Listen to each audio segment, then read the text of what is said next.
internasional, tingkat korupsi terbanyak pertama ada di Lembaga Dewan Perwakilan Rakyat atau DPR.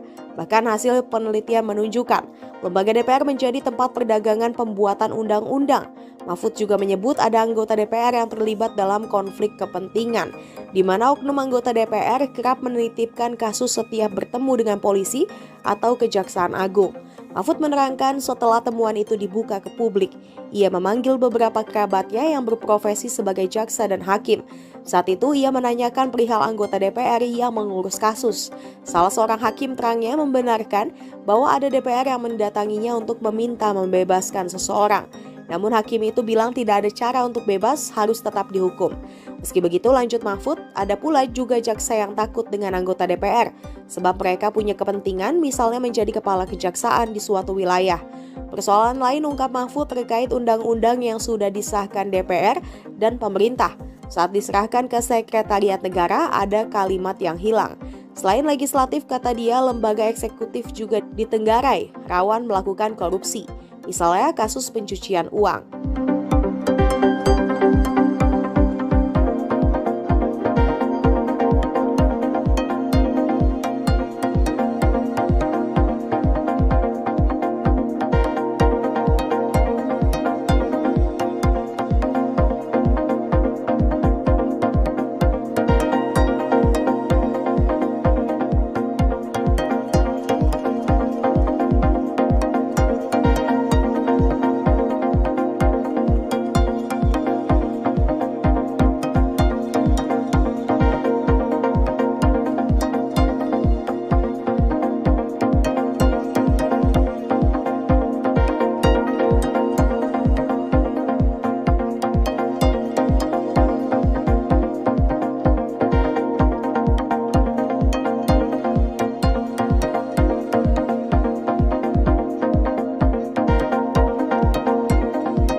Saudara, kita sudah pasti sejahtera, tapi pemerataan ya, itu masih belum merata maksudnya. Nah, itu tugas kita sekarang. Kenapa belum merata? Sekarang itu banyak sekali kecurangan-kecurangan dan korupsi dengan cara melanggar hukum, melanggar hak-hak rakyat. Pada tambang ini dikuasai oleh konglomerat, di backup oleh orang kuat, rakyatnya tidak kebagian. Mau dihukum, penegak hukumnya disuap dulu. Di NTT ini misalnya, yang kasus yang sangat terkenal bagi saya karena saya mendapat laporan itu. Bagaimana ada tanah milik pemerintah itu beralih ke pejabat-pejabat di salah satu kabupaten di NTT ini.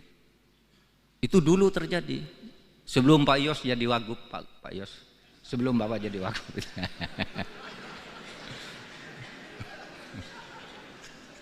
Jangan bertanya, Pak di mana Pak, saya cari besok. Enggak usah, udah selesai. Jadi begini, tanah itu ribuan hektar milik adat diserahkan ke Pemda. Nih, Pak Bub, masyarakat adat menyerahkan ini kepada negara melalui bupati, tapi kami minta kompensasi ini. Dibayar apa gitu, lalu ada pesta adat diserahkan. Beberapa tahun kemudian tanah itu sudah beralih ke pejabat-pejabat. Kepala daerah, istrinya kepala daerah, saudaranya kepala daerah, DPRD, kejaksaan, BPN, polisi dapat dibagi. Dicuri itu tanah negara. Nah, lalu kemudian ada laporan dari masyarakat. Loh, tanah itu mana yang diserahkan oleh masyarakat ke Pemda itu? Sesudah dilihat, loh, tidak ada, tanah itu sudah terbagi ke dalam sertifikat. Ajukan ke pengadilan. Diajukan ke pengadilan. Tahu enggak?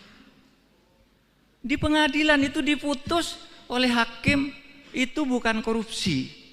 Padahal itu tanah dari rakyat untuk pemerintah. Itu bukan korupsi. Kenapa? Katanya, kata pertimbangan hakim, Karena meskipun itu sudah diserahkan ke pemerintah, itu belum dicatat di buku kekayaan pemerintah daerah. Hanya belum dicatat aja sudah dianggap bisa dibagi-bagi. Sehingga oleh hakim itu dikatakan, wah itu bukan korupsi. Silakan urus keperdataannya. Berapa sertifikat? Harus diurus, digugat ke pengadilan masing-masing, kan tidak bisa. Pada akhirnya apa? Naik di Mahkamah Agung, dibenarkan bahwa itu harus segera dikembali, bahwa itu adalah tanah pemerintah yang belum dicatat. Oleh sebab itu segera catat. Semuanya yang dapat itu tidak secatat menjadi kekayaan negara. Nah sekarang banyak yang bingung, yang sudah terlanjur dapat dijual lagi, dan seterusnya. Nah saudara, itu persoalan. Saya beri contoh itu karena saya sedang ada di NTT sekarang. Kalau saya ada di Kalimantan, ceritanya di Kalimantan.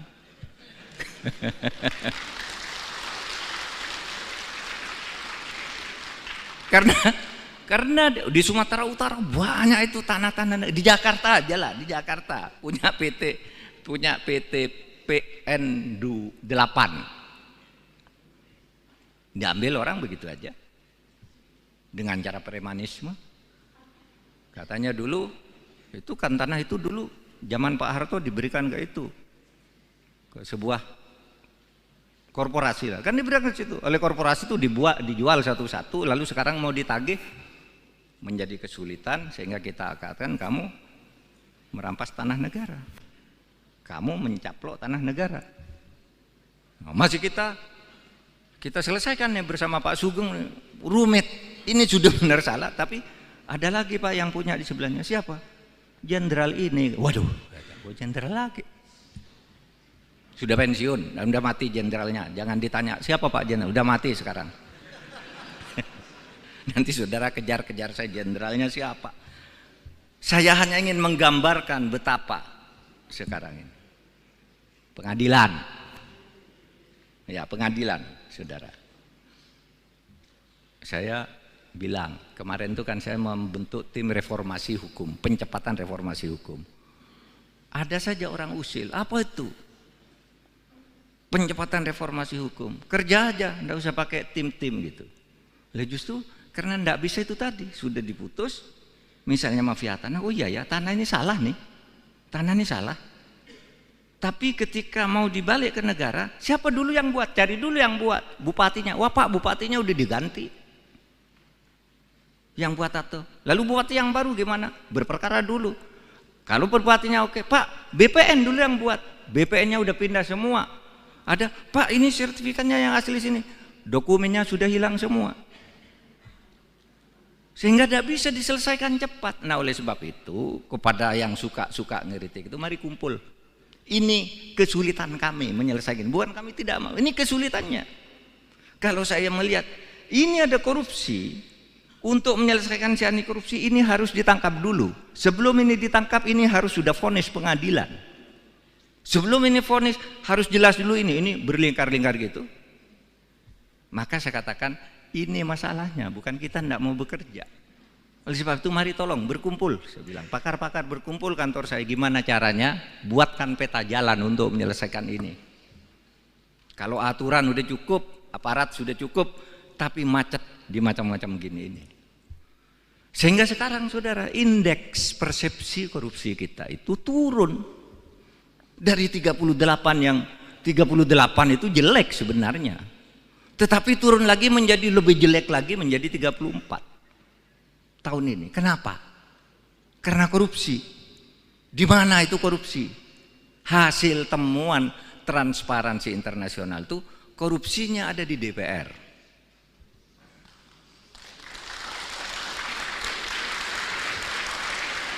Tapi tidak termasuk Pak Parera. Jangan khawatir Pak. Kalau Bapak korupsi, saya tidak mau bersama-sama ke sini. Tapi karena Bapak bersih, sama-sama kita.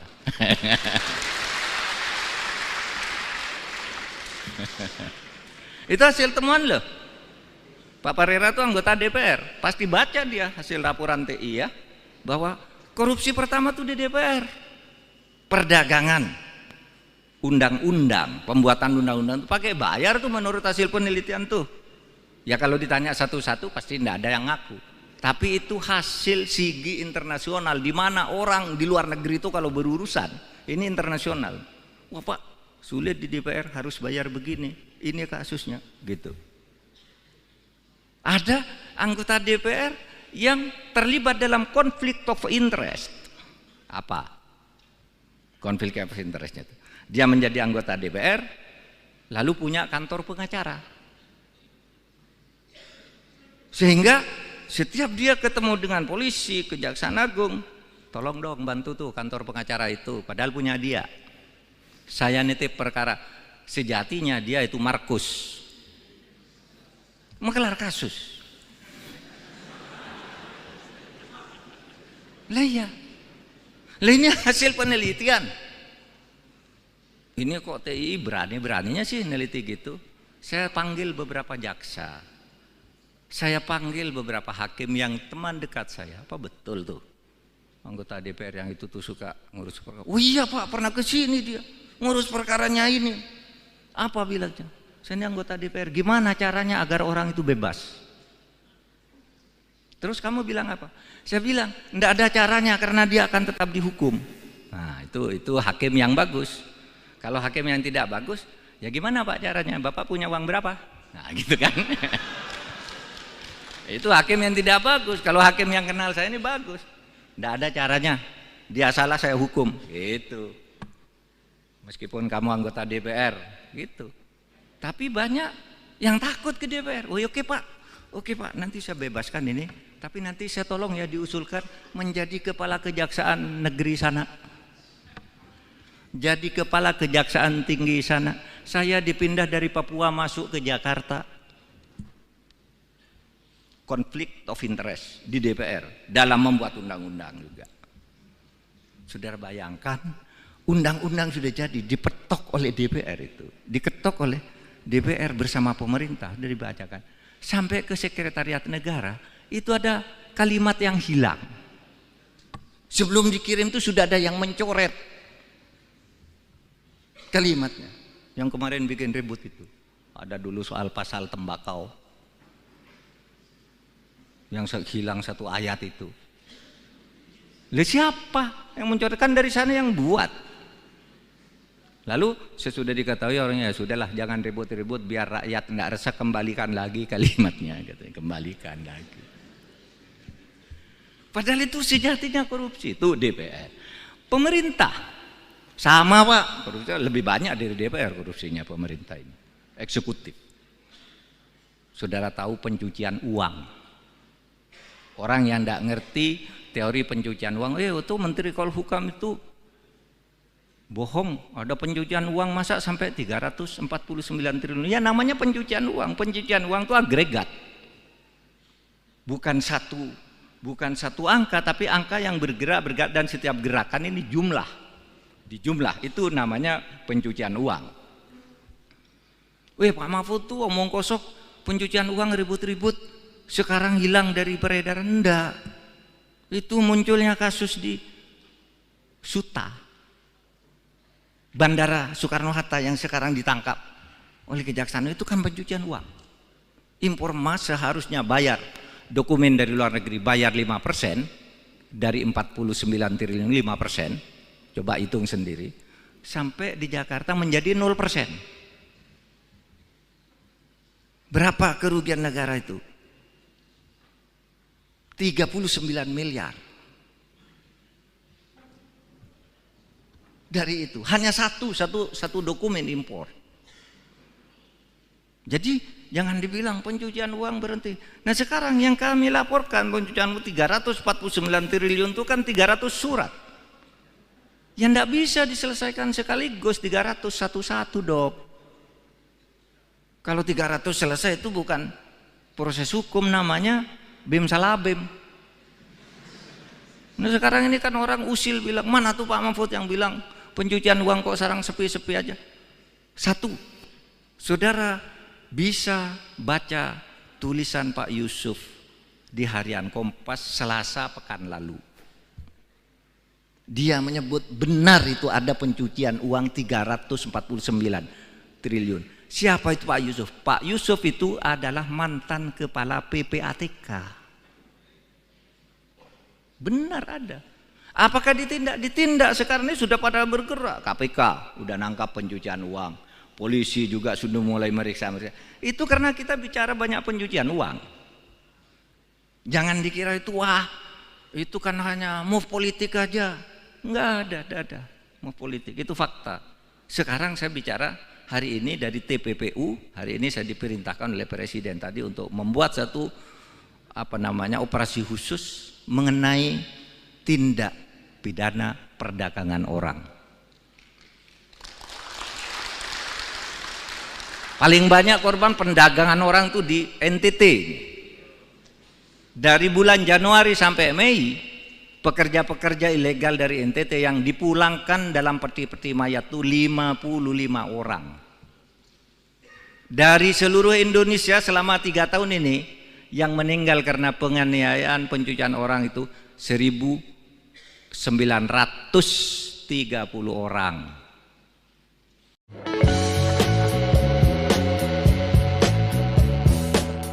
Menko Polhukam Mahfud MD menyebut DPR RI sebagai lembaga terkorup di Indonesia. Pernyataan itu disampaikan Mahfud saat dialog kebangsaan di kampus IFTK Ledalero, Kabupaten Sika, Nusa Tenggara Timur pada Selasa 30 Mei 2023. Berikut sejumlah alasan DPR dianggap menjadi lembaga terkorup. Dijelaskan Mahfud MD, pernyataannya ini berdasarkan hasil temuan Transparansi Internasional. Mahfud menjelaskan indeks persepsi korupsi Indonesia mencapai 34% pada 2023. Angka ini menurun dari tahun sebelumnya 38%. Berdasarkan hasil temuan Transparansi Internasional, tingkat korupsi terbanyak pertama ada di lembaga DPR. Bahkan hasil penelitian menunjukkan lembaga DPR menjadi tempat perdagangan pembuatan undang-undang. Mahfud juga menyebut ada anggota DPR yang terlibat dalam konflik kepentingan, di mana oknum anggota DPR kerap menitipkan kasus setiap bertemu dengan polisi atau Kejaksaan Agung. Diakui Menko Polhukam, dirinya sampai memanggil beberapa kerabatnya yang berprofesi sebagai jaksa dan hakim untuk membuktikan temuan itu. Salah seorang hakim membenarkan bahwa ada DPR yang mendatanginya untuk meminta membebaskan seseorang. Selain legislatif, lembaga eksekutif juga ditengarai rawan melakukan korupsi.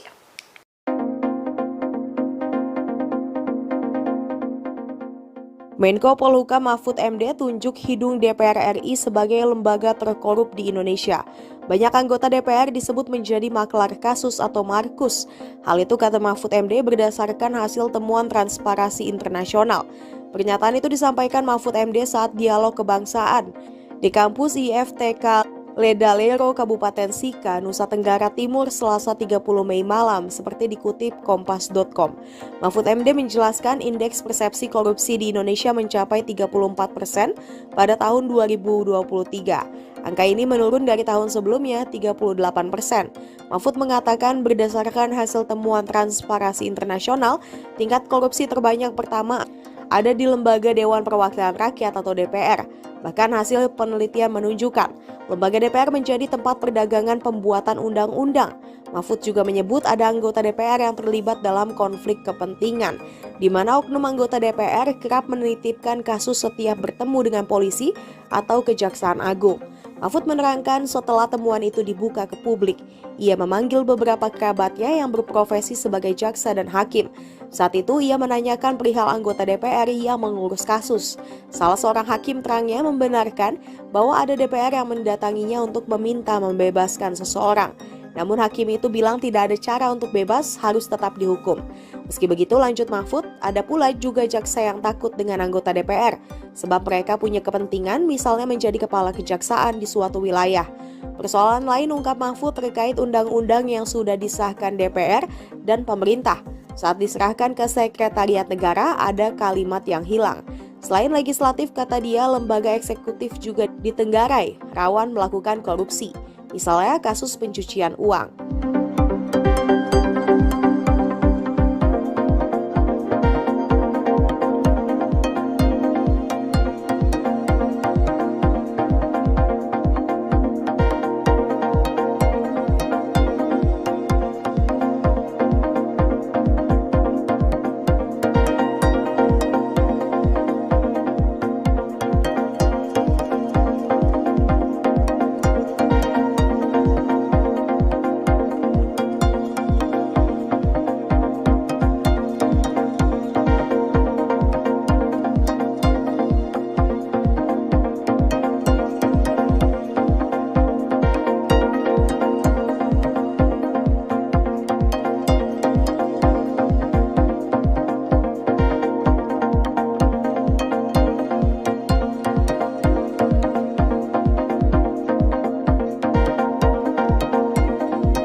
Saudara, kita sudah pasti sejahtera, tapi pemerataan ya itu masih belum merata maksudnya.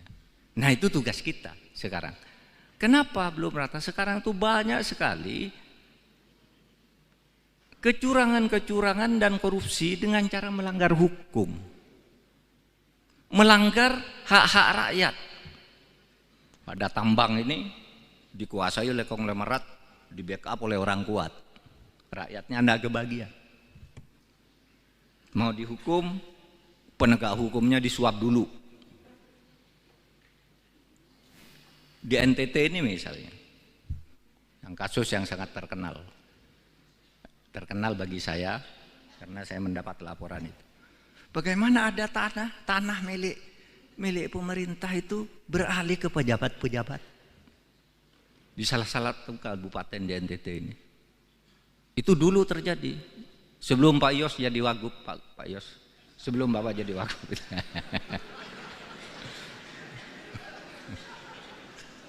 Jangan bertanya, Pak di mana Pak, saya cari besok. Enggak usah, udah selesai. Jadi begini, tanah itu ribuan hektar milik adat diserahkan ke Pemda. Nih, Pak Bub, masyarakat adat menyerahkan ini kepada negara melalui bupati, tapi kami minta kompensasi ini. Dibayar apa gitu, lalu ada pesta adat diserahkan. Beberapa tahun kemudian tanah itu sudah beralih ke pejabat-pejabat. Kepala daerah, istrinya kepala daerah, saudaranya kepala daerah, DPRD, kejaksaan, BPN, polisi dapat dibagi. Dicuri itu tanah negara. Nah, lalu kemudian ada laporan dari masyarakat. Loh, tanah itu mana yang diserahkan oleh masyarakat ke Pemda itu? Sesudah dilihat, loh, enggak ada, tanah itu sudah terbagi ke dalam sertifikat. Ajukan ke pengadilan. Diajukan ke pengadilan. Tahu enggak? Di pengadilan itu diputus oleh hakim itu bukan korupsi. Padahal itu tanah dari rakyat untuk pemerintah. Itu bukan korupsi. Kenapa? Kata pertimbangan hakim, karena meskipun itu sudah diserahkan ke pemerintah, itu belum dicatat di buku kekayaan pemerintah daerah. Hanya belum dicatat aja sudah dianggap bisa dibagi-bagi. Sehingga oleh hakim itu dikatakan, wah itu bukan korupsi. Silakan urus keperdataannya. Berapa sertifikat? Harus diurus, digugat ke pengadilan masing-masing, Anda bisa. Pada akhirnya apa? Naik di Mahkamah Agung, dibenarkan bahwa itu harus segera dikembali, bahwa itu adalah tanah pemerintah yang belum dicatat. Oleh sebab itu segera catat. Semuanya yang dapat itu tidak secatat menjadi kekayaan negara. Nah sekarang banyak yang bingung, yang sudah terlanjur dapat dijual lagi dan seterusnya. Nah saudara, itu persoalan. Saya beri contoh itu karena saya sedang ada di NTT sekarang. Kalau saya ada di Kalimantan, ceritanya di Kalimantan.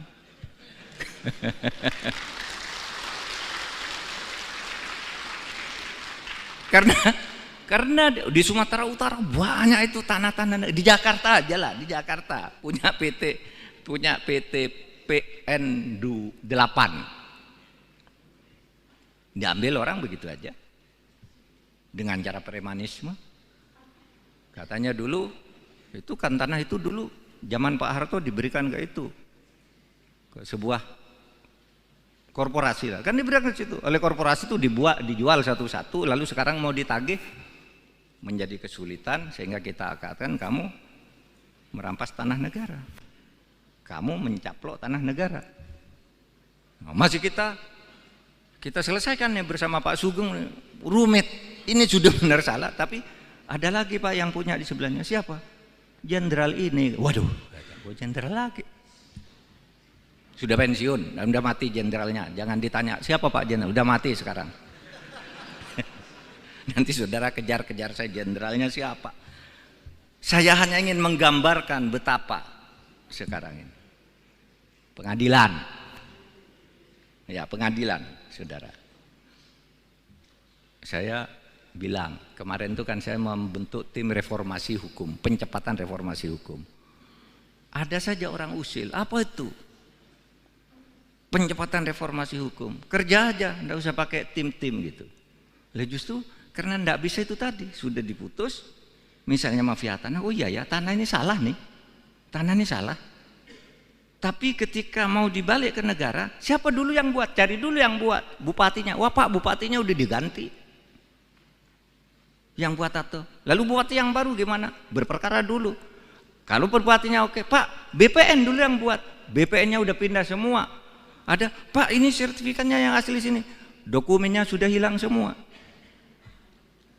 Sehingga tidak bisa diselesaikan cepat. Nah, oleh sebab itu, kepada yang suka ngeritik itu, mari kumpul. Ini kesulitan kami menyelesaikan. Bukan kami tidak mau, ini kesulitannya. Kalau saya melihat ini ada korupsi, untuk menyelesaikan si anti korupsi ini harus ditangkap dulu. Sebelum ini ditangkap ini harus sudah vonis pengadilan. Sebelum ini vonis harus jelas dulu ini berlingkar-lingkar gitu. Maka saya katakan ini masalahnya, bukan kita tidak mau bekerja. Oleh sebab itu mari tolong berkumpul, saya bilang pakar-pakar berkumpul kantor saya, gimana caranya buatkan peta jalan untuk menyelesaikan ini. Kalau aturan udah cukup, aparat sudah cukup, tapi macet di macam-macam gini ini. Sehingga sekarang saudara, indeks persepsi korupsi kita itu turun dari 38 yang 38 itu jelek sebenarnya. Tetapi turun lagi menjadi lebih jelek lagi menjadi 34 tahun ini. Kenapa? Karena korupsi. Di mana itu korupsi? Hasil temuan Transparansi Internasional itu korupsinya ada di DPR.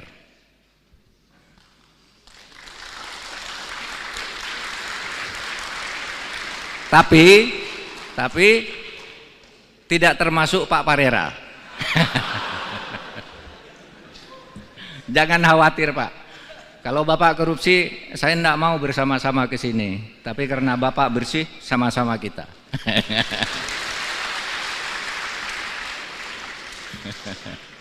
Itu hasil temuan loh.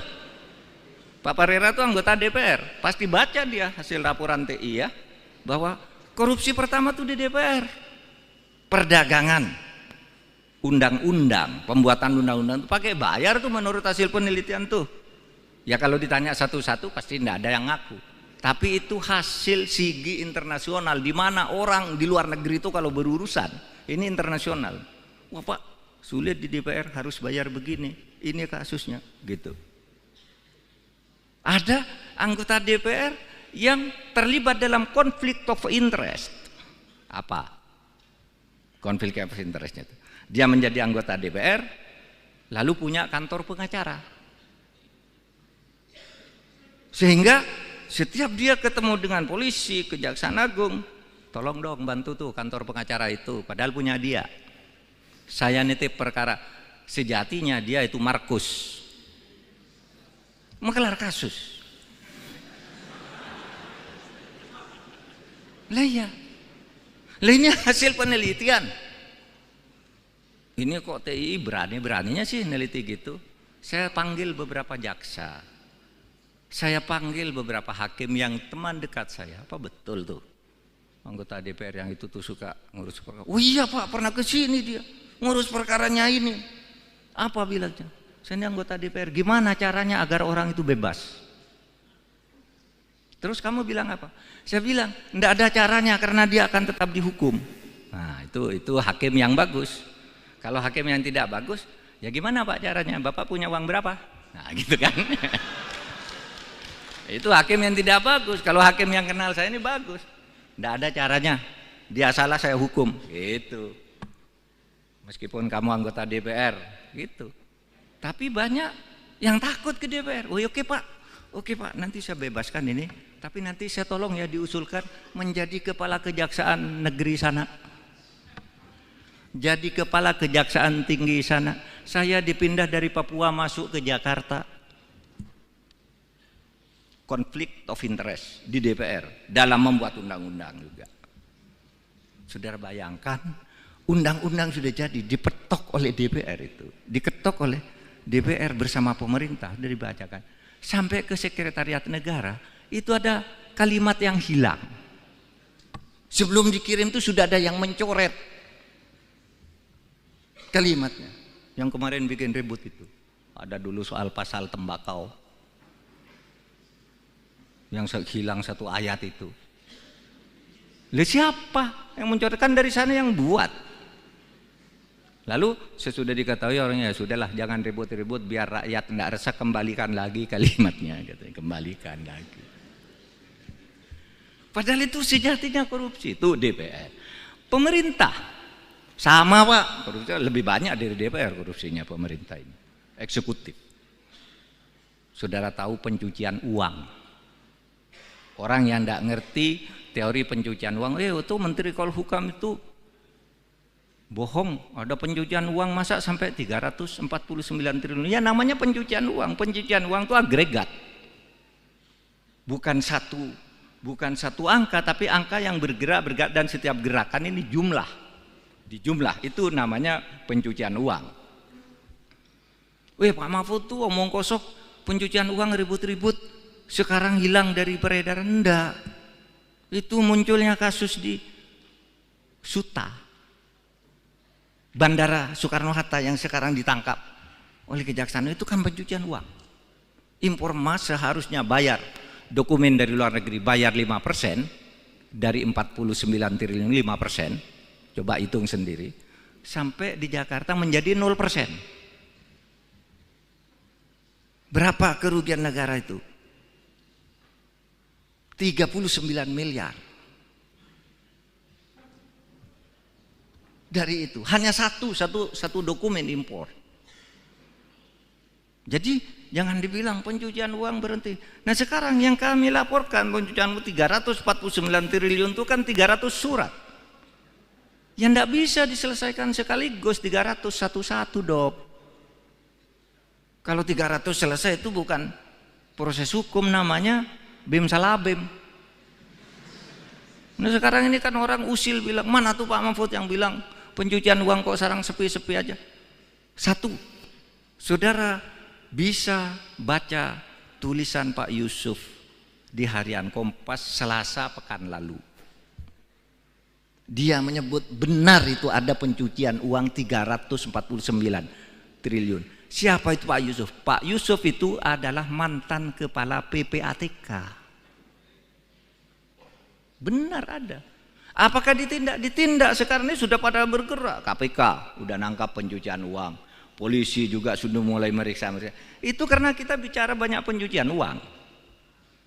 Jangan dikira itu itu kan hanya move politik aja. Enggak ada move politik. Itu fakta. Sekarang saya bicara hari ini dari TPPU. Hari ini saya diperintahkan oleh Presiden tadi untuk membuat satu operasi khusus mengenai tindak pidana perdagangan orang. Paling banyak korban perdagangan orang itu di NTT. Dari bulan Januari sampai Mei, pekerja-pekerja ilegal dari NTT yang dipulangkan dalam peti-peti mayat itu 55 orang. Dari seluruh Indonesia selama 3 tahun ini, yang meninggal karena penganiayaan pencucian orang itu 1.930 orang.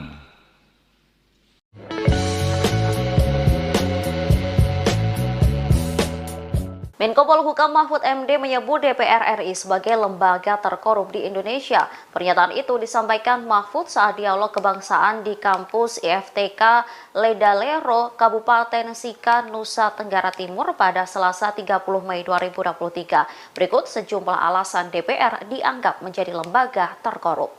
Dijelaskan Mahfud MD, pernyataannya ini berdasarkan hasil temuan Transparansi Internasional.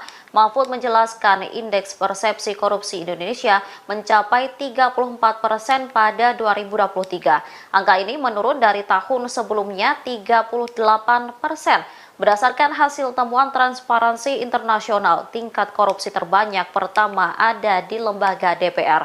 Bahkan hasil penelitian menunjukkan lembaga DPR menjadi tempat perdagangan pembuatan undang-undang. Mahfud juga menyebut ada anggota DPR yang terlibat dalam konflik kepentingan. di mana oknum anggota DPR kerap menitipkan kasus setiap bertemu dengan polisi atau Kejaksaan Agung.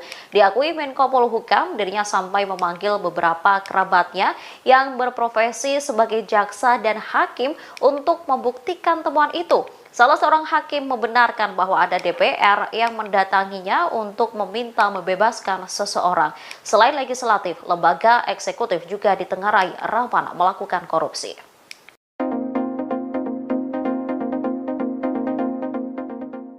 Menko Polhukam Mahfud MD tunjuk hidung DPR RI sebagai lembaga terkorup di Indonesia.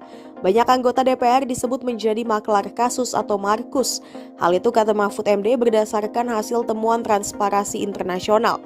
Pernyataan itu disampaikan Mahfud MD saat dialog kebangsaan di kampus IFTK Ledalero, Kabupaten Sika, Nusa Tenggara Timur, Selasa 30 Mei malam, seperti dikutip Kompas.com.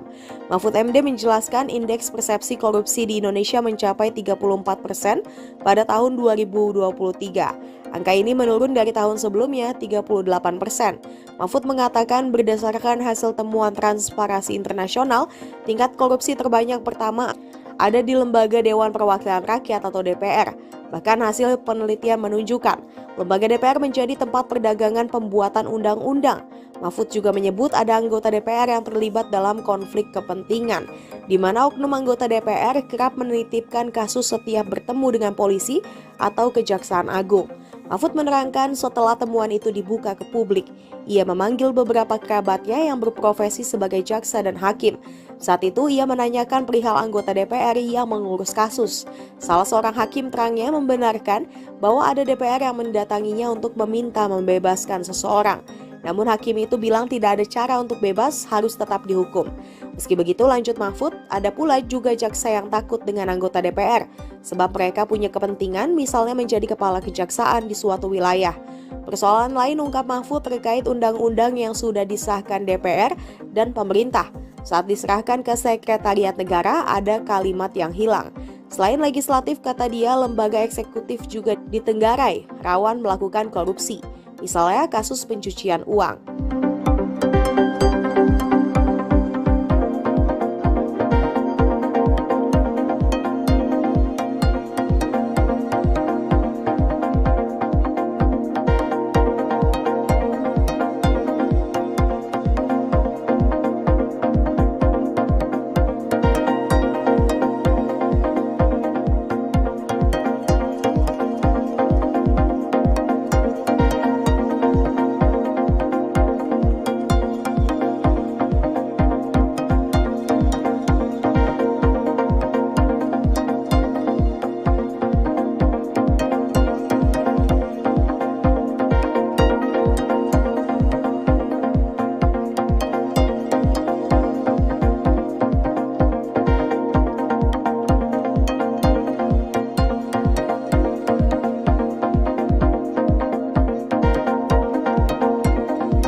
Saudara, kita sudah pasti sejahtera, tapi pemerataan, ya, itu masih belum rata maksudnya.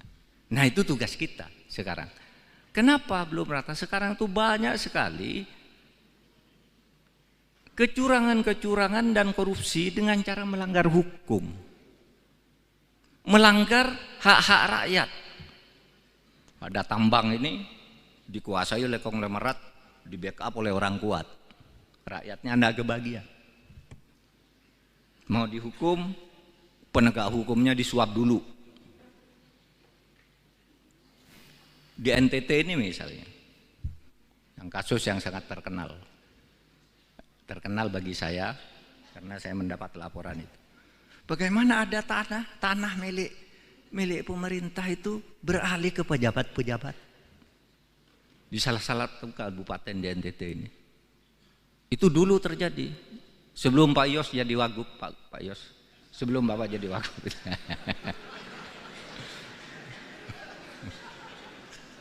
Jangan bertanya, Pak di mana Pak, saya cari besok. Enggak usah, udah selesai.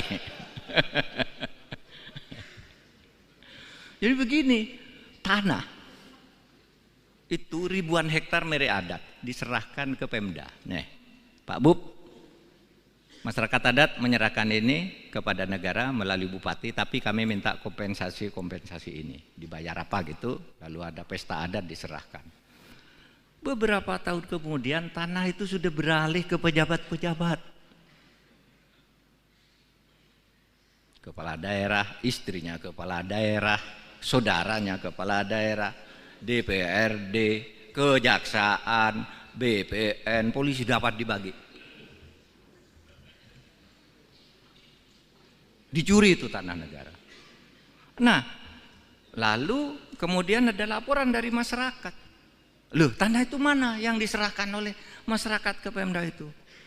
Sesudah dilihat, loh, enggak ada, tanah itu sudah terbagi ke dalam sertifikat. Ajukan ke pengadilan. Diajukan ke pengadilan. Tahu enggak? Di pengadilan itu diputus oleh hakim itu bukan korupsi. Padahal itu tanah dari rakyat untuk pemerintah. Itu bukan korupsi. Kenapa? Katanya, kata pertimbangan hakim, karena meskipun itu sudah diserahkan ke pemerintah, itu belum dicatat di buku kekayaan pemerintah daerah. Hanya belum dicatat aja sudah dianggap bisa dibagi-bagi. Sehingga oleh hakim itu dikatakan, wah itu bukan korupsi. Silakan urus keperdataannya. Berapa sertifikat? Harus diurus, digugat ke pengadilan masing-masing, Anda bisa. Pada akhirnya apa? Naik di Mahkamah Agung, dibenarkan bahwa itu harus segera dikembali, bahwa itu adalah tanah pemerintah yang belum dicatat. Oleh sebab itu segera catat. Semuanya yang dapat itu tidak secatat menjadi kekayaan negara. Nah sekarang banyak yang bingung, yang sudah terlanjur dapat dijual lagi, dan seterusnya. Nah saudara, itu persoalan. Saya beri contoh itu karena saya sedang ada di NTT sekarang. Kalau saya ada di Kalimantan, ceritanya di Kalimantan.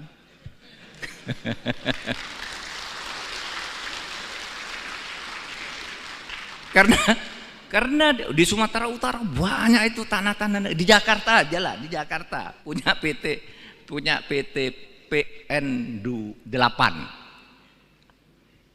Diambil orang begitu aja dengan cara premanisme. Katanya dulu itu kan tanah itu dulu zaman Pak Harto diberikan ke sebuah korporasi lah. Kan diberikan ke situ. Oleh korporasi itu dijual satu-satu, lalu sekarang mau ditagih menjadi kesulitan sehingga kita katakan kamu merampas tanah negara. Kamu mencaplok tanah negara. Nah, masih kita selesaikan ya bersama Pak Sugeng, rumit. Ini sudah benar salah, tapi ada lagi Pak yang punya di sebelahnya. Siapa? Jenderal ini. Waduh, jenderal lagi. Sudah pensiun, udah mati jenderalnya. Jangan ditanya, siapa Pak jenderal? Udah mati sekarang. Nanti saudara kejar-kejar saya jenderalnya siapa. Saya hanya ingin menggambarkan betapa sekarang ini. Pengadilan. Ya, pengadilan, saudara. Saya bilang, kemarin itu kan saya membentuk tim reformasi hukum, pencepatan reformasi hukum. Ada saja orang usil, apa itu? Pencepatan reformasi hukum. Kerja aja, enggak usah pakai tim-tim gitu. Lah justru karena enggak bisa itu tadi, sudah diputus, misalnya mafia tanah, oh iya ya, tanah ini salah nih. Tanah ini salah. Tapi ketika mau dibalik ke negara, siapa dulu yang buat? Cari dulu yang buat, bupatinya. Wah Pak, bupatinya udah diganti. Yang buat atau lalu bupati yang baru gimana? Berperkara dulu. Kalau bupatinya oke, Pak, BPN dulu yang buat. BPN-nya udah pindah semua. Ada, Pak, ini sertifikatnya yang asli sini. Dokumennya sudah hilang semua. Sehingga tidak bisa diselesaikan cepat. Nah, oleh sebab itu, kepada yang suka ngeritik itu, mari kumpul. Ini kesulitan kami menyelesaikan. Bukan kami tidak mau, ini kesulitannya. Kalau saya melihat ini ada korupsi, untuk menyelesaikan si anti korupsi ini harus ditangkap dulu. Sebelum ini ditangkap, ini harus sudah vonis pengadilan. Sebelum ini vonis harus jelas dulu ini berlingkar-lingkar gitu. Maka saya katakan ini masalahnya, bukan kita tidak mau bekerja. Oleh sebab itu mari tolong berkumpul, saya bilang pakar-pakar berkumpul kantor saya, gimana caranya buatkan peta jalan untuk menyelesaikan ini. Kalau aturan udah cukup, aparat sudah cukup, tapi macet di macam-macam gini ini. Sehingga sekarang saudara, indeks persepsi korupsi kita itu turun dari 38 yang 38 itu jelek sebenarnya. Tetapi turun lagi menjadi lebih jelek lagi menjadi 34 tahun ini. Kenapa? Karena korupsi. Di mana itu korupsi? Hasil temuan Transparansi Internasional itu korupsinya ada di DPR.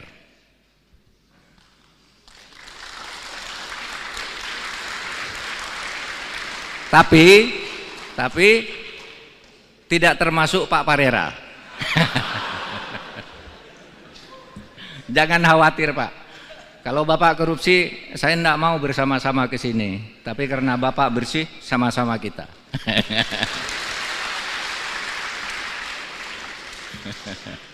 Itu hasil temuan loh. Pak Parera itu anggota DPR. Pasti baca dia hasil laporan TI ya. Bahwa korupsi pertama tuh di DPR. Perdagangan, undang-undang, pembuatan undang-undang itu pakai bayar tuh menurut hasil penelitian tuh. Ya kalau ditanya satu-satu pasti tidak ada yang ngaku. Tapi itu hasil sigi internasional, di mana orang di luar negeri itu kalau berurusan, ini internasional. Wah Pak, sulit di DPR harus bayar begini, ini kasusnya gitu. Ada anggota DPR yang terlibat dalam konflik of interest.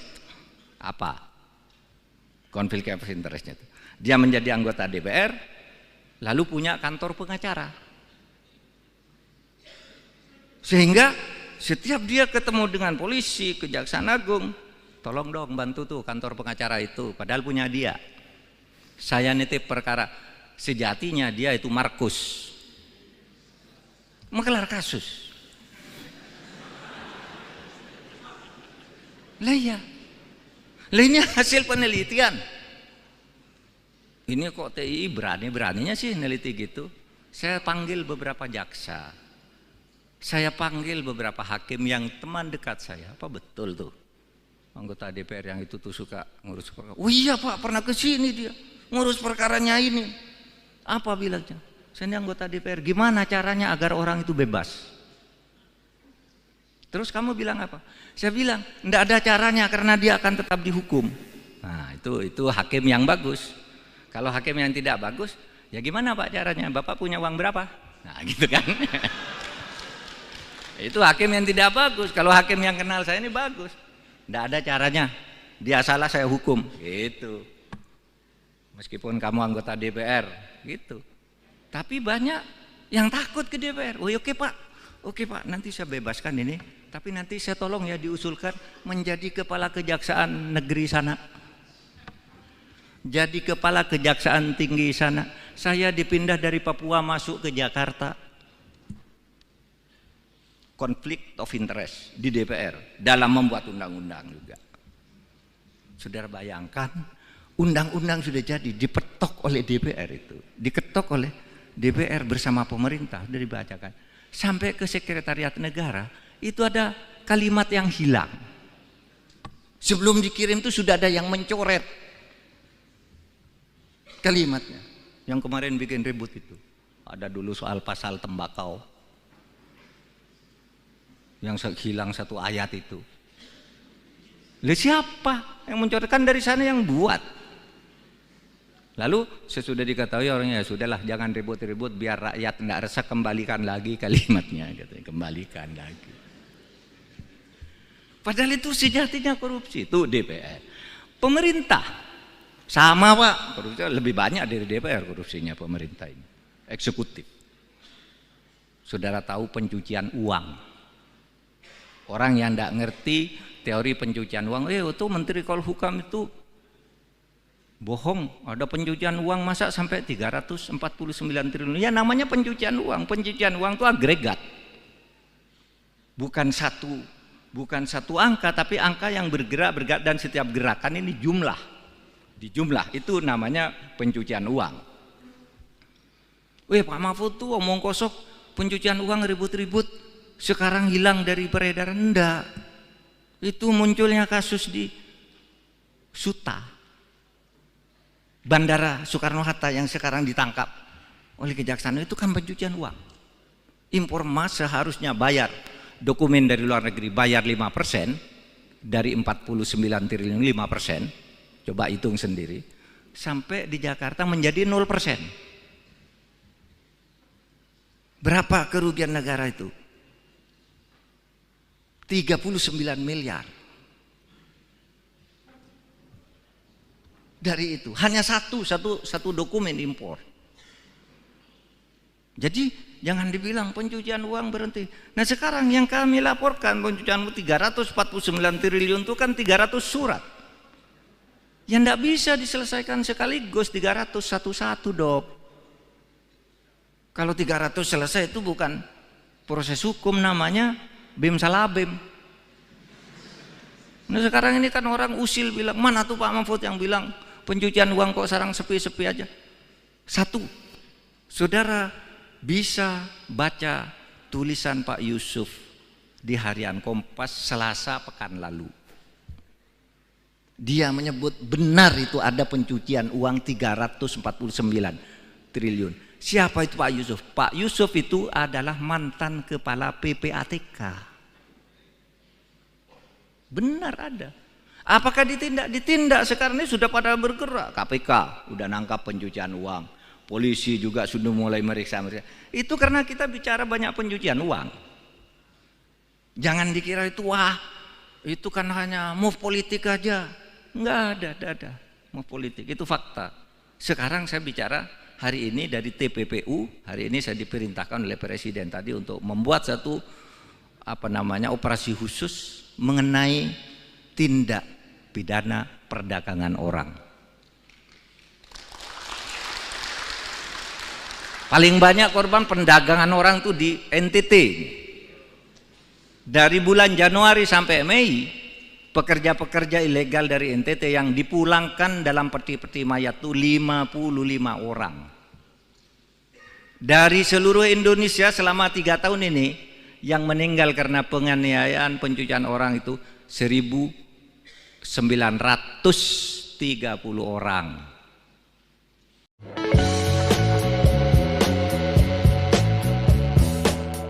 Menko Polhukam Mahfud MD menyebut DPR RI sebagai lembaga terkorup di Indonesia. Pernyataan itu disampaikan Mahfud saat dialog kebangsaan di kampus IFTK Ledalero, Kabupaten Sika, Nusa Tenggara Timur pada Selasa 30 Mei 2023. Berikut sejumlah alasan DPR dianggap menjadi lembaga terkorup.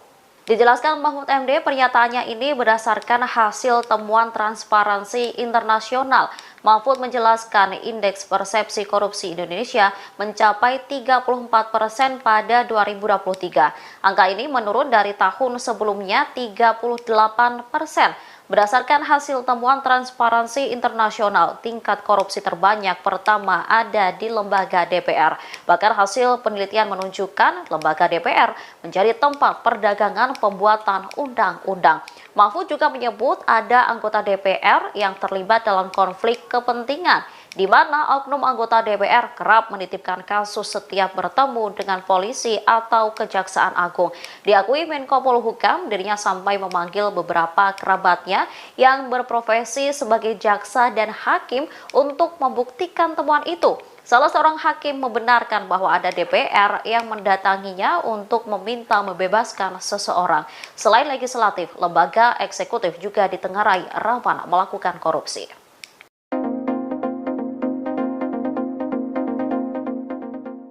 Menko Polhukam Mahfud MD tunjuk hidung DPR RI sebagai lembaga terkorup di Indonesia. Banyak anggota DPR disebut menjadi maklar kasus atau markus. Hal itu kata Mahfud MD berdasarkan hasil temuan Transparansi Internasional. Pernyataan itu disampaikan Mahfud MD saat dialog kebangsaan di kampus IFTK Ledalero, Kabupaten Sika, Nusa Tenggara Timur, Selasa 30 Mei malam, seperti dikutip kompas.com. Mahfud MD menjelaskan indeks persepsi korupsi di Indonesia mencapai 34% pada tahun 2023. Angka ini menurun dari tahun sebelumnya 38%. Mahfud mengatakan berdasarkan hasil temuan Transparansi Internasional, tingkat korupsi terbanyak pertama ada di lembaga Dewan Perwakilan Rakyat atau DPR. Bahkan hasil penelitian menunjukkan lembaga DPR menjadi tempat perdagangan pembuatan undang-undang. Mahfud juga menyebut ada anggota DPR yang terlibat dalam konflik kepentingan, di mana oknum anggota DPR kerap menitipkan kasus setiap bertemu dengan polisi atau Kejaksaan Agung. Mahfud menerangkan setelah temuan itu dibuka ke publik, ia memanggil beberapa kerabatnya yang berprofesi sebagai jaksa dan hakim. Saat itu ia menanyakan perihal anggota DPR yang mengurus kasus. Salah seorang hakim terangnya membenarkan bahwa ada DPR yang mendatanginya untuk meminta membebaskan seseorang. Namun hakim itu bilang tidak ada cara untuk bebas, harus tetap dihukum. Meski begitu, lanjut Mahfud, ada pula juga jaksa yang takut dengan anggota DPR, sebab mereka punya kepentingan misalnya menjadi kepala kejaksaan di suatu wilayah. Persoalan lain ungkap Mahfud terkait undang-undang yang sudah disahkan DPR dan pemerintah. Saat diserahkan ke Sekretariat Negara, ada kalimat yang hilang. Selain legislatif, kata dia, lembaga eksekutif juga ditenggarai, rawan melakukan korupsi. Misalnya kasus pencucian uang.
Saudara, kita sudah pasti sejahtera, tapi pemerataan ya itu masih belum merata maksudnya.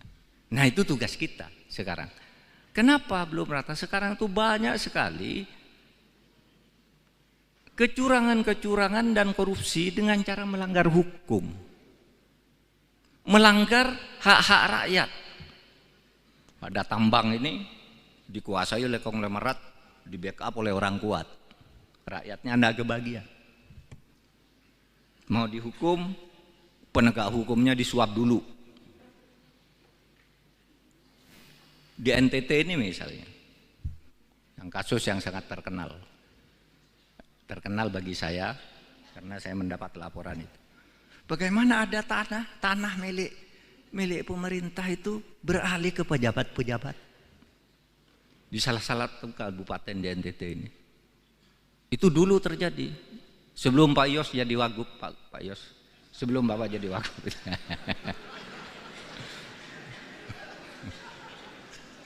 Jangan bertanya, Pak di mana Pak, saya cari besok. Enggak usah, udah selesai. Jadi begini, tanah itu ribuan hektar milik adat diserahkan ke Pemda. Nih, Pak Bub, masyarakat adat menyerahkan ini kepada negara melalui bupati, tapi kami minta kompensasi ini. Dibayar apa gitu, lalu ada pesta adat diserahkan. Beberapa tahun kemudian tanah itu sudah beralih ke pejabat-pejabat. Kepala daerah, istrinya kepala daerah, saudaranya kepala daerah, DPRD, kejaksaan, BPN, polisi dapat dibagi. Dicuri itu tanah negara. Nah, lalu kemudian ada laporan dari masyarakat. Loh, tanah itu mana yang diserahkan oleh masyarakat ke Pemda itu? Sesudah dilihat, loh, enggak ada, tanah itu sudah terbagi ke dalam sertifikat. Ajukan ke pengadilan. Diajukan ke pengadilan. Tahu enggak? Di pengadilan itu diputus oleh hakim itu bukan korupsi. Padahal itu tanah dari rakyat untuk pemerintah. Itu bukan korupsi. Kenapa? Kata pertimbangan hakim, Karena meskipun itu sudah diserahkan ke pemerintah, itu belum dicatat di buku kekayaan pemerintah daerah. Hanya belum dicatat aja sudah dianggap bisa dibagi-bagi. Sehingga oleh hakim itu dikatakan, oh itu bukan korupsi. Silakan urus keperdataannya. Berapa sertifikat? Harus diurus, digugat ke pengadilan masing-masing, Anda bisa. Pada akhirnya apa? Naik di Mahkamah Agung, dibenarkan bahwa itu harus segera dikembali, bahwa itu adalah tanah pemerintah yang belum dicatat. Oleh sebab itu segera catat. Semuanya yang dapat itu tidak secatat menjadi kekayaan negara. Nah sekarang banyak yang bingung, yang sudah terlanjur dapat dijual lagi, dan seterusnya. Nah saudara, itu persoalan. Saya beri contoh itu karena saya sedang ada di NTT sekarang. Kalau saya ada di Kalimantan, ceritanya di Kalimantan.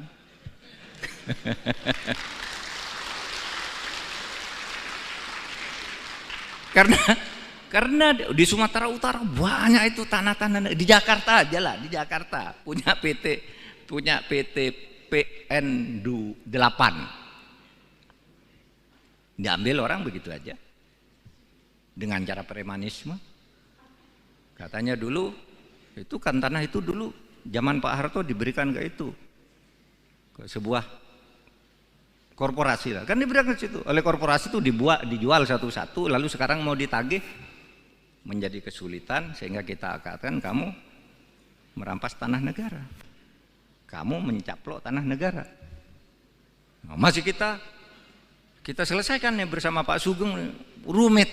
Ini sudah benar salah, tapi ada lagi Pak yang punya di sebelahnya. Siapa? Jenderal ini. Waduh, jenderal lagi. Sudah pensiun, udah mati jenderalnya. Jangan ditanya siapa Pak Jenderal, udah mati sekarang. Nanti saudara kejar-kejar saya jenderalnya siapa. Saya hanya ingin menggambarkan betapa sekarang ini pengadilan. Ya, pengadilan, saudara. Saya bilang kemarin itu kan saya membentuk tim reformasi hukum, pencepatan reformasi hukum. Ada saja orang usil, apa itu? Pencepatan reformasi hukum, kerja aja, enggak usah pakai tim-tim gitu. Lah justru karena enggak bisa itu tadi, sudah diputus, misalnya mafia tanah, oh iya ya, tanah ini salah nih, tanah ini salah. Tapi ketika mau dibalik ke negara, siapa dulu yang buat? Cari dulu yang buat, bupatinya. Wah Pak, bupatinya udah diganti. Yang buat atau lalu bupati yang baru gimana? Berperkara dulu. Kalau bupatinya oke, Pak, BPN dulu yang buat. BPN-nya udah pindah semua. Ada, Pak, ini sertifikatnya yang asli sini. Dokumennya sudah hilang semua. Sehingga tidak bisa diselesaikan cepat. Nah, oleh sebab itu, kepada yang suka ngeritik itu, mari kumpul.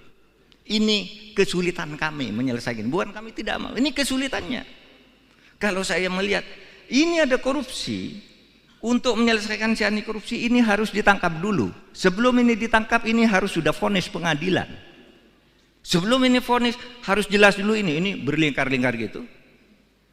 Maka saya katakan ini masalahnya, bukan kita tidak mau bekerja. Oleh sebab itu mari tolong berkumpul. Saya bilang pakar-pakar berkumpul kantor saya, gimana caranya buatkan peta jalan untuk menyelesaikan ini. Kalau aturan udah cukup, aparat sudah cukup, tapi macet di macam-macam gini ini. Sehingga sekarang saudara, indeks persepsi korupsi kita itu turun dari 38 yang 38 itu jelek sebenarnya, tetapi turun lagi menjadi lebih jelek lagi menjadi 34 tahun ini. Kenapa? Karena korupsi. Di mana itu korupsi? Hasil temuan Transparansi Internasional itu korupsinya ada di DPR.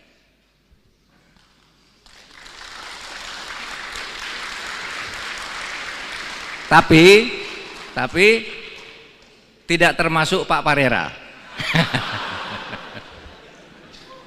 Jangan khawatir Pak. Kalau Bapak korupsi, saya tidak mau bersama-sama ke sini. Tapi karena Bapak bersih, sama-sama kita.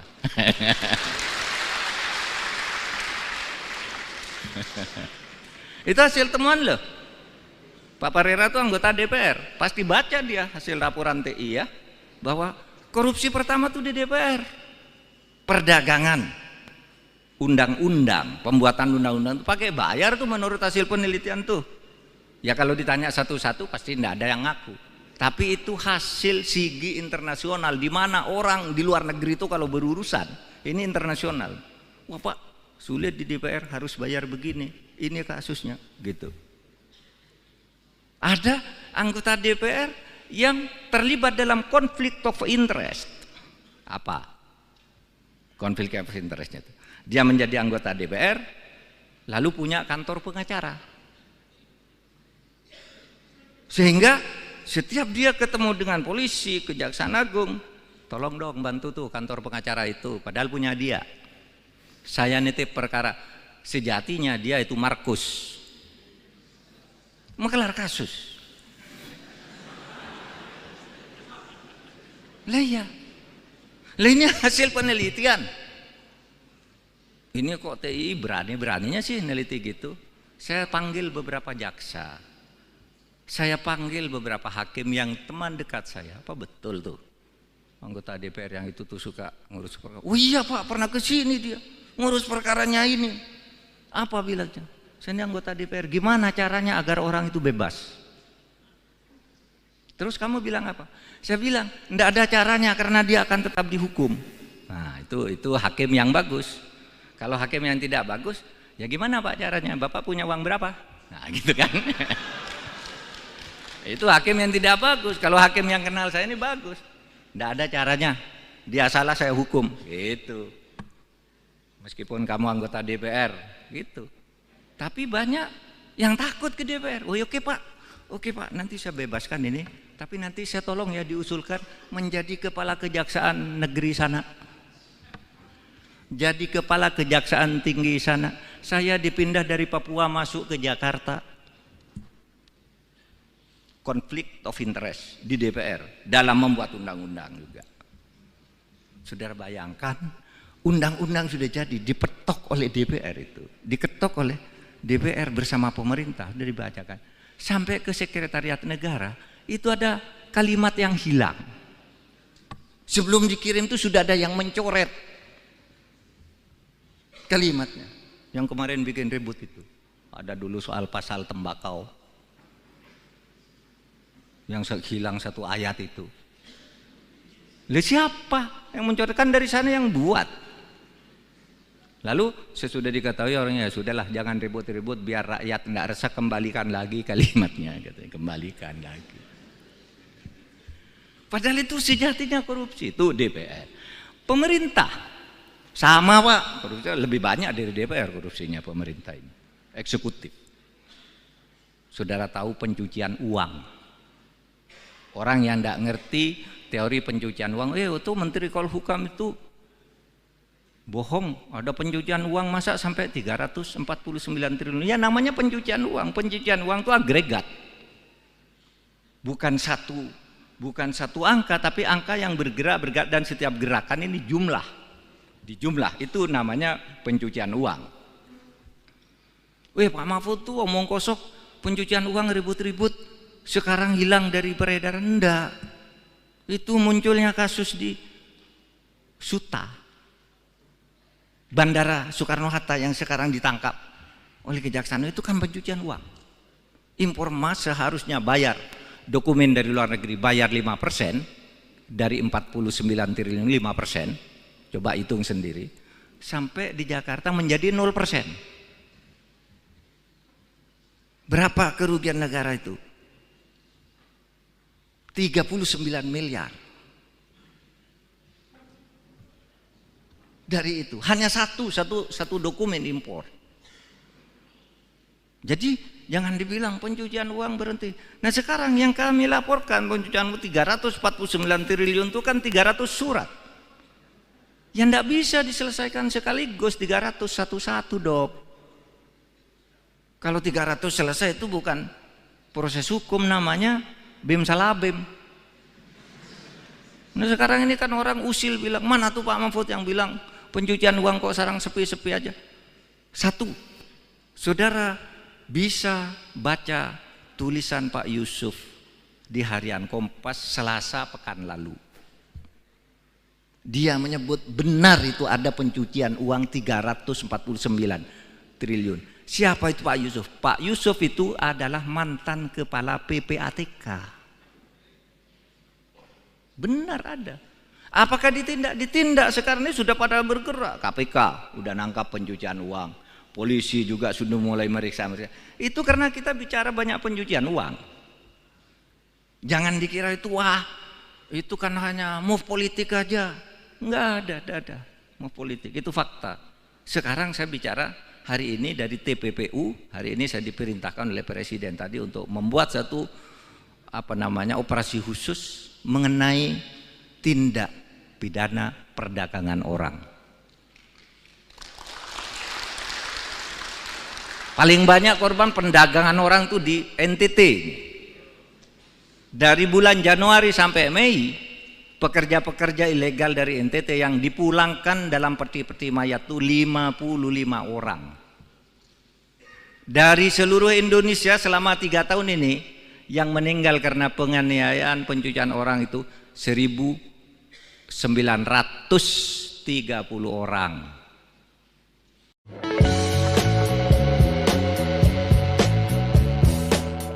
Menko Polhukam Mahfud MD menyebut DPR RI sebagai lembaga terkorup di Indonesia. Pernyataan itu disampaikan Mahfud saat dialog kebangsaan di kampus IFTK Ledalero, Kabupaten Sika, Nusa Tenggara Timur pada Selasa 30 Mei 2023. Berikut sejumlah alasan DPR dianggap menjadi lembaga terkorup. Dijelaskan Mahfud MD, pernyataannya ini berdasarkan hasil temuan Transparansi Internasional. Mahfud menjelaskan indeks persepsi korupsi Indonesia mencapai 34% pada 2023. Angka ini menurun dari tahun sebelumnya 38%. Berdasarkan hasil temuan Transparansi Internasional, tingkat korupsi terbanyak pertama ada di lembaga DPR. Bahkan hasil penelitian menunjukkan lembaga DPR menjadi tempat perdagangan pembuatan undang-undang.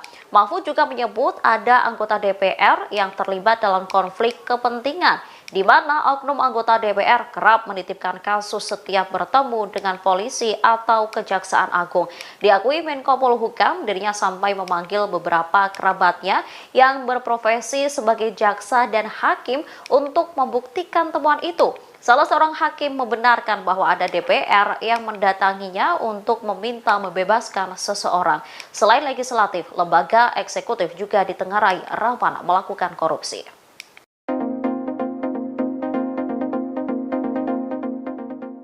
Menko Polhukam Mahfud MD tunjuk hidung DPR RI sebagai lembaga terkorup di Indonesia. Banyak anggota DPR disebut menjadi maklar kasus atau markus.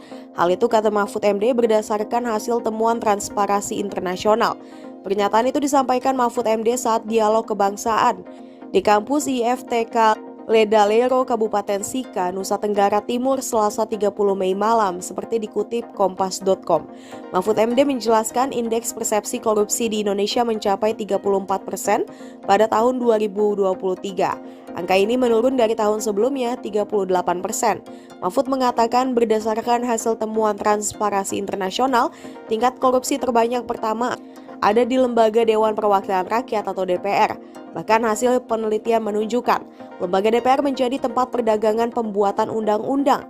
Mahfud juga menyebut ada anggota DPR yang terlibat dalam konflik kepentingan, di mana oknum anggota DPR kerap menitipkan kasus setiap bertemu dengan polisi atau Kejaksaan Agung. Mahfud menerangkan setelah temuan itu dibuka ke publik, ia memanggil beberapa kerabatnya yang berprofesi sebagai jaksa dan hakim. Saat itu ia menanyakan perihal anggota DPR yang mengurus kasus. Salah seorang hakim terangnya membenarkan bahwa ada DPR yang mendatanginya untuk meminta membebaskan seseorang. Namun hakim itu bilang tidak ada cara untuk bebas, harus tetap dihukum. Meski begitu, lanjut Mahfud, ada pula juga jaksa yang takut dengan anggota DPR, sebab mereka punya kepentingan misalnya menjadi kepala kejaksaan di suatu wilayah. Persoalan lain ungkap Mahfud terkait undang-undang yang sudah disahkan DPR dan pemerintah. Saat diserahkan ke Sekretariat Negara, ada kalimat yang hilang. Selain legislatif, kata dia, lembaga eksekutif juga ditenggarai, rawan melakukan korupsi. Misalnya kasus pencucian uang.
Saudara, kita sudah pasti sejahtera, tapi pemerataan ya itu masih belum merata maksudnya.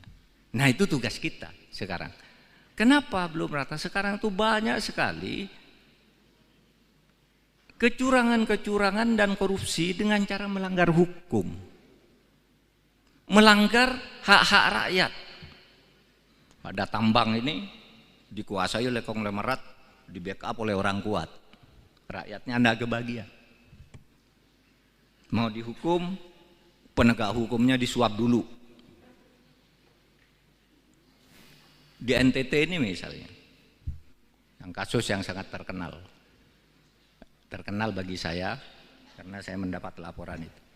Bagaimana ada tanah milik pemerintah itu beralih ke pejabat-pejabat di salah satu kabupaten di NTT ini. Itu dulu terjadi sebelum Pak Yos jadi wagub, Pak Yos, sebelum Bapak jadi wagub.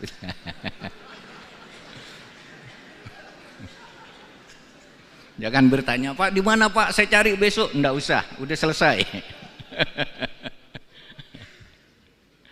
Jadi begini, tanah itu ribuan hektar milik adat diserahkan ke Pemda. Nih, Pak Bub, masyarakat adat menyerahkan ini kepada negara melalui bupati, tapi kami minta kompensasi ini. Dibayar apa gitu, lalu ada pesta adat diserahkan. Beberapa tahun kemudian tanah itu sudah beralih ke pejabat-pejabat. Kepala daerah, istrinya kepala daerah, saudaranya kepala daerah, DPRD, kejaksaan, BPN, polisi dapat dibagi. Dicuri itu tanah negara. Nah, lalu kemudian ada laporan dari masyarakat. Loh, tanah itu mana yang diserahkan oleh masyarakat ke Pemda itu? Sesudah dilihat, loh, enggak ada, tanah itu sudah terbagi ke dalam sertifikat. Ajukan ke pengadilan. Diajukan ke pengadilan. Tahu enggak? Di pengadilan itu diputus oleh hakim itu bukan korupsi. Padahal itu tanah dari rakyat untuk pemerintah. Itu bukan korupsi. Kenapa? Kata pertimbangan hakim, karena meskipun itu sudah diserahkan ke pemerintah, itu belum dicatat di buku kekayaan pemerintah daerah. Hanya belum dicatat aja sudah dianggap bisa dibagi-bagi. Sehingga oleh hakim itu dikatakan, wah itu bukan korupsi. Silakan urus keperdataannya. Berapa sertifikat? Harus diurus, digugat ke pengadilan masing-masing, Anda bisa. Pada akhirnya apa? Naik di Mahkamah Agung, dibenarkan bahwa itu harus segera dikembali, bahwa itu adalah tanah pemerintah yang belum dicatat. Oleh sebab itu segera catat. Semuanya yang dapat itu tidak secatat menjadi kekayaan negara. Nah, sekarang banyak yang bingung, yang sudah terlanjur dapat dijual lagi dan seterusnya. Nah, saudara, itu persoalan. Saya beri contoh itu karena saya sedang ada di NTT sekarang. Kalau saya ada di Kalimantan, ceritanya di Kalimantan.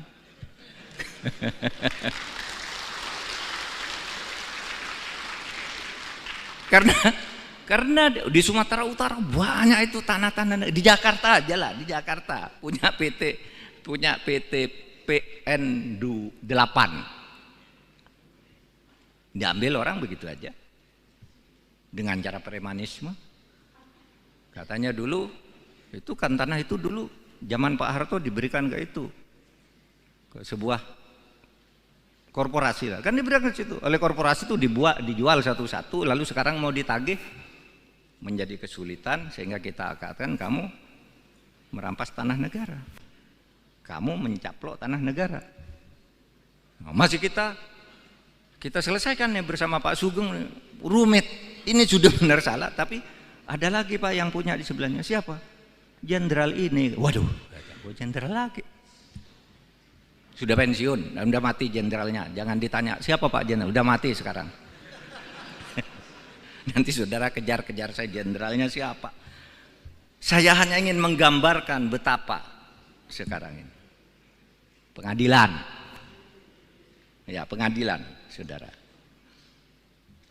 saya bilang, kemarin itu kan saya membentuk tim reformasi hukum, pencepatan reformasi hukum. Ada saja orang usil, apa itu? Pencepatan reformasi hukum, kerja aja, enggak usah pakai tim-tim gitu. Lah justru karena enggak bisa itu tadi, sudah diputus, misalnya mafia tanah, oh iya ya tanah ini salah nih, tanah ini salah. Tapi ketika mau dibalik ke negara, siapa dulu yang buat? Cari dulu yang buat, bupatinya. Wah Pak, bupatinya udah diganti. Yang buat atau lalu bupati yang baru gimana? Berperkara dulu. Kalau bupatinya oke, Pak, BPN dulu yang buat. BPN-nya udah pindah semua. Ada, Pak, ini sertifikatnya yang asli sini. Dokumennya sudah hilang semua. Sehingga tidak bisa diselesaikan cepat. Nah, oleh sebab itu, kepada yang suka ngeritik itu, mari kumpul. Ini kesulitan kami menyelesaikan. Bukan kami tidak mau, ini kesulitannya. Kalau saya melihat ini ada korupsi, untuk menyelesaikan si anti korupsi ini harus ditangkap dulu. Sebelum ini ditangkap ini harus sudah vonis pengadilan. Sebelum ini vonis harus jelas dulu ini berlingkar-lingkar gitu. Maka saya katakan ini masalahnya, bukan kita tidak mau bekerja. Oleh sebab itu mari tolong berkumpul, saya bilang pakar-pakar berkumpul kantor saya, gimana caranya buatkan peta jalan untuk menyelesaikan ini. Kalau aturan udah cukup, aparat sudah cukup, tapi macet di macam-macam gini ini. Sehingga sekarang saudara, indeks persepsi korupsi kita itu turun dari 38 yang 38 itu jelek sebenarnya, tetapi turun lagi menjadi lebih jelek lagi menjadi 34 tahun ini. Kenapa? Karena korupsi. Di mana itu korupsi? Hasil temuan Transparansi Internasional itu korupsinya ada di DPR.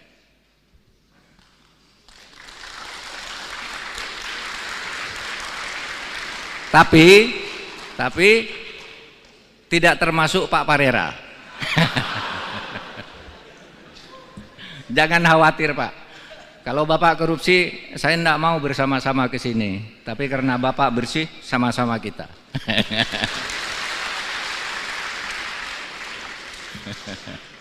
Itu hasil temuan loh. Pak Parera itu anggota DPR. Pasti baca dia hasil laporan TI ya, bahwa korupsi pertama tuh di DPR. Perdagangan, undang-undang, pembuatan undang-undang itu pakai bayar tuh menurut hasil penelitian tuh. Ya kalau ditanya satu-satu pasti tidak ada yang ngaku. Tapi itu hasil sigi internasional, di mana orang di luar negeri itu kalau berurusan, ini internasional. Wah Pak, sulit di DPR harus bayar begini, ini kasusnya gitu.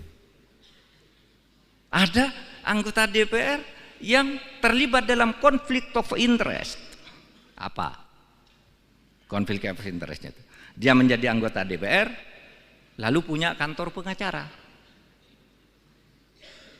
Sehingga setiap dia ketemu dengan polisi, Kejaksaan Agung, tolong dong bantu tuh kantor pengacara itu, padahal punya dia.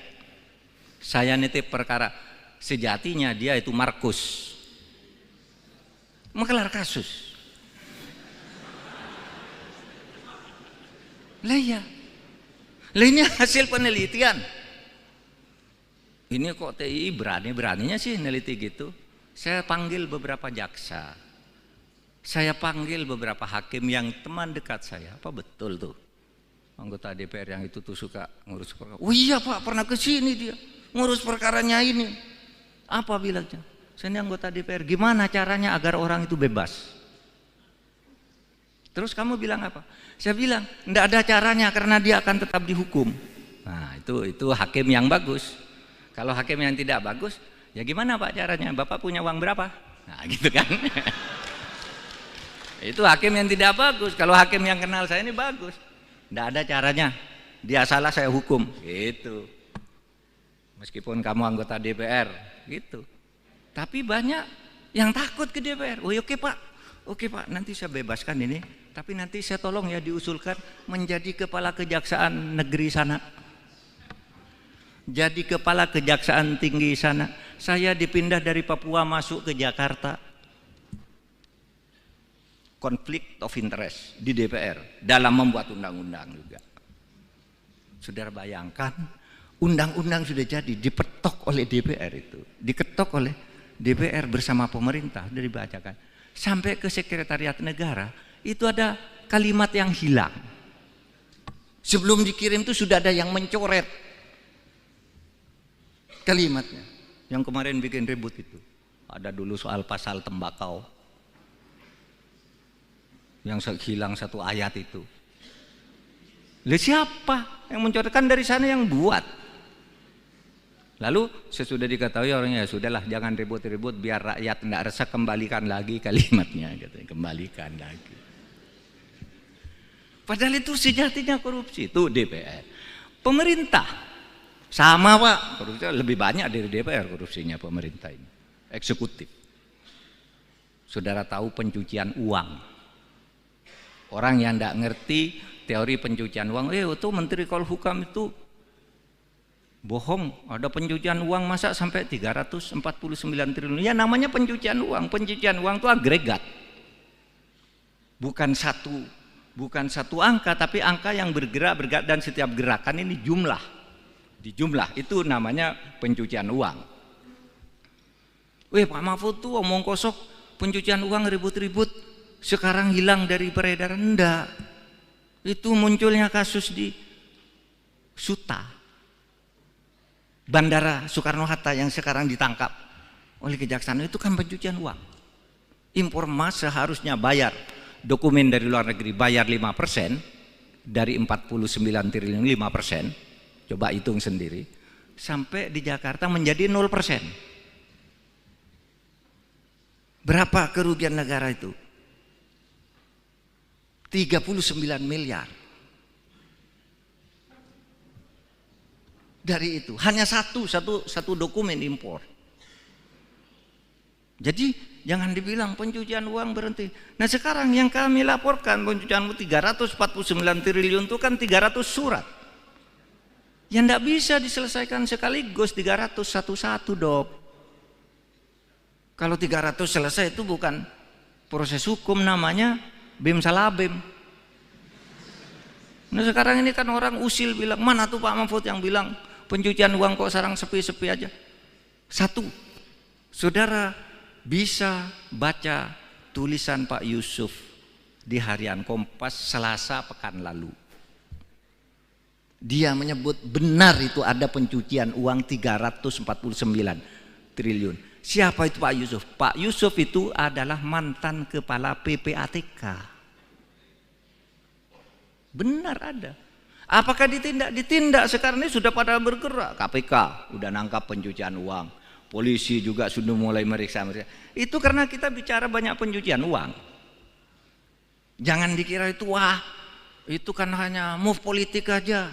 Enggak ada move politik. Itu fakta.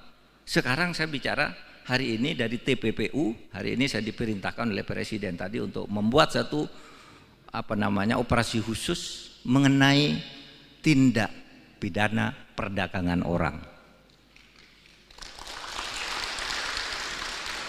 Paling banyak korban perdagangan orang itu di NTT. Dari bulan Januari sampai Mei, pekerja-pekerja ilegal dari NTT yang dipulangkan dalam peti-peti mayat itu 55 orang. Dari seluruh Indonesia selama 3 tahun ini, yang meninggal karena penganiayaan pencucian orang itu 1.930 orang.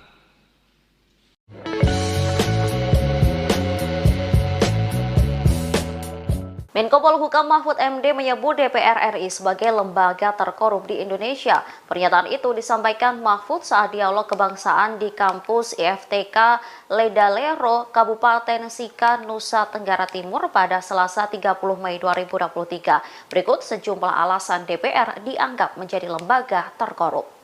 Dijelaskan Mahfud MD, pernyataannya ini berdasarkan hasil temuan Transparansi Internasional.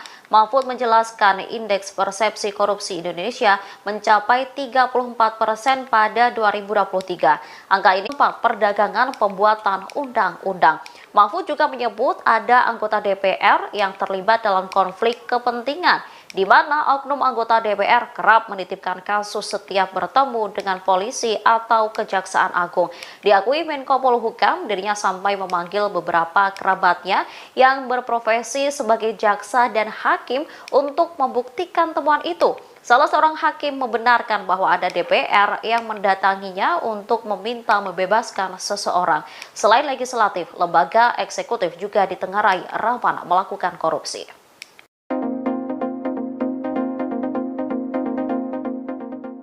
Menko Polhukam Mahfud MD tunjuk hidung DPR RI sebagai lembaga terkorup di Indonesia. Banyak anggota DPR disebut menjadi maklar kasus atau markus. Hal itu kata Mahfud MD berdasarkan hasil temuan Transparansi Internasional. Pernyataan itu disampaikan Mahfud MD saat dialog kebangsaan di kampus IFTK Ledalero, Kabupaten Sika, Nusa Tenggara Timur, Selasa 30 Mei malam, seperti dikutip Kompas.com.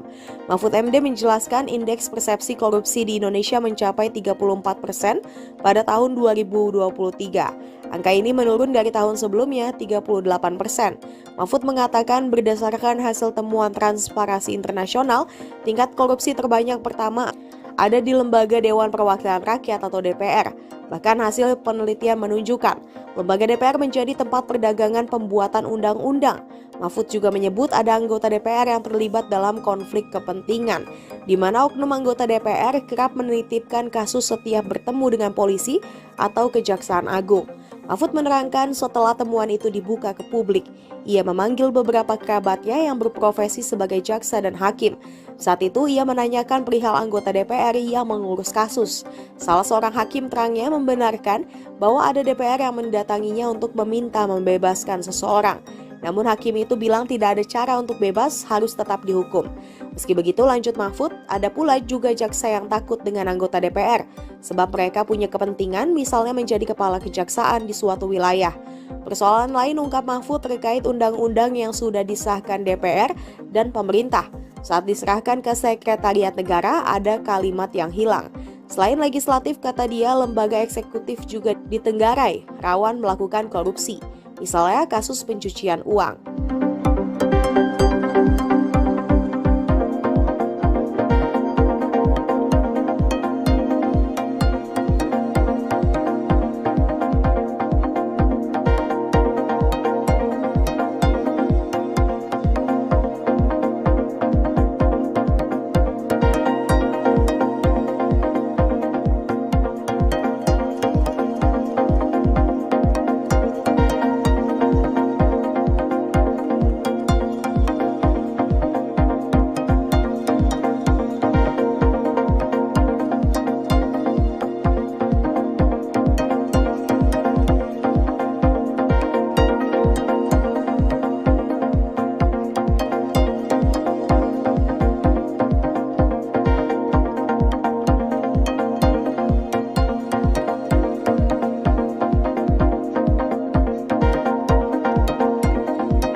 Saudara, kita sudah pasti sejahtera, tapi pemerataan, ya, itu masih belum merata maksudnya.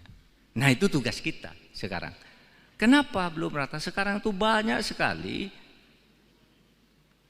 kecurangan-kecurangan dan korupsi dengan cara melanggar hukum, melanggar hak-hak rakyat. Ada tambang ini dikuasai oleh konglomerat, di backup oleh orang kuat. Rakyatnya tidak kebagian. Mau dihukum, penegak hukumnya disuap dulu. Di NTT ini misalnya, yang kasus yang sangat terkenal bagi saya, karena saya mendapat laporan itu. Bagaimana ada tanah milik pemerintah itu beralih ke pejabat-pejabat di salah satu kabupaten di NTT ini. Itu dulu terjadi sebelum Pak Yos jadi wagub, Pak Yos, sebelum Bapak jadi wagub.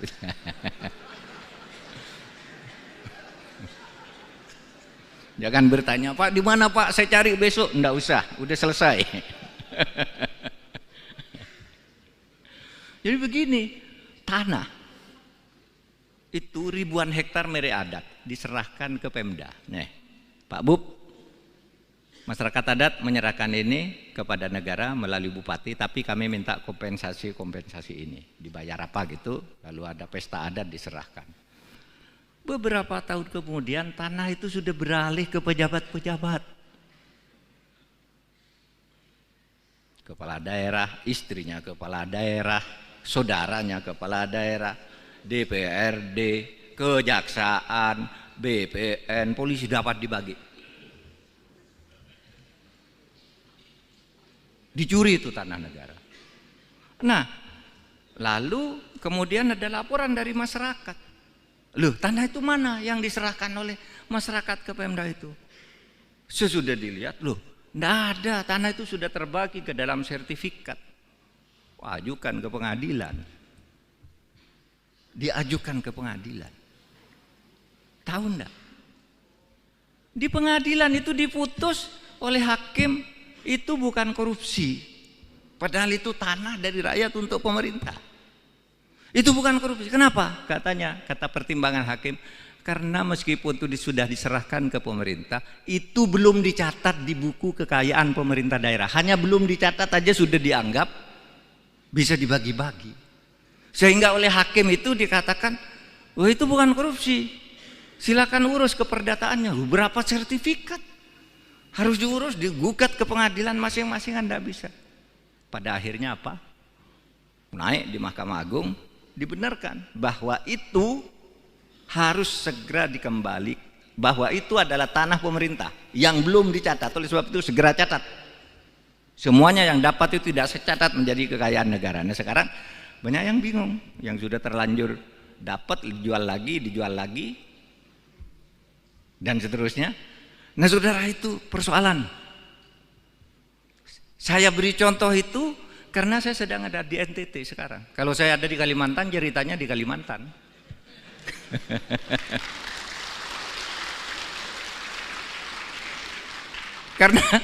Karena di Sumatera Utara banyak itu tanah-tanah. Di Jakarta aja lah, di Jakarta punya PT PN 8.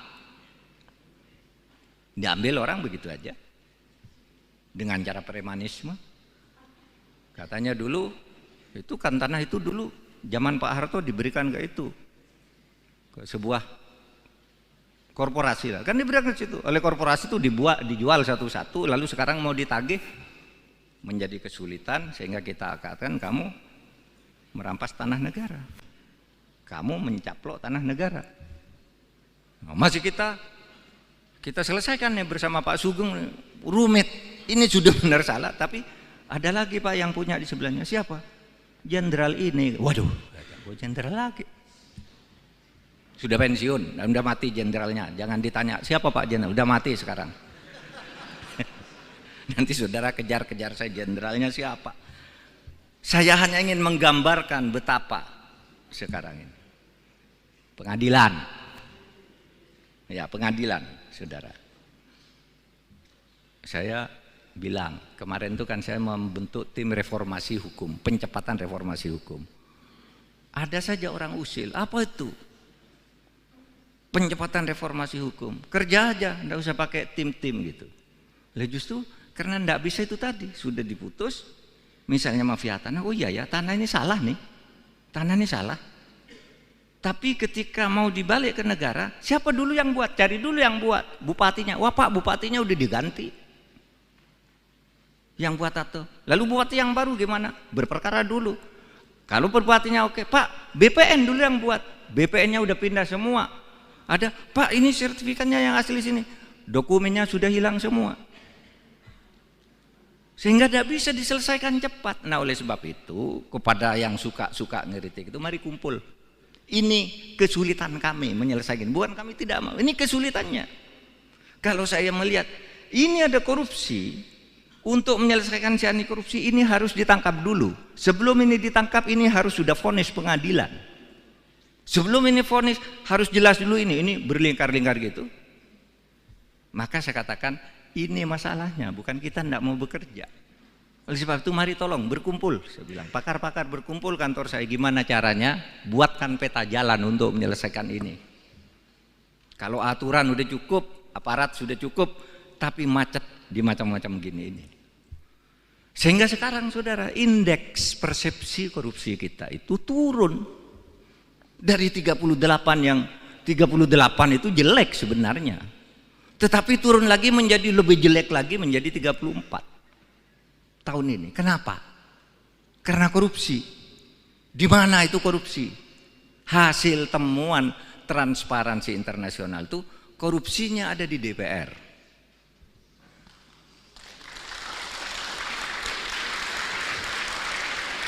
Tapi tidak termasuk Pak Parera. Jangan khawatir Pak. Kalau Bapak korupsi, saya tidak mau bersama-sama ke sini. Tapi karena Bapak bersih, sama-sama kita.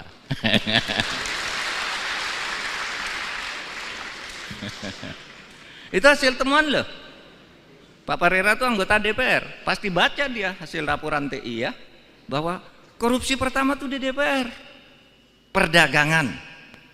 Undang-undang. Pembuatan undang-undang itu pakai bayar tuh menurut hasil penelitian tuh. Ya kalau ditanya satu-satu pasti tidak ada yang ngaku. Tapi itu hasil sigi internasional, di mana orang di luar negeri itu kalau berurusan, ini internasional. Wah Pak, sulit di DPR harus bayar begini, ini kasusnya, gitu. Ada anggota DPR yang terlibat dalam konflik of interest. Apa? Konflik of interestnya itu. Dia menjadi anggota DPR, lalu punya kantor pengacara. Sehingga setiap dia ketemu dengan polisi, Kejaksaan Agung, tolong dong bantu tuh kantor pengacara itu, padahal punya dia. Saya nitip perkara, sejatinya dia itu Markus, mengelar kasus. Lah ya, lah ini hasil penelitian. Ini kok TI berani-beraninya sih neliti gitu. Saya panggil beberapa jaksa.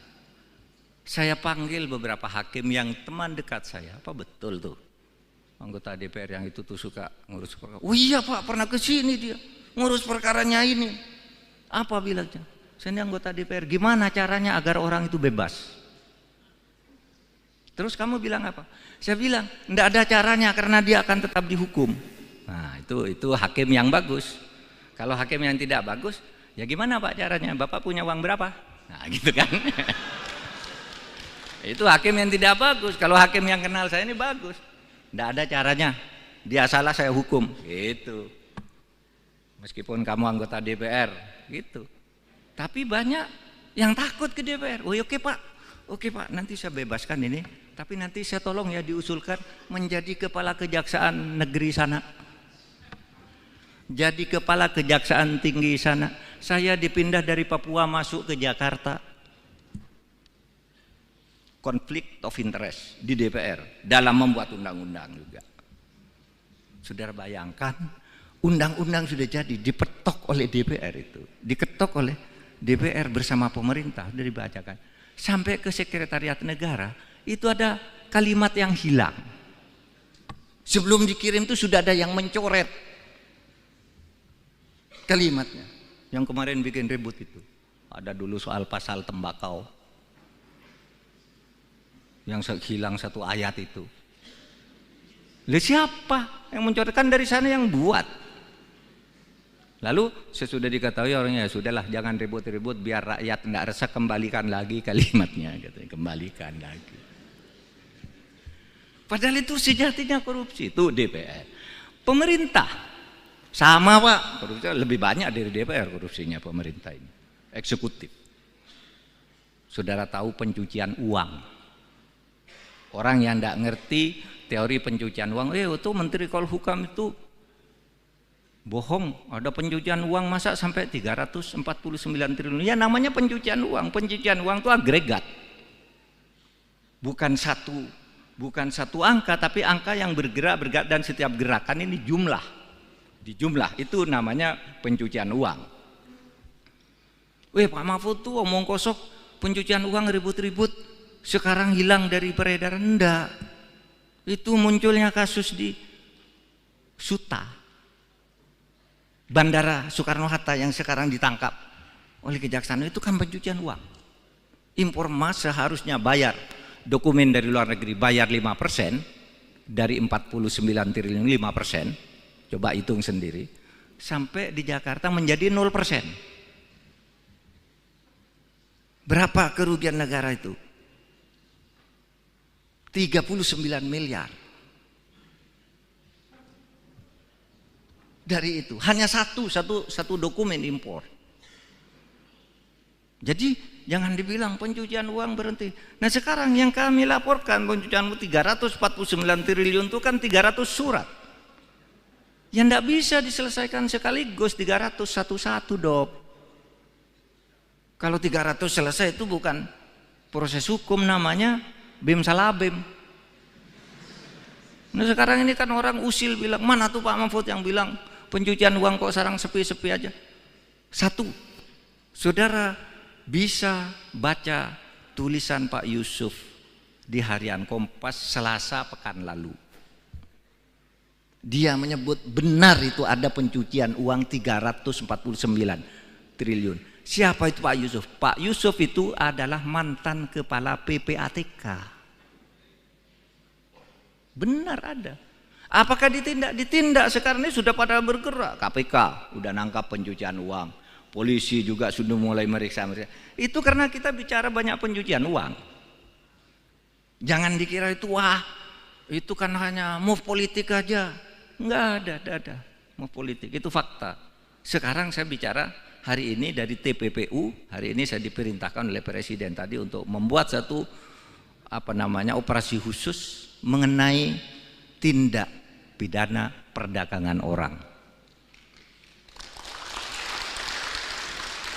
Paling banyak korban perdagangan orang itu di NTT. Dari bulan Januari sampai Mei, pekerja-pekerja ilegal dari NTT yang dipulangkan dalam peti-peti mayat itu 55 orang. Dari seluruh Indonesia selama 3 tahun ini, yang meninggal karena penganiayaan pencucian orang itu 1.930 orang.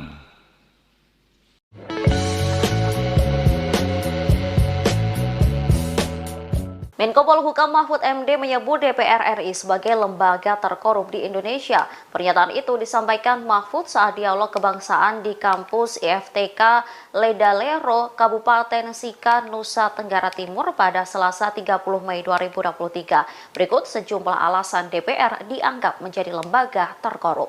Dijelaskan Mahfud MD, pernyataannya ini berdasarkan hasil temuan Transparansi Internasional. Mahfud menjelaskan indeks persepsi korupsi Indonesia mencapai 34% pada 2023. Angka ini menurun dari tahun sebelumnya 38%. Berdasarkan hasil temuan Transparansi Internasional, tingkat korupsi terbanyak pertama ada di lembaga DPR. Bahkan hasil penelitian menunjukkan lembaga DPR menjadi tempat perdagangan pembuatan undang-undang. Mahfud juga menyebut ada anggota DPR yang terlibat dalam konflik kepentingan, di mana oknum anggota DPR kerap menitipkan kasus setiap bertemu dengan polisi atau Kejaksaan Agung. Diakui Menko Polhukam, dirinya sampai memanggil beberapa kerabatnya yang berprofesi sebagai jaksa dan hakim untuk membuktikan temuan itu. Salah seorang hakim membenarkan bahwa ada DPR yang mendatanginya untuk meminta membebaskan seseorang. Selain legislatif, lembaga eksekutif juga ditengarai rawan melakukan korupsi.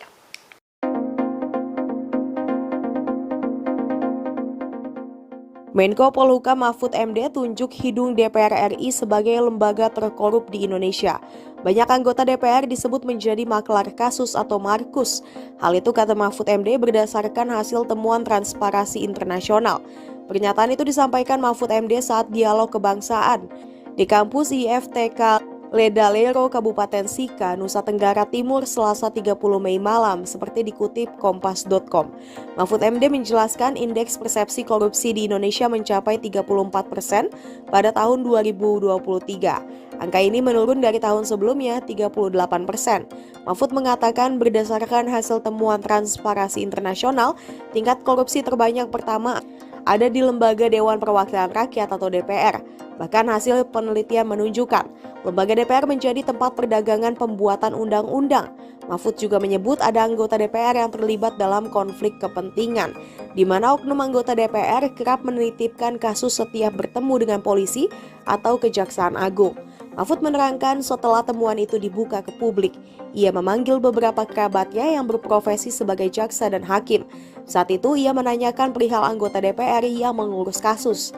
Salah seorang hakim terangnya membenarkan bahwa ada DPR yang mendatanginya untuk meminta membebaskan seseorang. Namun hakim itu bilang tidak ada cara untuk bebas, harus tetap dihukum. Meski begitu, lanjut Mahfud, ada pula juga jaksa yang takut dengan anggota DPR, sebab mereka punya kepentingan misalnya menjadi kepala kejaksaan di suatu wilayah. Persoalan lain ungkap Mahfud terkait undang-undang yang sudah disahkan DPR dan pemerintah. Saat diserahkan ke Sekretariat Negara, ada kalimat yang hilang. Selain legislatif, kata dia, lembaga eksekutif juga ditenggarai, rawan melakukan korupsi. Misalnya kasus pencucian uang.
Saudara, kita sudah pasti sejahtera, tapi pemerataan, ya, itu masih belum merata maksudnya.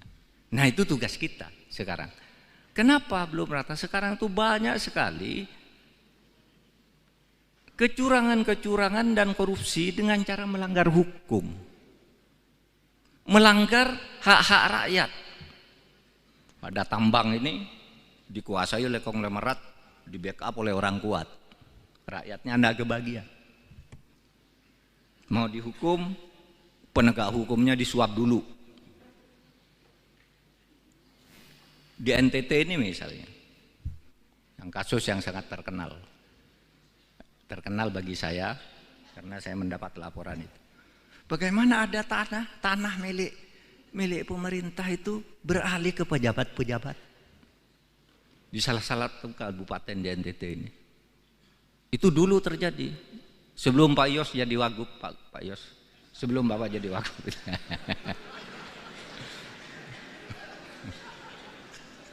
Jangan bertanya, Pak di mana Pak, saya cari besok. Enggak usah, udah selesai. Jadi begini, tanah itu ribuan hektar milik adat diserahkan ke Pemda. Nih, Pak Bub, masyarakat adat menyerahkan ini kepada negara melalui bupati, tapi kami minta kompensasi ini. Dibayar apa gitu, lalu ada pesta adat diserahkan.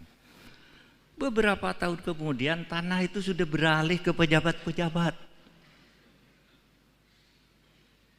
Kepala daerah, istrinya kepala daerah, saudaranya kepala daerah, DPRD, kejaksaan, BPN, polisi dapat dibagi. Dicuri itu tanah negara. Nah, lalu kemudian ada laporan dari masyarakat. Loh, tanah itu mana yang diserahkan oleh masyarakat ke Pemda itu? Sesudah dilihat, loh, enggak ada, tanah itu sudah terbagi ke dalam sertifikat. Ajukan ke pengadilan. Diajukan ke pengadilan. Tahu enggak? Di pengadilan itu diputus oleh hakim, itu bukan korupsi. Padahal itu tanah dari rakyat untuk pemerintah. Itu bukan korupsi. Kenapa? Kata pertimbangan hakim, karena meskipun itu sudah diserahkan ke pemerintah, itu belum dicatat di buku kekayaan pemerintah daerah. Hanya belum dicatat aja sudah dianggap bisa dibagi-bagi. Sehingga oleh hakim itu dikatakan, wah itu bukan korupsi. Silakan urus keperdataannya. Berapa sertifikat? Harus diurus, digugat ke pengadilan masing-masing, Anda bisa. Pada akhirnya apa? Naik di Mahkamah Agung, dibenarkan bahwa itu harus segera dikembali, bahwa itu adalah tanah pemerintah yang belum dicatat. Oleh sebab itu segera catat. Semuanya yang dapat itu tidak secatat menjadi kekayaan negara. Nah sekarang banyak yang bingung, yang sudah terlanjur dapat dijual lagi, dan seterusnya. Nah saudara, itu persoalan. Saya beri contoh itu karena saya sedang ada di NTT sekarang. Kalau saya ada di Kalimantan, ceritanya di Kalimantan.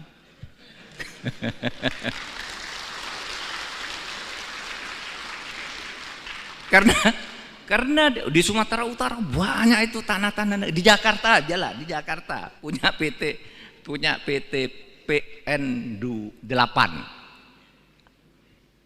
Diambil orang begitu aja dengan cara premanisme. Katanya dulu itu kan tanah itu dulu zaman Pak Harto diberikan ke itu, ke sebuah korporasi lah, kan diberikan ke situ. Oleh korporasi itu dijual satu-satu, lalu sekarang mau ditagih menjadi kesulitan, sehingga kita katakan kamu merampas tanah negara, kamu mencaplok tanah negara. Nah, masih kita selesaikan ya bersama Pak Sugeng, rumit. Ini sudah benar salah, tapi ada lagi Pak yang punya di sebelahnya. Siapa? Jenderal ini. Waduh, jenderal lagi. Sudah pensiun, udah mati jenderalnya. Jangan ditanya siapa Pak jenderal, udah mati sekarang. Nanti saudara kejar-kejar saya jenderalnya siapa. Saya hanya ingin menggambarkan betapa sekarang ini pengadilan. Ya, pengadilan, saudara. Saya bilang kemarin itu kan saya membentuk tim reformasi hukum, pencepatan reformasi hukum. Ada saja orang usil, apa itu pencepatan reformasi hukum? Kerja aja, enggak usah pakai tim-tim gitu. Lah justru karena enggak bisa itu tadi, sudah diputus misalnya mafia tanah. Oh iya ya, tanah ini salah nih, tanah ini salah. Tapi ketika mau dibalik ke negara, siapa dulu yang buat? Cari dulu yang buat, bupatinya. Wah Pak, bupatinya udah diganti. Yang buat atau lalu bupati yang baru gimana? Berperkara dulu. Kalau bupatinya oke, Pak, BPN dulu yang buat. BPN-nya udah pindah semua. Ada, Pak, ini sertifikatnya yang asli sini. Dokumennya sudah hilang semua. Sehingga tidak bisa diselesaikan cepat. Nah, oleh sebab itu, kepada yang suka-suka ngeritik itu, mari kumpul. Ini kesulitan kami menyelesaikan. Bukan kami tidak mau, ini kesulitannya. Kalau saya melihat ini ada korupsi, untuk menyelesaikan si anti korupsi ini harus ditangkap dulu. Sebelum ini ditangkap, ini harus sudah vonis pengadilan. Sebelum ini vonis harus jelas dulu ini berlingkar-lingkar gitu. Maka saya katakan ini masalahnya, bukan kita tidak mau bekerja. Oleh sebab itu mari tolong berkumpul, saya bilang pakar-pakar berkumpul kantor saya, gimana caranya buatkan peta jalan untuk menyelesaikan ini. Kalau aturan udah cukup, aparat sudah cukup, tapi macet di macam-macam gini ini. Sehingga sekarang saudara, indeks persepsi korupsi kita itu turun dari 38 yang 38 itu jelek sebenarnya. Tetapi turun lagi menjadi lebih jelek lagi menjadi 34 tahun ini. Kenapa? Karena korupsi. Di mana itu korupsi? Hasil temuan Transparansi Internasional itu korupsinya ada di DPR.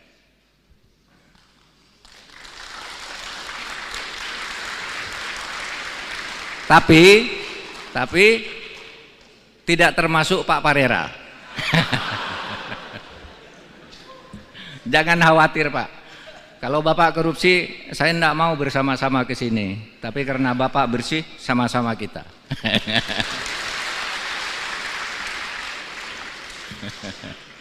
Itu hasil temuan loh. Pak Parera itu anggota DPR. Pasti baca dia hasil laporan TI ya. Bahwa korupsi pertama tuh di DPR. Perdagangan.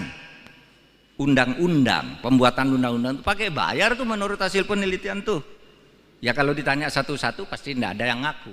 Tapi itu hasil sigi internasional, di mana orang di luar negeri itu kalau berurusan ini internasional. Wah Pak, sulit di DPR harus bayar begini. Ini kasusnya gitu. Ada anggota DPR yang terlibat dalam konflik of interest. Apa? konflik of interestnya itu. Dia menjadi anggota DPR, lalu punya kantor pengacara. Sehingga setiap dia ketemu dengan polisi, Kejaksaan Agung, tolong dong bantu tuh kantor pengacara itu, padahal punya dia. Saya nitip perkara, sejatinya dia itu Markus, mengelar kasus. Lah iya, lah ini hasil penelitian. Ini kok TI berani-beraninya sih neliti gitu. Saya panggil beberapa jaksa, saya panggil beberapa hakim yang teman dekat saya. Apa betul tuh anggota DPR yang itu tuh suka ngurus perkara? Oh iya Pak, pernah ke sini dia ngurus perkaranya ini. Apa bilangnya? Saya ini anggota DPR. Gimana caranya agar orang itu bebas? Terus kamu bilang apa? Saya bilang, enggak ada caranya karena dia akan tetap dihukum. Nah, itu hakim yang bagus. Kalau hakim yang tidak bagus, ya gimana Pak caranya? Bapak punya uang berapa? Nah, gitu kan. Itu hakim yang tidak bagus. Kalau hakim yang kenal saya ini bagus. Enggak ada caranya. Dia salah saya hukum. Gitu. Meskipun kamu anggota DPR, gitu. Tapi banyak yang takut ke DPR. Oh, oke Pak. Oke Pak, nanti saya bebaskan ini. Tapi nanti saya tolong ya diusulkan menjadi kepala kejaksaan negeri sana. Jadi kepala kejaksaan tinggi sana. Saya dipindah dari Papua masuk ke Jakarta. Konflik of interest di DPR dalam membuat undang-undang juga. Saudara bayangkan, undang-undang sudah jadi dipetok oleh DPR itu. Diketok oleh DPR bersama pemerintah, sudah dibacakan. Sampai ke sekretariat negara, itu ada kalimat yang hilang. Sebelum dikirim itu sudah ada yang mencoret kalimatnya. Yang kemarin bikin ribut itu. Ada dulu soal pasal tembakau. Yang hilang satu ayat itu. Lah siapa yang mencoret? Kan dari sana yang buat. Lalu sesudah diketahui orangnya, ya sudahlah jangan ribut-ribut biar rakyat tidak resah, kembalikan lagi kalimatnya, katanya, kembalikan lagi. Padahal itu sejatinya korupsi, itu DPR. Pemerintah sama Pak, korupsi lebih banyak dari DPR korupsinya pemerintah ini. Eksekutif. Saudara tahu pencucian uang. Orang yang tidak ngerti teori pencucian uang, itu Menteri Polhukam itu bohong, ada pencucian uang masa sampai 349 triliun. Ya namanya pencucian uang. Pencucian uang itu agregat.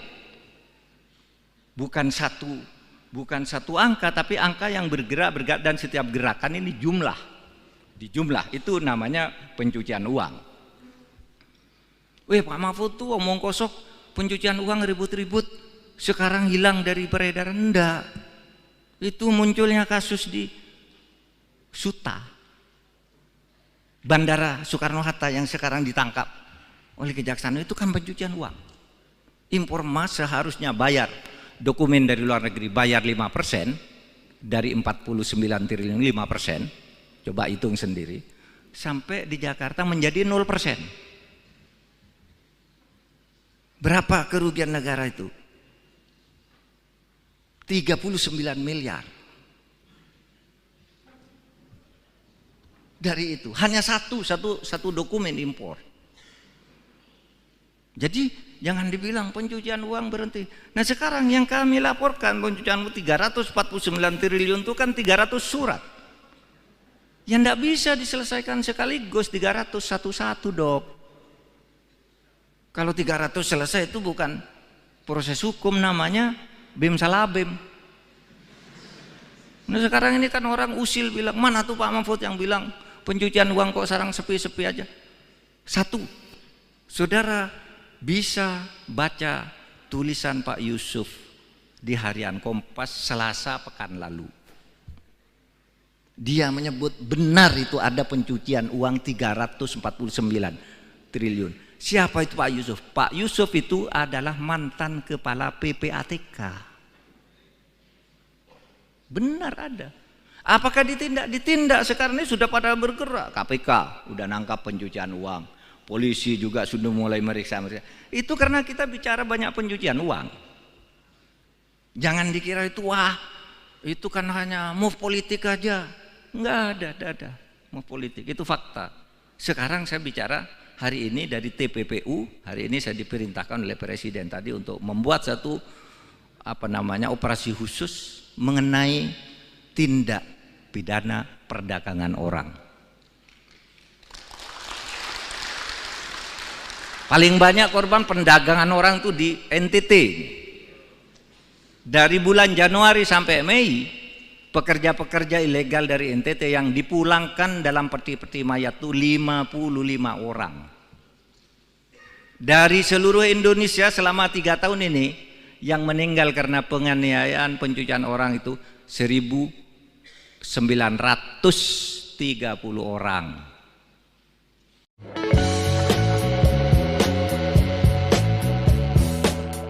Menko Polhukam Mahfud MD menyebut DPR RI sebagai lembaga terkorup di Indonesia. Pernyataan itu disampaikan Mahfud saat dialog kebangsaan di kampus IFTK Ledalero, Kabupaten Sika, Nusa Tenggara Timur pada Selasa 30 Mei 2023. Berikut sejumlah alasan DPR dianggap menjadi lembaga terkorup. Dijelaskan Mahfud MD, pernyataannya ini berdasarkan hasil temuan Transparansi Internasional. Mahfud menjelaskan indeks persepsi korupsi Indonesia mencapai 34% pada 2023. Angka ini menurun dari tahun sebelumnya 38%. Berdasarkan hasil temuan Transparansi Internasional, tingkat korupsi terbanyak pertama ada di lembaga DPR. Bahkan hasil penelitian menunjukkan lembaga DPR menjadi tempat perdagangan pembuatan undang-undang.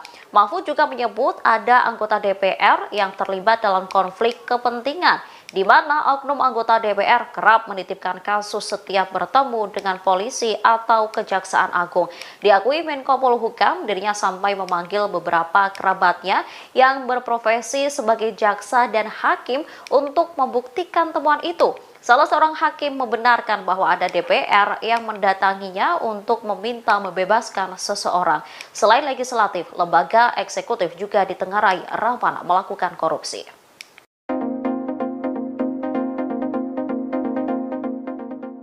Menko Polhukam Mahfud MD tunjuk hidung DPR RI sebagai lembaga terkorup di Indonesia. Banyak anggota DPR disebut menjadi maklar kasus atau markus. Hal itu kata Mahfud MD berdasarkan hasil temuan Transparansi Internasional.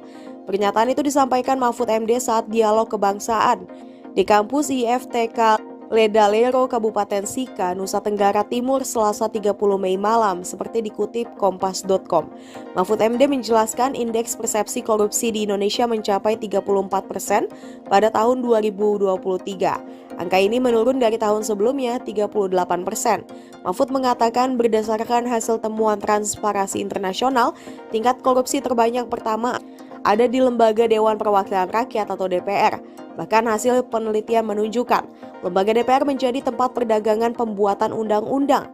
Mahfud juga menyebut ada anggota DPR yang terlibat dalam konflik kepentingan, di mana oknum anggota DPR kerap menitipkan kasus setiap bertemu dengan polisi atau Kejaksaan Agung. Mahfud menerangkan setelah temuan itu dibuka ke publik, ia memanggil beberapa kerabatnya yang berprofesi sebagai jaksa dan hakim. Saat itu ia menanyakan perihal anggota DPR yang mengurus kasus. Salah seorang hakim terangnya membenarkan bahwa ada DPR yang mendatanginya untuk meminta membebaskan seseorang. Namun hakim itu bilang tidak ada cara untuk bebas, harus tetap dihukum. Meski begitu, lanjut Mahfud, ada pula juga jaksa yang takut dengan anggota DPR, sebab mereka punya kepentingan misalnya menjadi kepala kejaksaan di suatu wilayah. Persoalan lain ungkap Mahfud terkait undang-undang yang sudah disahkan DPR dan pemerintah. Saat diserahkan ke Sekretariat Negara, ada kalimat yang hilang. Selain legislatif, kata dia, lembaga eksekutif juga ditenggarai, rawan melakukan korupsi. Misalnya kasus pencucian uang.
Saudara, kita sudah pasti sejahtera, tapi pemerataan ya itu masih belum rata maksudnya. Nah, itu tugas kita sekarang. Kenapa belum rata? Sekarang itu banyak sekali kecurangan-kecurangan dan korupsi dengan cara melanggar hukum, melanggar hak-hak rakyat. Ada tambang ini dikuasai oleh konglomerat, di backup oleh orang kuat, rakyatnya tidak kebagian. Mau dihukum, penegak hukumnya disuap dulu. Di NTT ini misalnya, yang kasus yang sangat terkenal bagi saya karena saya mendapat laporan itu. Bagaimana ada tanah milik pemerintah itu beralih ke pejabat-pejabat di salah satu kabupaten di NTT ini. Itu dulu terjadi sebelum Pak Yos jadi wagub, Pak Yos, sebelum Bapak jadi wagub.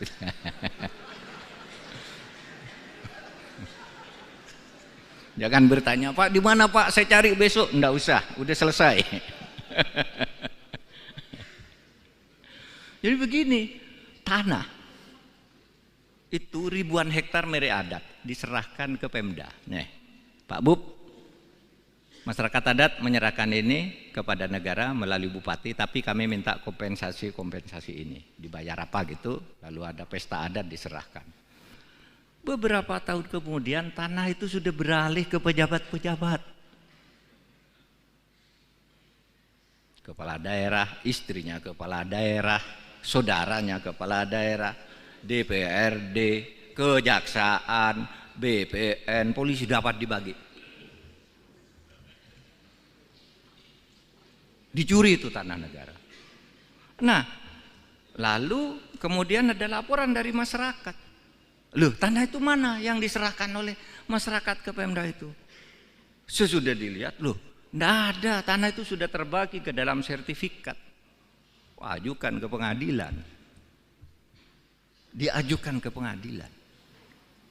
Tahu enggak? Di pengadilan itu diputus oleh hakim itu bukan korupsi. Padahal itu tanah dari rakyat untuk pemerintah.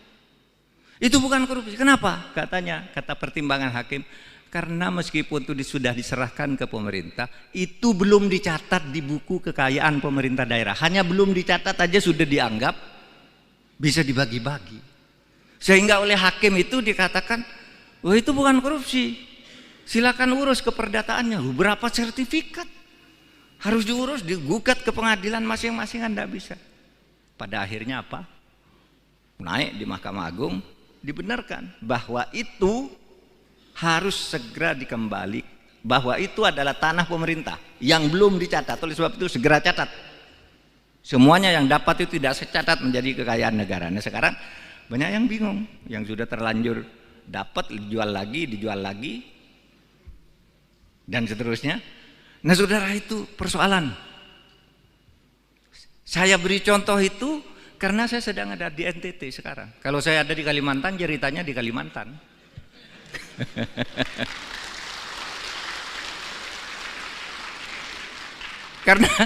Karena di Sumatera Utara banyak itu tanah-tanah. Di Jakarta aja lah, di Jakarta punya PT PN 8.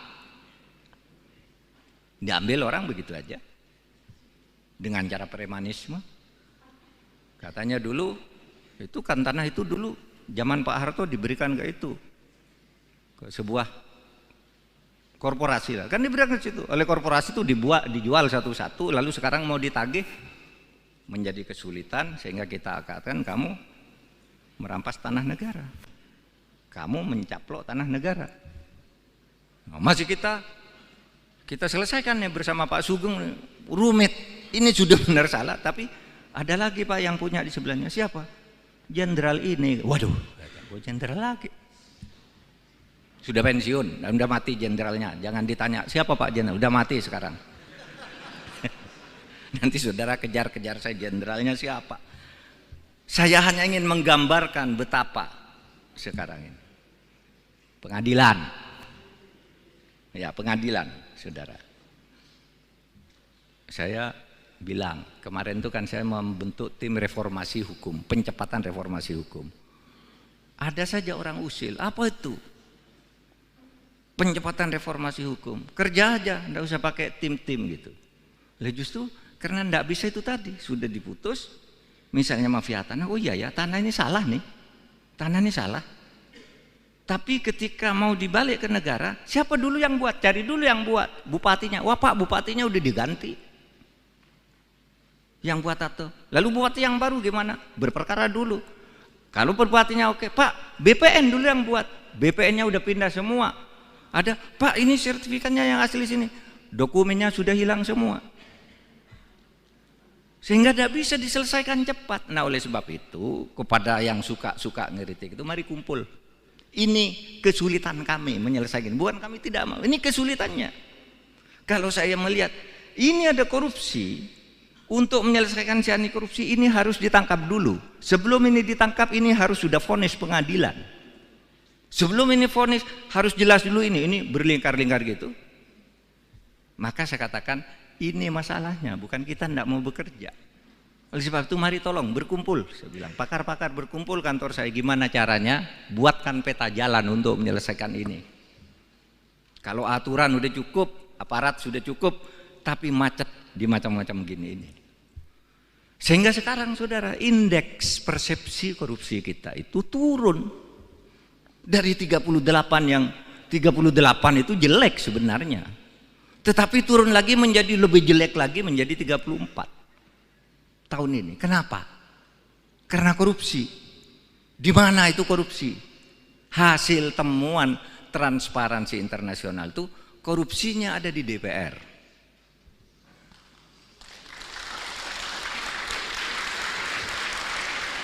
Tapi tidak termasuk Pak Parera. Jangan khawatir Pak. Kalau Bapak korupsi, saya tidak mau bersama-sama ke sini. Tapi karena Bapak bersih, sama-sama kita.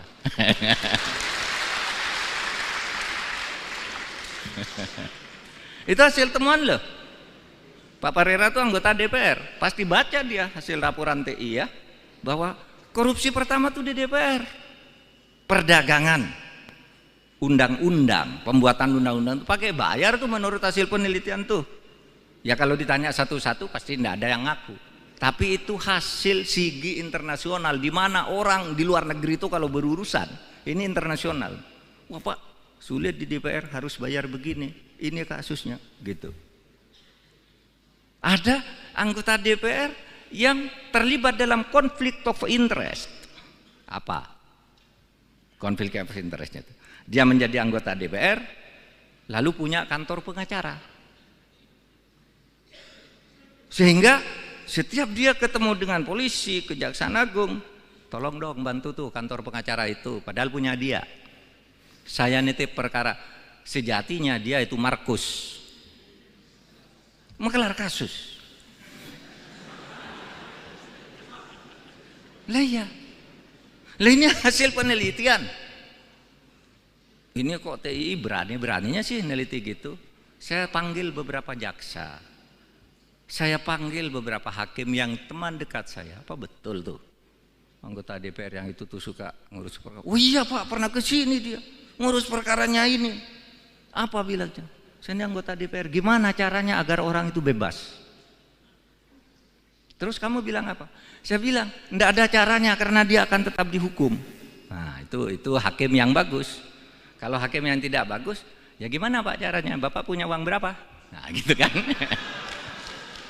Itu hakim yang tidak bagus. Kalau hakim yang kenal saya ini bagus. Enggak ada caranya. Dia salah saya hukum. Gitu. Meskipun kamu anggota DPR, gitu. Tapi banyak yang takut ke DPR. Oh, oke Pak. Oke Pak, nanti saya bebaskan ini. Tapi nanti saya tolong ya diusulkan menjadi kepala kejaksaan negeri sana. Jadi kepala kejaksaan tinggi sana. Saya dipindah dari Papua masuk ke Jakarta. Konflik of interest di DPR dalam membuat undang-undang juga. Saudara bayangkan, undang-undang sudah jadi, dipetok oleh DPR itu. Diketok oleh DPR bersama pemerintah, sudah dibacakan. Sampai ke sekretariat negara, itu ada kalimat yang hilang. Sebelum dikirim itu sudah ada yang mencoret kalimatnya. Yang kemarin bikin ribut itu. Ada dulu soal pasal tembakau. Yang hilang satu ayat itu. Lalu siapa yang mencoretkan? Dari sana yang buat. Lalu sesudah diketahui orangnya, ya sudahlah jangan ribut-ribut biar rakyat tidak resah, kembalikan lagi kalimatnya, katanya, kembalikan lagi. Padahal itu sejatinya korupsi, itu DPR. Pemerintah sama Pak, korupsi lebih banyak dari DPR korupsinya pemerintah ini. Eksekutif. Saudara tahu pencucian uang. Orang yang tidak ngerti teori pencucian uang, itu Menteri Polhukam itu bohong, ada pencucian uang masa sampai 349 triliun. Ya namanya pencucian uang. Pencucian uang itu agregat. Bukan satu angka, tapi angka yang bergerak dan setiap gerakan ini jumlah. Dijumlah itu namanya pencucian uang. Pak Mahfud tuh omong kosong, pencucian uang ribut-ribut, sekarang hilang dari peredaran. Enggak. Itu munculnya kasus di Suta, Bandara Soekarno-Hatta yang sekarang ditangkap oleh kejaksaan, itu kan pencucian uang. Impor emas seharusnya bayar dokumen dari luar negeri, bayar 5% dari 49 triliun 5%, coba hitung sendiri, sampai di Jakarta menjadi 0%. Berapa kerugian negara itu? 39 miliar. Dari itu hanya satu dokumen impor. Jadi jangan dibilang pencucian uang berhenti. Nah sekarang yang kami laporkan pencucian uang 349 triliun itu kan 300 surat. Yang tidak bisa diselesaikan sekaligus 300 satu-satu, Dok. Kalau 300 selesai itu bukan proses hukum, namanya bim salah bim. Nah sekarang ini kan orang usil bilang, mana tuh Pak Mahfud yang bilang pencucian uang kok sekarang sepi-sepi aja. Satu, saudara bisa baca tulisan Pak Yusuf di Harian Kompas Selasa pekan lalu. Dia menyebut benar itu ada pencucian uang 349 triliun. Siapa itu Pak Yusuf? Pak Yusuf itu adalah mantan kepala PPATK. Benar ada. Apakah ditindak? Ditindak. Sekarang ini sudah pada bergerak. KPK udah nangkap pencucian uang. Polisi juga sudah mulai meriksa. Itu karena kita bicara banyak pencucian uang. Jangan dikira itu wah, itu kan hanya move politik aja. Enggak ada move politik. Itu fakta. Sekarang saya bicara hari ini dari TPPU. Hari ini saya diperintahkan oleh Presiden tadi untuk membuat satu operasi khusus mengenai tindak pidana perdagangan orang. Paling banyak korban perdagangan orang itu di NTT. Dari bulan Januari sampai Mei, pekerja-pekerja ilegal dari NTT yang dipulangkan dalam peti-peti mayat itu 55 orang. Dari seluruh Indonesia selama 3 tahun ini, yang meninggal karena penganiayaan pencucian orang itu 1.930 orang.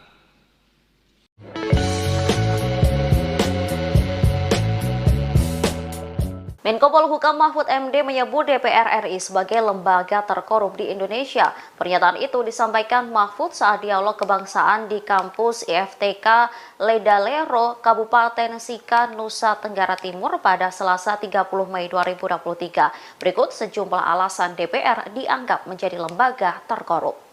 Dijelaskan Mahfud MD, pernyataannya ini berdasarkan hasil temuan Transparansi Internasional. Mahfud menjelaskan indeks persepsi korupsi Indonesia mencapai 34% pada 2023. Angka ini menurun dari tahun sebelumnya 38%. Berdasarkan hasil temuan Transparansi Internasional, tingkat korupsi terbanyak pertama ada di lembaga DPR. Bahkan hasil penelitian menunjukkan lembaga DPR menjadi tempat perdagangan pembuatan undang-undang. Mahfud juga menyebut ada anggota DPR yang terlibat dalam konflik kepentingan di mana oknum anggota DPR kerap menitipkan kasus setiap bertemu dengan polisi atau Kejaksaan Agung. Diakui Menko Polhukam, dirinya sampai memanggil beberapa kerabatnya yang berprofesi sebagai jaksa dan hakim untuk membuktikan temuan itu. Salah seorang hakim membenarkan bahwa ada DPR yang mendatanginya untuk meminta membebaskan seseorang. Selain legislatif, lembaga eksekutif juga ditengarai rawan melakukan korupsi.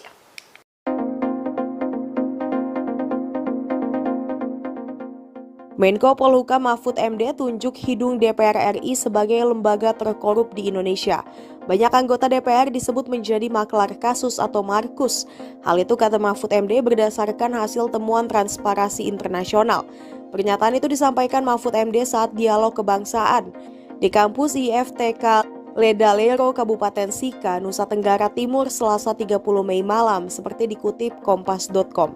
Mahfud MD menjelaskan indeks persepsi korupsi di Indonesia mencapai 34% pada tahun 2023. Angka ini menurun dari tahun sebelumnya, 38%. Mahfud mengatakan berdasarkan hasil temuan Transparansi Internasional, tingkat korupsi terbanyak pertama ada di Lembaga Dewan Perwakilan Rakyat atau DPR. Bahkan hasil penelitian menunjukkan lembaga DPR menjadi tempat perdagangan pembuatan undang-undang. Mahfud juga menyebut ada anggota DPR yang terlibat dalam konflik kepentingan, di mana oknum anggota DPR kerap menitipkan kasus setiap bertemu dengan polisi atau Kejaksaan Agung. Mahfud menerangkan setelah temuan itu dibuka ke publik, ia memanggil beberapa kerabatnya yang berprofesi sebagai jaksa dan hakim. Saat itu ia menanyakan perihal anggota DPR yang mengurus kasus. Salah seorang hakim terangnya membenarkan bahwa ada DPR yang mendatanginya untuk meminta membebaskan seseorang. Namun hakim itu bilang tidak ada cara untuk bebas, harus tetap dihukum. Meski begitu, lanjut Mahfud, ada pula juga jaksa yang takut dengan anggota DPR, sebab mereka punya kepentingan misalnya menjadi kepala kejaksaan di suatu wilayah. Persoalan lain ungkap Mahfud terkait undang-undang yang sudah disahkan DPR dan pemerintah. Saat diserahkan ke Sekretariat Negara, ada kalimat yang hilang. Selain legislatif, kata dia, lembaga eksekutif juga ditenggarai rawan melakukan korupsi. Misalnya kasus pencucian uang.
Saudara, kita sudah pasti sejahtera, tapi pemerataan ya, itu masih belum merata maksudnya. Nah itu tugas kita sekarang. Kenapa belum merata? Sekarang tuh banyak sekali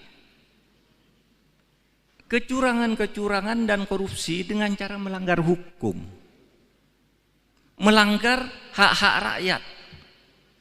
Ada tambang ini dikuasai oleh konglomerat, di backup oleh orang kuat, rakyatnya anda kebagian.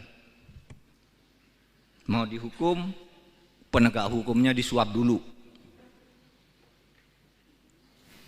Di NTT ini misalnya, yang kasus yang sangat terkenal bagi saya karena saya mendapat laporan itu.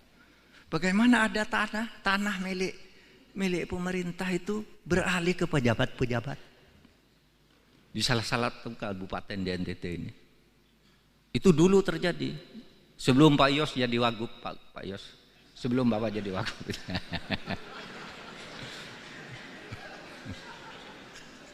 Jangan bertanya, Pak di mana Pak, saya cari besok. Enggak usah, udah selesai. Jadi begini, tanah itu ribuan hektar milik adat diserahkan ke Pemda. Nih, Pak Bub, Masyarakat adat menyerahkan ini kepada negara melalui bupati, tapi kami minta kompensasi ini. Dibayar apa gitu, lalu ada pesta adat diserahkan. Beberapa tahun kemudian tanah itu sudah beralih ke pejabat-pejabat. Kepala daerah, istrinya kepala daerah, saudaranya kepala daerah, DPRD, kejaksaan, BPN, polisi dapat dibagi. Dicuri itu tanah negara. Nah, lalu kemudian ada laporan dari masyarakat. Loh, tanah itu mana yang diserahkan oleh masyarakat ke Pemda itu? Sesudah dilihat, loh, enggak ada, tanah itu sudah terbagi ke dalam sertifikat. Ajukan ke pengadilan. Diajukan ke pengadilan. Tahu enggak? Di pengadilan itu diputus oleh hakim, itu bukan korupsi. Padahal itu tanah dari rakyat untuk pemerintah. Itu bukan korupsi. Kenapa? Katanya, kata pertimbangan hakim, karena meskipun itu sudah diserahkan ke pemerintah, itu belum dicatat di buku kekayaan pemerintah daerah. Hanya belum dicatat aja sudah dianggap bisa dibagi-bagi. Sehingga oleh hakim itu dikatakan, oh itu bukan korupsi. Silakan urus keperdataannya. Berapa sertifikat?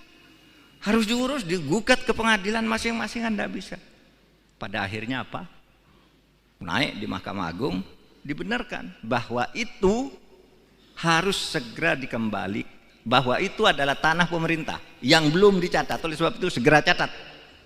Semuanya yang dapat itu tidak secatat menjadi kekayaan negara. Nah sekarang banyak yang bingung, yang sudah terlanjur dapat dijual lagi, dan seterusnya. Nah saudara, itu persoalan. Saya beri contoh itu karena saya sedang ada di NTT sekarang. Kalau saya ada di Kalimantan, ceritanya di Kalimantan.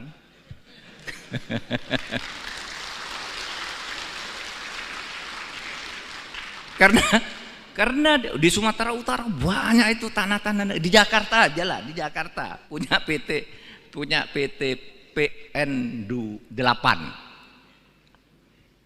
Diambil orang begitu aja dengan cara premanisme. Katanya dulu itu kan tanah itu dulu zaman Pak Harto diberikan ke itu, ke sebuah korporasi lah, kan diberikan ke situ. Oleh korporasi itu dijual satu-satu, lalu sekarang mau ditagih menjadi kesulitan, sehingga kita katakan kamu merampas tanah negara, kamu mencaplok tanah negara. Nah, masih kita selesaikan ya bersama Pak Sugeng, rumit. Ini sudah benar salah, tapi ada lagi Pak yang punya di sebelahnya. Siapa? Jenderal ini. Waduh, jenderal lagi. Sudah pensiun, udah mati jenderalnya. Jangan ditanya siapa Pak jenderal, udah mati sekarang. Nanti saudara kejar-kejar saya jenderalnya siapa. Saya hanya ingin menggambarkan betapa sekarang ini pengadilan. Ya, pengadilan, saudara. Saya bilang, kemarin itu kan saya membentuk tim reformasi hukum, pencepatan reformasi hukum. Ada saja orang usil, apa itu? Pencepatan reformasi hukum, kerja aja, enggak usah pakai tim-tim gitu. Lah justru karena enggak bisa itu tadi, sudah diputus, misalnya mafia tanah, oh iya ya, tanah ini salah nih, tanah ini salah. Tapi ketika mau dibalik ke negara, siapa dulu yang buat? Cari dulu yang buat, bupatinya. Wah Pak, bupatinya udah diganti. Yang buat atau lalu bupati yang baru gimana? Berperkara dulu. Kalau bupatinya oke, Pak, BPN dulu yang buat. BPN-nya udah pindah semua. Ada, Pak, ini sertifikatnya yang asli sini. Dokumennya sudah hilang semua. Sehingga tidak bisa diselesaikan cepat. Nah, oleh sebab itu, kepada yang suka ngeritik itu, mari kumpul. Ini kesulitan kami menyelesaikan, bukan kami tidak mau, ini kesulitannya. Kalau saya melihat ini ada korupsi, untuk menyelesaikan si korupsi ini harus ditangkap dulu. Sebelum ini ditangkap, ini harus sudah vonis pengadilan. Sebelum ini vonis harus jelas dulu ini berlingkar-lingkar gitu. Maka saya katakan ini masalahnya, bukan kita tidak mau bekerja. Oleh sebab itu mari tolong berkumpul, saya bilang pakar-pakar berkumpul kantor saya, gimana caranya buatkan peta jalan untuk menyelesaikan ini. Kalau aturan udah cukup, aparat sudah cukup, tapi macet di macam-macam gini ini. Sehingga sekarang saudara, indeks persepsi korupsi kita itu turun dari 38 yang 38 itu jelek sebenarnya. Tetapi turun lagi menjadi lebih jelek lagi menjadi 34 tahun ini. Kenapa? Karena korupsi. Di mana itu korupsi? Hasil temuan Transparansi Internasional itu korupsinya ada di DPR.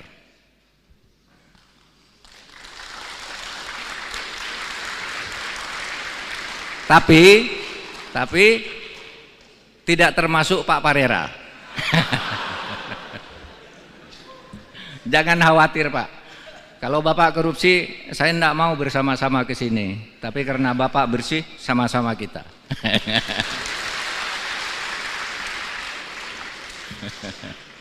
Itu hasil temuan loh. Pak Parera itu anggota DPR. Pasti baca dia hasil laporan TI ya. Bahwa korupsi pertama tuh di DPR. Perdagangan. Undang-undang. Pembuatan undang-undang itu pakai bayar tuh menurut hasil penelitian tuh. Ya kalau ditanya satu-satu pasti tidak ada yang ngaku. Tapi itu hasil sigi internasional. Di mana orang di luar negeri itu kalau berurusan. Ini internasional. Wah Pak, sulit di DPR harus bayar begini. Ini kasusnya gitu. Ada anggota DPR yang terlibat dalam konflik of interest. Apa? Konflik of interestnya itu. Dia menjadi anggota DPR lalu punya kantor pengacara. Sehingga setiap dia ketemu dengan polisi, Kejaksaan Agung, tolong dong bantu tuh kantor pengacara itu, padahal punya dia. Saya nitip perkara, sejatinya dia itu Markus, menggelar kasus. Lah ya, lah ini hasil penelitian. Ini kok TI berani-beraninya sih neliti gitu. Saya panggil beberapa jaksa. Saya panggil beberapa hakim yang teman dekat saya. Apa betul tuh anggota DPR yang itu tuh suka ngurus perkara? Oh iya Pak, pernah ke sini dia ngurus perkaranya ini. Apa bilangnya? Saya ini anggota DPR. Gimana caranya agar orang itu bebas? Terus kamu bilang apa? Saya bilang enggak ada caranya karena dia akan tetap dihukum. Nah itu hakim yang bagus. Kalau hakim yang tidak bagus, ya gimana Pak caranya? Bapak punya uang berapa? Nah gitu kan. Itu hakim yang tidak bagus. Kalau hakim yang kenal saya ini bagus. Tidak ada caranya. Dia salah saya hukum. Gitu. Meskipun kamu anggota DPR. Gitu. Tapi banyak yang takut ke DPR. Oh oke Pak. Oke Pak, nanti saya bebaskan ini. Tapi nanti saya tolong ya diusulkan menjadi kepala kejaksaan negeri sana. Jadi kepala kejaksaan tinggi sana. Saya dipindah dari Papua masuk ke Jakarta. Konflik of interest di DPR dalam membuat undang-undang juga. Saudara bayangkan, undang-undang sudah jadi dipetok oleh DPR itu, diketok oleh DPR bersama pemerintah, sudah dibacakan. Sampai ke Sekretariat Negara, itu ada kalimat yang hilang. Sebelum dikirim itu sudah ada yang mencoret kalimatnya. Yang kemarin bikin ribut itu. Ada dulu soal pasal tembakau. Yang hilang satu ayat itu. Lalu siapa yang mencoretkan? Dari sana yang buat. Lalu sesudah diketahui lebih banyak dari DPR korupsinya pemerintah ini. Eksekutif. Saudara tahu pencucian uang. Orang yang tidak ngerti teori pencucian uang, itu Menteri Polhukam itu bohong, ada pencucian uang masa sampai 349 triliun. Ya namanya pencucian uang. Pencucian uang itu agregat. Bukan satu angka, tapi angka yang bergerak dan setiap gerakan ini jumlah. Di jumlah itu namanya pencucian uang. Pak Mahfud tuh omong kosong, pencucian uang ribut-ribut, sekarang hilang dari peredaran. Enggak. Itu munculnya kasus di Suta, Bandara Soekarno-Hatta yang sekarang ditangkap oleh Kejaksaan, itu kan pencucian uang. Impor emas seharusnya bayar dokumen dari luar negeri, bayar 5% dari 49 triliun 5%, coba hitung sendiri, sampai di Jakarta menjadi 0%. Berapa kerugian negara itu? 39 miliar. Dari itu hanya satu dokumen impor. Jadi jangan dibilang pencucian uang berhenti. Nah sekarang yang kami laporkan pencucian uang 349 triliun itu kan 300 surat. Yang tidak bisa diselesaikan sekaligus 300 satu-satu, Dok. Kalau 300 selesai itu bukan proses hukum, namanya bim salah bim. Nah sekarang ini kan orang usil bilang, mana tuh Pak Mahfud yang bilang pencucian uang kok sekarang sepi-sepi aja. Satu, saudara bisa baca tulisan Pak Yusuf di Harian Kompas Selasa pekan lalu. Dia menyebut benar itu ada pencucian uang 349 triliun. Siapa itu Pak Yusuf? Pak Yusuf itu adalah mantan kepala PPATK. Benar ada. Apakah ditindak? Ditindak. Sekarang ini sudah pada bergerak. KPK udah nangkap pencucian uang. Polisi juga sudah mulai meriksa. Itu karena kita bicara banyak pencucian uang. Jangan dikira itu wah, itu kan hanya move politik aja. Enggak ada move politik. Itu fakta.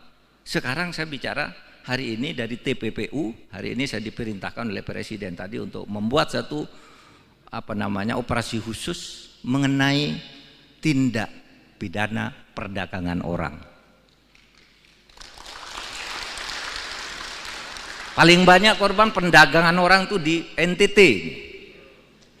Dari bulan Januari sampai Mei, pekerja-pekerja ilegal dari NTT yang dipulangkan dalam peti-peti mayat itu 55 orang. Dari seluruh Indonesia selama 3 tahun ini, yang meninggal karena penganiayaan pencucian orang itu 1.930 orang.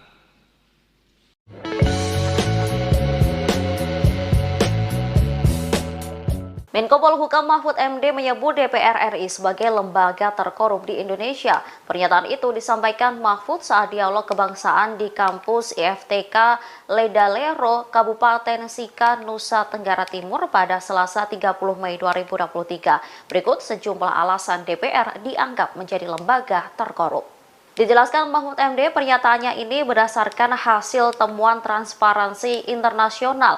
Mahfud menjelaskan indeks persepsi korupsi Indonesia mencapai 34% pada 2023. Angka ini menurun dari tahun sebelumnya 38%.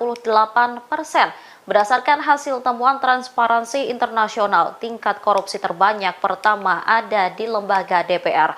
Bahkan hasil penelitian menunjukkan lembaga DPR menjadi tempat perdagangan pembuatan undang-undang.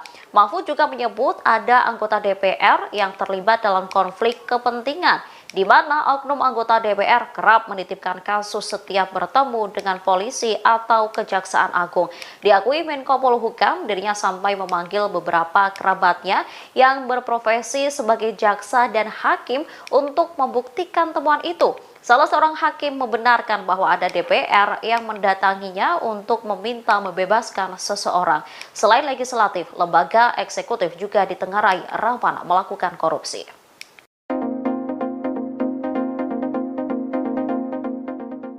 Menko Polhukam Mahfud MD tunjuk hidung DPR RI sebagai lembaga terkorup di Indonesia. Banyak anggota DPR disebut menjadi maklar kasus atau markus. Hal itu kata Mahfud MD berdasarkan hasil temuan Transparansi Internasional. Pernyataan itu disampaikan Mahfud MD saat dialog kebangsaan di kampus IFTK Ledalero, Kabupaten Sika, Nusa Tenggara Timur, Selasa 30 Mei malam, seperti dikutip kompas.com. Mahfud MD menjelaskan indeks persepsi korupsi di Indonesia mencapai 34% pada tahun 2023. Angka ini menurun dari tahun sebelumnya 38%. Mahfud mengatakan berdasarkan hasil temuan Transparansi Internasional, tingkat korupsi terbanyak pertama ada di Lembaga Dewan Perwakilan Rakyat atau DPR. Bahkan hasil penelitian menunjukkan lembaga DPR menjadi tempat perdagangan pembuatan undang-undang. Mahfud juga menyebut ada anggota DPR yang terlibat dalam konflik kepentingan, di mana oknum anggota DPR kerap menitipkan kasus setiap bertemu dengan polisi atau Kejaksaan Agung. Mahfud menerangkan setelah temuan itu dibuka ke publik, ia memanggil beberapa kerabatnya yang berprofesi sebagai jaksa dan hakim.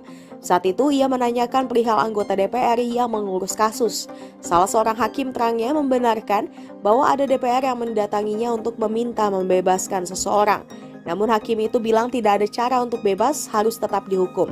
Meski begitu, lanjut Mahfud, ada pula juga jaksa yang takut dengan anggota DPR, sebab mereka punya kepentingan misalnya menjadi kepala kejaksaan di suatu wilayah.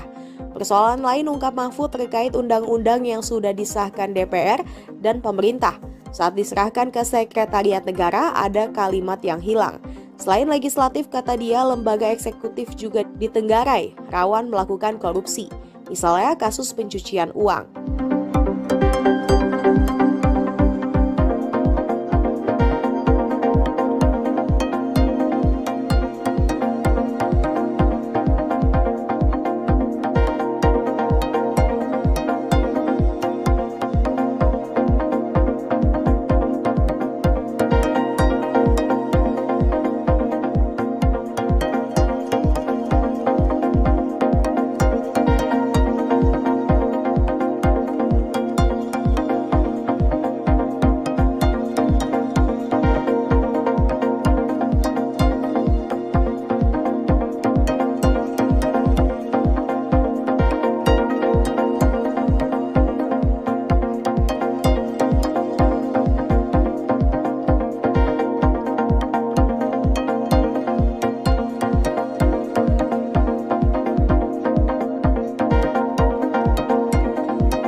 Saudara, kita sudah pasti sejahtera, tapi pemerataan ya, itu masih belum merata maksudnya. Nah, itu tugas kita sekarang. Kenapa belum merata? Sekarang itu banyak sekali kecurangan-kecurangan dan korupsi dengan cara melanggar hukum, melanggar hak-hak rakyat. Ada tambang ini dikuasai oleh konglomerat, di backup oleh orang kuat, rakyatnya tidak kebagian. Mau dihukum, penegak hukumnya disuap dulu. Di NTT ini misalnya, yang kasus yang sangat terkenal bagi saya karena saya mendapat laporan itu. Bagaimana ada tanah milik pemerintah itu beralih ke pejabat-pejabat di salah satu kabupaten di NTT ini. Itu dulu terjadi sebelum Pak Yos jadi wagub, Pak Yos, sebelum Bapak jadi wagub.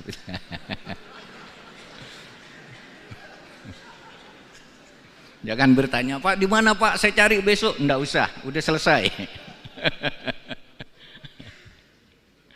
Jadi begini, tanah itu ribuan hektar milik adat diserahkan ke Pemda. Nih, Pak Bub, masyarakat adat menyerahkan ini kepada negara melalui bupati, tapi kami minta kompensasi ini. Dibayar apa gitu, lalu ada pesta adat diserahkan. Beberapa tahun kemudian tanah itu sudah beralih ke pejabat-pejabat. Kepala daerah, istrinya kepala daerah, saudaranya kepala daerah, DPRD, kejaksaan, BPN, polisi dapat dibagi.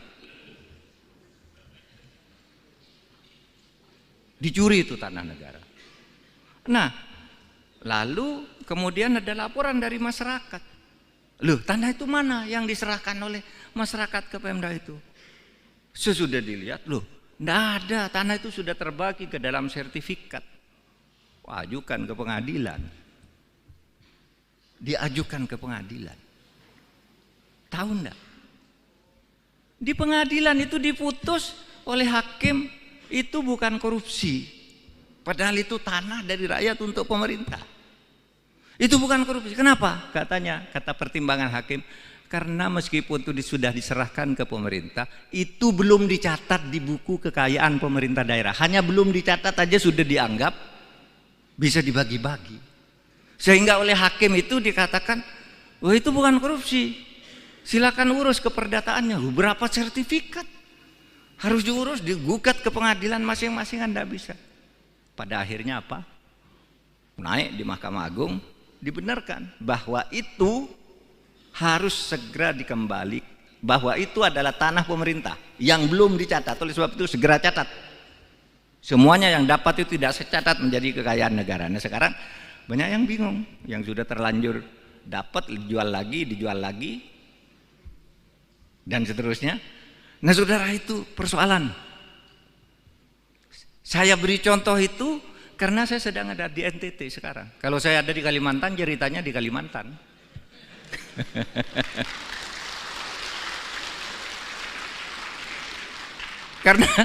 Karena di Sumatera Utara banyak itu tanah-tanah. Di Jakarta aja lah, di Jakarta punya PT PN 8.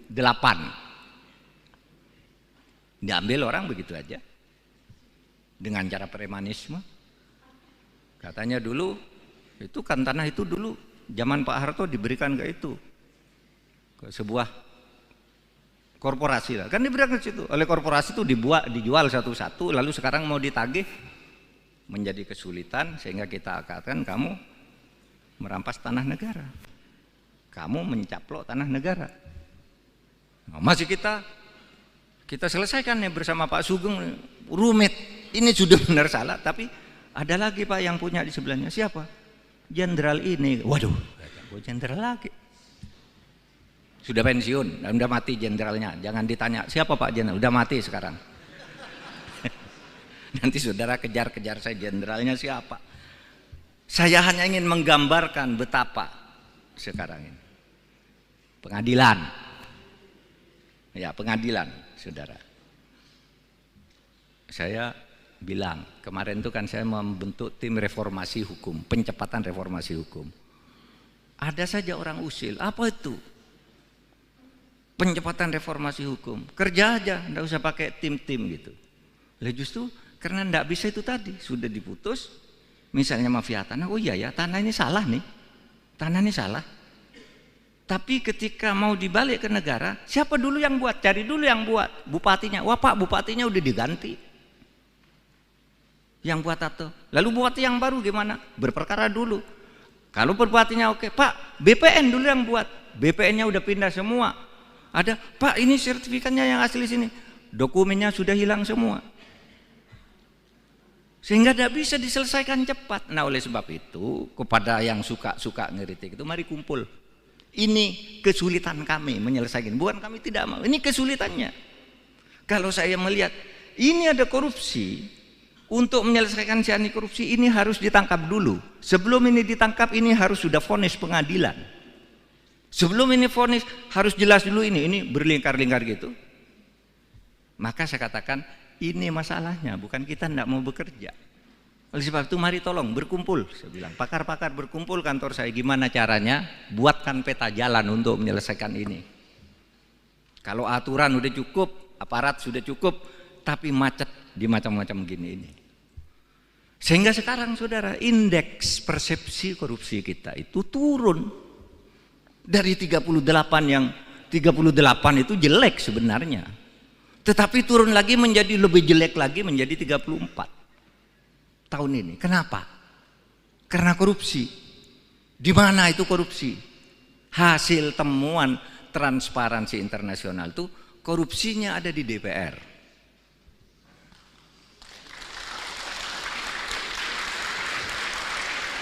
Tapi tidak termasuk Pak Parera. Jangan khawatir Pak. Kalau Bapak korupsi, saya tidak mau bersama-sama ke sini. Tapi karena Bapak bersih, sama-sama kita.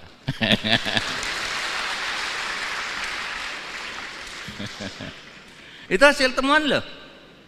Pak Parera itu anggota DPR. Pasti baca dia hasil laporan TI ya, bahwa korupsi pertama tuh di DPR, perdagangan, undang-undang, pembuatan undang-undang itu pakai bayar tuh menurut hasil penelitian tuh. Ya kalau ditanya satu-satu pasti tidak ada yang ngaku. Tapi itu hasil sigi internasional, di mana orang di luar negeri itu kalau berurusan, ini internasional. Wah Pak, sulit di DPR harus bayar begini, ini kasusnya gitu. Ada anggota DPR yang terlibat dalam konflik of interest. Apa konflik of interestnya itu? Dia menjadi anggota DPR, lalu punya kantor pengacara.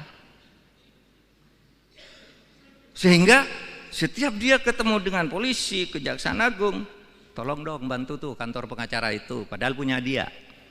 Saya nitip perkara, sejatinya dia itu Markus, mengelar kasus. Lah ya, lah ini hasil penelitian.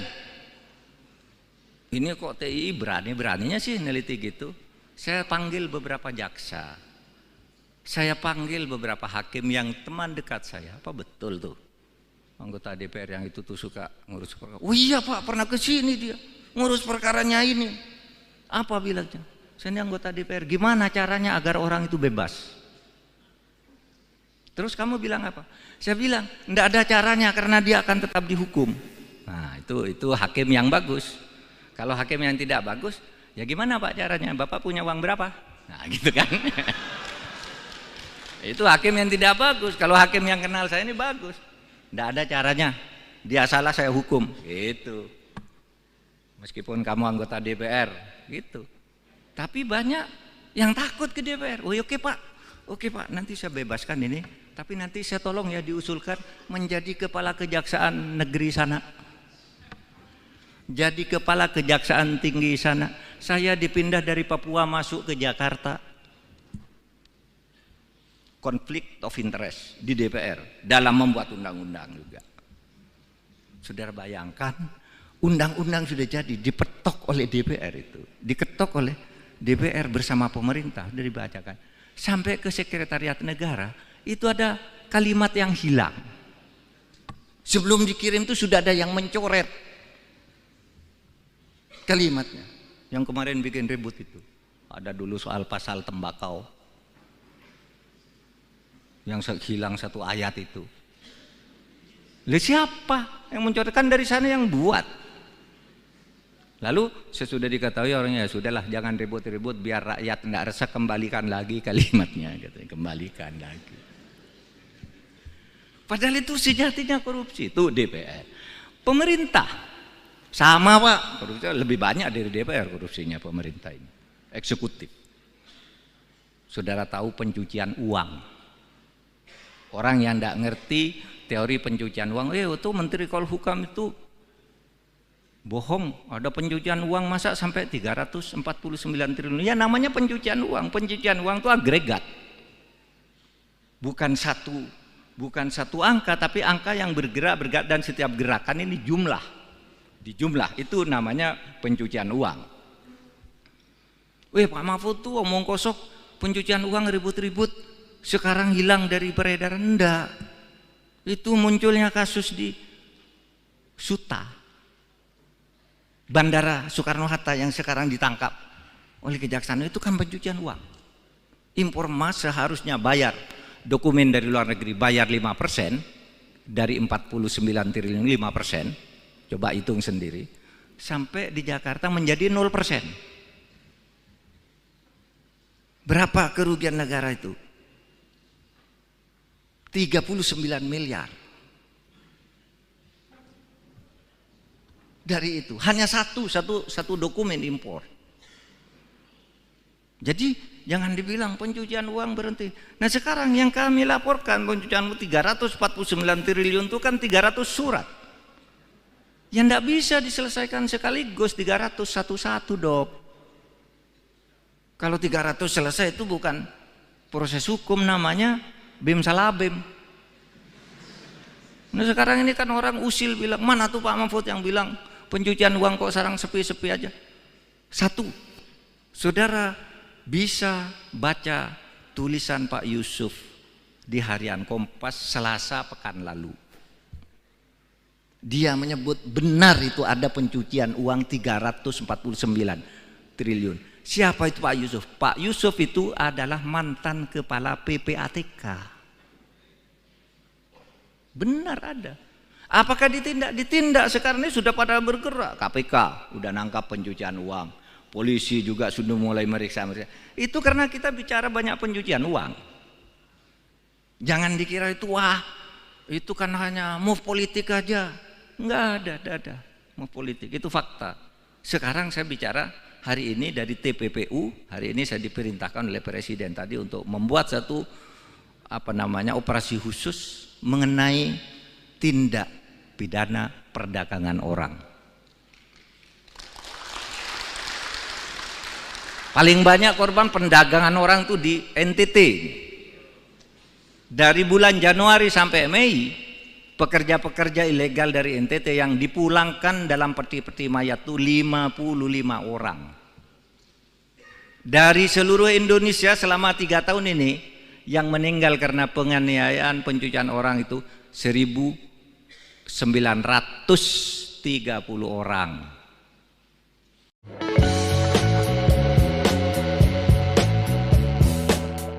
Menko Polhukam Mahfud MD menyebut DPR RI sebagai lembaga terkorup di Indonesia. Pernyataan itu disampaikan Mahfud saat dialog kebangsaan di kampus IFTK Ledalero, Kabupaten Sika, Nusa Tenggara Timur pada Selasa 30 Mei 2023. Berikut sejumlah alasan DPR dianggap menjadi lembaga terkorup. Dijelaskan Mahfud MD, pernyataannya ini berdasarkan hasil temuan Transparansi Internasional. Mahfud menjelaskan indeks persepsi korupsi Indonesia mencapai 34% pada 2023. Angka ini menurun dari tahun sebelumnya 38%. Berdasarkan hasil temuan Transparansi Internasional, tingkat korupsi terbanyak pertama ada di lembaga DPR. Bahkan hasil penelitian menunjukkan lembaga DPR menjadi tempat perdagangan pembuatan undang-undang. Mahfud juga menyebut ada anggota DPR yang terlibat dalam konflik kepentingan, di mana oknum anggota DPR kerap menitipkan kasus setiap bertemu dengan polisi atau Kejaksaan Agung. Diakui Menko Polhukam, dirinya sampai memanggil beberapa kerabatnya yang berprofesi sebagai jaksa dan hakim untuk membuktikan temuan itu. Salah seorang hakim membenarkan bahwa ada DPR yang mendatanginya untuk meminta membebaskan seseorang. Selain legislatif, lembaga eksekutif juga ditengarai rawan melakukan korupsi.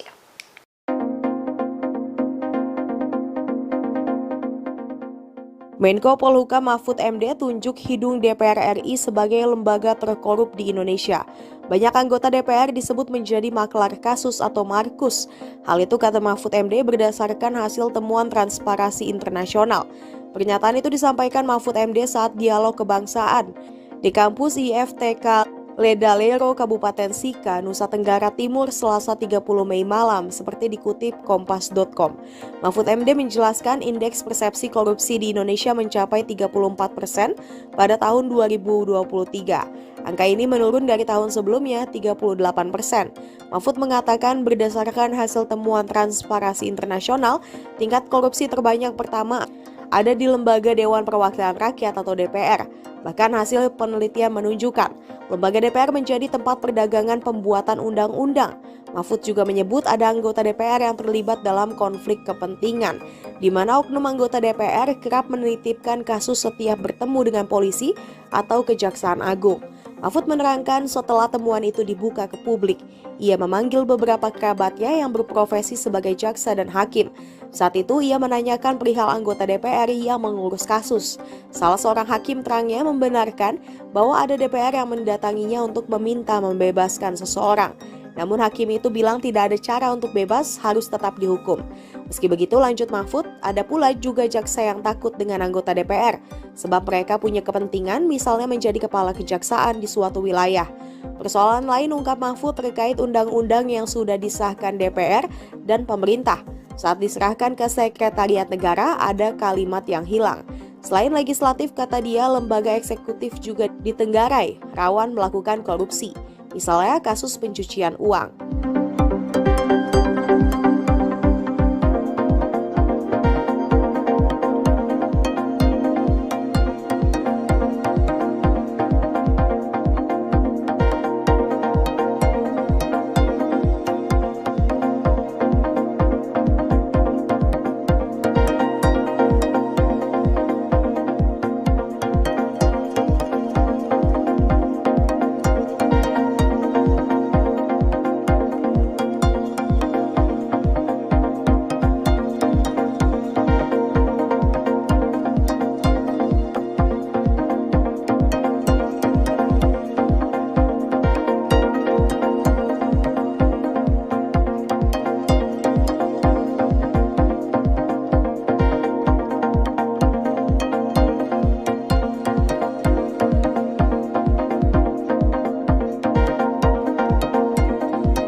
saudara, kita sudah pasti sejahtera, tapi pemerataan ya itu masih belum merata maksudnya.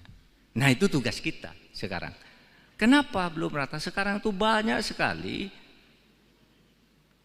kecurangan-kecurangan dan korupsi dengan cara melanggar hukum, melanggar hak-hak rakyat. Ada tambang ini dikuasai oleh konglomerat, di backup oleh orang kuat, rakyatnya anda kebagian. Mau dihukum, penegak hukumnya disuap dulu. Di NTT ini misalnya, yang kasus yang sangat terkenal bagi saya karena saya mendapat laporan itu. Bagaimana ada tanah milik pemerintah itu beralih ke pejabat-pejabat di salah kabupaten di NTT ini. Itu dulu terjadi sebelum Pak Yos jadi wagub, Pak Yos, sebelum Bapak jadi wagub.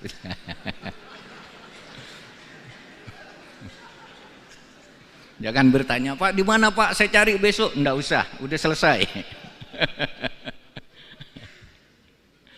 Jadi begini, tanah itu ribuan hektar milik adat diserahkan ke Pemda. Nih, Pak Bub, masyarakat adat menyerahkan ini kepada negara melalui bupati, tapi kami minta kompensasi ini. Dibayar apa gitu, lalu ada pesta adat diserahkan. Beberapa tahun kemudian tanah itu sudah beralih ke pejabat-pejabat. Kepala daerah, istrinya kepala daerah, saudaranya kepala daerah, DPRD, kejaksaan, BPN, polisi dapat dibagi. Dicuri itu tanah negara. Nah, lalu kemudian ada laporan dari masyarakat. Loh, tanah itu mana yang diserahkan oleh masyarakat ke Pemda itu?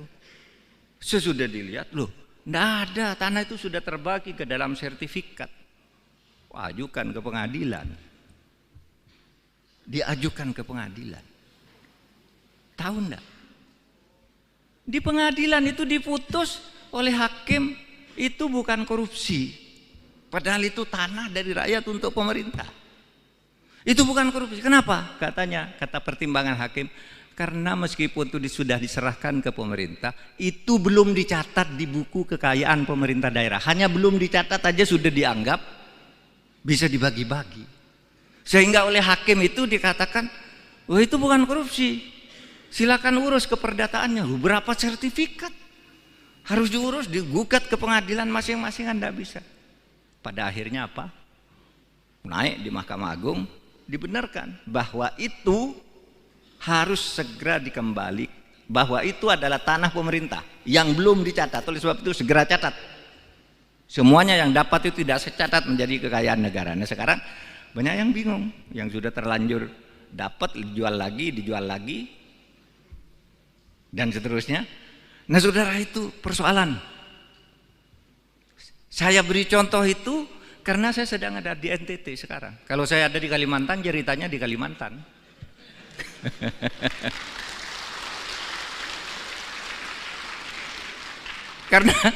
Karena di Sumatera Utara banyak itu tanah-tanah. Di Jakarta aja lah, di Jakarta punya PT PN 8. Diambil orang begitu aja dengan cara premanisme. Katanya dulu itu kan tanah itu dulu zaman Pak Harto diberikan ke sebuah korporasi lah, kan diberikan ke situ oleh korporasi itu, dijual satu-satu, lalu sekarang mau ditagih menjadi kesulitan, sehingga kita katakan kamu merampas tanah negara, kamu mencaplok tanah negara. Nah, masih kita selesaikan ya bersama Pak Sugeng, rumit. Ini sudah benar salah, tapi ada lagi Pak yang punya di sebelahnya. Siapa? Jenderal ini. Waduh, jenderal lagi. Sudah pensiun, udah mati jenderalnya. Jangan ditanya, siapa Pak jenderal? Udah mati sekarang. Nanti saudara kejar-kejar saya, jenderalnya siapa? Saya hanya ingin menggambarkan betapa sekarang ini. Pengadilan. Ya, pengadilan, saudara. saya bilang, kemarin itu kan saya membentuk tim reformasi hukum, pencepatan reformasi hukum.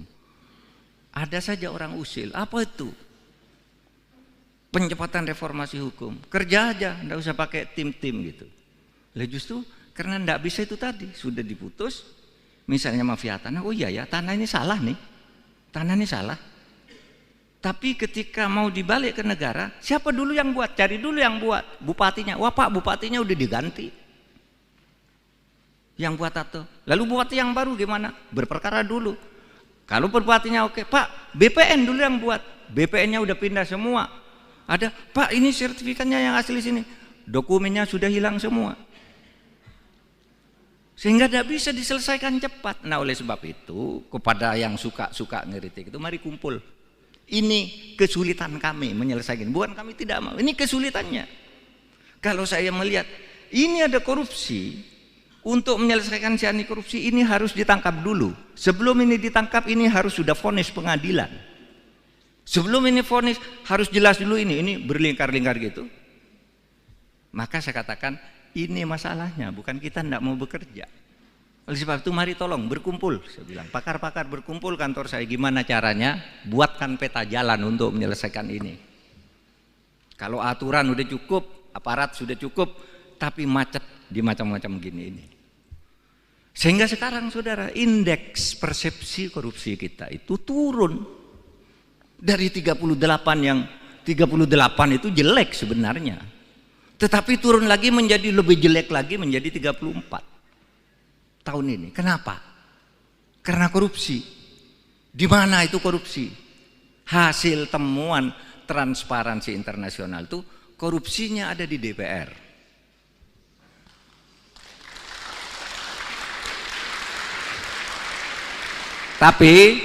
Tapi tidak termasuk Pak Parera.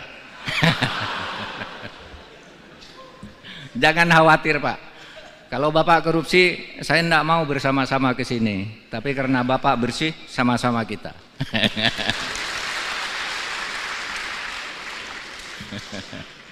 Itu hasil temuan loh.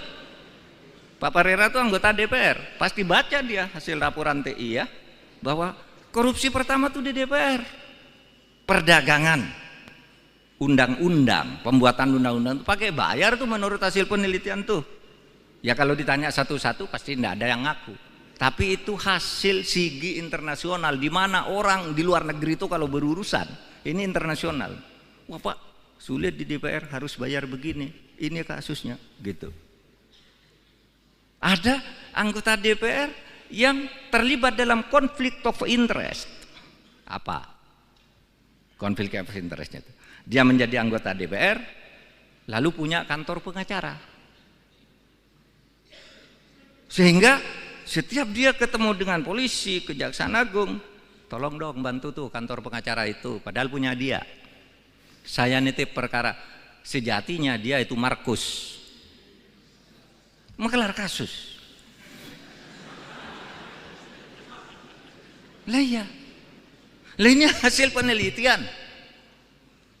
Ini kok TI berani-beraninya sih neliti gitu. Saya panggil beberapa jaksa, saya panggil beberapa hakim yang teman dekat saya. Apa betul tuh anggota DPR yang itu tuh suka ngurus perkara? Oh iya Pak, pernah ke sini dia ngurus perkaranya ini. Apa bilangnya? Saya ini anggota DPR. Gimana caranya agar orang itu bebas? Terus kamu bilang apa? Saya bilang enggak ada caranya karena dia akan tetap dihukum. Nah itu hakim yang bagus. Kalau hakim yang tidak bagus, ya gimana Pak caranya? Bapak punya uang berapa? Nah gitu kan. Itu hakim yang tidak bagus. Kalau hakim yang kenal saya ini bagus, tidak ada caranya. Dia salah saya hukum. Gitu. Meskipun kamu anggota DPR, gitu. Tapi banyak yang takut ke DPR. Oh oke Pak, nanti saya bebaskan ini. Tapi nanti saya tolong ya diusulkan menjadi kepala kejaksaan negeri sana. Jadi kepala kejaksaan tinggi sana. Saya dipindah dari Papua masuk ke Jakarta. Konflik of interest di DPR dalam membuat undang-undang juga. Saudara bayangkan, undang-undang sudah jadi dipetok oleh DPR itu, diketok oleh DPR bersama pemerintah, sudah dibacakan sampai ke sekretariat negara. itu ada kalimat yang hilang. Sebelum dikirim itu sudah ada yang mencoret kalimatnya. Yang kemarin bikin ribut itu. Ada dulu soal pasal tembakau. Yang hilang satu ayat itu. Lah siapa yang mencoretkan? Dari sana yang buat. Lalu sesudah diketahui orangnya, ya sudahlah jangan ribut-ribut biar rakyat tidak resah, kembalikan lagi kalimatnya, katanya, kembalikan lagi. Padahal itu sejatinya korupsi, itu DPR. Pemerintah sama Pak, korupsi lebih banyak dari DPR korupsinya pemerintah ini, eksekutif. Saudara tahu pencucian uang. Orang yang tidak ngerti teori pencucian uang, itu Menteri Polhukam itu bohong, ada pencucian uang masa sampai 349 triliun. Ya namanya pencucian uang itu agregat. Bukan satu angka, tapi angka yang bergerak dan setiap gerakan ini dijumlah, itu namanya pencucian uang. Pak Mahfud tuh omong kosong, pencucian uang ribut-ribut, sekarang hilang dari peredaran. Enggak, itu munculnya kasus di Suta, Bandara Soekarno-Hatta yang sekarang ditangkap oleh kejaksaan, itu kan pencucian uang. Impor emas seharusnya bayar dokumen dari luar negeri, bayar 5% dari 49 triliun 5%, coba hitung sendiri, sampai di Jakarta menjadi 0%. Berapa kerugian negara itu? 39 miliar. Dari itu hanya satu dokumen impor.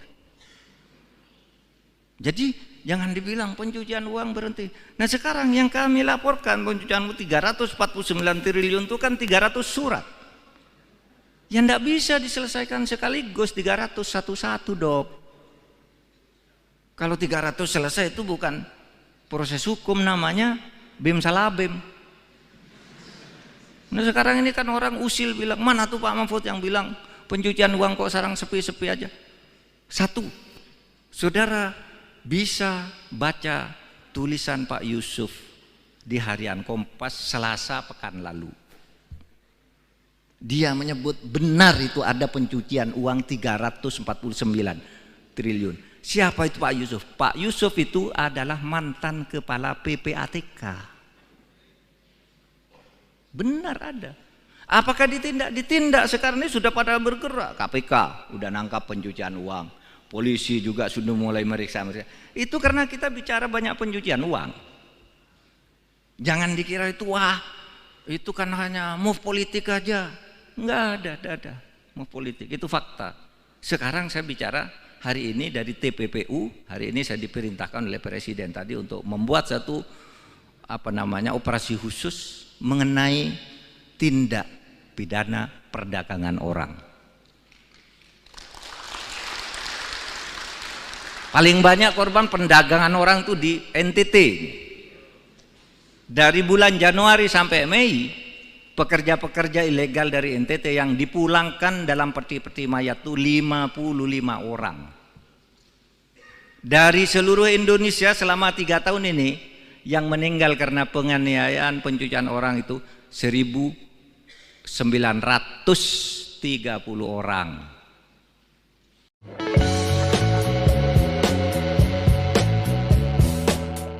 Menko Polhukam Mahfud MD menyebut DPR RI sebagai lembaga terkorup di Indonesia. Pernyataan itu disampaikan Mahfud saat dialog kebangsaan di kampus IFTK Ledalero, Kabupaten Sika, Nusa Tenggara Timur pada Selasa 30 Mei 2023. Berikut sejumlah alasan DPR dianggap menjadi lembaga terkorup. Dijelaskan Mahfud MD, pernyataannya ini berdasarkan hasil temuan Transparansi Internasional. Mahfud menjelaskan indeks persepsi korupsi Indonesia mencapai 34% pada 2023. Angka ini menurun dari tahun sebelumnya 38%. Berdasarkan hasil temuan Transparansi Internasional, tingkat korupsi terbanyak pertama ada di lembaga DPR. Bahkan hasil penelitian menunjukkan lembaga DPR menjadi tempat perdagangan pembuatan undang-undang. Mahfud juga menyebut ada anggota DPR yang terlibat dalam konflik kepentingan. di mana oknum anggota DPR kerap menitipkan kasus setiap bertemu dengan polisi atau Kejaksaan Agung. Diakui Menko Polhukam, dirinya sampai memanggil beberapa kerabatnya yang berprofesi sebagai jaksa dan hakim untuk membuktikan temuan itu. Salah seorang hakim membenarkan bahwa ada DPR yang mendatanginya untuk meminta membebaskan seseorang. Selain legislatif, lembaga eksekutif juga ditengarai rawan melakukan korupsi.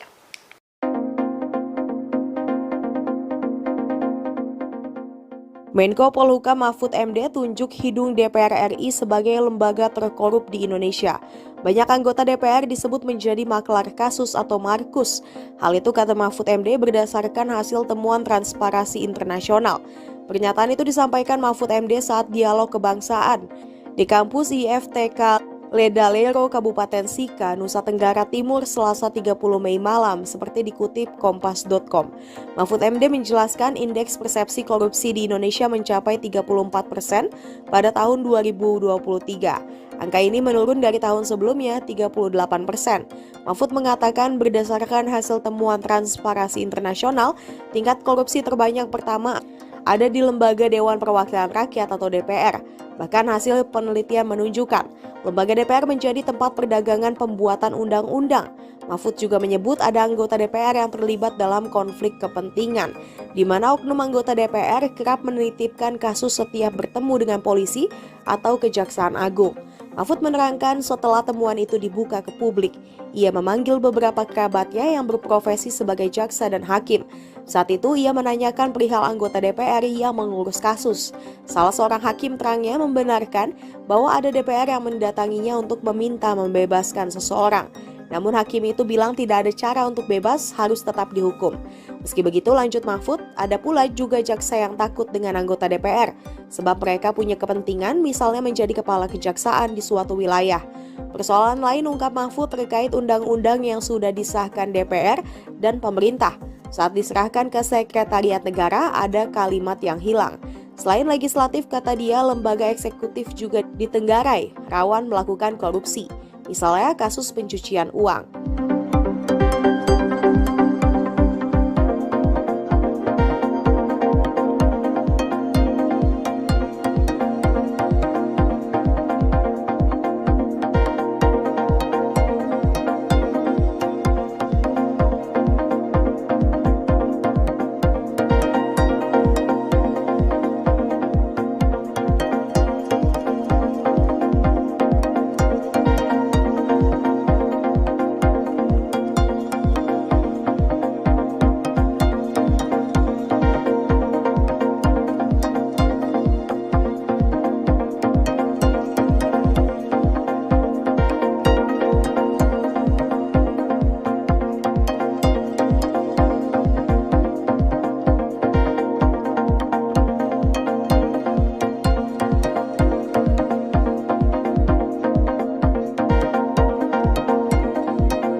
Saudara, kita sudah pasti sejahtera, tapi pemerataan, ya, itu masih belum rata maksudnya.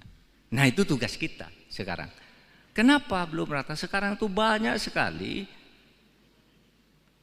kecurangan-kecurangan dan korupsi dengan cara melanggar hukum, melanggar hak-hak rakyat.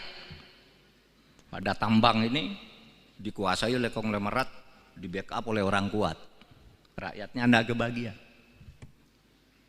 Mau dihukum, penegak hukumnya disuap dulu.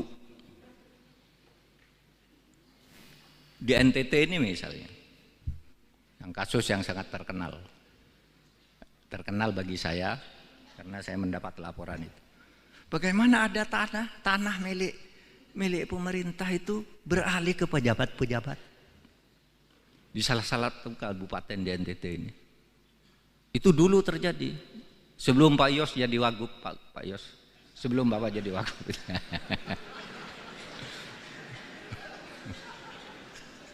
Jangan bertanya, Pak di mana Pak, saya cari besok. Enggak usah, udah selesai. Jadi begini, tanah itu ribuan hektar milik adat diserahkan ke Pemda. Nih, Pak Bub, Masyarakat adat menyerahkan ini kepada negara melalui bupati, tapi kami minta kompensasi ini. Dibayar apa gitu, lalu ada pesta adat diserahkan. Beberapa tahun kemudian tanah itu sudah beralih ke pejabat-pejabat. Kepala daerah, istrinya kepala daerah, saudaranya kepala daerah, DPRD, kejaksaan, BPN, polisi dapat dibagi. Dicuri itu tanah negara. Nah, lalu kemudian ada laporan dari masyarakat. Loh, tanah itu mana yang diserahkan oleh masyarakat ke Pemda itu? Sesudah dilihat, loh, enggak ada, tanah itu sudah terbagi ke dalam sertifikat. Ajukan ke pengadilan. Diajukan ke pengadilan. Tahu enggak? Di pengadilan itu diputus oleh hakim, itu bukan korupsi. Padahal itu tanah dari rakyat untuk pemerintah. Itu bukan korupsi. Kenapa? Kata pertimbangan hakim, karena meskipun itu sudah diserahkan ke pemerintah, itu belum dicatat di buku kekayaan pemerintah daerah. Hanya belum dicatat aja sudah dianggap bisa dibagi-bagi. Sehingga oleh hakim itu dikatakan, oh itu bukan korupsi. Silakan urus keperdataannya. Berapa sertifikat? Harus diurus, digugat ke pengadilan masing-masing, Anda bisa. Pada akhirnya apa? Naik di Mahkamah Agung, dibenarkan bahwa itu harus segera dikembali, bahwa itu adalah tanah pemerintah yang belum dicatat. Oleh sebab itu segera catat. Semuanya yang dapat itu tidak secatat menjadi kekayaan negara. Nah sekarang banyak yang bingung, yang sudah terlanjur dapat dijual lagi, dan seterusnya. Nah saudara, itu persoalan. Saya beri contoh itu karena saya sedang ada di NTT sekarang. Kalau saya ada di Kalimantan, ceritanya di Kalimantan.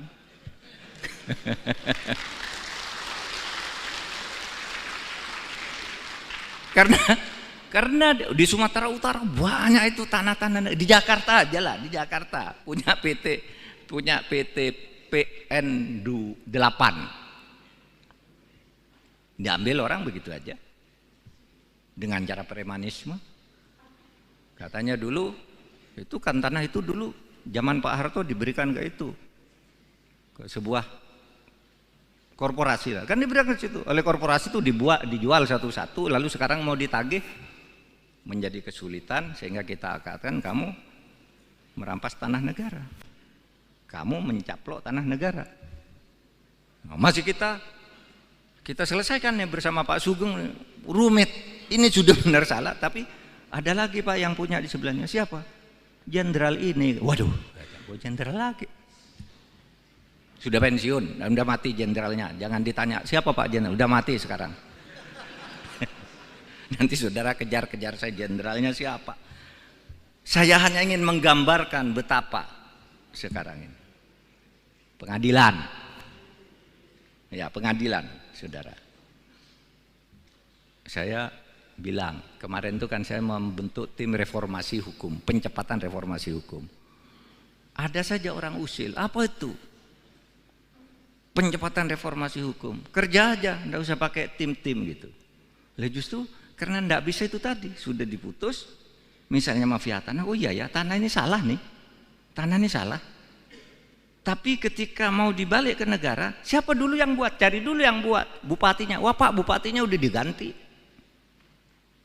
Yang buat atau lalu bupati yang baru gimana? Berperkara dulu. Kalau bupatinya oke, Pak, BPN dulu yang buat. BPN-nya udah pindah semua. Ada, Pak, ini sertifikatnya yang asli sini. Dokumennya sudah hilang semua. Sehingga tidak bisa diselesaikan cepat. Nah, oleh sebab itu, kepada yang suka-suka ngeritik itu, mari kumpul. Ini kesulitan kami menyelesaikan. Bukan kami tidak mau, ini kesulitannya. Kalau saya melihat ini ada korupsi, untuk menyelesaikan si anti korupsi ini harus ditangkap dulu. Sebelum ini ditangkap, ini harus sudah vonis pengadilan. Sebelum ini vonis harus jelas dulu ini berlingkar-lingkar gitu. Maka saya katakan ini masalahnya, bukan kita tidak mau bekerja. Oleh sebab itu mari tolong berkumpul, saya bilang pakar-pakar berkumpul kantor saya, gimana caranya buatkan peta jalan untuk menyelesaikan ini. Kalau aturan udah cukup, aparat sudah cukup, tapi macet di macam-macam gini ini. Sehingga sekarang saudara, indeks persepsi korupsi kita itu turun dari 38 yang 38 itu jelek sebenarnya. Tetapi turun lagi menjadi lebih jelek lagi menjadi 34 tahun ini. Kenapa? Karena korupsi. Di mana itu korupsi? Hasil temuan Transparansi Internasional itu korupsinya ada di DPR.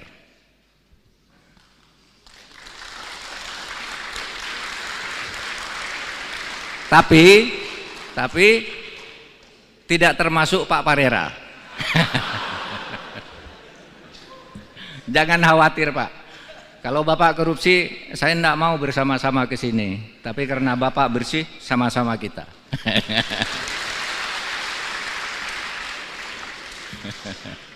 Itu hasil temuan loh. Pak Parera itu anggota DPR. Pasti baca dia hasil laporan TI ya. Bahwa korupsi pertama tuh di DPR.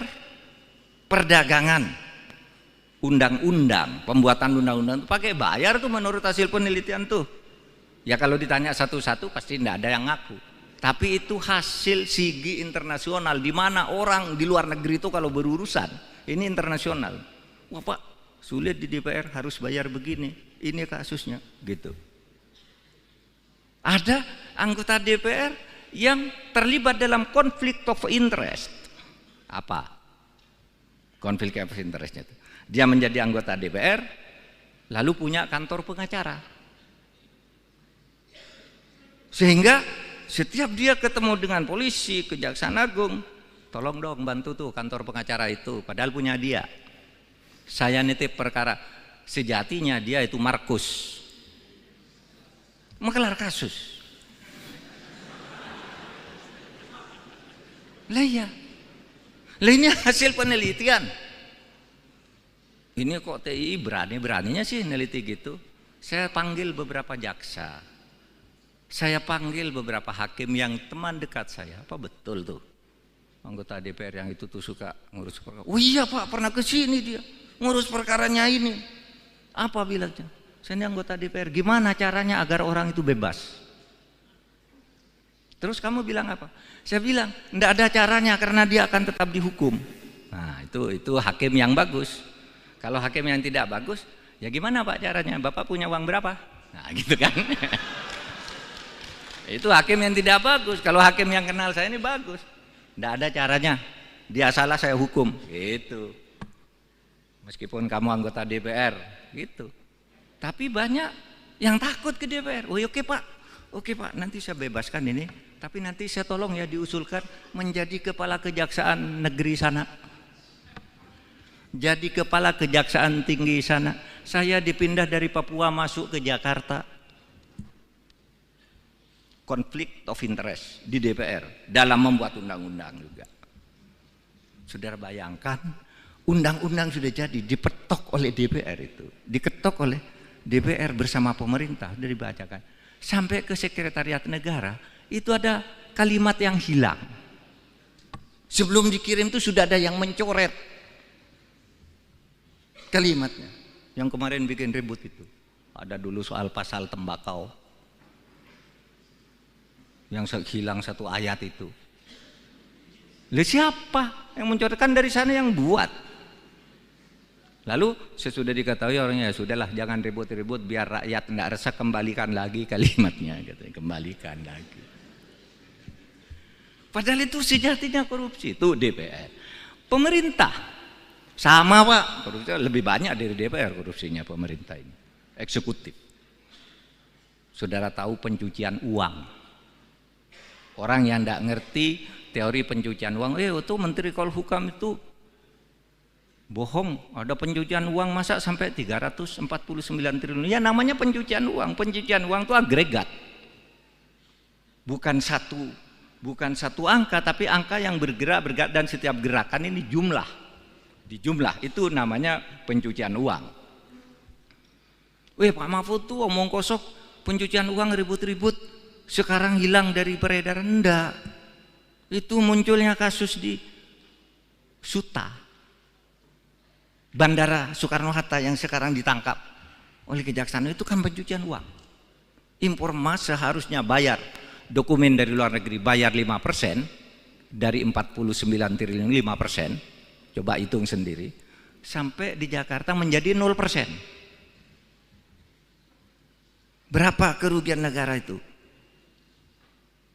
39 miliar.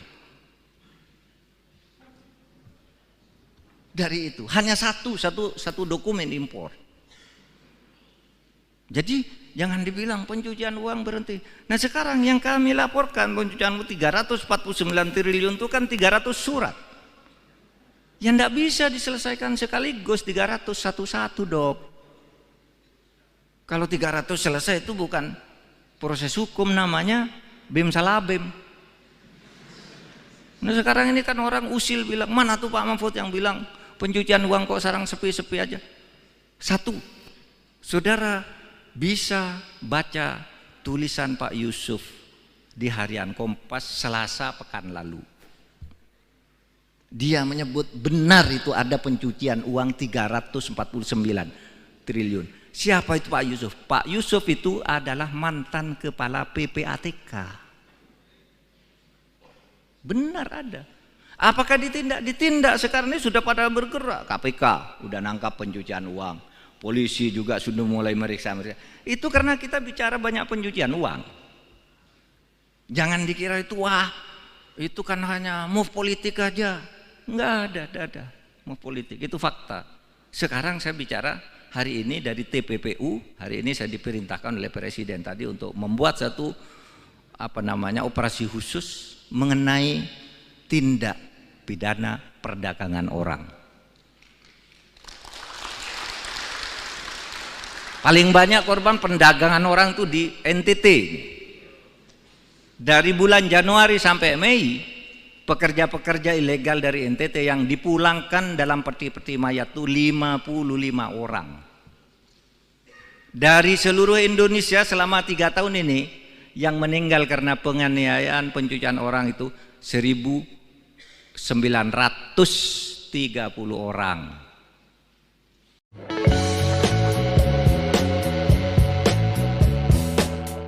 Menko Polhukam Mahfud MD menyebut DPR RI sebagai lembaga terkorup di Indonesia. Pernyataan itu disampaikan Mahfud saat dialog kebangsaan di kampus IFTK Ledalero, Kabupaten Sika, Nusa Tenggara Timur pada Selasa 30 Mei 2023. Berikut sejumlah alasan DPR dianggap menjadi lembaga terkorup.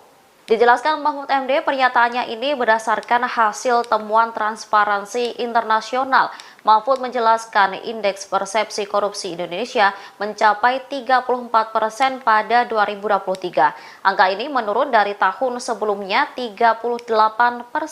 Berdasarkan hasil temuan Transparansi Internasional, tingkat korupsi terbanyak pertama ada di lembaga DPR. Bahkan hasil penelitian menunjukkan lembaga DPR menjadi tempat perdagangan pembuatan undang-undang.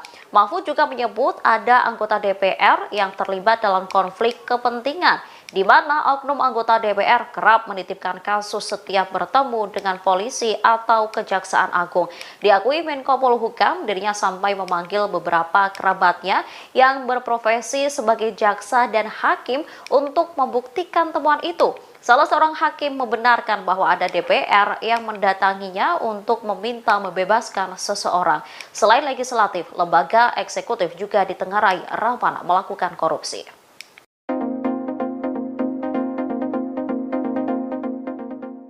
Menko Polhukam Mahfud MD tunjuk hidung DPR RI sebagai lembaga terkorup di Indonesia. Banyak anggota DPR disebut menjadi maklar kasus atau markus. Hal itu kata Mahfud MD berdasarkan hasil temuan Transparansi Internasional. Pernyataan itu disampaikan Mahfud MD saat dialog kebangsaan di kampus IFTK Ledalero, Kabupaten Sika, Nusa Tenggara Timur, Selasa 30 Mei malam, seperti dikutip kompas.com.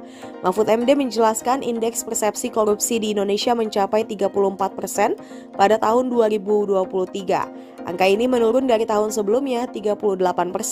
Mahfud mengatakan berdasarkan hasil temuan Transparansi Internasional, tingkat korupsi terbanyak pertama ada di Lembaga Dewan Perwakilan Rakyat atau DPR. Bahkan hasil penelitian menunjukkan lembaga DPR menjadi tempat perdagangan pembuatan undang-undang. Mahfud juga menyebut ada anggota DPR yang terlibat dalam konflik kepentingan, di mana oknum anggota DPR kerap menitipkan kasus setiap bertemu dengan polisi atau Kejaksaan Agung. Mahfud menerangkan setelah temuan itu dibuka ke publik, ia memanggil beberapa kerabatnya yang berprofesi sebagai jaksa dan hakim. Saat itu ia menanyakan perihal anggota DPR yang mengurus kasus. Salah seorang hakim terangnya membenarkan bahwa ada DPR yang mendatanginya untuk meminta membebaskan seseorang. Namun hakim itu bilang tidak ada cara untuk bebas, harus tetap dihukum. Meski begitu, lanjut Mahfud, ada pula juga jaksa yang takut dengan anggota DPR, sebab mereka punya kepentingan misalnya menjadi kepala kejaksaan di suatu wilayah. Persoalan lain ungkap Mahfud terkait undang-undang yang sudah disahkan DPR dan pemerintah. Saat diserahkan ke Sekretariat Negara, ada kalimat yang hilang. Selain legislatif, kata dia, lembaga eksekutif juga ditenggarai, rawan melakukan korupsi. Misalnya kasus pencucian uang.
Saudara, kita sudah pasti sejahtera, tapi pemerataan ya, itu masih belum merata maksudnya. Nah itu tugas kita sekarang. Kenapa belum merata? Sekarang itu banyak sekali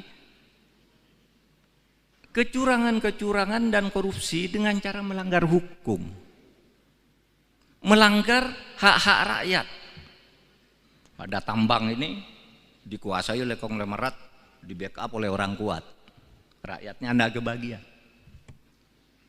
Mau dihukum, penegak hukumnya disuap dulu. Di NTT ini misalnya, yang kasus yang sangat terkenal bagi saya karena saya mendapat laporan itu. Bagaimana ada tanah milik pemerintah itu beralih ke pejabat-pejabat di salah kabupaten di NTT ini. Itu dulu terjadi sebelum Pak Yos jadi wagub, Pak Yos, sebelum Bapak jadi wagub.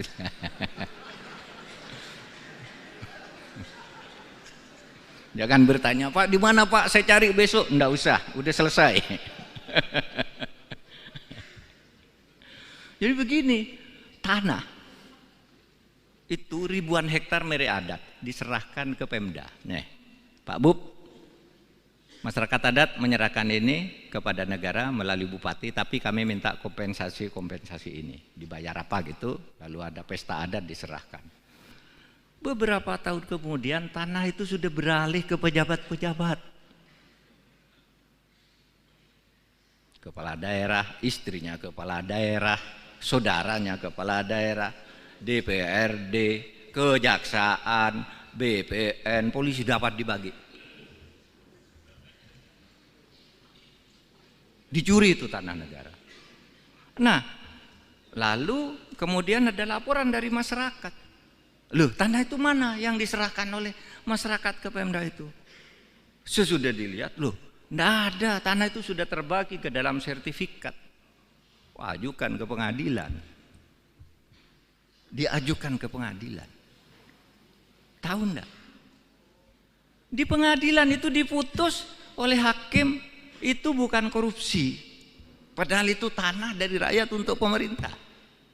Itu bukan korupsi. Kenapa? Kata pertimbangan hakim, karena meskipun itu sudah diserahkan ke pemerintah, itu belum dicatat di buku kekayaan pemerintah daerah. Hanya belum dicatat aja sudah dianggap bisa dibagi-bagi.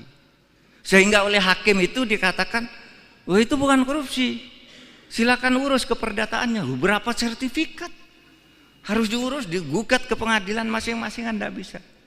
Pada akhirnya apa? Naik di Mahkamah Agung, dibenarkan bahwa itu harus segera dikembali, bahwa itu adalah tanah pemerintah yang belum dicatat. Oleh sebab itu segera catat. Semuanya yang dapat itu tidak secatat menjadi kekayaan negara. Nah sekarang banyak yang bingung, yang sudah terlanjur dapat dijual lagi, dan seterusnya. Nah saudara, itu persoalan. Saya beri contoh itu karena saya sedang ada di NTT sekarang. Kalau saya ada di Kalimantan, ceritanya di Kalimantan.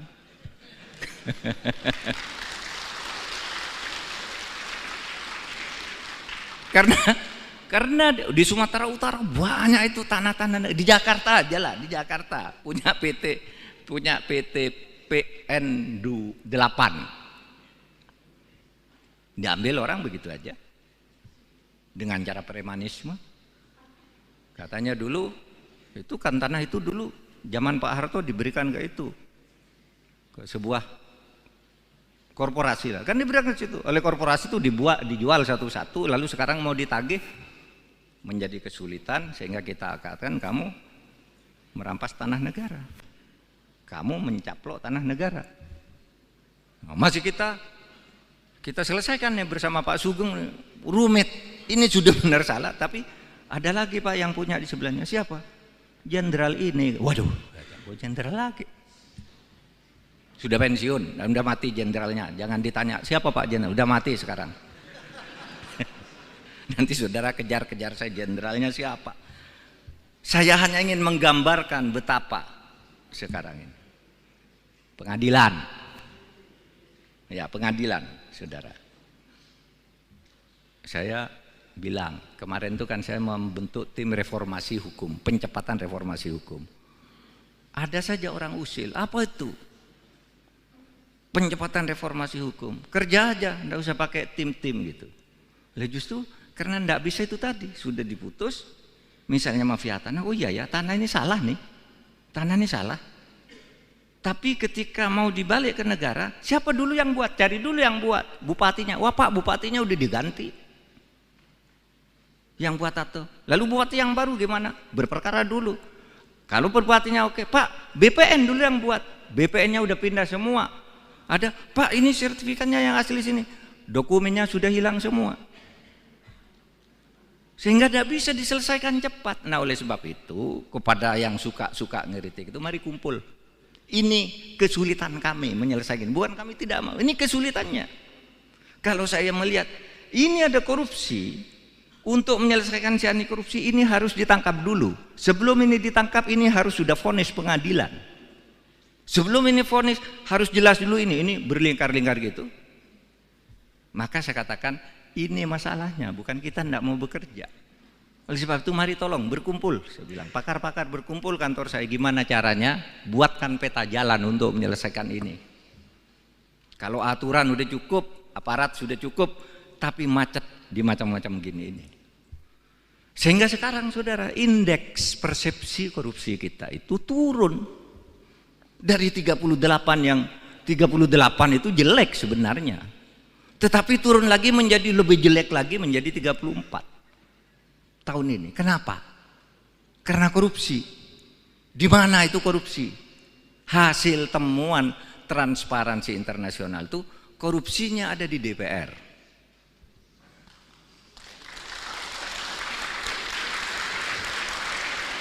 Tapi tidak termasuk Pak Parera. Jangan khawatir Pak. Kalau Bapak korupsi, saya tidak mau bersama-sama ke sini. Tapi karena Bapak bersih, sama-sama kita.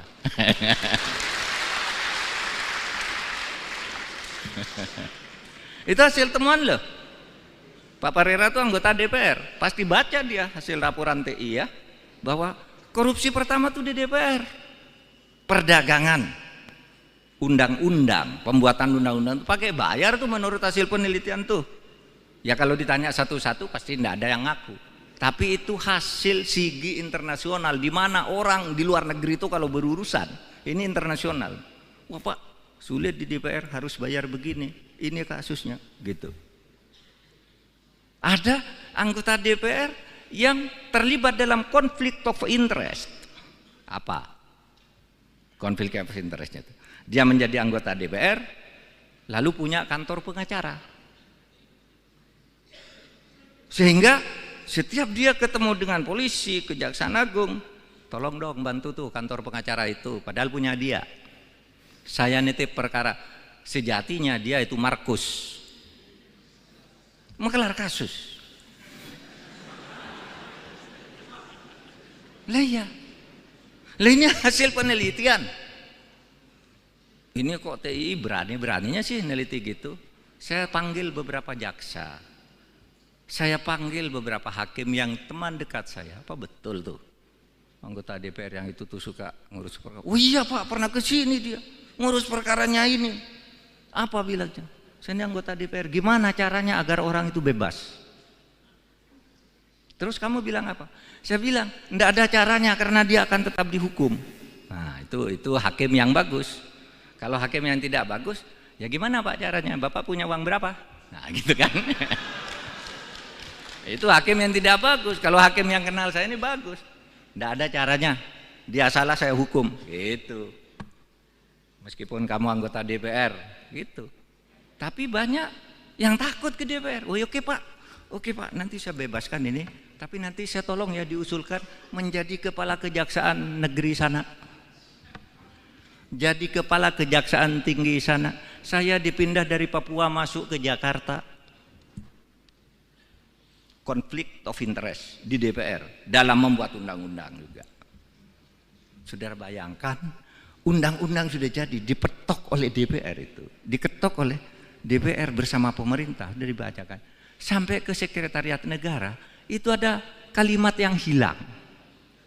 Sebelum dikirim itu sudah ada yang mencoret kalimatnya. Yang kemarin bikin ribut itu. Ada dulu soal pasal tembakau. Yang hilang satu ayat itu. Lalu siapa yang mencoretkan? Dari sana yang buat. Lalu sesudah diketahui orangnya, ya sudahlah jangan ribut-ribut biar rakyat tidak resah, kembalikan lagi kalimatnya, katanya, kembalikan lagi. Padahal itu sejatinya korupsi, itu DPR. Pemerintah sama Pak, korupsi lebih banyak dari DPR korupsinya pemerintah ini. Eksekutif. Saudara tahu pencucian uang. Orang yang tidak ngerti teori pencucian uang, itu Menteri Polhukam itu bohong, ada pencucian uang masa sampai 349 triliun. Ya namanya pencucian uang. Pencucian uang itu agregat. Bukan satu angka, tapi angka yang bergerak dan setiap gerakan ini jumlah. Dijumlah itu namanya pencucian uang. Pak Mahfud tuh omong kosong, pencucian uang ribut-ribut, sekarang hilang dari peredaran. Enggak. Itu munculnya kasus di Suta, Bandara Soekarno-Hatta yang sekarang ditangkap oleh Kejaksaan, itu kan pencucian uang. Impor emas seharusnya bayar dokumen dari luar negeri, bayar 5% dari 49 triliun 5%. Coba hitung sendiri. Sampai di Jakarta menjadi 0%. Berapa kerugian negara itu? 39 miliar. Dari itu hanya satu dokumen impor. Jadi jangan dibilang pencucian uang berhenti. Nah sekarang yang kami laporkan pencucian uang 349 triliun itu kan 300 surat. Yang tidak bisa diselesaikan sekaligus 300 satu-satu Dok. Kalau 300 selesai itu bukan proses hukum, namanya bim salah bim. Nah sekarang ini kan orang usil bilang, mana tuh Pak Mahfud yang bilang pencucian uang kok sekarang sepi-sepi aja. Satu, saudara bisa baca tulisan Pak Yusuf di Harian Kompas Selasa pekan lalu. Dia menyebut benar itu ada pencucian uang 349 triliun. Siapa itu Pak Yusuf? Pak Yusuf itu adalah mantan kepala PPATK. Benar ada. Apakah ditindak? Ditindak. Sekarang ini sudah pada bergerak. KPK udah nangkap pencucian uang. Polisi juga sudah mulai meriksa. Itu karena kita bicara banyak pencucian uang. Jangan dikira itu wah, itu kan hanya move politik aja. Enggak ada move politik. Itu fakta. Sekarang saya bicara hari ini dari TPPU. Hari ini saya diperintahkan oleh Presiden tadi untuk membuat satu operasi khusus mengenai tindak pidana perdagangan orang. Paling banyak korban perdagangan orang itu di NTT. Dari bulan Januari sampai Mei, pekerja-pekerja ilegal dari NTT yang dipulangkan dalam peti-peti mayat itu 55 orang.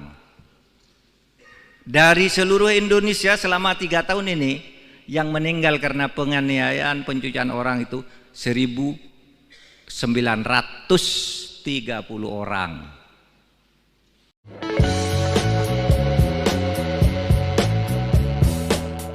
Menko Polhukam Mahfud MD menyebut DPR RI sebagai lembaga terkorup di Indonesia. Pernyataan itu disampaikan Mahfud saat dialog kebangsaan di kampus IFTK Ledalero, Kabupaten Sika, Nusa Tenggara Timur pada Selasa 30 Mei 2023. Berikut sejumlah alasan DPR dianggap menjadi lembaga terkorup.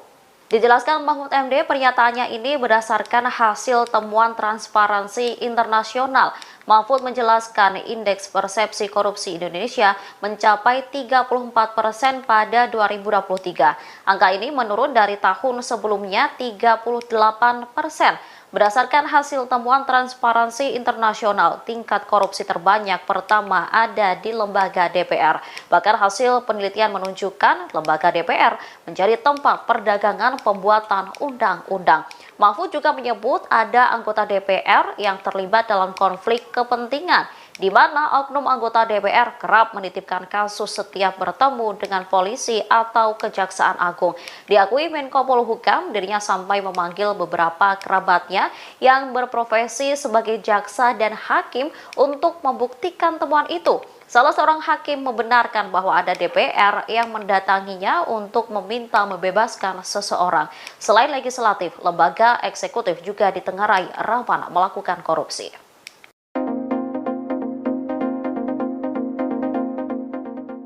Menko Polhukam Mahfud MD tunjuk hidung DPR RI sebagai lembaga terkorup di Indonesia.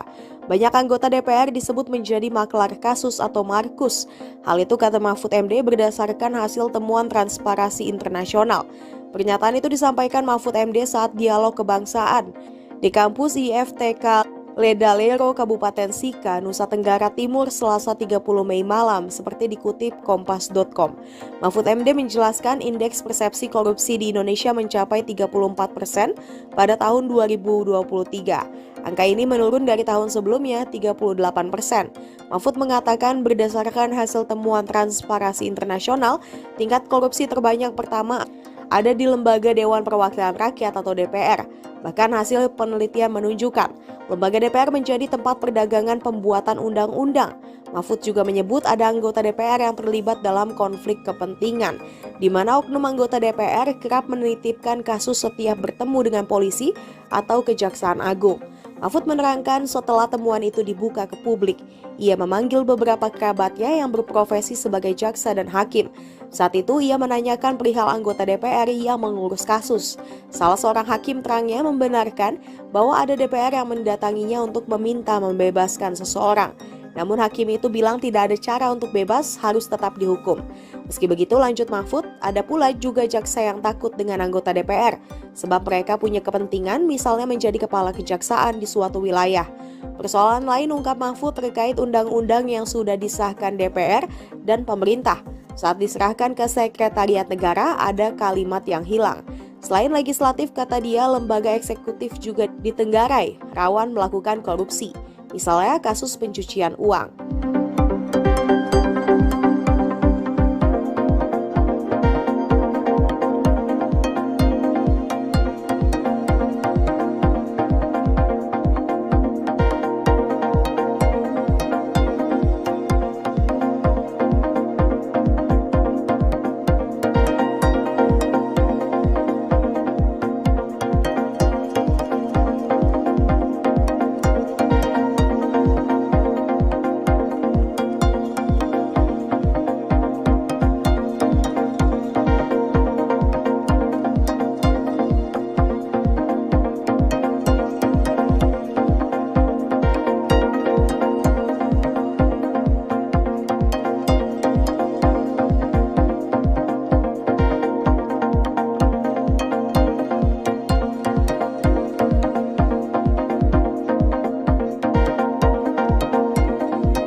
saudara, kita sudah pasti sejahtera, tapi pemerataan ya itu masih belum merata maksudnya.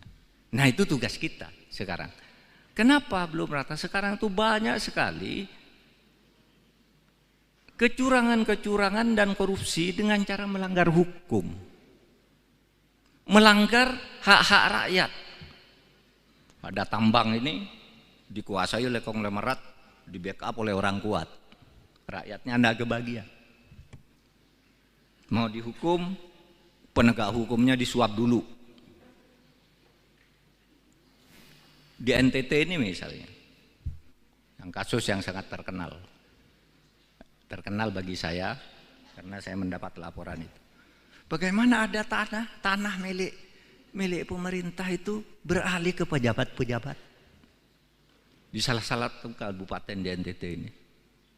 Itu dulu terjadi sebelum Pak Yos jadi wagub, Pak Yos, sebelum Bapak jadi wagub.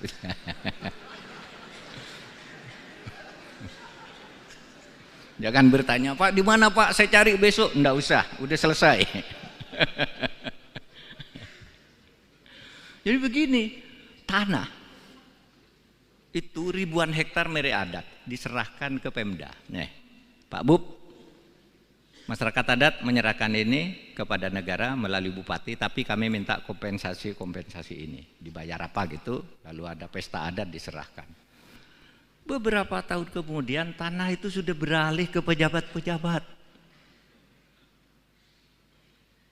Kepala daerah, istrinya kepala daerah, saudaranya kepala daerah, DPRD, kejaksaan, BPN, polisi dapat dibagi. Dicuri itu tanah negara. Nah, lalu kemudian ada laporan dari masyarakat. Loh, tanah itu mana yang diserahkan oleh masyarakat ke Pemda itu? Sesudah dilihat, loh, enggak ada, tanah itu sudah terbagi ke dalam sertifikat. Ajukan ke pengadilan. Diajukan ke pengadilan. Tahu enggak? Di pengadilan itu diputus oleh hakim itu bukan korupsi. Padahal itu tanah dari rakyat untuk pemerintah. Itu bukan korupsi. Kenapa? Katanya, kata pertimbangan hakim, karena meskipun itu sudah diserahkan ke pemerintah, itu belum dicatat di buku kekayaan pemerintah daerah. Hanya belum dicatat aja sudah dianggap bisa dibagi-bagi. Sehingga oleh hakim itu dikatakan, oh itu bukan korupsi. Silakan urus keperdataannya. Berapa sertifikat? Harus diurus, digugat ke pengadilan masing-masing, Anda bisa. Pada akhirnya apa? Naik di Mahkamah Agung, dibenarkan bahwa itu harus segera dikembali, bahwa itu adalah tanah pemerintah yang belum dicatat. Oleh sebab itu segera catat. Semuanya yang dapat itu tidak secatat menjadi kekayaan negara. Nah sekarang banyak yang bingung, yang sudah terlanjur dapat dijual lagi, dan seterusnya. Nah saudara, itu persoalan. Saya beri contoh itu karena saya sedang ada di NTT sekarang. Kalau saya ada di Kalimantan, ceritanya di Kalimantan.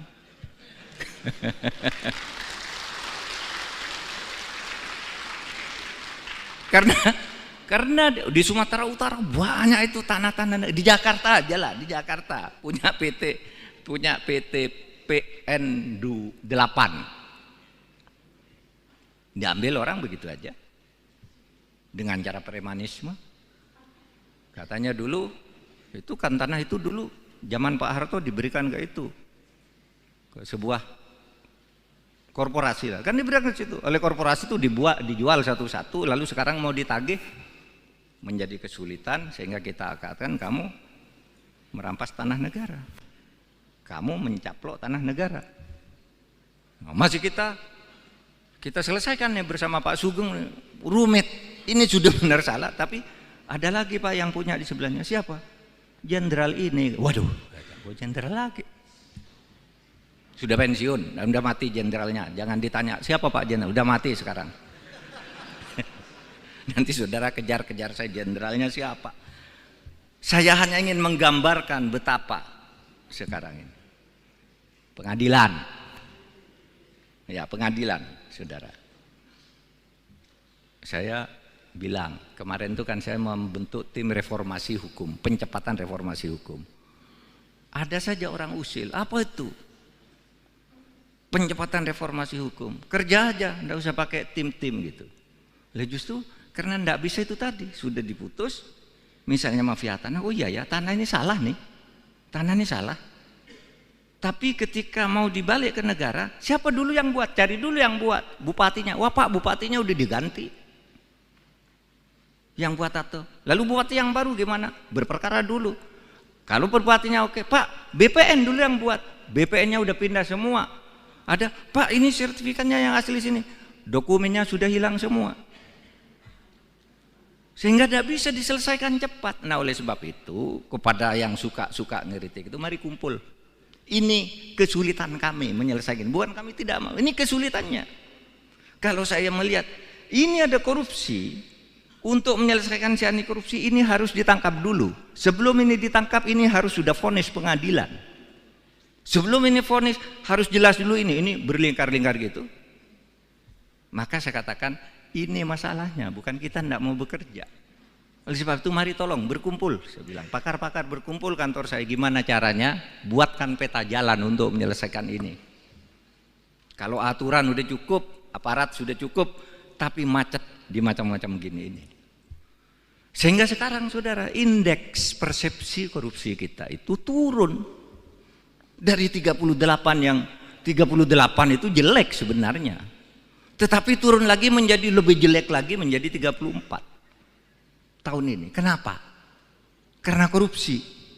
Di mana itu korupsi? Hasil temuan Transparansi Internasional itu korupsinya ada di DPR.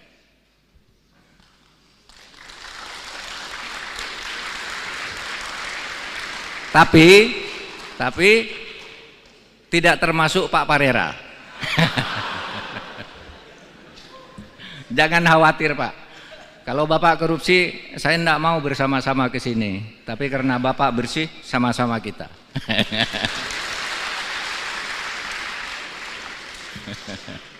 Itu hasil temuan loh. Pak Parera itu anggota DPR. Pasti baca dia hasil laporan TI ya, bahwa korupsi pertama tuh di DPR. Perdagangan, undang-undang, pembuatan undang-undang itu pakai bayar tuh menurut hasil penelitian tuh. Ya kalau ditanya satu-satu pasti tidak ada yang ngaku. Tapi itu hasil sigi internasional, di mana orang di luar negeri itu kalau berurusan, ini internasional. Wah Pak, sulit di DPR harus bayar begini, ini kasusnya gitu. Ada anggota DPR yang terlibat dalam konflik of interest. Apa? Konflik of interestnya itu. Dia menjadi anggota DPR, lalu punya kantor pengacara. Sehingga setiap dia ketemu dengan polisi, Kejaksaan Agung, tolong dong bantu tuh kantor pengacara itu, padahal punya dia. Saya nitip perkara, sejatinya dia itu Markus, menggelar kasus. Lah ya, lah ini hasil penelitian. Ini kok TI berani-beraninya sih neliti gitu. Saya panggil beberapa jaksa, saya panggil beberapa hakim yang teman dekat saya. Apa betul tuh anggota DPR yang itu tuh suka ngurus perkara? Oh iya Pak, pernah ke sini dia ngurus perkaranya ini. Apa bilangnya? Saya ini anggota DPR. Gimana caranya agar orang itu bebas? Terus kamu bilang apa? Saya bilang enggak ada caranya karena dia akan tetap dihukum. Nah itu hakim yang bagus. Kalau hakim yang tidak bagus, ya gimana Pak caranya? Bapak punya uang berapa? Nah gitu kan. Itu hakim yang tidak bagus. Kalau hakim yang kenal saya ini bagus, enggak ada caranya. Dia salah saya hukum. Gitu. Meskipun kamu anggota DPR, gitu. Tapi banyak yang takut ke DPR. Oh oke Pak, nanti saya bebaskan ini. Tapi nanti saya tolong ya diusulkan menjadi kepala kejaksaan negeri sana. Jadi kepala kejaksaan tinggi sana. Saya dipindah dari Papua masuk ke Jakarta. Konflik of interest di DPR dalam membuat undang-undang juga. Saudara bayangkan, undang-undang sudah jadi dipetok oleh DPR itu. Diketok oleh DPR bersama pemerintah, sudah dibacakan. Sampai ke sekretariat negara, itu ada kalimat yang hilang. Sebelum dikirim itu sudah ada yang mencoret kalimatnya. Yang kemarin bikin ribut itu. Ada dulu soal pasal tembakau. Yang hilang satu ayat itu. Lah siapa yang mencoretkan? Dari sana yang buat. Lalu sesudah diketahui orangnya, ya sudahlah jangan ribut-ribut biar rakyat tidak resah, kembalikan lagi kalimatnya, katanya, kembalikan lagi. Padahal itu sejatinya korupsi, itu DPR. Pemerintah sama Pak, korupsi lebih banyak dari DPR korupsinya pemerintah ini. Eksekutif. Saudara tahu pencucian uang. Orang yang tidak ngerti teori pencucian uang, itu Menteri Polhukam itu bohong, ada pencucian uang masa sampai 349 triliun. Ya namanya pencucian uang. Pencucian uang itu agregat. Bukan satu angka, tapi angka yang bergerak dan setiap gerakan ini jumlah. Dijumlah itu namanya pencucian uang. Pak Mahfud tuh omong kosong, pencucian uang ribut-ribut, sekarang hilang dari peredaran. Enggak. Itu munculnya kasus di Suta, Bandara Soekarno-Hatta yang sekarang ditangkap oleh kejaksaan, itu kan pencucian uang. Impor emas seharusnya bayar dokumen dari luar negeri, bayar 5% dari 49 triliun 5%, coba hitung sendiri, sampai di Jakarta menjadi 0%. Berapa kerugian negara itu? 39 miliar. Dari itu hanya satu dokumen impor. Jadi jangan dibilang pencucian uang berhenti. Nah sekarang yang kami laporkan pencucian uang 349 triliun itu kan 300 surat. Yang tidak bisa diselesaikan sekaligus 300 satu-satu, Dok. Kalau 300 selesai itu bukan proses hukum, namanya bim salah bim. Nah sekarang ini kan orang usil bilang, mana tuh Pak Mahfud yang bilang pencucian uang kok sarang sepi-sepi aja. Satu, saudara bisa baca tulisan Pak Yusuf di Harian Kompas Selasa pekan lalu. Dia menyebut benar itu ada pencucian uang 349 triliun. Siapa itu Pak Yusuf? Pak Yusuf itu adalah mantan kepala PPATK. Benar ada. Apakah ditindak? Ditindak. Sekarang ini sudah pada bergerak. KPK udah nangkap pencucian uang. Polisi juga sudah mulai meriksa. Itu karena kita bicara banyak pencucian uang.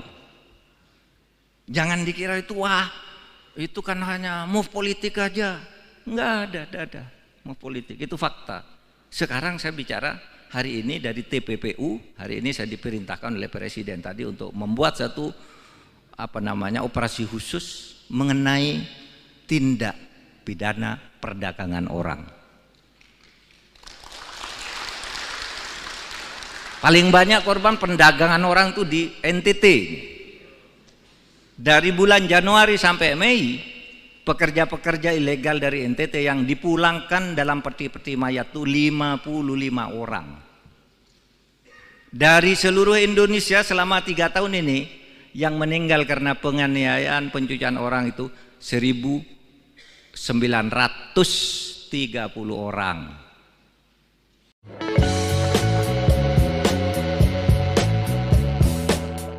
Menko Polhukam Mahfud MD menyebut DPR RI sebagai lembaga terkorup di Indonesia. Pernyataan itu disampaikan Mahfud saat dialog kebangsaan di kampus IFTK Ledalero, Kabupaten Sika, Nusa Tenggara Timur pada Selasa 30 Mei 2023. Berikut sejumlah alasan DPR dianggap menjadi lembaga terkorup.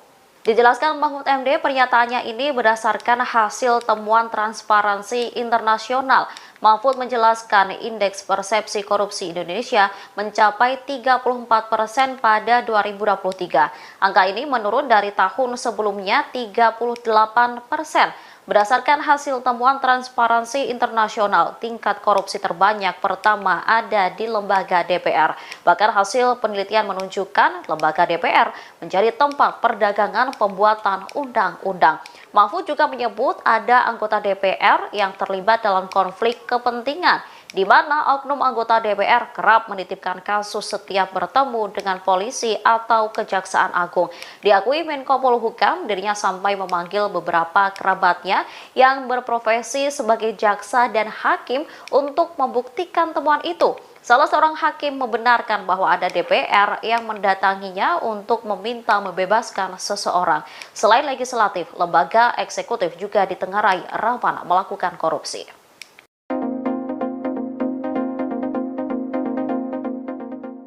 Menko Polhukam Mahfud MD tunjuk hidung DPR RI sebagai lembaga terkorup di Indonesia. Banyak anggota DPR disebut menjadi maklar kasus atau markus. Hal itu kata Mahfud MD berdasarkan hasil temuan Transparansi Internasional. Pernyataan itu disampaikan Mahfud MD saat dialog kebangsaan di kampus IFTK Ledalero, Kabupaten Sika, Nusa Tenggara Timur, Selasa 30 Mei malam, seperti dikutip Kompas.com. Mahfud MD menjelaskan indeks persepsi korupsi di Indonesia mencapai 34% pada tahun 2023. Angka ini menurun dari tahun sebelumnya 38%. Mahfud mengatakan berdasarkan hasil temuan Transparansi Internasional, tingkat korupsi terbanyak pertama ada di Lembaga Dewan Perwakilan Rakyat atau DPR. Bahkan hasil penelitian menunjukkan lembaga DPR menjadi tempat perdagangan pembuatan undang-undang. Mahfud juga menyebut ada anggota DPR yang terlibat dalam konflik kepentingan, di mana oknum anggota DPR kerap menitipkan kasus setiap bertemu dengan polisi atau Kejaksaan Agung. Mahfud menerangkan setelah temuan itu dibuka ke publik, ia memanggil beberapa kerabatnya yang berprofesi sebagai jaksa dan hakim. Saat itu ia menanyakan perihal anggota DPR yang mengurus kasus. Salah seorang hakim terangnya membenarkan bahwa ada DPR yang mendatanginya untuk meminta membebaskan seseorang. Namun hakim itu bilang tidak ada cara untuk bebas, harus tetap dihukum. Meski begitu, lanjut Mahfud, ada pula juga jaksa yang takut dengan anggota DPR, sebab mereka punya kepentingan misalnya menjadi kepala kejaksaan di suatu wilayah. Persoalan lain ungkap Mahfud terkait undang-undang yang sudah disahkan DPR dan pemerintah. Saat diserahkan ke Sekretariat Negara, ada kalimat yang hilang. Selain legislatif, kata dia, lembaga eksekutif juga ditenggarai rawan melakukan korupsi. Misalnya kasus pencucian uang.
Saudara, kita sudah pasti sejahtera, tapi pemerataan, ya, itu masih belum merata maksudnya. Nah itu tugas kita sekarang. Kenapa belum merata? Sekarang itu banyak sekali kecurangan-kecurangan dan korupsi dengan cara melanggar hukum, melanggar hak-hak rakyat. Pada tambang ini dikuasai oleh konglomerat, di backup oleh orang kuat. Rakyatnya tidak kebagian. Mau dihukum, penegak hukumnya disuap dulu. Di NTT ini misalnya, yang kasus yang sangat terkenal bagi saya, karena saya mendapat laporan itu. Bagaimana ada tanah milik pemerintah itu beralih ke pejabat-pejabat di salah kabupaten di NTT ini. Itu dulu terjadi sebelum Pak Yos jadi wagub, Pak Yos, sebelum Bapak jadi wagub.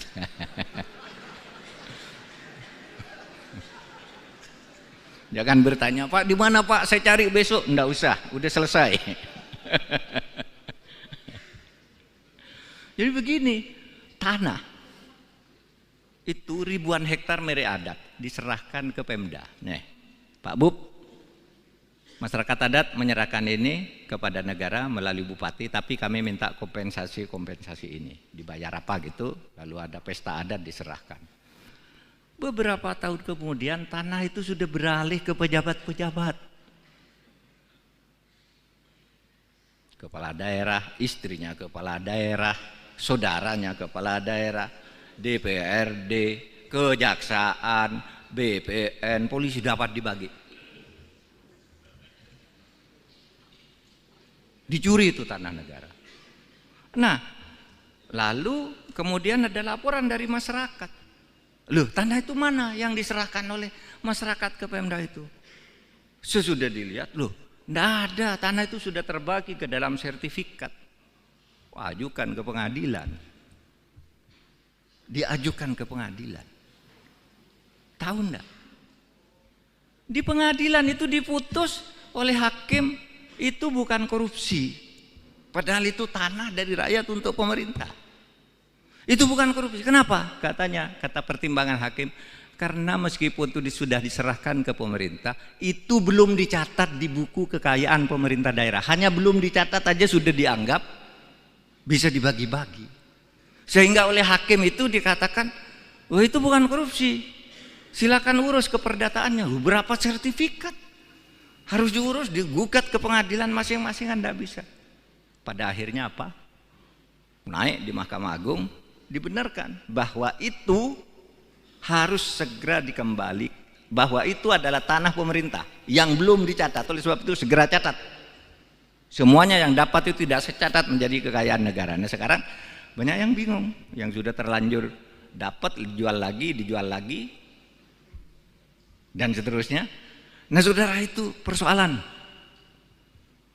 Saya beri contoh itu karena saya sedang ada di NTT sekarang. Kalau saya ada di Kalimantan, ceritanya di Kalimantan.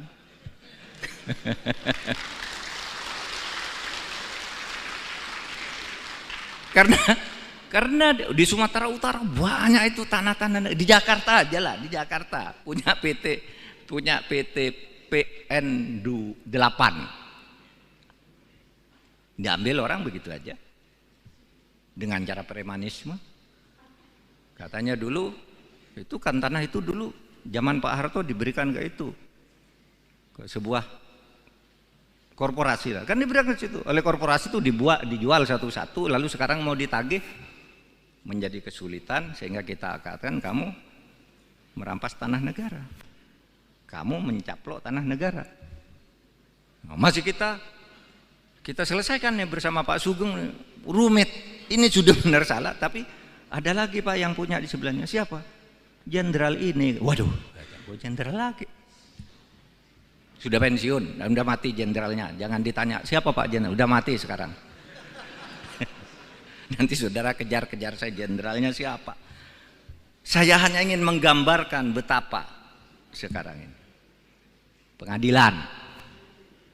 Ya, pengadilan, saudara. Saya bilang, kemarin itu kan saya membentuk tim reformasi hukum, pencepatan reformasi hukum. Ada saja orang usil, apa itu? Pencepatan reformasi hukum, kerja aja, enggak usah pakai tim-tim gitu. Lah justru karena enggak bisa itu tadi, sudah diputus, misalnya mafia tanah, oh iya ya, tanah ini salah nih, tanah ini salah. Tapi ketika mau dibalik ke negara, siapa dulu yang buat? Cari dulu yang buat, bupatinya. Wah Pak, bupatinya udah diganti. Yang buat atau lalu bupati yang baru gimana? Berperkara dulu. Kalau bupatinya oke, Pak, BPN dulu yang buat. BPN-nya udah pindah semua.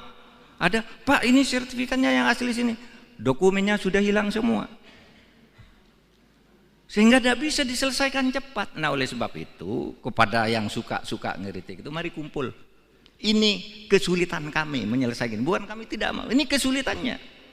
Kalau saya melihat ini ada korupsi, untuk menyelesaikan si anti korupsi ini harus ditangkap dulu. Sebelum ini ditangkap, ini harus sudah vonis pengadilan. Sebelum ini vonis harus jelas dulu ini berlingkar-lingkar gitu. Maka saya katakan ini masalahnya, bukan kita tidak mau bekerja. Oleh sebab itu mari tolong berkumpul, saya bilang pakar-pakar berkumpul kantor saya, gimana caranya buatkan peta jalan untuk menyelesaikan ini. Kalau aturan udah cukup, aparat sudah cukup, tapi macet di macam-macam gini ini. Sehingga sekarang saudara, indeks persepsi korupsi kita itu turun dari 38 yang 38 itu jelek sebenarnya. Tetapi turun lagi menjadi lebih jelek lagi menjadi 34 tahun ini. Kenapa? Karena korupsi. Di mana itu korupsi? Hasil temuan Transparansi Internasional itu korupsinya ada di DPR.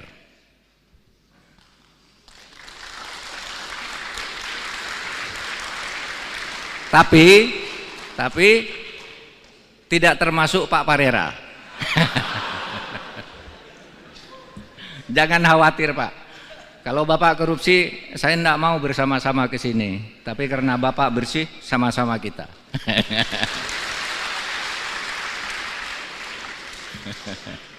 Itu hasil temuan loh. Pak Parera itu anggota DPR. Pasti baca dia hasil laporan TI ya. Bahwa korupsi pertama tuh di DPR. Perdagangan. Undang-undang. Pembuatan undang-undang itu pakai bayar tuh menurut hasil penelitian tuh. Ya kalau ditanya satu-satu pasti tidak ada yang ngaku. Tapi itu hasil sigi internasional, di mana orang di luar negeri itu kalau berurusan, ini internasional. Wah Pak, sulit di DPR harus bayar begini, ini kasusnya, gitu. Ada anggota DPR yang terlibat dalam konflik of interest. Apa? Konflik of interestnya itu. Dia menjadi anggota DPR, lalu punya kantor pengacara. Sehingga setiap dia ketemu dengan polisi, Kejaksaan Agung, tolong dong bantu tuh kantor pengacara itu, padahal punya dia.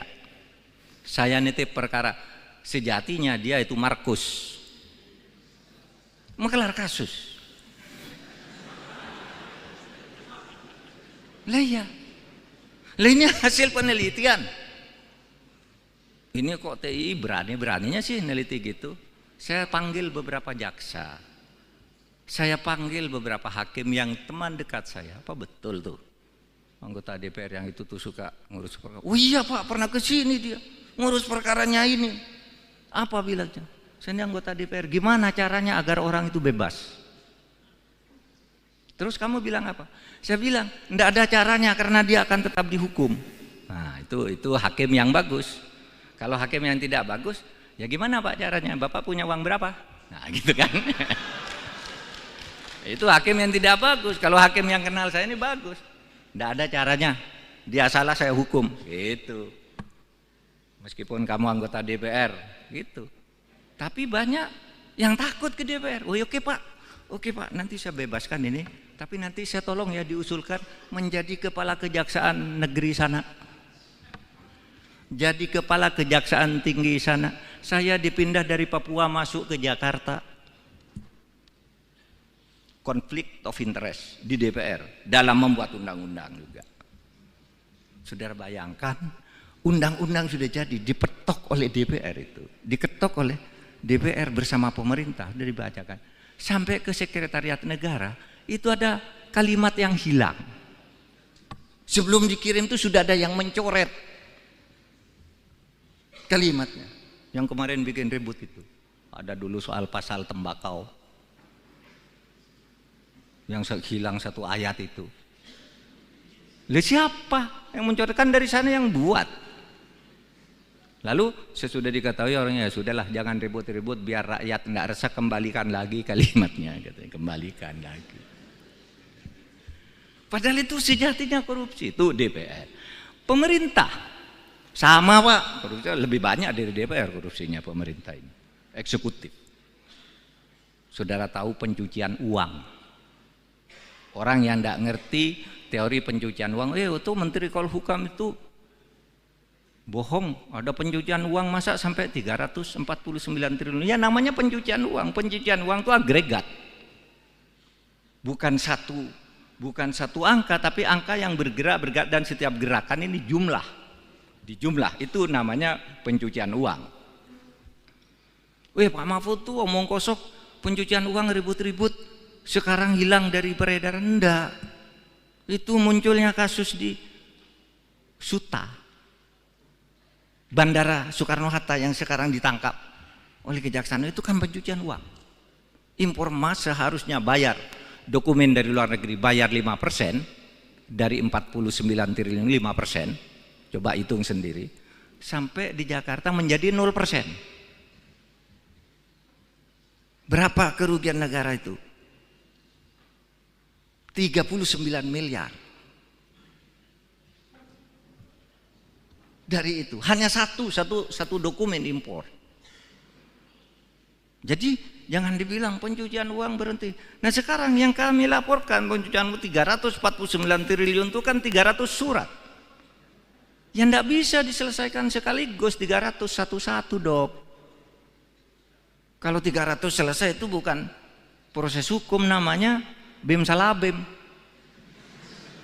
Nah sekarang ini kan orang usil bilang, mana tuh Pak Mahfud yang bilang pencucian uang kok sekarang sepi-sepi aja. Satu, saudara bisa baca tulisan Pak Yusuf di Harian Kompas Selasa pekan lalu. Dia menyebut benar itu ada pencucian uang 349 triliun. Siapa itu Pak Yusuf? Pak Yusuf itu adalah mantan kepala PPATK. Benar ada. Apakah ditindak? Ditindak. Sekarang ini sudah pada bergerak. KPK udah nangkap pencucian uang. Polisi juga sudah mulai meriksa. Itu karena kita bicara banyak pencucian uang. Jangan dikira itu wah, itu kan hanya move politik aja.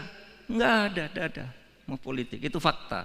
Sekarang saya bicara hari ini dari TPPU, hari ini saya diperintahkan oleh Presiden tadi untuk membuat satu operasi khusus mengenai tindak pidana perdagangan orang. Paling banyak korban perdagangan orang itu di NTT. Dari bulan Januari sampai Mei, pekerja-pekerja ilegal dari NTT yang dipulangkan dalam peti-peti mayat itu 55 orang. Dari seluruh Indonesia selama 3 tahun ini, yang meninggal karena penganiayaan pencucian orang itu 1.930 orang.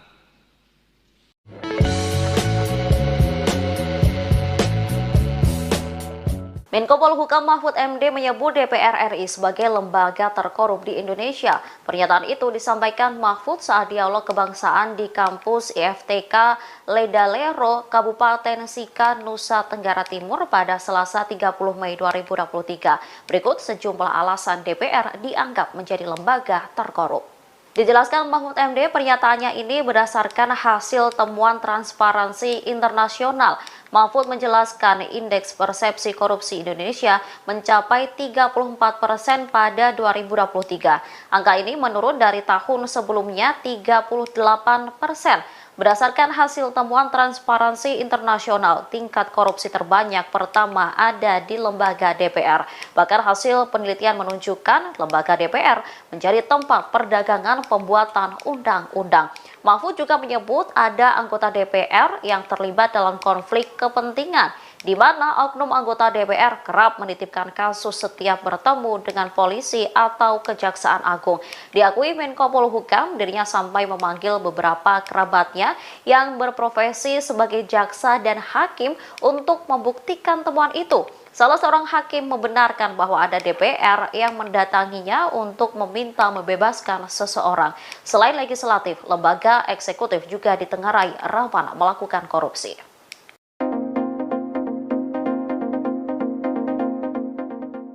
Menko Polhukam Mahfud MD tunjuk hidung DPR RI sebagai lembaga terkorup di Indonesia. Banyak anggota DPR disebut menjadi maklar kasus atau markus. Hal itu kata Mahfud MD berdasarkan hasil temuan Transparansi Internasional.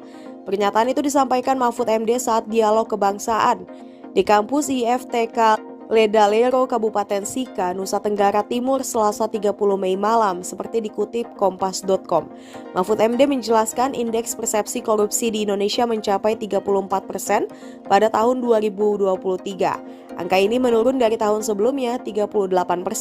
Mahfud mengatakan berdasarkan hasil temuan Transparansi Internasional, tingkat korupsi terbanyak pertama ada di lembaga Dewan Perwakilan Rakyat atau DPR. Bahkan hasil penelitian menunjukkan lembaga DPR menjadi tempat perdagangan pembuatan undang-undang. Mahfud juga menyebut ada anggota DPR yang terlibat dalam konflik kepentingan, di mana oknum anggota DPR kerap menitipkan kasus setiap bertemu dengan polisi atau Kejaksaan Agung. Mahfud menerangkan setelah temuan itu dibuka ke publik, ia memanggil beberapa kerabatnya yang berprofesi sebagai jaksa dan hakim. Saat itu ia menanyakan perihal anggota DPR yang mengurus kasus. Salah seorang hakim terangnya membenarkan bahwa ada DPR yang mendatanginya untuk meminta membebaskan seseorang. Namun hakim itu bilang tidak ada cara untuk bebas, harus tetap dihukum. Meski begitu, lanjut Mahfud, ada pula juga jaksa yang takut dengan anggota DPR, sebab mereka punya kepentingan misalnya menjadi kepala kejaksaan di suatu wilayah. Persoalan lain ungkap Mahfud terkait undang-undang yang sudah disahkan DPR dan pemerintah. Saat diserahkan ke Sekretariat Negara, ada kalimat yang hilang. Selain legislatif, kata dia, lembaga eksekutif juga ditenggarai, rawan melakukan korupsi. Misalnya kasus pencucian uang.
Saudara, kita sudah pasti sejahtera, tapi pemerataan ya, itu masih belum merata maksudnya.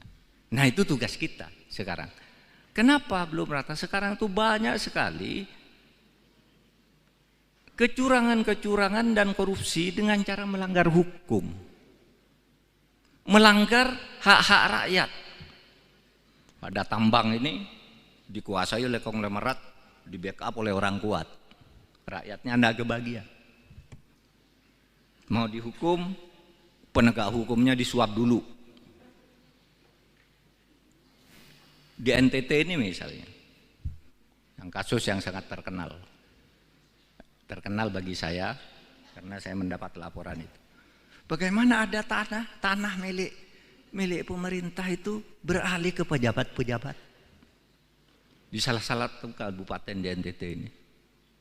Itu dulu terjadi sebelum Pak Yos jadi wagub, Pak Yos, sebelum Bapak jadi wagub.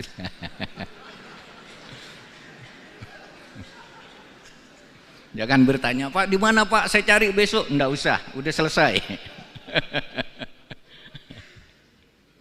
Jadi begini, tanah itu ribuan hektar milik adat diserahkan ke Pemda. Nih, Pak Bub, masyarakat adat menyerahkan ini kepada negara melalui bupati, tapi kami minta kompensasi ini. Dibayar apa gitu, lalu ada pesta adat diserahkan. Beberapa tahun kemudian tanah itu sudah beralih ke pejabat-pejabat. Kepala daerah, istrinya kepala daerah, saudaranya kepala daerah, DPRD, kejaksaan, BPN, polisi dapat dibagi. Dicuri itu tanah negara. Nah, lalu kemudian ada laporan dari masyarakat. Loh, tanah itu mana yang diserahkan oleh masyarakat ke Pemda itu? Sesudah dilihat, loh, enggak ada, tanah itu sudah terbagi ke dalam sertifikat. Ajukan ke pengadilan. Diajukan ke pengadilan. Tahu enggak? Di pengadilan itu diputus oleh hakim itu bukan korupsi, padahal itu tanah dari rakyat untuk pemerintah. Itu bukan korupsi. Kenapa? Kata pertimbangan hakim, Karena meskipun itu sudah diserahkan ke pemerintah, itu belum dicatat di buku kekayaan pemerintah daerah. Hanya belum dicatat aja sudah dianggap bisa dibagi-bagi. Sehingga oleh hakim itu dikatakan, wah itu bukan korupsi. Silakan urus keperdataannya. Berapa sertifikat? Harus diurus, digugat ke pengadilan masing-masing, Anda bisa. Pada akhirnya apa? Naik di Mahkamah Agung, dibenarkan bahwa itu harus segera dikembali, bahwa itu adalah tanah pemerintah yang belum dicatat. Oleh sebab itu segera catat. Semuanya yang dapat itu tidak secatat menjadi kekayaan negara. Nah sekarang banyak yang bingung, yang sudah terlanjur dapat dijual lagi dan seterusnya. Nah saudara, itu persoalan. Saya beri contoh itu karena saya sedang ada di NTT sekarang. Kalau saya ada di Kalimantan, ceritanya di Kalimantan.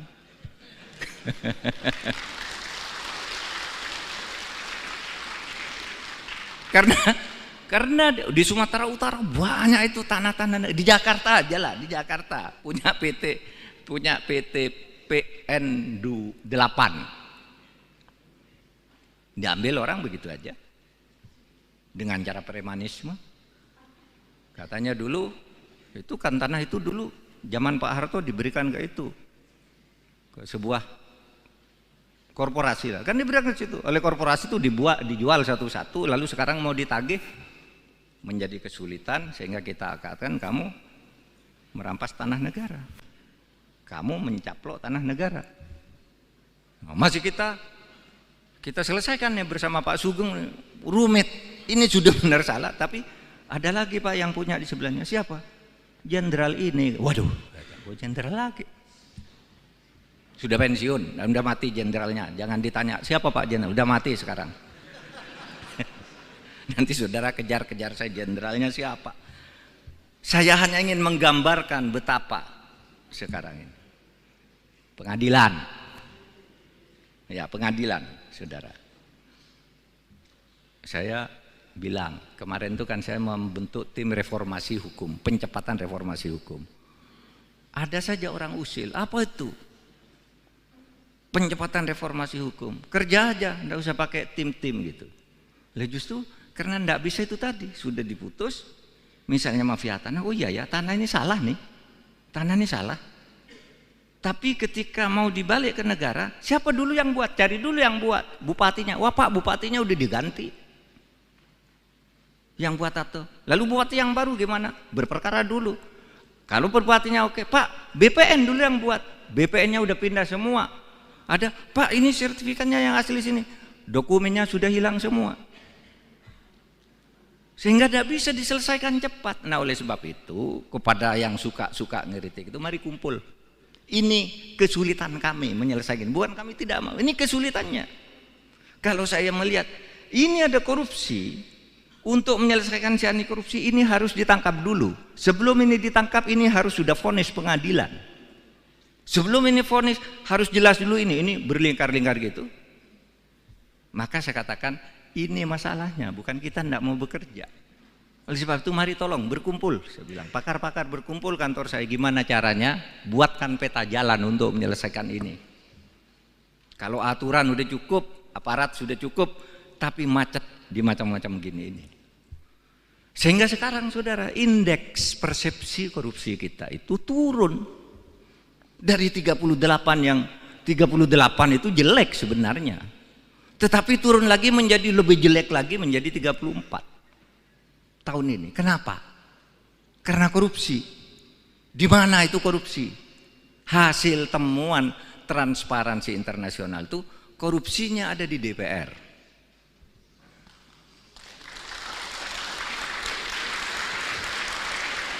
Tapi tidak termasuk Pak Parera. Jangan khawatir Pak. Kalau Bapak korupsi, saya tidak mau bersama-sama ke sini. Tapi karena Bapak bersih, sama-sama kita.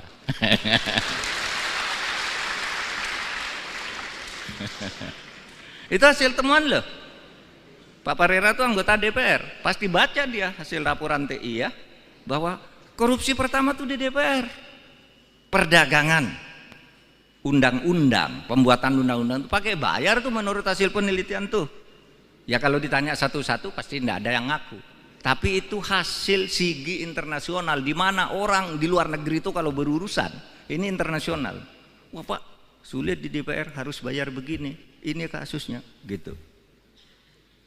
Ada anggota DPR yang terlibat dalam konflik of interest. Apa? Konflik of interestnya itu. Dia menjadi anggota DPR lalu punya kantor pengacara. Sehingga setiap dia ketemu dengan polisi, kejaksaan agung, tolong dong bantu tuh kantor pengacara itu, padahal punya dia. Saya nitip perkara, sejatinya dia itu Markus, menggelar kasus. Lah iya, lah ini hasil penelitian. Ini kok TI berani-beraninya sih neliti gitu. Saya panggil beberapa jaksa, saya panggil beberapa hakim yang teman dekat saya. Apa betul tuh anggota DPR yang itu tuh suka ngurus perkara? Oh iya Pak, pernah ke sini dia ngurus perkaranya ini. Apa bilangnya? Saya ini anggota DPR. Gimana caranya agar orang itu bebas? Terus kamu bilang apa? Saya bilang enggak ada caranya karena dia akan tetap dihukum. Nah itu hakim yang bagus. Kalau hakim yang tidak bagus, ya gimana Pak caranya? Bapak punya uang berapa? Nah gitu kan. Itu hakim yang tidak bagus. Kalau hakim yang kenal saya ini bagus, tidak ada caranya. Dia salah saya hukum. Gitu. Meskipun kamu anggota DPR, gitu. Tapi banyak yang takut ke DPR. Oh oke Pak, nanti saya bebaskan ini. Tapi nanti saya tolong ya diusulkan menjadi kepala kejaksaan negeri sana. Jadi kepala kejaksaan tinggi sana. Saya dipindah dari Papua masuk ke Jakarta. Konflik of interest di DPR dalam membuat undang-undang juga. Saudara bayangkan, undang-undang sudah jadi dipetok oleh DPR itu, diketok oleh DPR bersama pemerintah, sudah dibacakan sampai ke sekretariat negara. Itu ada kalimat yang hilang. Sebelum dikirim itu sudah ada yang mencoret kalimatnya. Yang kemarin bikin ribut itu ada dulu soal pasal tembakau yang hilang satu ayat itu. Lalu siapa yang mencoretkan? Dari sana yang buat. Lalu sesudah diketahui orangnya, ya sudahlah jangan ribut-ribut biar rakyat tidak resah, kembalikan lagi kalimatnya, katanya, kembalikan lagi. Padahal itu sejatinya korupsi itu DPR. Pemerintah sama Pak, korupsi lebih banyak dari DPR korupsinya pemerintah ini. Eksekutif. Saudara tahu pencucian uang. Orang yang tidak ngerti teori pencucian uang, itu Menteri Polhukam itu bohong, ada pencucian uang masa sampai 349 triliun. Ya namanya pencucian uang. Pencucian uang itu agregat. Bukan satu angka, tapi angka yang bergerak dan setiap gerakan ini jumlah. Di jumlah itu namanya pencucian uang. Pak Mahfud tuh omong kosong, pencucian uang ribut-ribut, sekarang hilang dari peredaran. Enggak. Itu munculnya kasus di Suta, Bandara Soekarno-Hatta yang sekarang ditangkap oleh kejaksaan, itu kan pencucian uang. Impor emas seharusnya bayar dokumen dari luar negeri, bayar 5% dari 49 triliun 5%. Coba hitung sendiri, sampai di Jakarta menjadi 0%. Berapa kerugian negara itu? 39 miliar. Dari itu hanya satu dokumen impor. Jadi jangan dibilang pencucian uang berhenti. Nah sekarang yang kami laporkan pencucian uang 349 triliun itu kan 300 surat. Yang tidak bisa diselesaikan sekaligus 300 satu-satu Dok. Kalau 300 selesai itu bukan proses hukum, namanya bim salah bim. Nah sekarang ini kan orang usil bilang, mana tuh Pak Mahfud yang bilang pencucian uang kok sekarang sepi-sepi aja. Satu, saudara bisa baca tulisan Pak Yusuf di Harian Kompas Selasa pekan lalu. Dia menyebut benar itu ada pencucian uang 349 triliun. Siapa itu Pak Yusuf? Pak Yusuf itu adalah mantan kepala PPATK. Benar ada. Apakah ditindak? Ditindak. Sekarang ini sudah pada bergerak. KPK udah nangkap pencucian uang. Polisi juga sudah mulai meriksa. Itu karena kita bicara banyak pencucian uang. Jangan dikira itu wah itu kan hanya move politik aja. Enggak ada move politik. Itu fakta. Sekarang saya bicara hari ini dari TPPU. Hari ini saya diperintahkan oleh Presiden tadi untuk membuat satu operasi khusus mengenai tindak pidana perdagangan orang. Paling banyak korban perdagangan orang itu di NTT. Dari bulan Januari sampai Mei, pekerja-pekerja ilegal dari NTT yang dipulangkan dalam peti-peti mayat itu 55 orang. Dari seluruh Indonesia selama 3 tahun ini, yang meninggal karena penganiayaan pencucian orang itu 1.930 orang.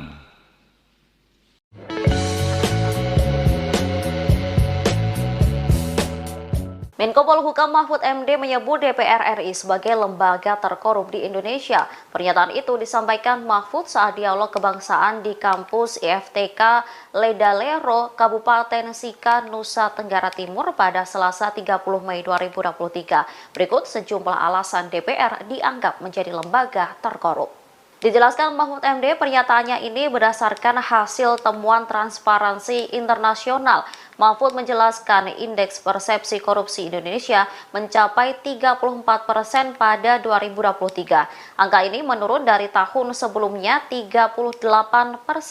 Berdasarkan hasil temuan Transparansi Internasional, tingkat korupsi terbanyak pertama ada di lembaga DPR. Bahkan hasil penelitian menunjukkan lembaga DPR menjadi tempat perdagangan pembuatan undang-undang. Mahfud juga menyebut ada anggota DPR yang terlibat dalam konflik kepentingan, di mana oknum anggota DPR kerap menitipkan kasus setiap bertemu dengan polisi atau Kejaksaan Agung. Diakui Menko Polhukam, dirinya sampai memanggil beberapa kerabatnya yang berprofesi sebagai jaksa dan hakim untuk membuktikan temuan itu. Salah seorang hakim membenarkan bahwa ada DPR yang mendatanginya untuk meminta membebaskan seseorang. Selain legislatif, lembaga eksekutif juga ditengarai rawan melakukan korupsi.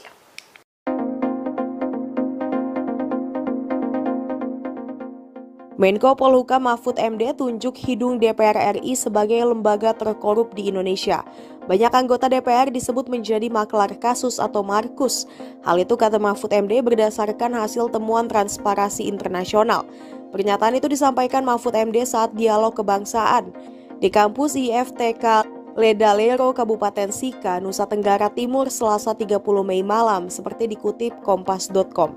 Mahfud MD menjelaskan indeks persepsi korupsi di Indonesia mencapai 34% pada tahun 2023. Angka ini menurun dari tahun sebelumnya 38%. Mahfud mengatakan berdasarkan hasil temuan Transparansi Internasional, tingkat korupsi terbanyak pertama ada di Lembaga Dewan Perwakilan Rakyat atau DPR. Bahkan hasil penelitian menunjukkan lembaga DPR menjadi tempat perdagangan pembuatan undang-undang.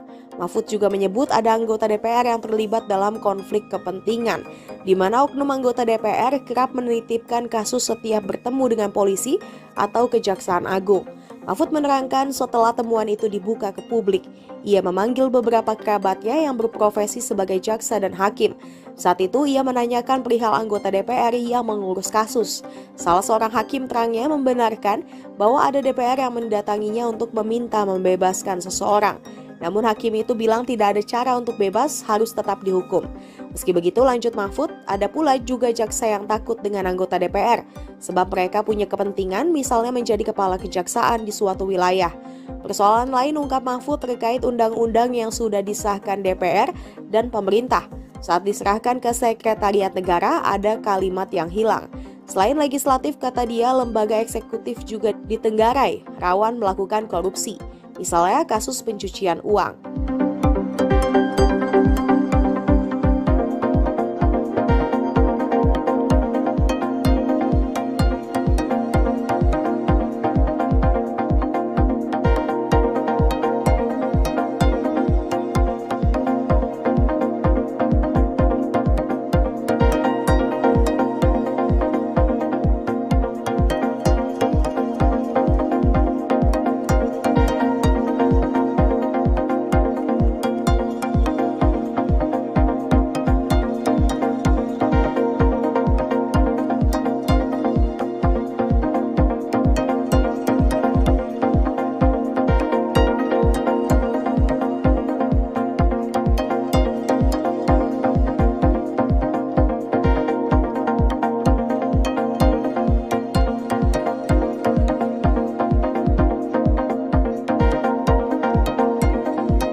saudara, kita sudah pasti sejahtera, tapi pemerataan ya itu masih belum merata maksudnya. Nah itu tugas kita sekarang. Kenapa belum merata? Sekarang tuh banyak sekali kecurangan-kecurangan dan korupsi dengan cara melanggar hukum, melanggar hak-hak rakyat. Ada tambang ini dikuasai oleh konglomerat, di backup oleh orang kuat, rakyatnya nggak kebagian. Mau dihukum, penegak hukumnya disuap dulu. Di NTT ini misalnya, yang kasus yang sangat terkenal bagi saya karena saya mendapat laporan itu. Bagaimana ada tanah milik pemerintah itu beralih ke pejabat-pejabat di salah satu kabupaten di NTT ini. Itu dulu terjadi sebelum Pak Yos jadi wagub, Pak Yos, sebelum Bapak jadi wagub.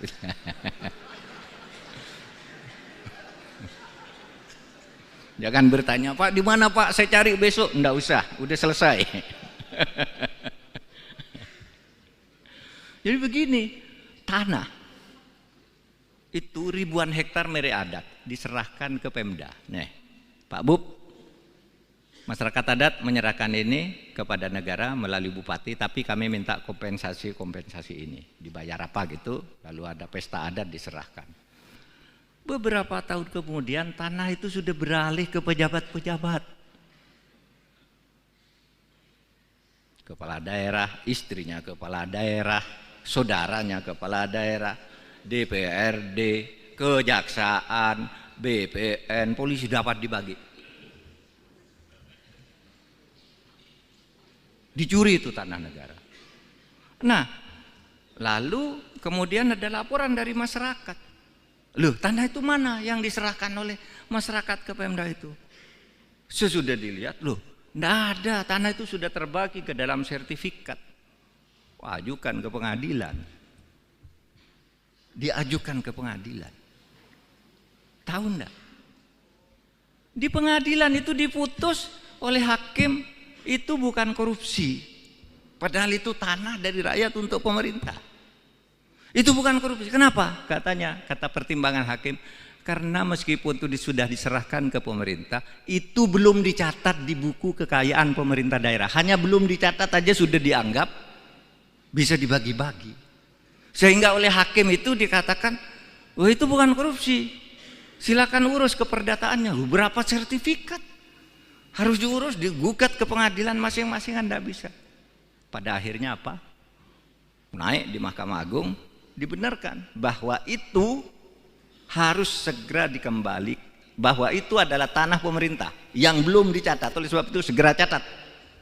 Semuanya yang dapat itu tidak secatat menjadi kekayaan negara. Nah sekarang banyak yang bingung, yang sudah terlanjur dapat dijual lagi, dan seterusnya. Nah saudara, itu persoalan. Saya beri contoh itu karena saya sedang ada di NTT sekarang. Kalau saya ada di Kalimantan, ceritanya di Kalimantan.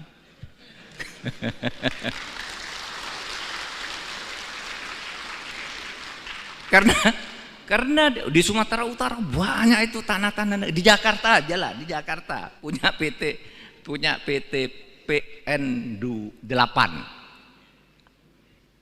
Diambil orang begitu aja dengan cara premanisme. Katanya dulu itu kan tanah itu dulu zaman Pak Harto diberikan ke sebuah korporasi lah, kan diberikan ke situ oleh korporasi itu, dijual satu-satu, lalu sekarang mau ditagih menjadi kesulitan, sehingga kita katakan kamu merampas tanah negara, kamu mencaplok tanah negara. Nah, masih kita selesaikan ya bersama Pak Sugeng, rumit, ini sudah benar salah, tapi ada lagi Pak yang punya di sebelahnya. Siapa?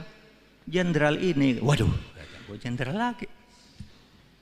Sudah pensiun, udah mati jenderalnya. Jangan ditanya, siapa Pak jenderal? Udah mati sekarang. Nanti saudara kejar-kejar saya, jenderalnya siapa? Saya hanya ingin menggambarkan betapa sekarang ini. Pengadilan.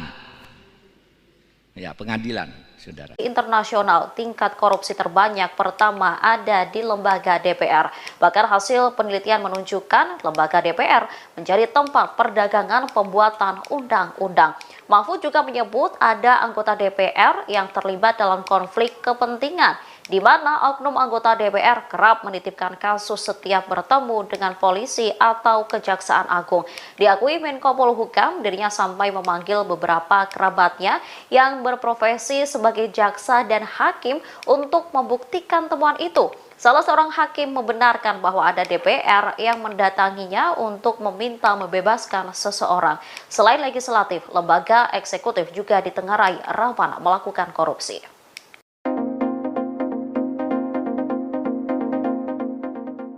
Menko Polhukam Mahfud MD tunjuk hidung DPR RI sebagai lembaga terkorup di Indonesia. Banyak anggota DPR disebut menjadi maklar kasus atau markus. Hal itu kata Mahfud MD berdasarkan hasil temuan Transparansi Internasional. Pernyataan itu disampaikan Mahfud MD saat dialog kebangsaan di kampus IFTK Ledalero, Kabupaten Sika, Nusa Tenggara Timur, Selasa 30 Mei malam, seperti dikutip Kompas.com. Mahfud MD menjelaskan indeks persepsi korupsi di Indonesia mencapai 34% pada tahun 2023. Angka ini menurun dari tahun sebelumnya 38%. Mahfud mengatakan berdasarkan hasil temuan Transparansi Internasional, tingkat korupsi terbanyak pertama ada di Lembaga Dewan Perwakilan Rakyat atau DPR. Bahkan hasil penelitian menunjukkan lembaga DPR menjadi tempat perdagangan pembuatan undang-undang. Mahfud juga menyebut ada anggota DPR yang terlibat dalam konflik kepentingan, di mana oknum anggota DPR kerap menitipkan kasus setiap bertemu dengan polisi atau Kejaksaan Agung.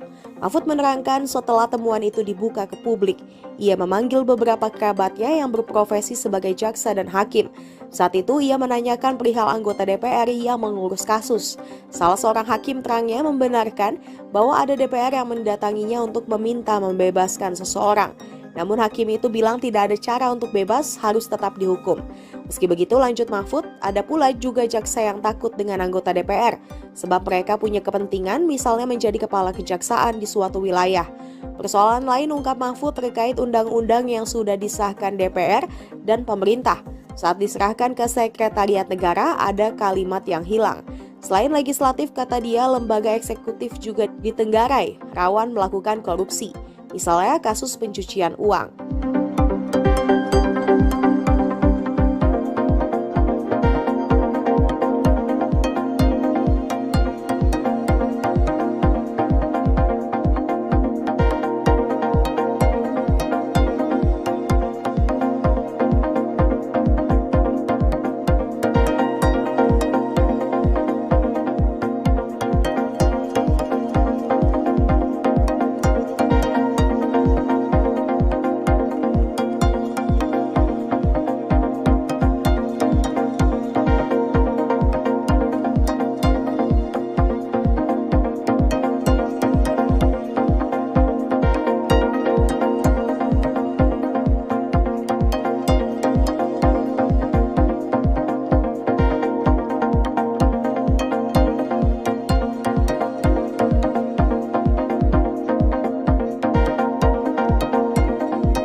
Saudara, kita sudah pasti sejahtera, tapi pemerataan ya, itu masih belum merata maksudnya.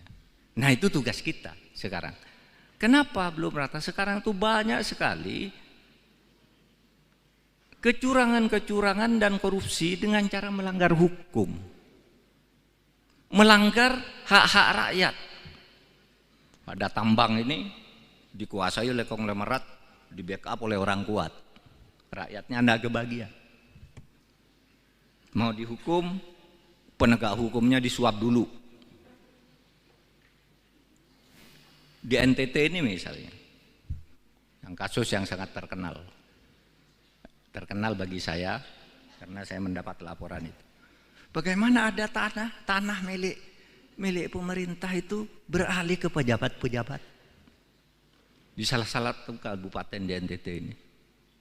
Itu dulu terjadi sebelum Pak Yos jadi wagub, Pak Yos, sebelum Bapak jadi wagub.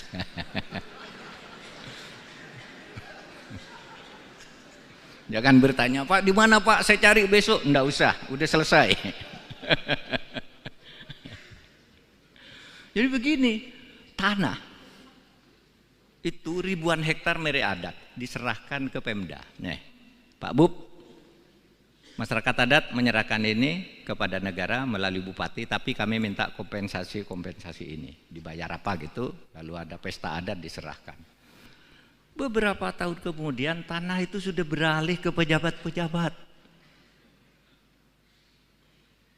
Kepala daerah, istrinya kepala daerah, saudaranya kepala daerah, DPRD, kejaksaan, BPN, polisi dapat dibagi.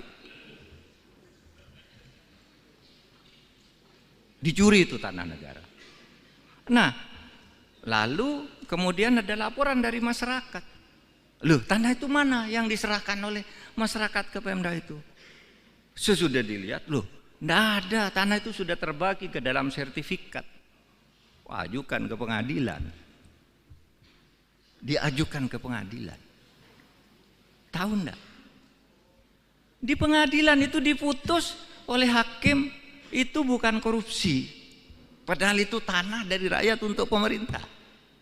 Itu bukan korupsi. Kenapa? Katanya, kata pertimbangan hakim, karena meskipun itu sudah diserahkan ke pemerintah, itu belum dicatat di buku kekayaan pemerintah daerah. Hanya belum dicatat aja sudah dianggap bisa dibagi-bagi.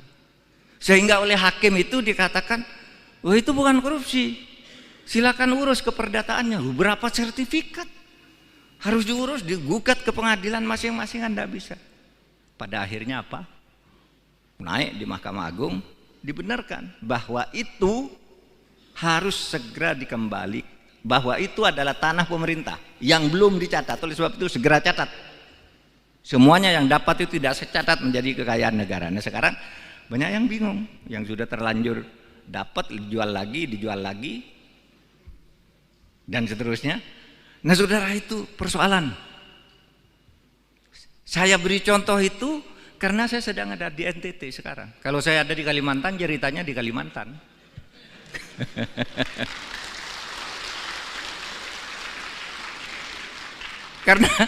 Karena di Sumatera Utara banyak itu tanah-tanah. Di Jakarta aja lah, di Jakarta punya PT PN 8. Diambil orang begitu aja dengan cara premanisme. Katanya dulu itu kan tanah itu dulu zaman Pak Harto diberikan ke itu, ke sebuah korporasi lah, kan diberikan ke situ. Oleh korporasi itu dijual satu-satu, lalu sekarang mau ditagih menjadi kesulitan, sehingga kita katakan kamu merampas tanah negara, kamu mencaplok tanah negara. Nah, masih kita selesaikan ya bersama Pak Sugeng, rumit. Ini sudah benar salah, tapi ada lagi Pak yang punya di sebelahnya. Siapa? Jenderal ini. Waduh, jenderal lagi. Sudah pensiun, udah mati jenderalnya. Jangan ditanya siapa Pak jenderal, udah mati sekarang. Nanti saudara kejar-kejar saya jenderalnya siapa. Saya hanya ingin menggambarkan betapa sekarang ini pengadilan. Ya, pengadilan, saudara. Saya bilang kemarin itu kan saya membentuk tim reformasi hukum, pencepatan reformasi hukum. Ada saja orang usil, apa itu pencepatan reformasi hukum? Kerja aja, enggak usah pakai tim-tim gitu. Lah justru karena enggak bisa itu tadi, sudah diputus, misalnya mafia tanah, oh iya ya tanah ini salah nih, tanah ini salah. Tapi ketika mau dibalik ke negara, siapa dulu yang buat? Cari dulu yang buat, bupatinya. Wah Pak, bupatinya udah diganti. Yang buat atau lalu bupati yang baru gimana? Berperkara dulu. Kalau bupatinya oke, Pak, BPN dulu yang buat. BPN-nya udah pindah semua. Ada, Pak, ini sertifikatnya yang asli sini. Dokumennya sudah hilang semua. Sehingga tidak bisa diselesaikan cepat. Nah, oleh sebab itu, kepada yang suka ngeritik itu, mari kumpul. Ini kesulitan kami menyelesaikan. Bukan kami tidak mau, ini kesulitannya. Kalau saya melihat ini ada korupsi, untuk menyelesaikan si anti korupsi ini harus ditangkap dulu. Sebelum ini ditangkap, ini harus sudah vonis pengadilan. Sebelum ini vonis harus jelas dulu ini berlingkar-lingkar gitu. Maka saya katakan Ini masalahnya, bukan kita tidak mau bekerja. Oleh sebab itu mari tolong berkumpul, saya bilang pakar-pakar berkumpul kantor saya, gimana caranya buatkan peta jalan untuk menyelesaikan ini. Kalau aturan udah cukup, aparat sudah cukup, tapi macet di macam-macam gini ini. Sehingga sekarang saudara, indeks persepsi korupsi kita itu turun dari 38 yang 38 itu jelek sebenarnya. Tetapi turun lagi menjadi lebih jelek lagi menjadi 34 tahun ini. Kenapa? Karena korupsi. Di mana itu korupsi? Hasil temuan Transparansi Internasional itu korupsinya ada di DPR.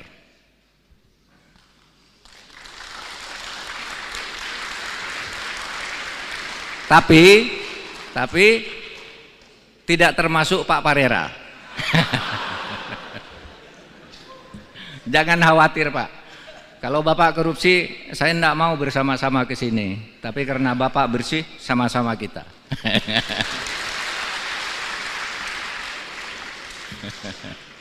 Itu hasil temuan loh. Pak Parera itu anggota DPR. Pasti baca dia hasil laporan TI ya. Bahwa korupsi pertama tuh di DPR. Perdagangan. Undang-undang. Pembuatan undang-undang itu pakai bayar tuh menurut hasil penelitian tuh. Ya kalau ditanya satu-satu pasti tidak ada yang ngaku. Tapi itu hasil sigi internasional, di mana orang di luar negeri itu kalau berurusan, ini internasional. Wah Pak, sulit di DPR harus bayar begini, ini kasusnya, gitu. Ada anggota DPR yang terlibat dalam konflik of interest. Apa? Konflik of interestnya itu. Dia menjadi anggota DPR, lalu punya kantor pengacara. Sehingga setiap dia ketemu dengan polisi, Kejaksaan Agung, tolong dong bantu tuh kantor pengacara itu, padahal punya dia. Saya nitip perkara, sejatinya dia itu Markus, menggelar kasus. Lah ya, lah ini hasil penelitian. Ini kok TI berani-beraninya sih neliti gitu. Saya panggil beberapa jaksa. Saya panggil beberapa hakim yang teman dekat saya. Apa betul tuh anggota DPR yang itu tuh suka ngurus perkara? Oh iya Pak, pernah ke sini dia ngurus perkaranya ini. Apa bilangnya? Saya ini anggota DPR. Gimana caranya agar orang itu bebas? Terus kamu bilang apa? Saya bilang enggak ada caranya karena dia akan tetap dihukum. Nah itu hakim yang bagus. Kalau hakim yang tidak bagus, ya gimana Pak caranya? Bapak punya uang berapa? Nah gitu kan. Itu hakim yang tidak bagus. Kalau hakim yang kenal saya ini bagus. Tidak ada caranya. Dia salah saya hukum. Gitu. Meskipun kamu anggota DPR. Gitu. Tapi banyak yang takut ke DPR. Oh oke Pak. Oke Pak, nanti saya bebaskan ini. Tapi nanti saya tolong ya diusulkan menjadi kepala kejaksaan negeri sana. Jadi kepala kejaksaan tinggi sana. Saya dipindah dari Papua masuk ke Jakarta. Konflik of interest di DPR dalam membuat undang-undang juga. Saudara bayangkan, undang-undang sudah jadi dipetok oleh DPR itu, diketok oleh DPR bersama pemerintah, sudah dibacakan. Sampai ke Sekretariat Negara, itu ada kalimat yang hilang. Sebelum dikirim itu sudah ada yang mencoret kalimatnya. Yang kemarin bikin ribut itu. Ada dulu soal pasal tembakau. Yang hilang satu ayat itu. Lalu siapa yang mencoretkan? Dari sana yang buat. Lalu sesudah diketahui orangnya, ya sudahlah jangan ribut-ribut biar rakyat tidak resah, kembalikan lagi kalimatnya, katanya, kembalikan lagi. Padahal itu sejatinya korupsi itu DPR. Pemerintah sama Pak, korupsi lebih banyak dari DPR korupsinya pemerintah ini. Eksekutif. Saudara tahu pencucian uang. Orang yang tidak ngerti teori pencucian uang, itu Menteri Polhukam itu bohong, ada pencucian uang masa sampai 349 triliun. Ya namanya pencucian uang itu agregat. Bukan satu angka, tapi angka yang bergerak dan setiap gerakan ini jumlah. Dijumlah itu namanya pencucian uang. Pak Mahfud tuh omong kosong, pencucian uang ribut-ribut. sekarang hilang dari peredaran. Enggak. Itu munculnya kasus di Suta, Bandara Soekarno-Hatta yang sekarang ditangkap oleh Kejaksaan, itu kan pencucian uang. Impor emas seharusnya bayar dokumen dari luar negeri, bayar 5% dari 49 triliun 5%. Coba hitung sendiri. Sampai di Jakarta menjadi 0%. Berapa kerugian negara itu? 39 miliar. Dari itu hanya satu dokumen impor. Jadi jangan dibilang pencucian uang berhenti. Nah sekarang yang kami laporkan pencucian uang 349 triliun itu kan 300 surat. Yang tidak bisa diselesaikan sekaligus 300 satu-satu, Dok. Kalau 300 selesai itu bukan proses hukum, namanya bim salah bim.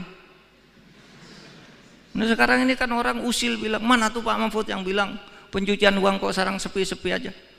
Satu, saudara bisa baca tulisan Pak Yusuf di Harian Kompas Selasa pekan lalu.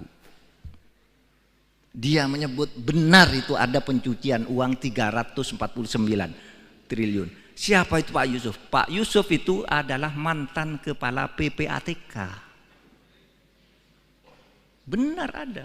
Apakah ditindak? Ditindak. Sekarang ini sudah pada bergerak. KPK udah nangkap pencucian uang. Polisi juga sudah mulai meriksa. Itu karena kita bicara banyak pencucian uang. Jangan dikira itu wah itu kan hanya move politik aja. Enggak ada move politik. Itu fakta. Sekarang saya bicara hari ini dari TPPU. Hari ini saya diperintahkan oleh Presiden tadi untuk membuat satu operasi khusus mengenai tindak pidana perdagangan orang. Paling banyak korban perdagangan orang itu di NTT. Dari bulan Januari sampai Mei, pekerja-pekerja ilegal dari NTT yang dipulangkan dalam peti-peti mayat itu 55 orang. Dari seluruh Indonesia selama 3 tahun ini, yang meninggal karena penganiayaan pencucian orang itu 1.930 orang.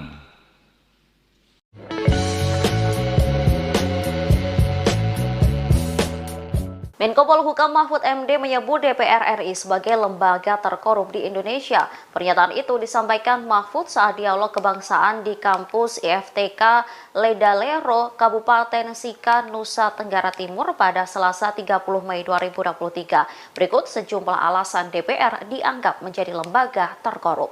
Dijelaskan Mahfud MD, pernyataannya ini berdasarkan hasil temuan Transparansi Internasional. Mahfud menjelaskan indeks persepsi korupsi Indonesia mencapai 34% pada 2023. Angka ini menurun dari tahun sebelumnya 38%. Berdasarkan hasil temuan Transparansi Internasional, tingkat korupsi terbanyak pertama ada di lembaga DPR. Bahkan hasil penelitian menunjukkan lembaga DPR menjadi tempat perdagangan pembuatan undang-undang. Mahfud juga menyebut ada anggota DPR yang terlibat dalam konflik kepentingan, di mana oknum anggota DPR kerap menitipkan kasus setiap bertemu dengan polisi atau Kejaksaan Agung. Diakui Menko Polhukam, dirinya sampai memanggil beberapa kerabatnya yang berprofesi sebagai jaksa dan hakim untuk membuktikan temuan itu. Salah seorang hakim membenarkan bahwa ada DPR yang mendatanginya untuk meminta membebaskan seseorang. Selain legislatif, lembaga eksekutif juga ditengarai rawan melakukan korupsi.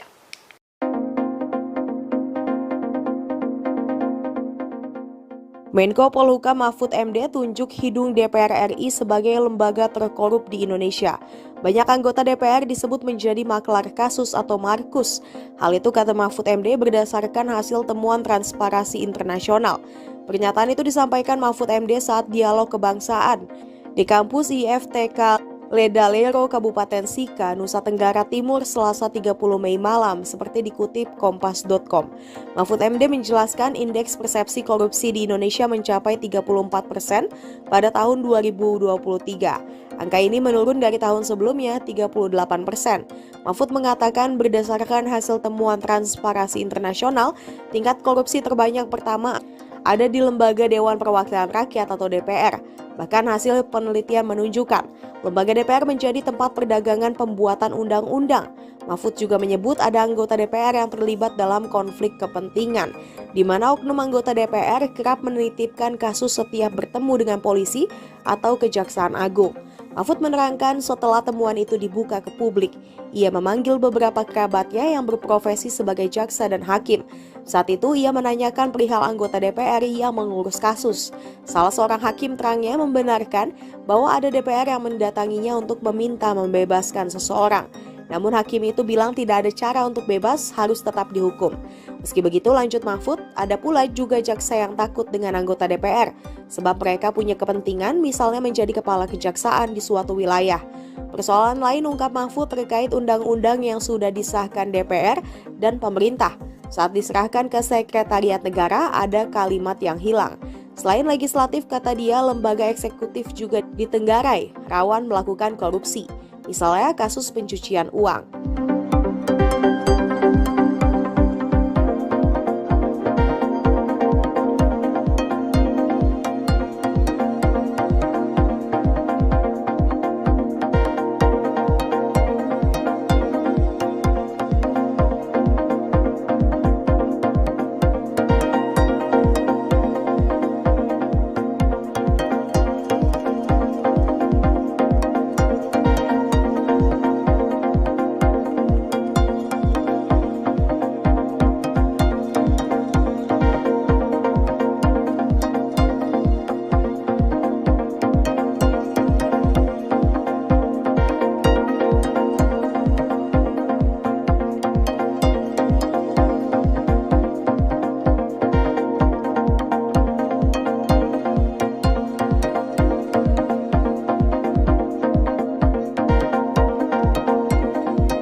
Saudara, kita sudah pasti sejahtera, tapi pemerataan, ya, itu masih belum rata maksudnya. Nah itu tugas kita sekarang. Kenapa belum rata? Sekarang itu banyak sekali kecurangan-kecurangan dan korupsi dengan cara melanggar hukum, melanggar hak-hak rakyat. Pada tambang ini dikuasai oleh konglomerat, di backup oleh orang kuat, rakyatnya tidak kebagian. Mau dihukum, penegak hukumnya disuap dulu. Di NTT ini misalnya, yang kasus yang sangat terkenal bagi saya karena saya mendapat laporan itu. Bagaimana ada tanah milik pemerintah itu beralih ke pejabat-pejabat di salah satu kabupaten di NTT ini. Itu dulu terjadi sebelum Pak Yos jadi wagub, Pak Yos, sebelum Bapak jadi wagub.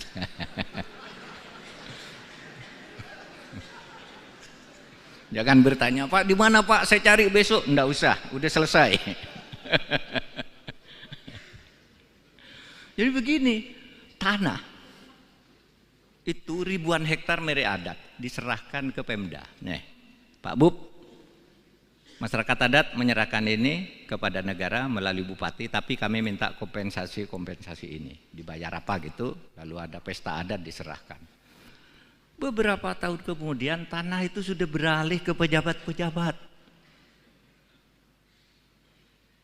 Kepala daerah, istrinya kepala daerah, saudaranya kepala daerah, DPRD, kejaksaan, BPN, polisi dapat dibagi. Dicuri itu tanah negara. Nah, lalu kemudian ada laporan dari masyarakat. Loh, tanah itu mana yang diserahkan oleh masyarakat ke Pemda itu?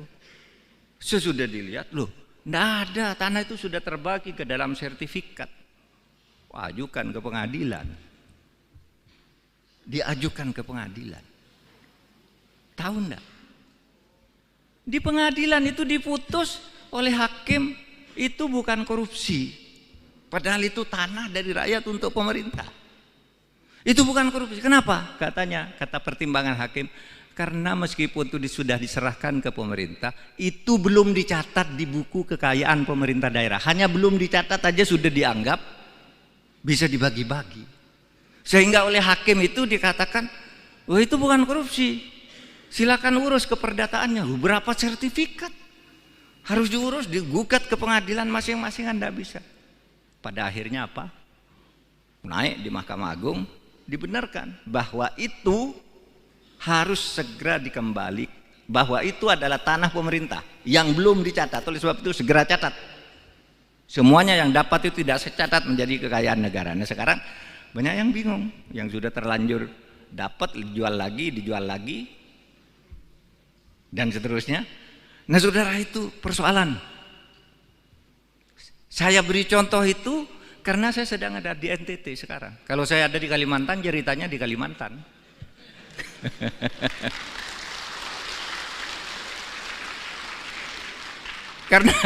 Karena di Sumatera Utara banyak itu tanah-tanah. Di Jakarta aja lah, di Jakarta punya PT PN 8. Diambil orang begitu aja dengan cara premanisme. Katanya dulu itu kan tanah itu dulu zaman Pak Harto diberikan ke sebuah korporasi lah, kan diberikan ke situ oleh korporasi itu, dijual satu-satu, lalu sekarang mau ditagih menjadi kesulitan, sehingga kita katakan kamu merampas tanah negara, kamu mencaplok tanah negara. Nah, masih kita selesaikan nih bersama Pak Sugeng, rumit. Ini sudah benar salah, tapi ada lagi Pak yang punya di sebelahnya. Siapa? Jenderal ini. Waduh, jenderal lagi.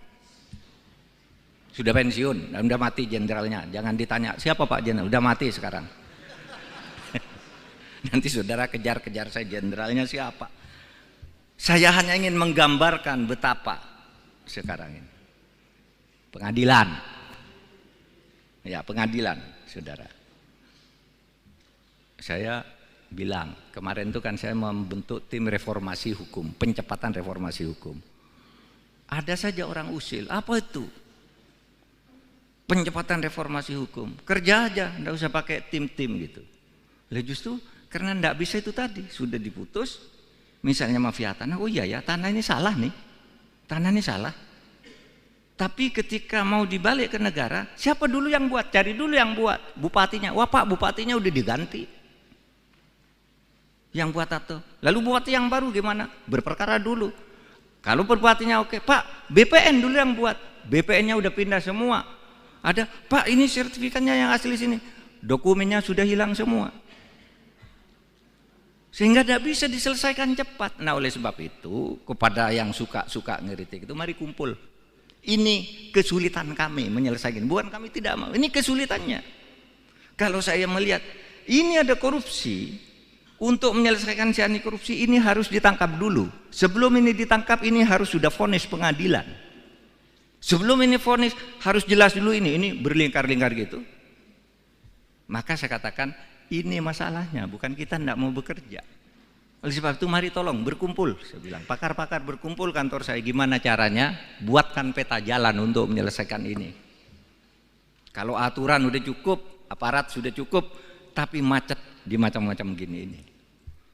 Sehingga sekarang saudara, indeks persepsi korupsi kita itu turun dari 38 yang 38 itu jelek sebenarnya. Tetapi turun lagi menjadi lebih jelek lagi menjadi 34 tahun ini. Kenapa? Karena korupsi. Di mana itu korupsi? Hasil temuan Transparansi Internasional itu korupsinya ada di DPR.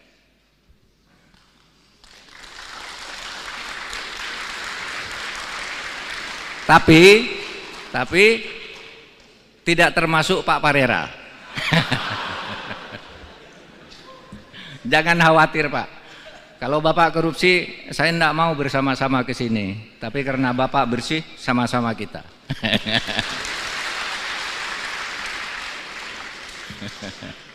Itu hasil temuan loh. Pak Parera itu anggota DPR, pasti baca dia hasil laporan TI ya, bahwa korupsi pertama tuh di DPR. Perdagangan, undang-undang, pembuatan undang-undang itu pakai bayar tuh menurut hasil penelitian tuh. Ya kalau ditanya satu-satu pasti tidak ada yang ngaku. Tapi itu hasil sigi internasional, di mana orang di luar negeri itu kalau berurusan, ini internasional. Wah Pak, sulit di DPR harus bayar begini, ini kasusnya gitu. Ada anggota DPR yang terlibat dalam konflik of interest. Apa konflik of interestnya itu? Dia menjadi anggota DPR, lalu punya kantor pengacara. Sehingga setiap dia ketemu dengan polisi, Kejaksaan Agung, tolong dong bantu tuh kantor pengacara itu, padahal punya dia.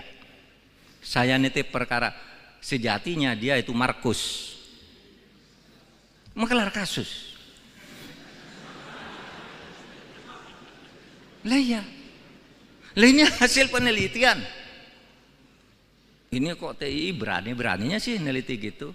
Saya panggil beberapa jaksa, saya panggil beberapa hakim yang teman dekat saya. Apa betul tuh anggota DPR yang itu tuh suka ngurus perkara? Oh iya Pak, pernah ke sini dia ngurus perkaranya ini. Apa bilangnya? Saya ini anggota DPR, gimana caranya agar orang itu bebas? Terus kamu bilang apa? Saya bilang, enggak ada caranya karena dia akan tetap dihukum. Nah, itu hakim yang bagus. Kalau hakim yang tidak bagus, ya gimana Pak caranya? Bapak punya uang berapa? Nah, gitu kan. Itu hakim yang tidak bagus. Kalau hakim yang kenal saya ini bagus. Enggak ada caranya. Dia salah saya hukum. Gitu. Meskipun kamu anggota DPR, gitu. Tapi banyak yang takut ke DPR. Oh oke Pak, nanti saya bebaskan ini. Tapi nanti saya tolong ya diusulkan menjadi kepala kejaksaan negeri sana. Jadi kepala kejaksaan tinggi sana. Saya dipindah dari Papua masuk ke Jakarta. Konflik of interest di DPR dalam membuat undang-undang juga.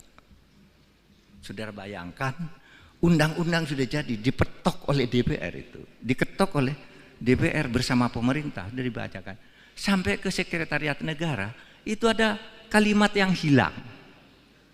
Sebelum dikirim itu sudah ada yang mencoret kalimatnya. Yang kemarin bikin ribut itu, ada dulu soal pasal tembakau yang hilang satu ayat itu.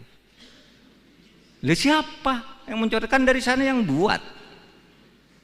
Lalu sesudah diketahui orangnya, ya sudahlah jangan ribut-ribut biar rakyat tidak resah, kembalikan lagi kalimatnya, katanya, kembalikan lagi. Padahal itu sejatinya korupsi itu DPR. Pemerintah sama Pak, korupsi lebih banyak dari DPR korupsinya pemerintah ini. Eksekutif. Saudara tahu pencucian uang. Orang yang tidak ngerti teori pencucian uang, itu Menteri Polhukam itu bohong, ada pencucian uang masa sampai 349 triliun. Ya namanya pencucian uang. Pencucian uang itu agregat. Bukan satu angka, tapi angka yang bergerak dan setiap gerakan ini jumlah. Dijumlah itu namanya pencucian uang. Pak Mahfud tuh omong kosong, pencucian uang ribut-ribut, sekarang hilang dari peredaran. Enggak. Itu munculnya kasus di Suta, Bandara Soekarno-Hatta yang sekarang ditangkap oleh Kejaksaan, itu kan pencucian uang.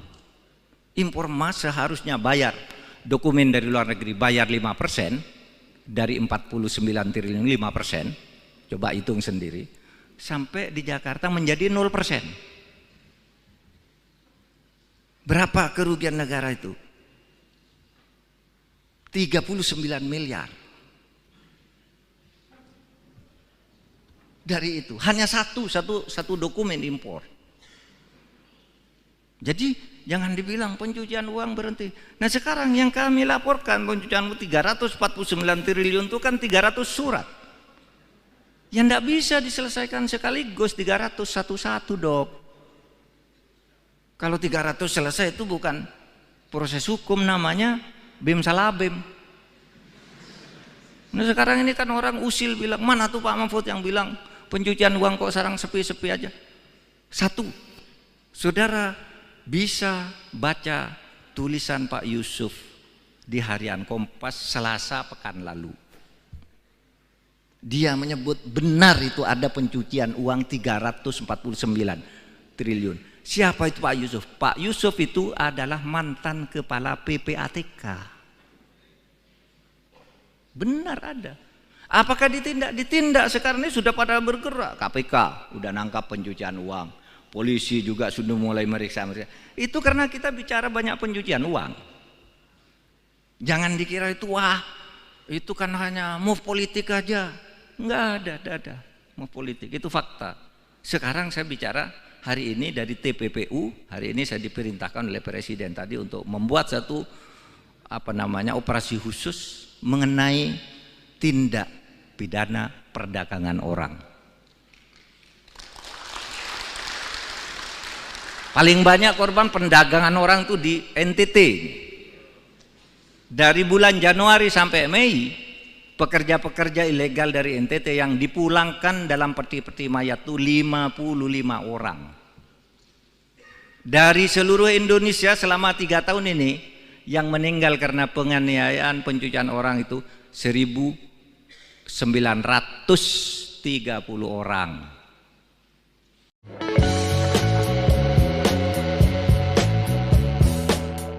Menko Polhukam Mahfud MD menyebut DPR RI sebagai lembaga terkorup di Indonesia. Pernyataan itu disampaikan Mahfud saat dialog kebangsaan di kampus IFTK Ledalero, Kabupaten Sika, Nusa Tenggara Timur pada Selasa 30 Mei 2023. Berikut sejumlah alasan DPR dianggap menjadi lembaga terkorup. Dijelaskan Mahfud MD, pernyataannya ini berdasarkan hasil temuan Transparansi Internasional. Mahfud menjelaskan indeks persepsi korupsi Indonesia mencapai 34% pada 2023. Angka ini menurun dari tahun sebelumnya 38%. Berdasarkan hasil temuan Transparansi Internasional, tingkat korupsi terbanyak pertama ada di lembaga DPR. Bahkan hasil penelitian menunjukkan lembaga DPR menjadi tempat perdagangan pembuatan undang-undang. Mahfud juga menyebut ada anggota DPR yang terlibat dalam konflik kepentingan, di mana oknum anggota DPR kerap menitipkan kasus setiap bertemu dengan polisi atau Kejaksaan Agung. Diakui Menko Polhukam, dirinya sampai memanggil beberapa kerabatnya yang berprofesi sebagai jaksa dan hakim untuk membuktikan temuan itu. Salah seorang hakim membenarkan bahwa ada DPR yang mendatanginya untuk meminta membebaskan seseorang. Selain legislatif, lembaga eksekutif juga ditengarai rawan melakukan korupsi.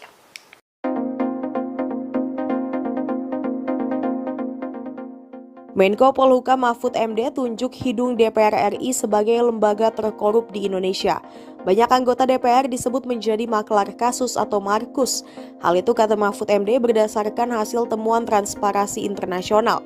Pernyataan itu disampaikan Mahfud MD saat dialog kebangsaan di kampus IFTK Ledalero, Kabupaten Sika, Nusa Tenggara Timur, Selasa 30 Mei malam, seperti dikutip kompas.com. Mahfud MD menjelaskan indeks persepsi korupsi di Indonesia mencapai 34% pada tahun 2023. Angka ini menurun dari tahun sebelumnya 38%. Mahfud mengatakan berdasarkan hasil temuan Transparansi Internasional, tingkat korupsi terbanyak pertama ada di Lembaga Dewan Perwakilan Rakyat atau DPR. Bahkan hasil penelitian menunjukkan lembaga DPR menjadi tempat perdagangan pembuatan undang-undang. Mahfud juga menyebut ada anggota DPR yang terlibat dalam konflik kepentingan, di mana oknum anggota DPR kerap menitipkan kasus setiap bertemu dengan polisi atau Kejaksaan Agung. Mahfud menerangkan setelah temuan itu dibuka ke publik, ia memanggil beberapa kerabatnya yang berprofesi sebagai jaksa dan hakim. Saat itu ia menanyakan perihal anggota DPR yang mengurus kasus. Salah seorang hakim terangnya membenarkan bahwa ada DPR yang mendatanginya untuk meminta membebaskan seseorang. Namun hakim itu bilang tidak ada cara untuk bebas, harus tetap dihukum. Meski begitu, lanjut Mahfud, ada pula juga jaksa yang takut dengan anggota DPR, sebab mereka punya kepentingan misalnya menjadi kepala kejaksaan di suatu wilayah. Persoalan lain ungkap Mahfud terkait undang-undang yang sudah disahkan DPR dan pemerintah. Saat diserahkan ke Sekretariat Negara, ada kalimat yang hilang. Selain legislatif, kata dia, lembaga eksekutif juga ditenggarai, rawan melakukan korupsi. Misalnya kasus pencucian uang.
Saudara, kita sudah pasti sejahtera, tapi pemerataan ya itu masih belum rata maksudnya. Nah, itu tugas kita sekarang. Kenapa belum rata? Sekarang tuh banyak sekali kecurangan-kecurangan dan korupsi dengan cara melanggar hukum, melanggar hak-hak rakyat. Ada tambang ini dikuasai oleh konglomerat, di backup oleh orang kuat, rakyatnya tidak kebagian. Mau dihukum, penegak hukumnya disuap dulu. Di NTT ini misalnya, yang kasus yang sangat terkenal bagi saya karena saya mendapat laporan itu. Bagaimana ada tanah milik pemerintah itu beralih ke pejabat-pejabat di salah kabupaten di NTT ini. Itu dulu terjadi sebelum Pak Yos jadi wagub, Pak Yos, sebelum Bapak jadi wagub.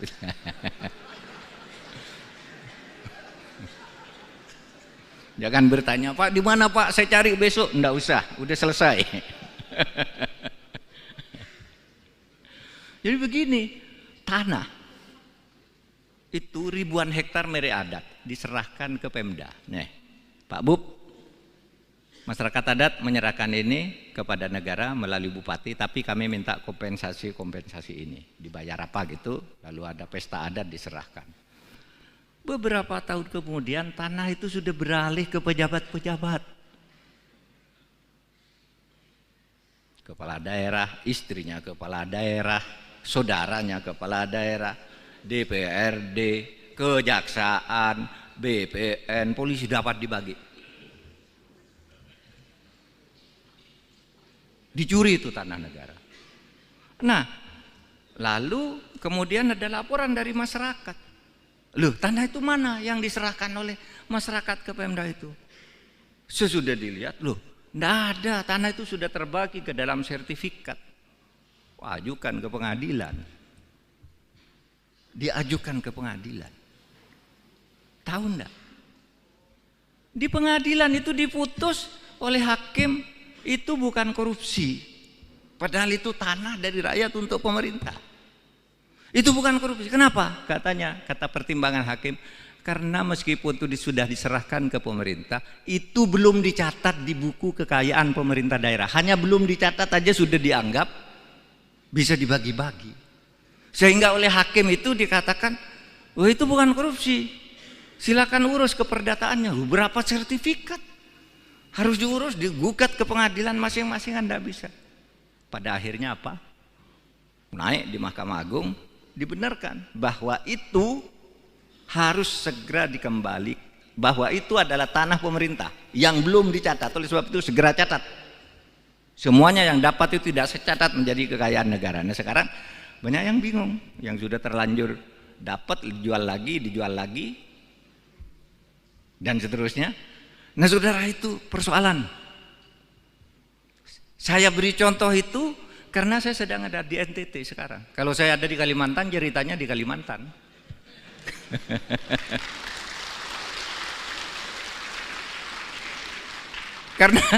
Karena di Sumatera Utara banyak itu tanah-tanah. Di Jakarta aja lah, di Jakarta punya PT PN 8.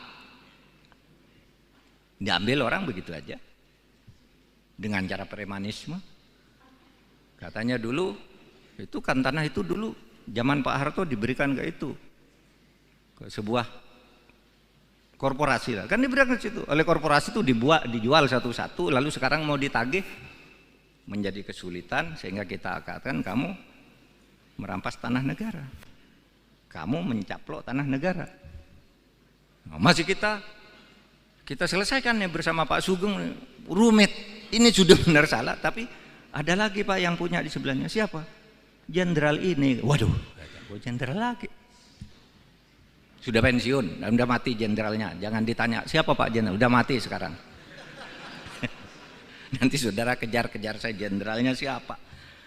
Saya hanya ingin menggambarkan betapa sekarang ini. Pengadilan. Ya, pengadilan, saudara. saya bilang, kemarin itu kan saya membentuk tim reformasi hukum, pencepatan reformasi hukum. Ada saja orang usil, apa itu? Pencepatan reformasi hukum, kerja aja, enggak usah pakai tim-tim gitu. Lah justru karena enggak bisa itu tadi, sudah diputus, misalnya mafia tanah, oh iya ya tanah ini salah nih, tanah ini salah. Tapi ketika mau dibalik ke negara, siapa dulu yang buat? Cari dulu yang buat, bupatinya. Wah Pak, bupatinya udah diganti. Yang buat atau lalu bupati yang baru gimana? Berperkara dulu. Kalau bupatinya oke, Pak, BPN dulu yang buat. BPN-nya udah pindah semua. Ada, Pak, ini sertifikatnya yang asli sini. Dokumennya sudah hilang semua. Sehingga tidak bisa diselesaikan cepat. Nah, oleh sebab itu, kepada yang suka ngeritik itu, mari kumpul. Ini kesulitan kami menyelesaikan. Bukan kami tidak mau, ini kesulitannya.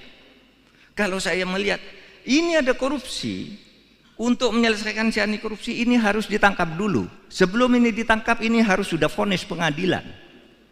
Sebelum ini vonis harus jelas dulu ini berlingkar-lingkar gitu. Maka saya katakan ini masalahnya, bukan kita tidak mau bekerja.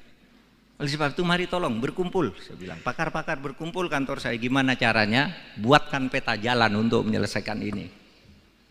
Kalau aturan udah cukup, aparat sudah cukup, tapi macet di macam-macam gini ini. Sehingga sekarang saudara, indeks persepsi korupsi kita itu turun dari 38 yang 38 itu jelek sebenarnya. Tetapi turun lagi menjadi lebih jelek lagi menjadi 34 tahun ini. Kenapa? Karena korupsi. Di mana itu korupsi? Hasil temuan Transparansi Internasional itu korupsinya ada di DPR.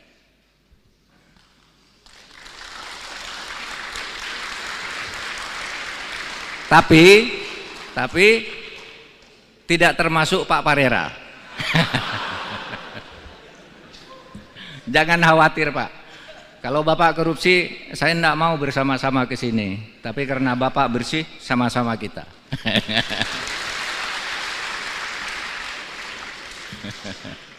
Itu hasil temuan loh. Pak Parera itu anggota DPR. Pasti baca dia hasil laporan TI ya. Bahwa korupsi pertama tuh di DPR. Perdagangan. Undang-undang. Pembuatan undang-undang itu pakai bayar tuh menurut hasil penelitian tuh. Ya kalau ditanya satu-satu pasti tidak ada yang ngaku. Tapi itu hasil sigi internasional, di mana orang di luar negeri itu kalau berurusan ini internasional. Wah Pak, sulit di DPR harus bayar begini. Ini kasusnya gitu. Ada anggota DPR yang terlibat dalam konflik of interest. Apa? Konflik of interestnya itu. Dia menjadi anggota DPR, lalu punya kantor pengacara. Sehingga setiap dia ketemu dengan polisi, Kejaksaan Agung, tolong dong bantu tuh kantor pengacara itu, padahal punya dia. Saya nitip perkara, sejatinya dia itu Markus, mengelar kasus. Lah ya, lah ini hasil penelitian. Ini kok TI berani-beraninya sih neliti gitu. Saya panggil beberapa jaksa. Saya panggil beberapa hakim yang teman dekat saya. Apa betul tuh anggota DPR yang itu tuh suka ngurus perkara? Oh iya Pak, pernah ke sini dia ngurus perkaranya ini. Apa bilangnya? Saya ini anggota DPR. Gimana caranya agar orang itu bebas? Terus kamu bilang apa?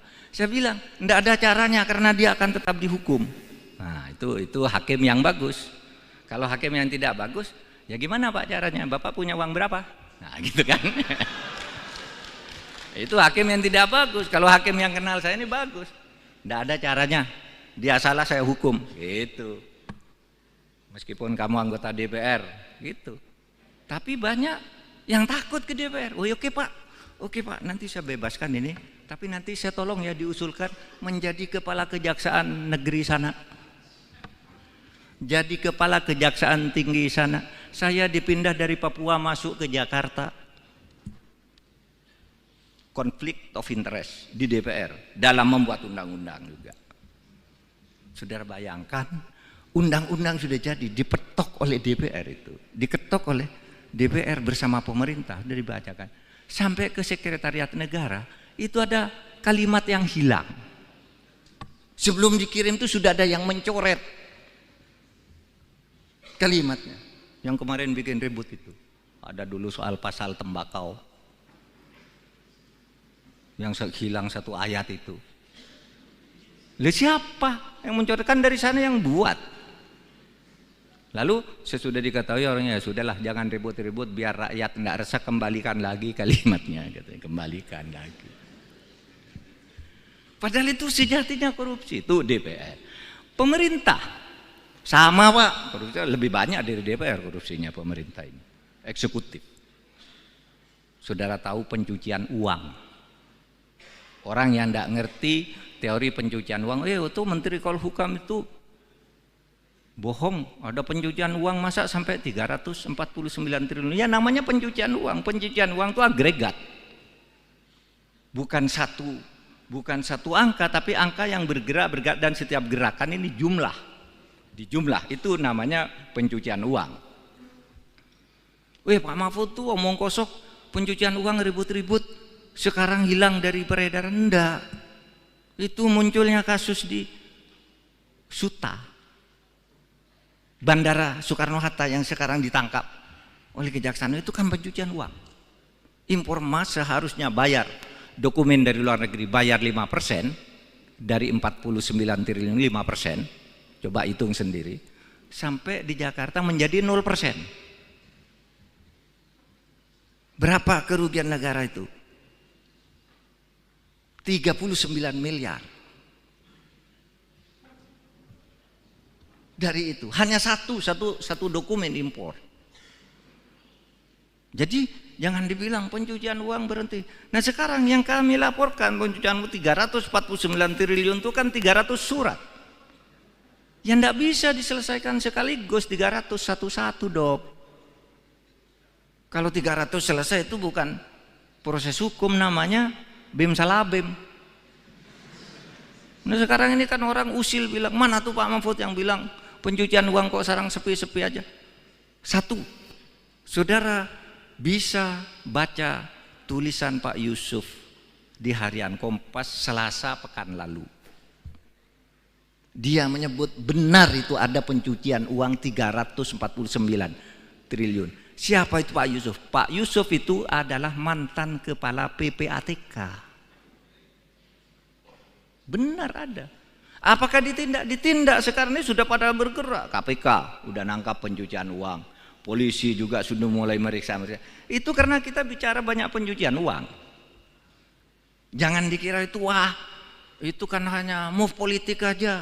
Enggak ada move politik. Itu fakta.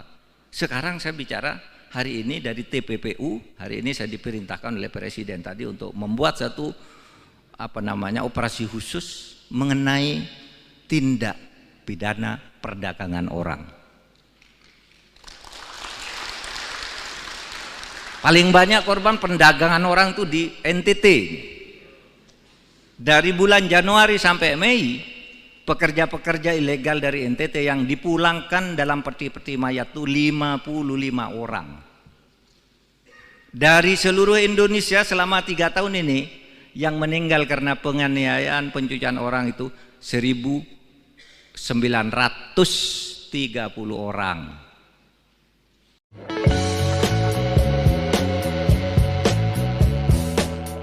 Menko Polhukam Mahfud MD menyebut DPR RI sebagai lembaga terkorup di Indonesia. Pernyataan itu disampaikan Mahfud saat dialog kebangsaan di kampus IFTK Ledalero, Kabupaten Sika, Nusa Tenggara Timur pada Selasa 30 Mei 2023. Berikut sejumlah alasan DPR dianggap menjadi lembaga terkorup. Dijelaskan Mahfud MD, pernyataannya ini berdasarkan hasil temuan Transparansi Internasional. Mahfud menjelaskan indeks persepsi korupsi Indonesia mencapai 34% pada 2023. Angka ini menurun dari tahun sebelumnya 38%. Berdasarkan hasil temuan Transparansi Internasional, tingkat korupsi terbanyak pertama ada di lembaga DPR. Bahkan hasil penelitian menunjukkan lembaga DPR menjadi tempat perdagangan pembuatan undang-undang. Mahfud juga menyebut ada anggota DPR yang terlibat dalam konflik kepentingan di mana oknum anggota DPR kerap menitipkan kasus setiap bertemu dengan polisi atau Kejaksaan Agung. Diakui Menko Polhukam, dirinya sampai memanggil beberapa kerabatnya yang berprofesi sebagai jaksa untuk meminta membebaskan seseorang. Namun hakim itu bilang tidak ada cara untuk bebas, harus tetap dihukum.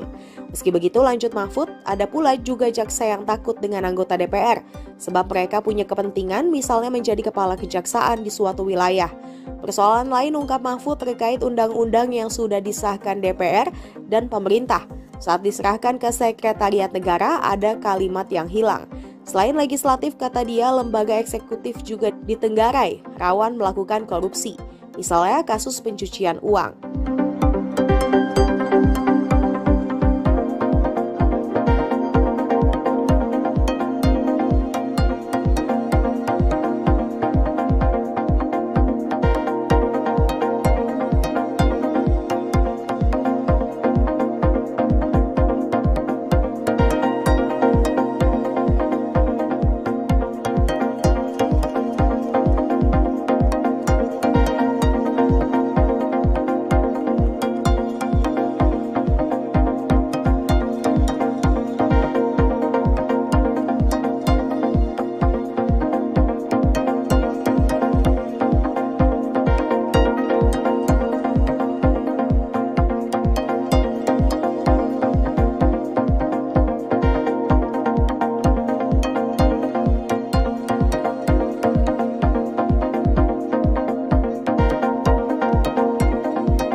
Saudara, kita sudah pasti sejahtera, tapi pemerataan, ya, itu masih belum merata maksudnya.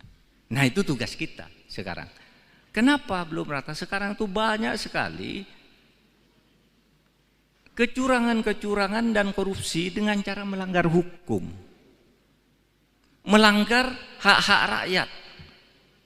Ada tambang ini dikuasai oleh konglomerat, di backup oleh orang kuat, rakyatnya tidak kebagian. Mau dihukum, penegak hukumnya disuap dulu. Di NTT ini misalnya, yang kasus yang sangat terkenal bagi saya karena saya mendapat laporan itu. Bagaimana ada tanah milik pemerintah itu beralih ke pejabat-pejabat di salah kabupaten di NTT ini. Itu dulu terjadi sebelum Pak Yos jadi wagub, Pak Yos, sebelum Bapak jadi wagub.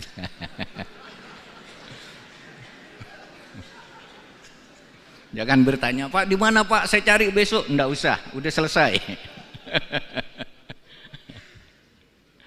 Jadi begini, tanah itu ribuan hektar milik adat diserahkan ke Pemda. Nih, Pak Bub, masyarakat adat menyerahkan ini kepada negara melalui bupati, tapi kami minta kompensasi ini. Dibayar apa gitu, lalu ada pesta adat diserahkan.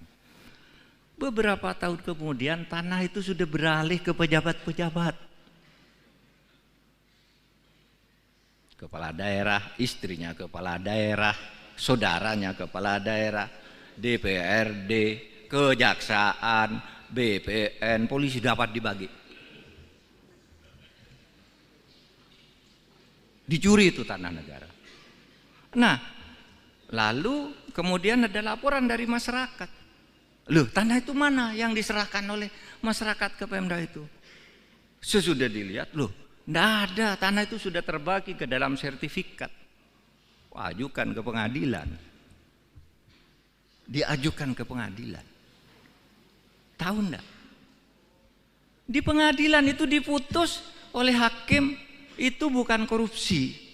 Padahal itu tanah dari rakyat untuk pemerintah. Itu bukan korupsi. Kenapa? Kata pertimbangan hakim, karena meskipun itu sudah diserahkan ke pemerintah, itu belum dicatat di buku kekayaan pemerintah daerah. Hanya belum dicatat aja sudah dianggap bisa dibagi-bagi. Sehingga oleh hakim itu dikatakan, oh itu bukan korupsi. Silakan urus keperdataannya. Berapa sertifikat? Harus diurus, digugat ke pengadilan masing-masing, Anda bisa. Pada akhirnya apa? Naik di Mahkamah Agung, dibenarkan bahwa itu harus segera dikembali bahwa itu adalah tanah pemerintah yang belum dicatat. Oleh sebab itu segera catat. Semuanya yang dapat itu tidak secatat menjadi kekayaan negara. Nah sekarang banyak yang bingung, yang sudah terlanjur dapat dijual lagi, dan seterusnya. Nah saudara, itu persoalan. Saya beri contoh itu karena saya sedang ada di NTT sekarang. Kalau saya ada di Kalimantan, ceritanya di Kalimantan.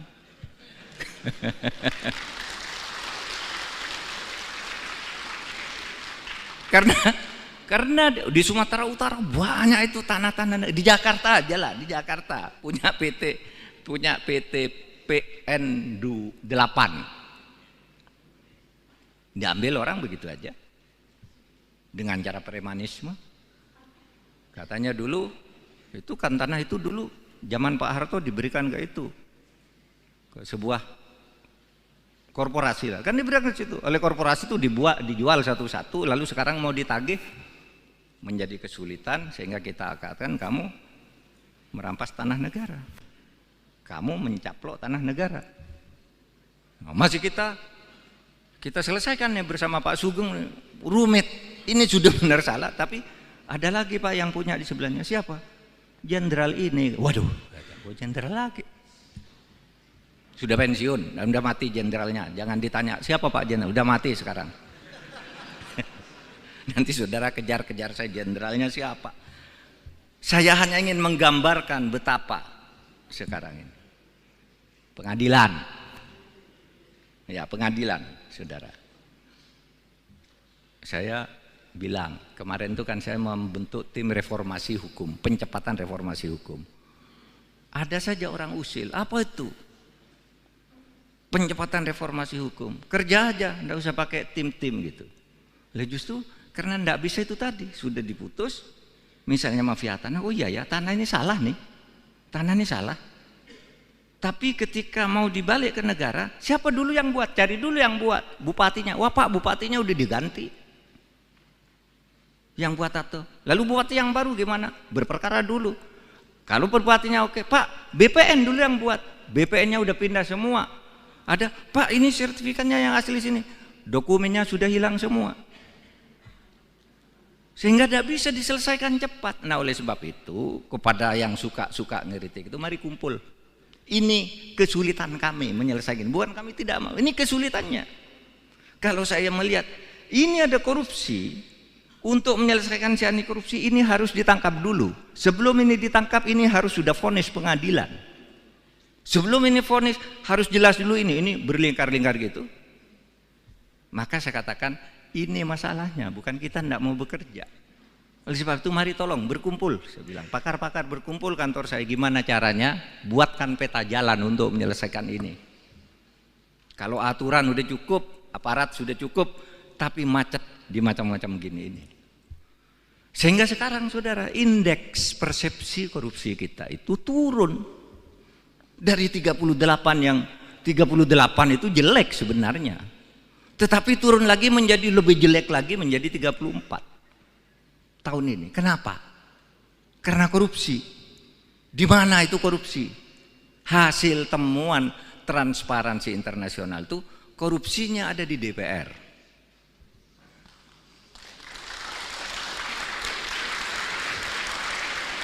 Tapi tidak termasuk Pak Parera. Jangan khawatir Pak. Kalau Bapak korupsi, saya tidak mau bersama-sama ke sini. Tapi karena Bapak bersih, sama-sama kita.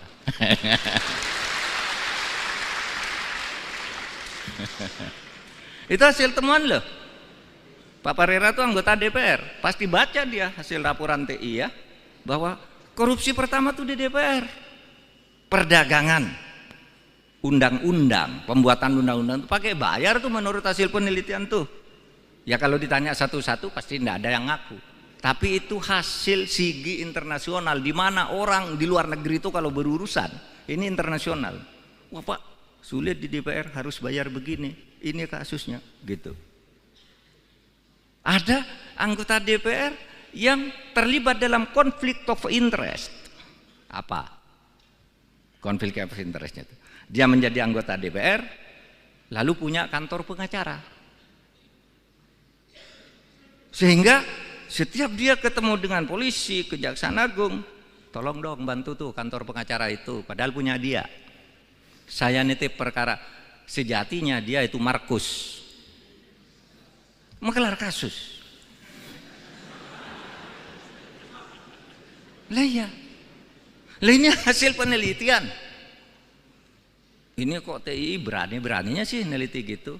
Saya panggil beberapa jaksa, saya panggil beberapa hakim yang teman dekat saya. Apa betul tuh anggota DPR yang itu tuh suka ngurus perkara? Oh iya Pak, pernah ke sini dia ngurus perkaranya ini. Apa bilangnya? Saya ini anggota DPR. Gimana caranya agar orang itu bebas? Terus kamu bilang apa? Saya bilang, enggak ada caranya karena dia akan tetap dihukum. Nah, itu hakim yang bagus. Kalau hakim yang tidak bagus, ya gimana Pak caranya? Bapak punya uang berapa? Nah, gitu kan. Itu hakim yang tidak bagus. Kalau hakim yang kenal saya ini bagus. Enggak ada caranya. Dia salah saya hukum. Gitu. Meskipun kamu anggota DPR, gitu. Tapi banyak yang takut ke DPR. Oh, oke Pak. Oke Pak, nanti saya bebaskan ini. Tapi nanti saya tolong ya diusulkan menjadi kepala kejaksaan negeri sana. Jadi kepala kejaksaan tinggi sana. Saya dipindah dari Papua masuk ke Jakarta. Konflik of interest di DPR dalam membuat undang-undang juga. Saudara bayangkan, undang-undang sudah jadi dipetok oleh DPR itu. Diketok oleh DPR bersama pemerintah, sudah dibacakan. Sampai ke sekretariat negara. Itu ada kalimat yang hilang. Sebelum dikirim itu sudah ada yang mencoret kalimatnya. Yang kemarin bikin ribut itu. Ada dulu soal pasal tembakau. Yang hilang satu ayat itu. Lalu siapa yang mencoretkan? Dari sana yang buat.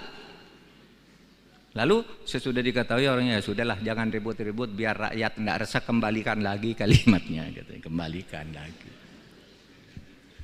Padahal itu sejatinya korupsi, itu DPR. Pemerintah sama Pak, korupsi lebih banyak dari DPR korupsinya pemerintah ini. Eksekutif. Saudara tahu pencucian uang.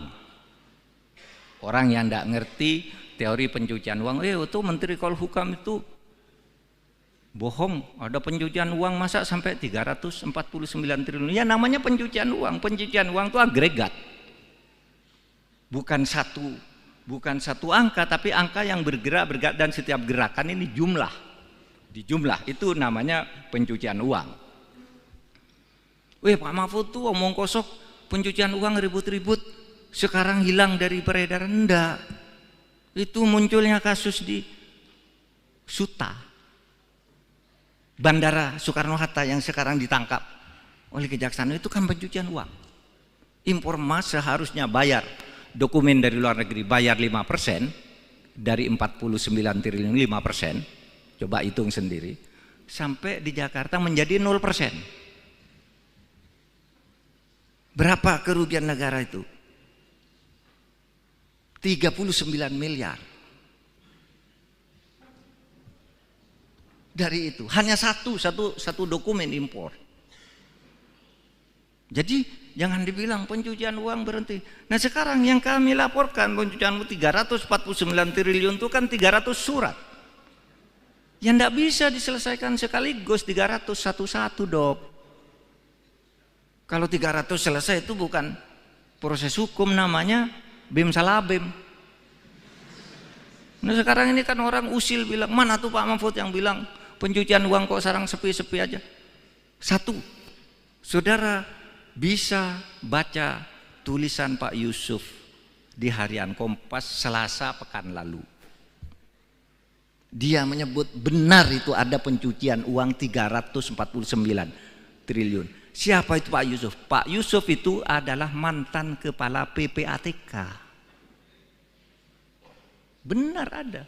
Apakah ditindak? Ditindak. Sekarang ini sudah pada bergerak. KPK udah nangkap pencucian uang. Polisi juga sudah mulai meriksa. Itu karena kita bicara banyak pencucian uang. Jangan dikira itu wah itu kan hanya move politik aja. Enggak ada. Move politik itu fakta. Sekarang saya bicara hari ini dari TPPU, hari ini saya diperintahkan oleh Presiden tadi untuk membuat satu operasi khusus mengenai tindak pidana perdagangan orang. Paling banyak korban perdagangan orang itu di NTT. Dari bulan Januari sampai Mei, pekerja-pekerja ilegal dari NTT yang dipulangkan dalam peti-peti mayat itu 55 orang. Dari seluruh Indonesia selama 3 tahun ini, yang meninggal karena penganiayaan pencucian orang itu 1.930 orang.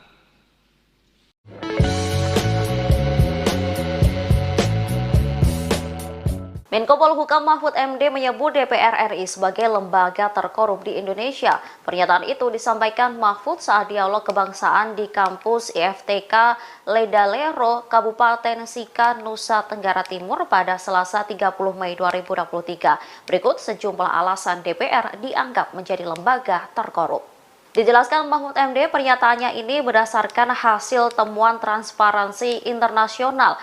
Mahfud menjelaskan indeks persepsi korupsi Indonesia mencapai 34% pada 2023. Angka ini menurun dari tahun sebelumnya 38%. Berdasarkan hasil temuan Transparansi Internasional, tingkat korupsi terbanyak pertama ada di lembaga DPR. Bahkan hasil penelitian menunjukkan lembaga DPR menjadi tempat perdagangan pembuatan undang-undang. Mahfud juga menyebut ada anggota DPR yang terlibat dalam konflik kepentingan, di mana oknum anggota DPR kerap menitipkan kasus setiap bertemu dengan polisi atau Kejaksaan Agung. Diakui Menko Polhukam, dirinya sampai memanggil beberapa kerabatnya yang berprofesi sebagai jaksa dan hakim untuk membuktikan temuan itu. Salah seorang hakim membenarkan bahwa ada DPR yang mendatanginya untuk meminta membebaskan seseorang. Selain legislatif, lembaga eksekutif juga ditengarai rawan melakukan korupsi.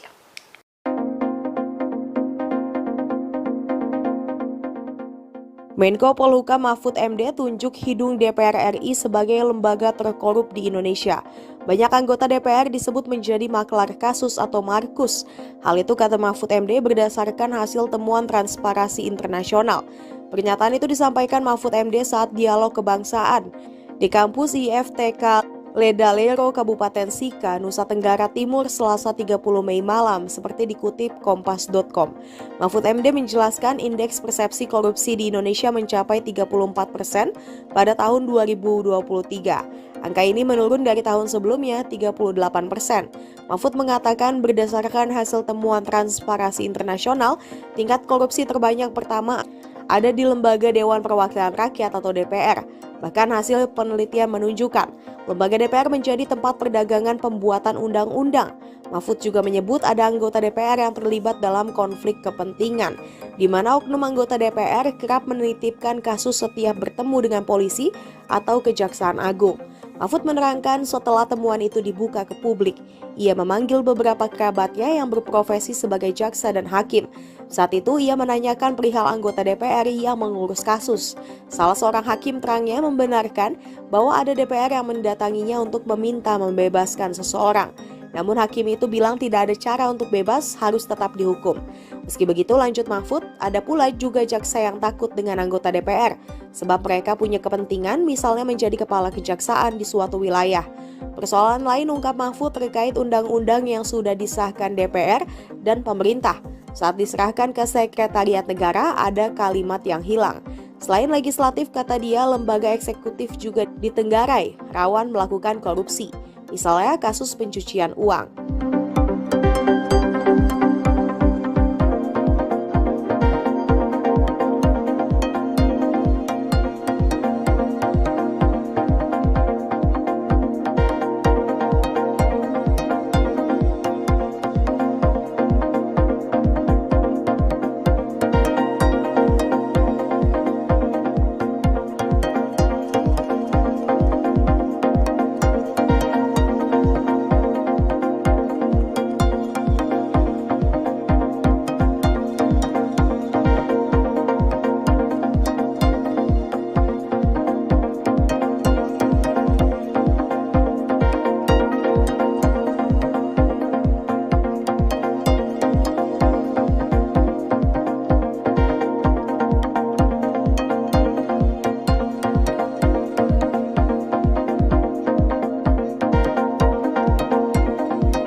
Saudara, kita sudah pasti sejahtera, tapi pemerataan ya itu masih belum merata maksudnya.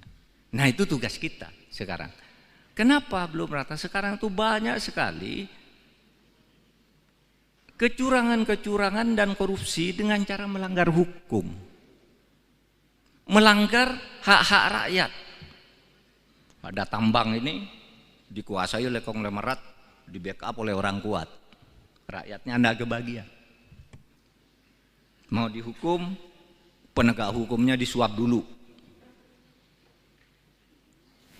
Di NTT ini misalnya, yang kasus yang sangat terkenal bagi saya karena saya mendapat laporan itu. Bagaimana ada tanah milik pemerintah itu beralih ke pejabat-pejabat di salah satu kabupaten di NTT ini. Itu dulu terjadi sebelum Pak Yos jadi wagub, Pak Yos, sebelum Bapak jadi wagub.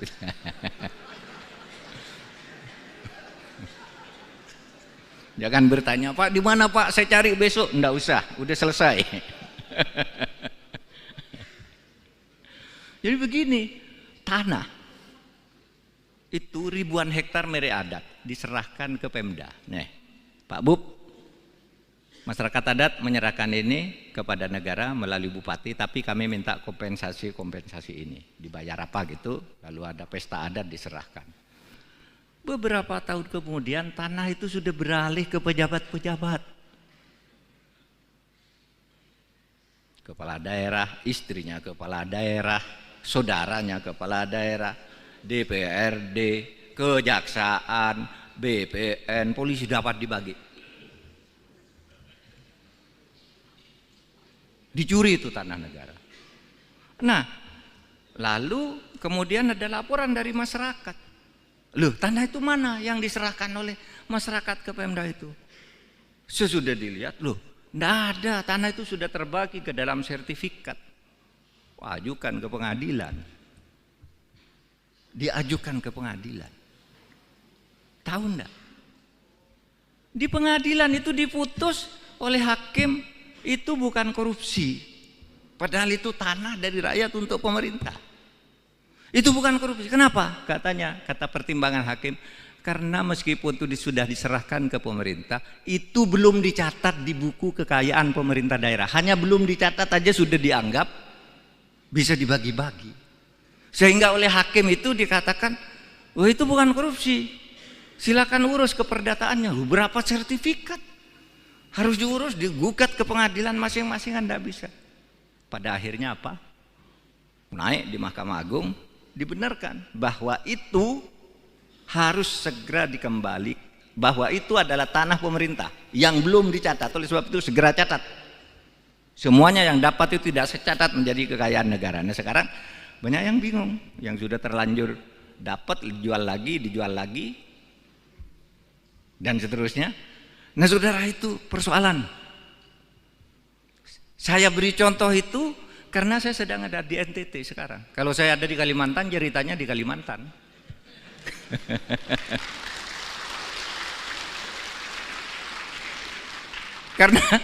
Karena di Sumatera Utara banyak itu tanah-tanah. Di Jakarta aja lah, di Jakarta punya PT PN 8. Diambil orang begitu aja dengan cara premanisme. Katanya dulu itu kan tanah itu dulu zaman Pak Harto diberikan ke itu, ke sebuah korporasi lah. Kan diberikan ke situ. Oleh korporasi itu dijual satu-satu, lalu sekarang mau ditagih menjadi kesulitan sehingga kita katakan kamu merampas tanah negara. Kamu mencaplok tanah negara. Nah, masih kita selesaikan ya bersama Pak Sugeng, rumit. Ini sudah benar salah, tapi ada lagi Pak yang punya di sebelahnya. Siapa? Jenderal ini. Waduh, jenderal lagi. Sudah pensiun, udah mati jenderalnya. Jangan ditanya, siapa Pak jenderal? Udah mati sekarang. Nanti saudara kejar-kejar saya, jenderalnya siapa? Saya hanya ingin menggambarkan betapa sekarang ini. Pengadilan. Ya, pengadilan, saudara. saya bilang, kemarin itu kan saya membentuk tim reformasi hukum, pencepatan reformasi hukum. Ada saja orang usil, apa itu? Pencepatan reformasi hukum, kerja aja, enggak usah pakai tim-tim gitu. Lah justru karena enggak bisa itu tadi, sudah diputus, misalnya mafia tanah, oh iya ya, tanah ini salah nih, tanah ini salah. Tapi ketika mau dibalik ke negara, siapa dulu yang buat? Cari dulu yang buat, bupatinya. Wah Pak, bupatinya udah diganti. Yang buat atau lalu bupati yang baru gimana? Berperkara dulu. Kalau bupatinya oke, Pak, BPN dulu yang buat. BPN-nya udah pindah semua. Ada, Pak, ini sertifikatnya yang asli sini. Dokumennya sudah hilang semua. Sehingga tidak bisa diselesaikan cepat. Nah, oleh sebab itu, kepada yang suka ngeritik itu, mari kumpul. Ini kesulitan kami menyelesaikan. Bukan kami tidak mau, ini kesulitannya. Kalau saya melihat ini ada korupsi, untuk menyelesaikan si anti korupsi ini harus ditangkap dulu. Sebelum ini ditangkap ini harus sudah vonis pengadilan. Sebelum ini vonis harus jelas dulu ini berlingkar-lingkar gitu. Maka saya katakan ini masalahnya, bukan kita tidak mau bekerja. Oleh sebab itu mari tolong berkumpul, saya bilang pakar-pakar berkumpul kantor saya, gimana caranya buatkan peta jalan untuk menyelesaikan ini. Kalau aturan udah cukup, aparat sudah cukup, tapi macet di macam-macam gini ini. Sehingga sekarang saudara, indeks persepsi korupsi kita itu turun dari 38 yang 38 itu jelek sebenarnya, tetapi turun lagi menjadi lebih jelek lagi menjadi 34 tahun ini. Kenapa? Karena korupsi. Di mana itu korupsi? Hasil temuan Transparansi Internasional itu korupsinya ada di DPR.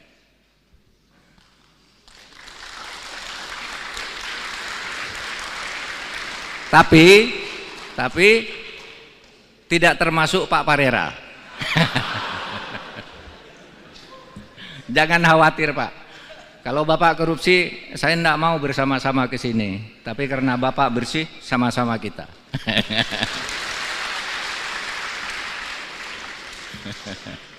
Itu hasil temuan loh.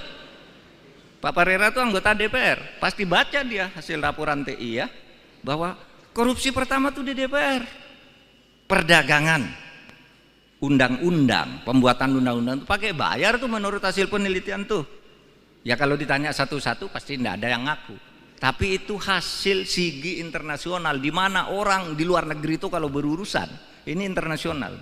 Wah Pak, sulit di DPR harus bayar begini, ini kasusnya gitu.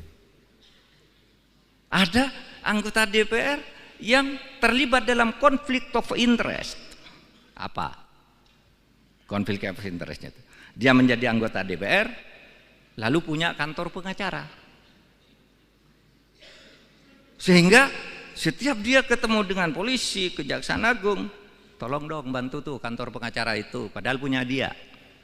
Saya nitip perkara, sejatinya dia itu Markus, mengelar kasus. Lah ya, lah ini hasil penelitian. Ini kok TI berani-beraninya sih neliti gitu. Saya panggil beberapa jaksa, saya panggil beberapa hakim yang teman dekat saya. Apa betul tuh anggota DPR yang itu tuh suka ngurus perkara? Oh iya Pak, pernah ke sini dia ngurus perkaranya ini.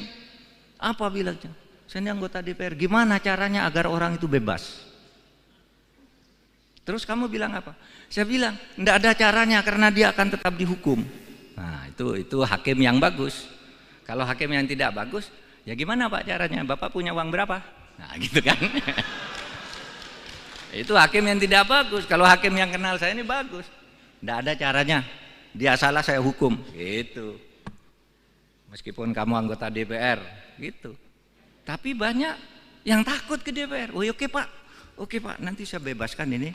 Tapi nanti saya tolong ya diusulkan menjadi kepala kejaksaan negeri sana. Jadi kepala kejaksaan tinggi sana. Saya dipindah dari Papua masuk ke Jakarta. Konflik of interest di DPR dalam membuat undang-undang juga. Saudara bayangkan, undang-undang sudah jadi, dipetok oleh DPR itu. Diketok oleh DPR bersama pemerintah, sudah dibacakan. Sampai ke sekretariat negara, itu ada kalimat yang hilang. Sebelum dikirim itu sudah ada yang mencoret kalimatnya. Yang kemarin bikin ribut itu. Ada dulu soal pasal tembakau. Yang hilang satu ayat itu. Lalu siapa yang mencoretkan? Dari sana yang buat. Lalu sesudah diketahui orangnya, ya sudahlah jangan ribut-ribut biar rakyat tidak resah, kembalikan lagi kalimatnya, katanya, kembalikan lagi. Padahal itu sejatinya korupsi itu DPR. Pemerintah sama Pak, korupsi lebih banyak dari DPR korupsinya pemerintah ini. Eksekutif. Saudara tahu pencucian uang.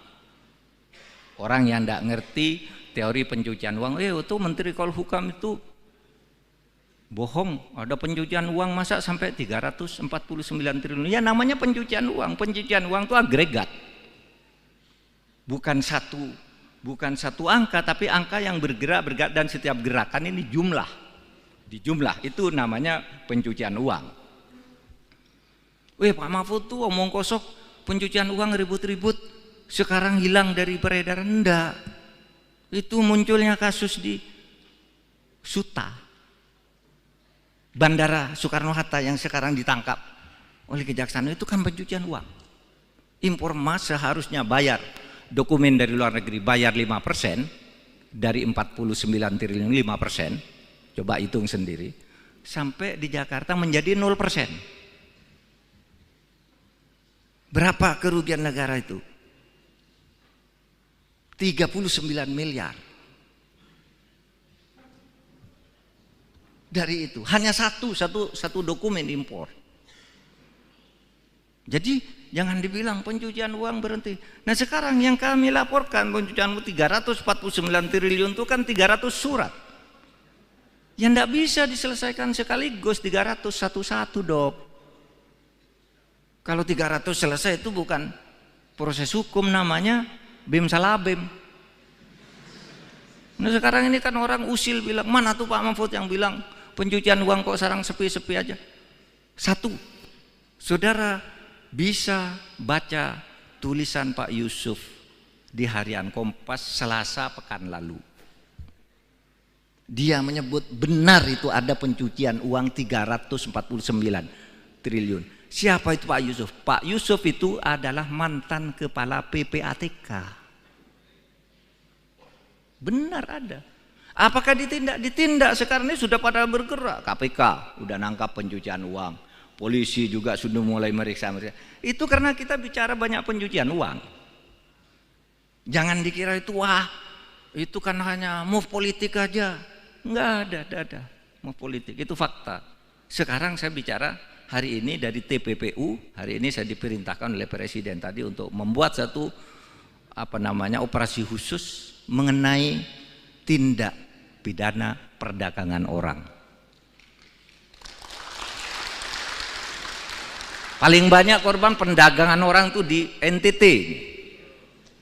Dari bulan Januari sampai Mei, pekerja-pekerja ilegal dari NTT yang dipulangkan dalam peti-peti mayat itu 55 orang. Dari seluruh Indonesia selama 3 tahun ini, yang meninggal karena penganiayaan pencucian orang itu 1.930 orang.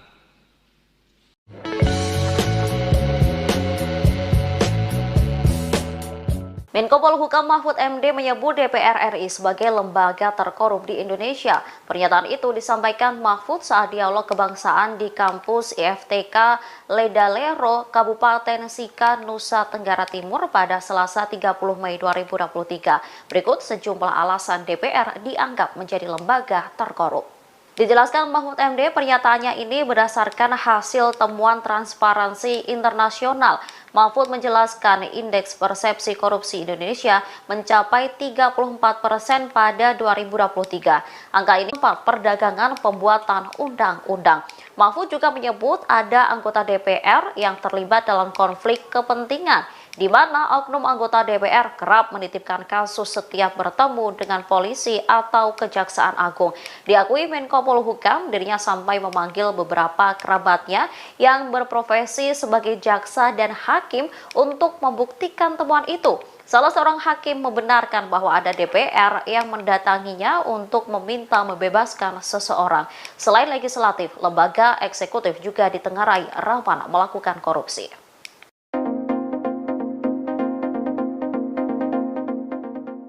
Menko Polhukam Mahfud MD tunjuk hidung DPR RI sebagai lembaga terkorup di Indonesia.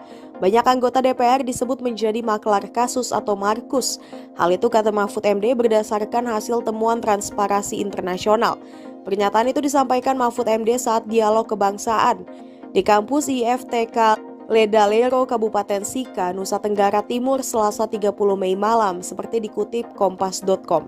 Mahfud MD menjelaskan indeks persepsi korupsi di Indonesia mencapai 34% pada tahun 2023. Angka ini menurun dari tahun sebelumnya, 38%. Mahfud mengatakan berdasarkan hasil temuan Transparansi Internasional, tingkat korupsi terbanyak pertama ada di Lembaga Dewan Perwakilan Rakyat atau DPR.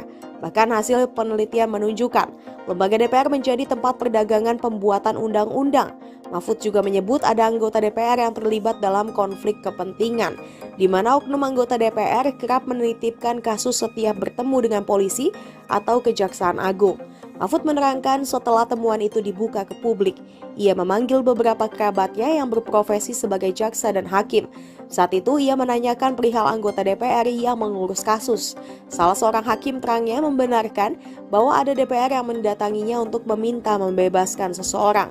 Namun hakim itu bilang tidak ada cara untuk bebas, harus tetap dihukum. Meski begitu, lanjut Mahfud, ada pula juga jaksa yang takut dengan anggota DPR, sebab mereka punya kepentingan misalnya menjadi kepala kejaksaan di suatu wilayah. Persoalan lain ungkap Mahfud terkait undang-undang yang sudah disahkan DPR dan pemerintah. Saat diserahkan ke Sekretariat Negara, ada kalimat yang hilang. Selain legislatif, kata dia, lembaga eksekutif juga ditenggarai rawan melakukan korupsi. Misalnya kasus pencucian uang.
Saudara, kita sudah pasti sejahtera, tapi pemerataan, ya, itu masih belum merata maksudnya.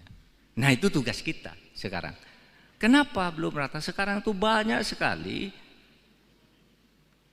kecurangan-kecurangan dan korupsi dengan cara melanggar hukum, melanggar hak-hak rakyat. Ada tambang ini dikuasai oleh konglomerat, di backup oleh orang kuat, rakyatnya anda kebagian. Mau dihukum, penegak hukumnya disuap dulu. Di NTT ini misalnya, yang kasus yang sangat terkenal bagi saya karena saya mendapat laporan itu. Bagaimana ada tanah milik pemerintah itu beralih ke pejabat-pejabat di salah satu kabupaten di NTT ini. Itu dulu terjadi sebelum Pak Yos jadi wagub, Pak Yos, sebelum Bapak jadi wagub.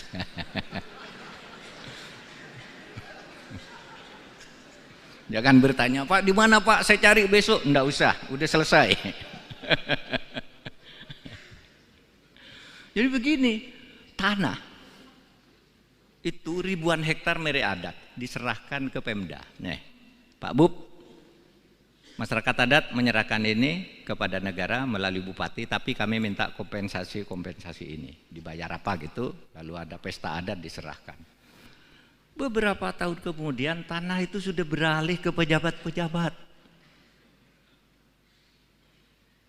kepala daerah, istrinya kepala daerah, saudaranya kepala daerah, DPRD, kejaksaan, BPN, polisi dapat dibagi.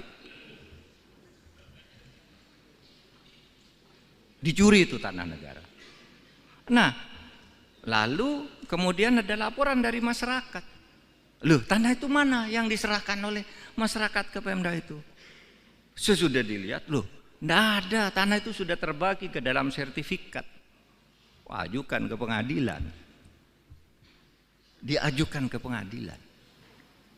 Tahu enggak? Di pengadilan itu diputus oleh hakim, itu bukan korupsi. Padahal itu tanah dari rakyat untuk pemerintah. Itu bukan korupsi. Kenapa? Katanya, kata pertimbangan hakim, karena meskipun itu sudah diserahkan ke pemerintah, itu belum dicatat di buku kekayaan pemerintah daerah. Hanya belum dicatat aja sudah dianggap bisa dibagi-bagi. Sehingga oleh hakim itu dikatakan, wah itu bukan korupsi. Silakan urus keperdataannya. Berapa sertifikat? Harus diurus, digugat ke pengadilan masing-masing, Anda bisa. Pada akhirnya apa? Naik di Mahkamah Agung, dibenarkan bahwa itu harus segera dikembali, bahwa itu adalah tanah pemerintah yang belum dicatat. Oleh sebab itu segera catat. Semuanya yang dapat itu tidak secatat menjadi kekayaan negara. Nah sekarang banyak yang bingung, yang sudah terlanjur dapat dijual lagi, dan seterusnya. Nah saudara, itu persoalan. Saya beri contoh itu karena saya sedang ada di NTT sekarang. Kalau saya ada di Kalimantan, ceritanya di Kalimantan.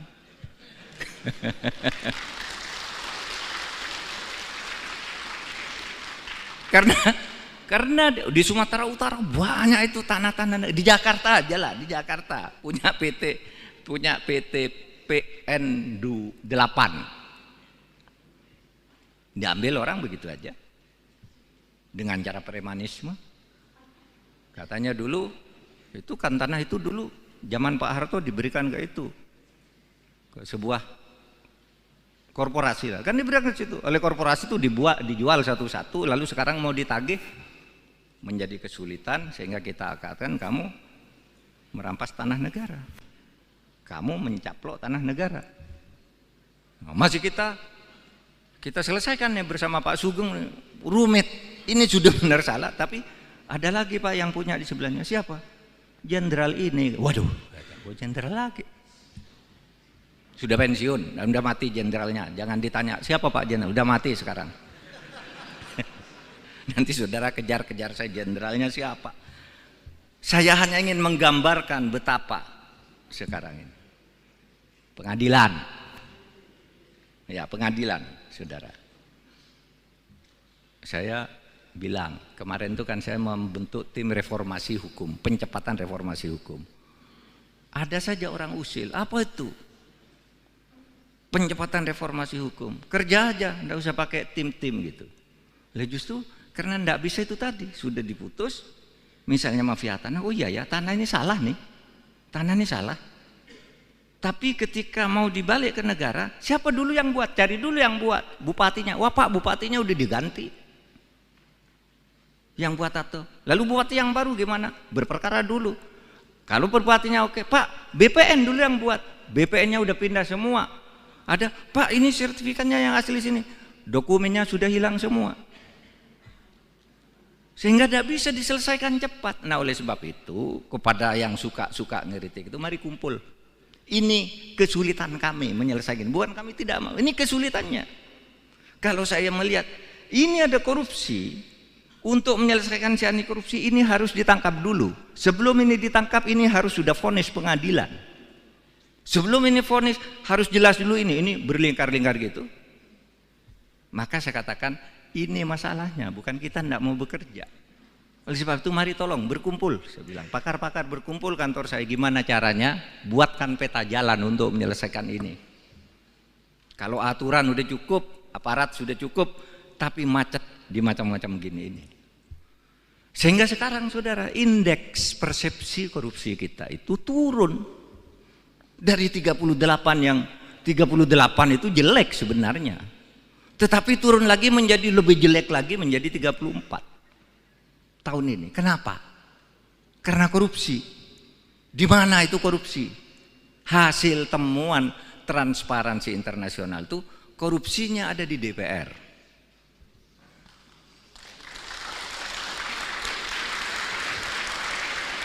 Tapi tidak termasuk Pak Parera. Jangan khawatir Pak. Kalau Bapak korupsi, saya tidak mau bersama-sama ke sini. Tapi karena Bapak bersih, sama-sama kita.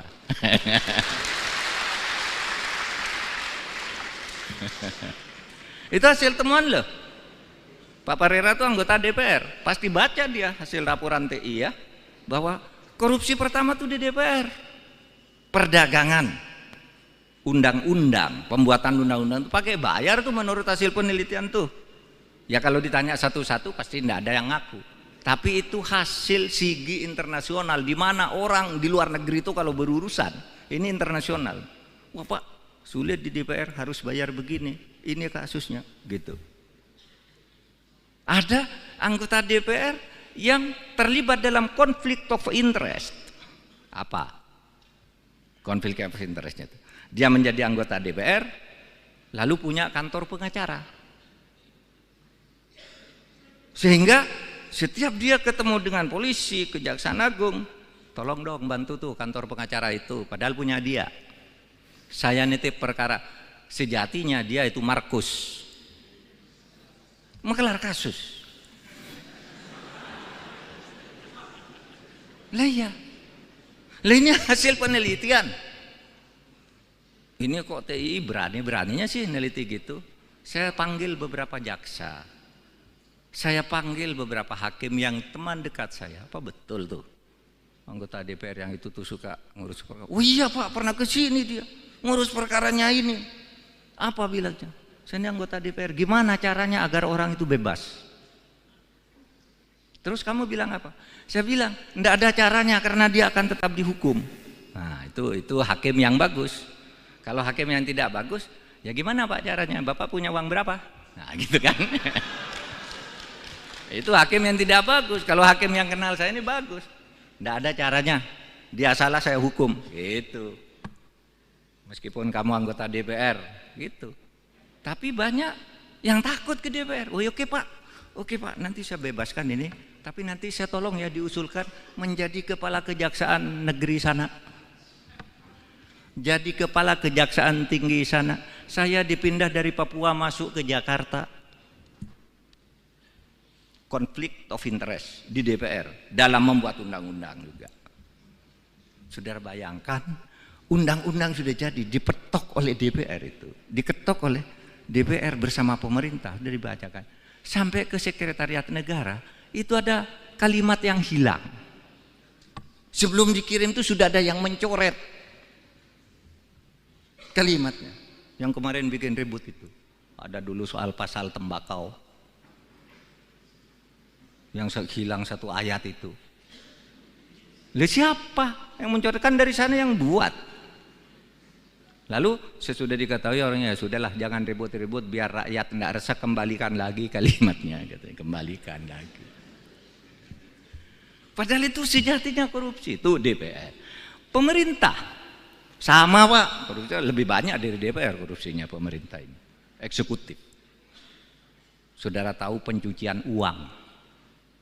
Orang yang tidak ngerti teori pencucian uang, itu Menteri Polhukam itu bohong, ada pencucian uang masa sampai 349 triliun. Ya namanya pencucian uang itu agregat. Bukan satu angka, tapi angka yang bergerak dan setiap gerakan ini jumlah. Dijumlah itu namanya pencucian uang. Pak Mahfud tuh omong kosong, pencucian uang ribut-ribut. Sekarang hilang dari peredaran. Enggak. Itu munculnya kasus di Suta, Bandara Soekarno-Hatta yang sekarang ditangkap oleh Kejaksaan, itu kan pencucian uang. Impor emas seharusnya bayar dokumen dari luar negeri, bayar 5% dari 49 triliun 5%. Coba hitung sendiri. Sampai di Jakarta menjadi 0%. Berapa kerugian negara itu? 39 miliar. dari itu. Hanya satu dokumen impor. Jadi jangan dibilang pencucian uang berhenti. Nah sekarang yang kami laporkan pencucian uang 349 triliun itu kan 300 surat. Yang tidak bisa diselesaikan sekaligus 300 satu-satu Dok. Kalau 300 selesai itu bukan proses hukum, namanya bim salah bim. Nah sekarang ini kan orang usil bilang, mana tuh Pak Mahfud yang bilang pencucian uang kok sekarang sepi-sepi aja. Satu, saudara bisa baca tulisan Pak Yusuf di Harian Kompas Selasa pekan lalu. Dia menyebut benar itu ada pencucian uang 349 triliun. Siapa itu Pak Yusuf? Pak Yusuf itu adalah mantan kepala PPATK. Benar ada. Apakah ditindak? Ditindak. Sekarang ini sudah pada bergerak. KPK udah nangkap pencucian uang. Polisi juga sudah mulai meriksa. Itu karena kita bicara banyak pencucian uang. Jangan dikira itu wah itu kan hanya move politik aja. Enggak ada move politik. Itu fakta. Sekarang saya bicara hari ini dari TPPU. Hari ini saya diperintahkan oleh Presiden tadi untuk membuat satu operasi khusus mengenai tindak pidana perdagangan orang. Paling banyak korban perdagangan orang itu di NTT. Dari bulan Januari sampai Mei, pekerja-pekerja ilegal dari NTT yang dipulangkan dalam peti-peti mayat itu 55 orang. Dari seluruh Indonesia selama 3 tahun ini, yang meninggal karena penganiayaan pencucian orang itu 1.930 orang.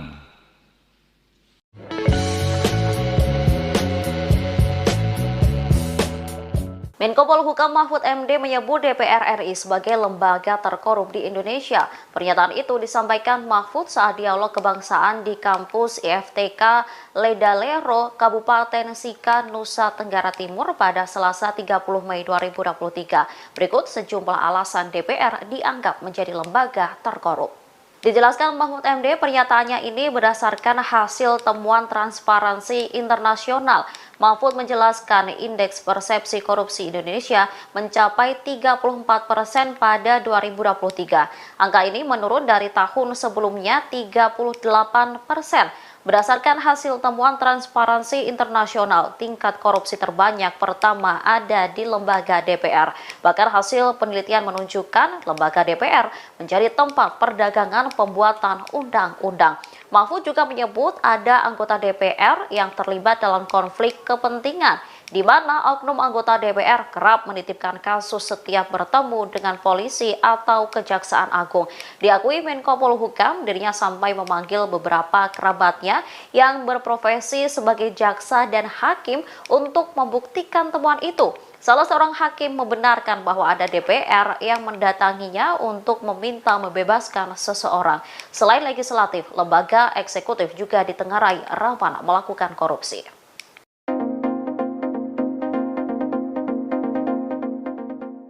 Menko Polhukam Mahfud MD tunjuk hidung DPR RI sebagai lembaga terkorup di Indonesia. Banyak anggota DPR disebut menjadi maklar kasus atau markus. Hal itu kata Mahfud MD berdasarkan hasil temuan Transparansi Internasional. Pernyataan itu disampaikan Mahfud MD saat dialog kebangsaan di kampus IFTK Ledalero, Kabupaten Sika, Nusa Tenggara Timur, Selasa 30 Mei malam, seperti dikutip kompas.com. Mahfud MD menjelaskan indeks persepsi korupsi di Indonesia mencapai 34% pada tahun 2023. Angka ini menurun dari tahun sebelumnya 38%. Mahfud mengatakan berdasarkan hasil temuan Transparansi Internasional, tingkat korupsi terbanyak pertama ada di Lembaga Dewan Perwakilan Rakyat atau DPR. Bahkan hasil penelitian menunjukkan lembaga DPR menjadi tempat perdagangan pembuatan undang-undang. Mahfud juga menyebut ada anggota DPR yang terlibat dalam konflik kepentingan, di mana oknum anggota DPR kerap menitipkan kasus setiap bertemu dengan polisi atau Kejaksaan Agung. Mahfud menerangkan setelah temuan itu dibuka ke publik, ia memanggil beberapa kerabatnya yang berprofesi sebagai jaksa dan hakim. Saat itu ia menanyakan perihal anggota DPR yang mengurus kasus. Salah seorang hakim terangnya membenarkan bahwa ada DPR yang mendatanginya untuk meminta membebaskan seseorang. Namun hakim itu bilang tidak ada cara untuk bebas, harus tetap dihukum. Meski begitu, lanjut Mahfud, ada pula juga jaksa yang takut dengan anggota DPR, sebab mereka punya kepentingan misalnya menjadi kepala kejaksaan di suatu wilayah. Persoalan lain ungkap Mahfud terkait undang-undang yang sudah disahkan DPR dan pemerintah. Saat diserahkan ke Sekretariat Negara, ada kalimat yang hilang. Selain legislatif, kata dia, lembaga eksekutif juga ditenggarai, rawan melakukan korupsi. Misalnya kasus pencucian uang.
Saudara, kita sudah pasti sejahtera, tapi pemerataan, ya, itu masih belum merata maksudnya.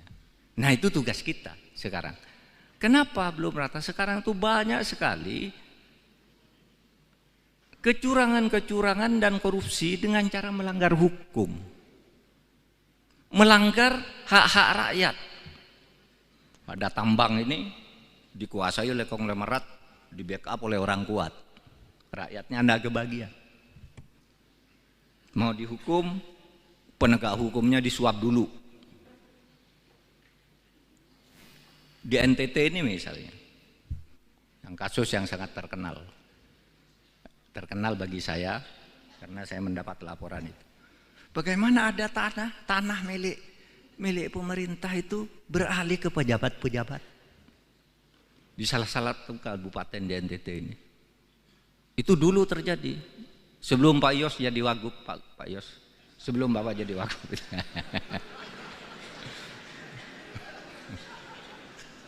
Jangan bertanya, Pak di mana Pak, saya cari besok. Enggak usah, udah selesai.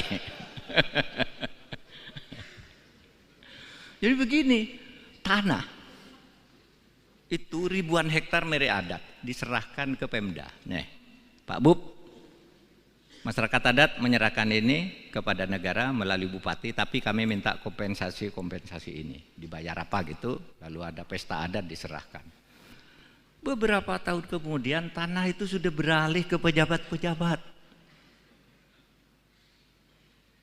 Kepala daerah, istrinya kepala daerah, saudaranya kepala daerah, DPRD, kejaksaan, BPN, polisi dapat dibagi.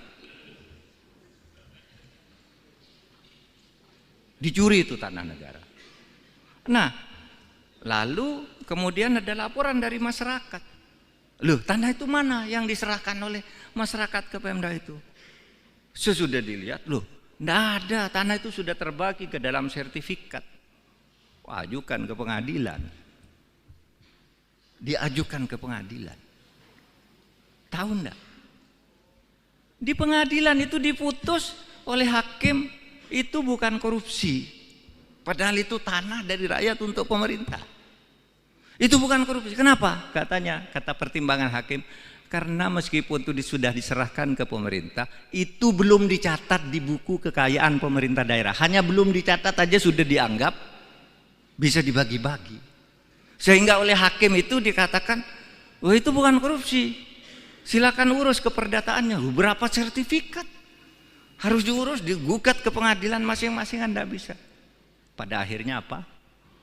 Naik di Mahkamah Agung, dibenarkan bahwa itu harus segera bahwa itu adalah tanah pemerintah yang belum dicatat. Oleh sebab itu segera catat.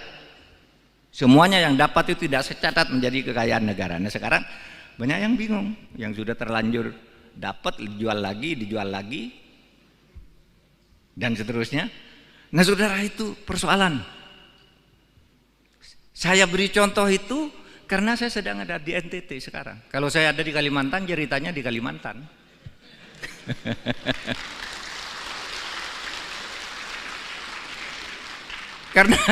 Karena di Sumatera Utara banyak itu tanah-tanah. Di Jakarta aja lah, di Jakarta punya PT PN 8. Diambil orang begitu aja dengan cara premanisme. Katanya dulu itu kan tanah itu dulu zaman Pak Harto diberikan ke sebuah korporasi lah, kan diberikan ke situ oleh korporasi itu, dijual satu-satu, lalu sekarang mau ditagih menjadi kesulitan, sehingga kita katakan kamu merampas tanah negara, kamu mencaplok tanah negara. Nah, masih kita selesaikan nih bersama Pak Sugeng, rumit, ini sudah benar salah, tapi ada lagi Pak yang punya di sebelahnya, siapa? Jenderal ini, waduh, jenderal lagi. Sudah pensiun, udah mati jenderalnya. Jangan ditanya siapa Pak jenderal, udah mati sekarang. Nanti saudara kejar-kejar saya jenderalnya siapa. Saya hanya ingin menggambarkan betapa sekarang ini pengadilan. Ya, pengadilan, saudara. Saya bilang kemarin itu kan saya membentuk tim reformasi hukum, pencepatan reformasi hukum. Ada saja orang usil, apa itu? Pencepatan reformasi hukum, kerja aja, enggak usah pakai tim-tim gitu. Lah justru karena enggak bisa itu tadi, sudah diputus, misalnya mafia tanah, oh iya ya, tanah ini salah nih, tanah ini salah. Tapi ketika mau dibalik ke negara, siapa dulu yang buat? Cari dulu yang buat, bupatinya. Wah Pak, bupatinya udah diganti. Yang buat atau, lalu bupati yang baru gimana? Berperkara dulu. Kalau bupatinya oke, Pak, BPN dulu yang buat, BPN-nya udah pindah semua. Ada, Pak ini sertifikatnya yang asli sini, dokumennya sudah hilang semua, sehingga tidak bisa diselesaikan cepat. Nah oleh sebab itu kepada yang suka ngeritik itu, mari kumpul. Ini kesulitan kami menyelesaikan, bukan kami tidak mau, ini kesulitannya. Kalau saya melihat ini ada korupsi, untuk menyelesaikan si korupsi ini harus ditangkap dulu. Sebelum ini ditangkap ini harus sudah vonis pengadilan. Sebelum ini vonis harus jelas dulu ini berlingkar-lingkar gitu. Maka saya katakan ini masalahnya, bukan kita tidak mau bekerja. Oleh sebab itu mari tolong berkumpul, saya bilang pakar-pakar berkumpul kantor saya, gimana caranya buatkan peta jalan untuk menyelesaikan ini. Kalau aturan udah cukup, aparat sudah cukup, tapi macet di macam-macam gini ini. Sehingga sekarang saudara, indeks persepsi korupsi kita itu turun. Dari 38 yang 38 itu jelek sebenarnya. Tetapi turun lagi menjadi lebih jelek lagi menjadi 34 tahun ini. Kenapa? Karena korupsi. Di mana itu korupsi? Hasil temuan Transparansi Internasional itu korupsinya ada di DPR.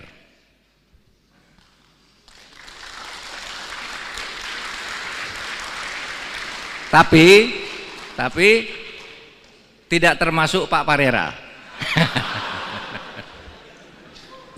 Jangan khawatir Pak. Kalau Bapak korupsi, saya tidak mau bersama-sama ke sini. Tapi karena Bapak bersih, sama-sama kita.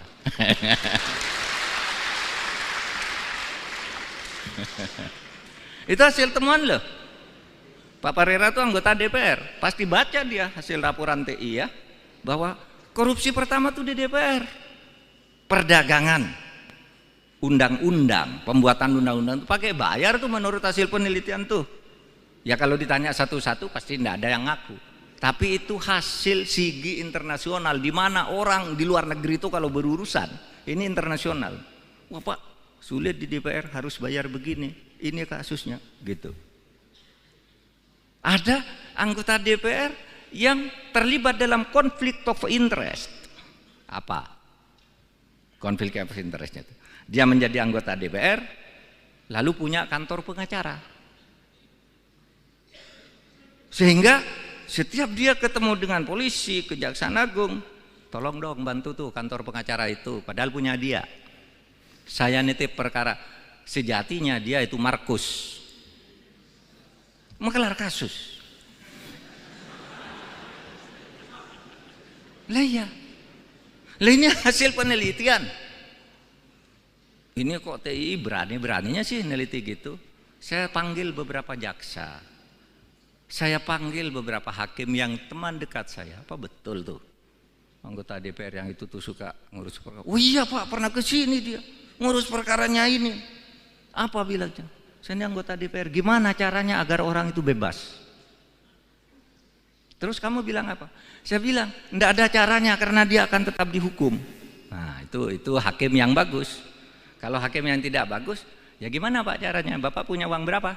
Nah, gitu kan. Itu hakim yang tidak bagus. Kalau hakim yang kenal saya ini bagus. Enggak ada caranya. Dia salah saya hukum. Gitu. Meskipun kamu anggota DPR, gitu. Tapi banyak yang takut ke DPR. Oh, oke Pak. Oke Pak, nanti saya bebaskan ini, tapi nanti saya tolong ya diusulkan menjadi kepala kejaksaan negeri sana. Jadi kepala kejaksaan tinggi sana. Saya dipindah dari Papua masuk ke Jakarta. Konflik of interest di DPR dalam membuat undang-undang juga. Saudara bayangkan, undang-undang sudah jadi dipetok oleh DPR itu, diketok oleh DPR bersama pemerintah, sudah dibacakan. Sampai ke sekretariat negara itu ada kalimat yang hilang. Sebelum dikirim itu sudah ada yang mencoret kalimatnya. Yang kemarin bikin ribut itu ada dulu soal pasal tembakau yang hilang satu ayat itu. Lah siapa yang mencoretkan? Dari sana yang buat. Lalu sesudah diketahui orangnya, ya sudahlah jangan ribut-ribut biar rakyat tidak resah, kembalikan lagi kalimatnya, katanya, kembalikan lagi. Padahal itu sejatinya korupsi, itu DPR. Pemerintah sama Pak, korupsinya lebih banyak dari DPR korupsinya pemerintah ini, eksekutif. Saudara tahu pencucian uang. Orang yang tidak ngerti teori pencucian uang, itu Menteri Polhukam itu bohong, ada pencucian uang masa sampai 349 triliun. Ya namanya pencucian uang. Pencucian uang itu agregat. Bukan satu angka, tapi angka yang bergerak dan setiap gerakan ini jumlah. Dijumlah itu namanya pencucian uang.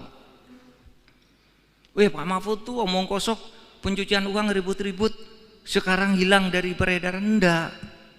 Itu munculnya kasus di Suta, Bandara Soekarno-Hatta yang sekarang ditangkap oleh Kejaksaan, itu kan pencucian uang. Impor emas seharusnya bayar dokumen dari luar negeri, bayar 5% dari 49 triliun 5%. Coba hitung sendiri. Sampai di Jakarta menjadi 0%. Berapa kerugian negara itu? 39 miliar. Dari itu hanya satu dokumen impor. Jadi jangan dibilang pencucian uang berhenti. Nah sekarang yang kami laporkan pencucian uang 349 triliun itu kan 300 surat. Yang tidak bisa diselesaikan sekaligus 300 satu-satu Dok. Kalau 300 selesai itu bukan proses hukum, namanya bim salah bim. Nah sekarang ini kan orang usil bilang, mana tuh Pak Mahfud yang bilang pencucian uang kok sekarang sepi-sepi aja. Satu, saudara bisa baca tulisan Pak Yusuf di Harian Kompas Selasa pekan lalu. Dia menyebut benar itu ada pencucian uang 349 triliun. Siapa itu Pak Yusuf? Pak Yusuf itu adalah mantan kepala PPATK. Benar ada.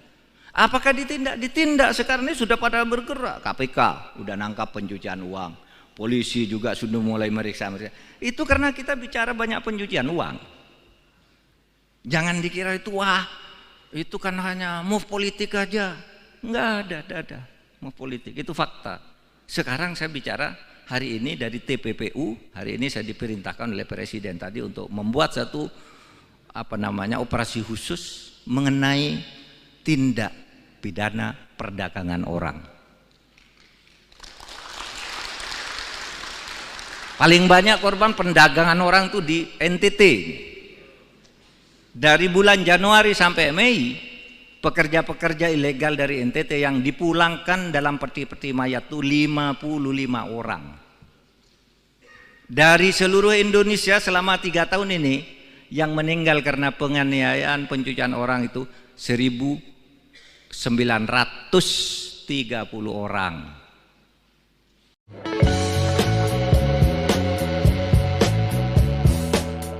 Menko Polhukam Mahfud MD menyebut DPR RI sebagai lembaga terkorup di Indonesia. Pernyataan itu disampaikan Mahfud saat dialog kebangsaan di kampus IFTK Ledalero, Kabupaten Sika, Nusa Tenggara Timur pada Selasa 30 Mei 2023. Berikut sejumlah alasan DPR dianggap menjadi lembaga terkorup.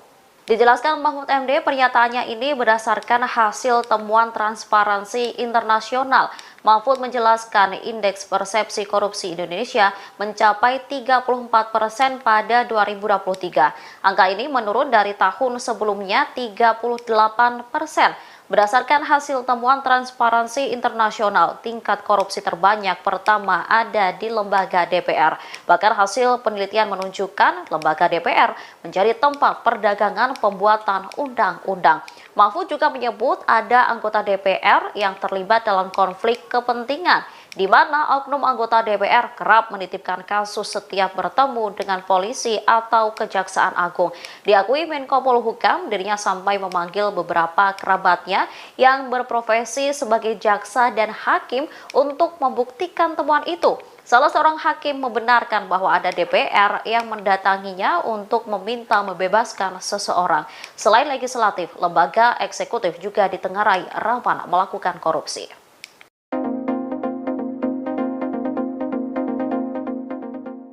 Menko Polhukam Mahfud MD tunjuk hidung DPR RI sebagai lembaga terkorup di Indonesia.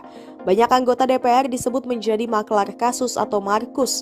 Hal itu kata Mahfud MD berdasarkan hasil temuan Transparansi Internasional.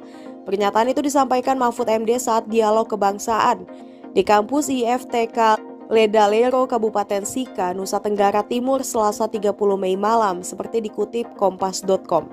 Mahfud MD menjelaskan indeks persepsi korupsi di Indonesia mencapai 34% pada tahun 2023. Angka ini menurun dari tahun sebelumnya 38%. Mahfud mengatakan berdasarkan hasil temuan Transparansi Internasional, tingkat korupsi terbanyak pertama ada di Lembaga Dewan Perwakilan Rakyat atau DPR. Bahkan hasil penelitian menunjukkan lembaga DPR menjadi tempat perdagangan pembuatan undang-undang. Mahfud juga menyebut ada anggota DPR yang terlibat dalam konflik kepentingan, di mana oknum anggota DPR kerap menitipkan kasus setiap bertemu dengan polisi atau Kejaksaan Agung. Mahfud menerangkan setelah temuan itu dibuka ke publik, ia memanggil beberapa kerabatnya yang berprofesi sebagai jaksa dan hakim. Saat itu ia menanyakan perihal anggota DPR yang mengurus kasus. Salah seorang hakim terangnya membenarkan bahwa ada DPR yang mendatanginya untuk meminta membebaskan seseorang. Namun hakim itu bilang tidak ada cara untuk bebas, harus tetap dihukum. Meski begitu, lanjut Mahfud, ada pula juga jaksa yang takut dengan anggota DPR, sebab mereka punya kepentingan misalnya menjadi kepala kejaksaan di suatu wilayah. Persoalan lain ungkap Mahfud terkait undang-undang yang sudah disahkan DPR dan pemerintah. Saat diserahkan ke Sekretariat Negara, ada kalimat yang hilang. Selain legislatif, kata dia, lembaga eksekutif juga ditenggarai, rawan melakukan korupsi. Misalnya kasus pencucian uang.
Saudara, kita sudah pasti sejahtera, tapi pemerataan ya itu masih belum rata maksudnya.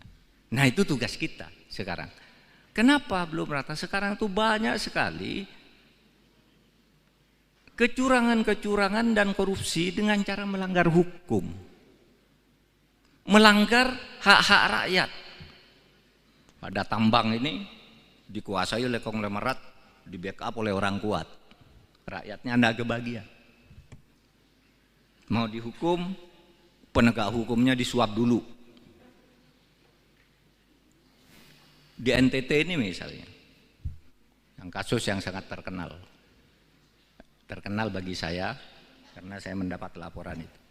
Bagaimana ada tanah milik pemerintah itu beralih ke pejabat-pejabat di salah satu kabupaten di NTT ini. Itu dulu terjadi sebelum Pak Yos jadi wagub, Pak Yos, sebelum Bapak jadi wagub.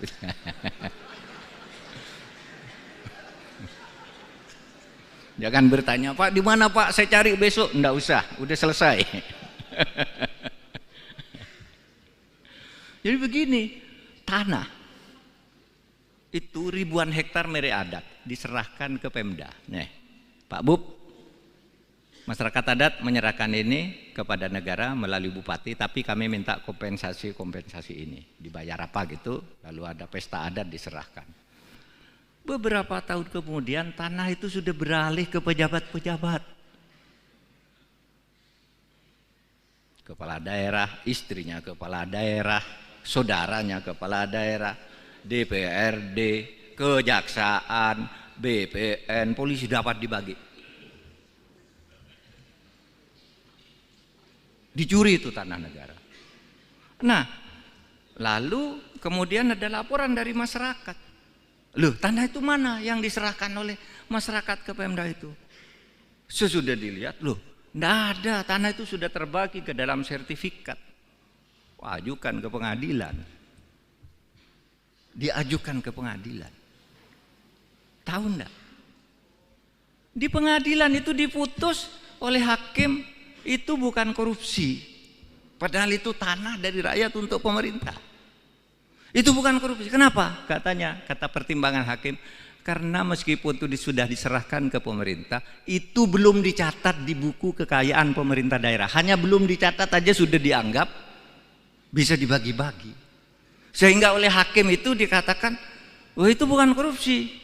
Silakan urus keperdataannya. Berapa sertifikat? Harus diurus, digugat ke pengadilan masing-masing, Anda bisa. Pada akhirnya apa? Naik di Mahkamah Agung, dibenarkan bahwa itu harus segera dikembali, bahwa itu adalah tanah pemerintah yang belum dicatat. Oleh sebab itu segera catat. Semuanya yang dapat itu tidak secatat menjadi kekayaan negara. Nah sekarang banyak yang bingung, yang sudah terlanjur dapat dijual lagi dan seterusnya. Nah saudara, itu persoalan. Saya beri contoh itu karena saya sedang ada di NTT sekarang. Kalau saya ada di Kalimantan, ceritanya di Kalimantan.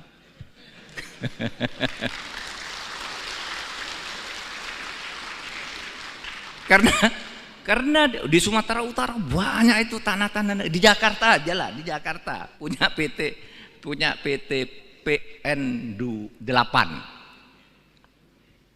Diambil orang begitu aja dengan cara premanisme. Katanya dulu itu kan tanah itu dulu zaman Pak Harto diberikan ke itu, ke sebuah korporasi lah, kan diberikan ke situ oleh korporasi itu, dijual satu-satu, lalu sekarang mau ditagih menjadi kesulitan sehingga kita katakan kamu merampas tanah negara, kamu mencaplok tanah negara. Nah, masih kita selesaikan ya bersama Pak Sugeng, rumit, ini sudah benar salah, tapi ada lagi Pak yang punya di sebelahnya. Siapa? Jenderal ini. Waduh, jenderal lagi. Sudah pensiun, udah mati jenderalnya. Jangan ditanya, siapa Pak jenderal? Udah mati sekarang. Nanti saudara kejar-kejar saya, jenderalnya siapa? Saya hanya ingin menggambarkan betapa sekarang ini. Pengadilan. Ya, pengadilan, saudara. saya bilang, kemarin itu kan saya membentuk tim reformasi hukum, pencepatan reformasi hukum. Ada saja orang usil, apa itu? Pencepatan reformasi hukum, kerja aja, enggak usah pakai tim-tim gitu. Lah justru karena enggak bisa itu tadi, sudah diputus, misalnya mafia tanah, oh iya ya tanah ini salah nih, tanah ini salah. Tapi ketika mau dibalik ke negara, siapa dulu yang buat? Cari dulu yang buat, bupatinya. Wah Pak, bupatinya udah diganti. Yang buat atau lalu bupati yang baru gimana? Berperkara dulu. Kalau bupatinya oke, Pak, BPN dulu yang buat. BPN-nya udah pindah semua. Ada, Pak, ini sertifikatnya yang asli sini. Dokumennya sudah hilang semua. Sehingga tidak bisa diselesaikan cepat. Nah, oleh sebab itu, kepada yang suka ngeritik itu, mari kumpul. Ini kesulitan kami menyelesaikan. Bukan kami tidak mau, ini kesulitannya. Kalau saya melihat ini ada korupsi, untuk menyelesaikan si korupsi ini harus ditangkap dulu. Sebelum ini ditangkap ini harus sudah vonis pengadilan. Sebelum ini vonis harus jelas dulu ini berlingkar-lingkar gitu. Maka saya katakan ini masalahnya, bukan kita tidak mau bekerja. Oleh sebab itu mari tolong berkumpul, saya bilang pakar-pakar berkumpul kantor saya, gimana caranya buatkan peta jalan untuk menyelesaikan ini. Kalau aturan udah cukup, aparat sudah cukup, tapi macet di macam-macam gini ini. Sehingga sekarang saudara, indeks persepsi korupsi kita itu turun dari 38 yang 38 itu jelek sebenarnya. Tetapi turun lagi menjadi lebih jelek lagi menjadi 34 tahun ini. Kenapa? Karena korupsi. Di mana itu korupsi? Hasil temuan Transparansi Internasional itu korupsinya ada di DPR.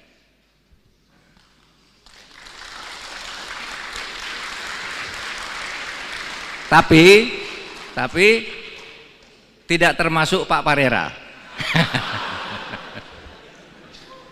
Jangan khawatir Pak. Kalau Bapak korupsi, saya tidak mau bersama-sama ke sini. Tapi karena Bapak bersih, sama-sama kita.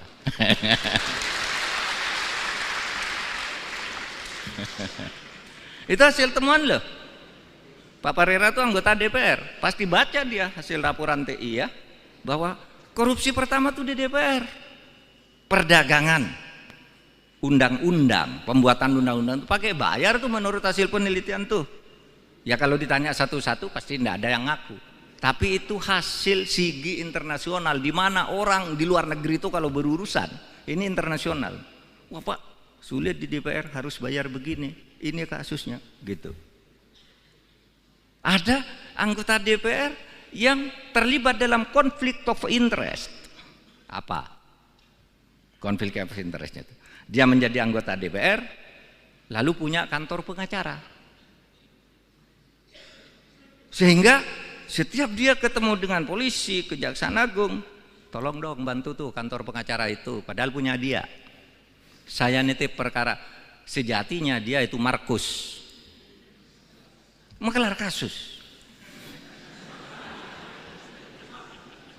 Lah ya, lah ini hasil penelitian. Ini kok TI berani-beraninya sih neliti gitu. Saya panggil beberapa jaksa. Saya panggil beberapa hakim yang teman dekat saya. Apa betul tuh anggota DPR yang itu tuh suka ngurus perkara? Oh iya Pak, pernah ke sini dia ngurus perkaranya ini. Apa bilangnya? Saya ini anggota DPR. Gimana caranya agar orang itu bebas? Terus kamu bilang apa? Saya bilang enggak ada caranya karena dia akan tetap dihukum. Nah itu hakim yang bagus. Kalau hakim yang tidak bagus, ya gimana Pak caranya? Bapak punya uang berapa? Nah gitu kan. Itu hakim yang tidak bagus. Kalau hakim yang kenal saya ini bagus. Tidak ada caranya. Dia salah saya hukum. Gitu. Meskipun kamu anggota DPR. Gitu. Tapi banyak yang takut ke DPR. Oh oke Pak. Oke Pak, nanti saya bebaskan ini.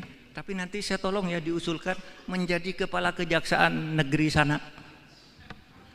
Jadi kepala kejaksaan tinggi sana. Saya dipindah dari Papua masuk ke Jakarta. Konflik of interest di DPR dalam membuat undang-undang juga. Saudara bayangkan, undang-undang sudah jadi diketok oleh DPR itu, diketok oleh DPR bersama pemerintah, sudah dibacakan. sampai ke sekretariat negara, itu ada kalimat yang hilang. Sebelum dikirim itu sudah ada yang mencoret kalimatnya. Yang kemarin bikin ribut itu. Ada dulu soal pasal tembakau. Yang hilang satu ayat itu. Lalu siapa yang mencoretkan? Dari sana yang buat. Lalu sesudah diketahui orangnya, ya sudahlah jangan ribut-ribut biar rakyat tidak resah, kembalikan lagi kalimatnya, katanya, kembalikan lagi. Padahal itu sejatinya korupsi, itu DPR. Pemerintah sama Pak, korupsi lebih banyak dari DPR korupsinya pemerintah ini. Eksekutif. Saudara tahu pencucian uang.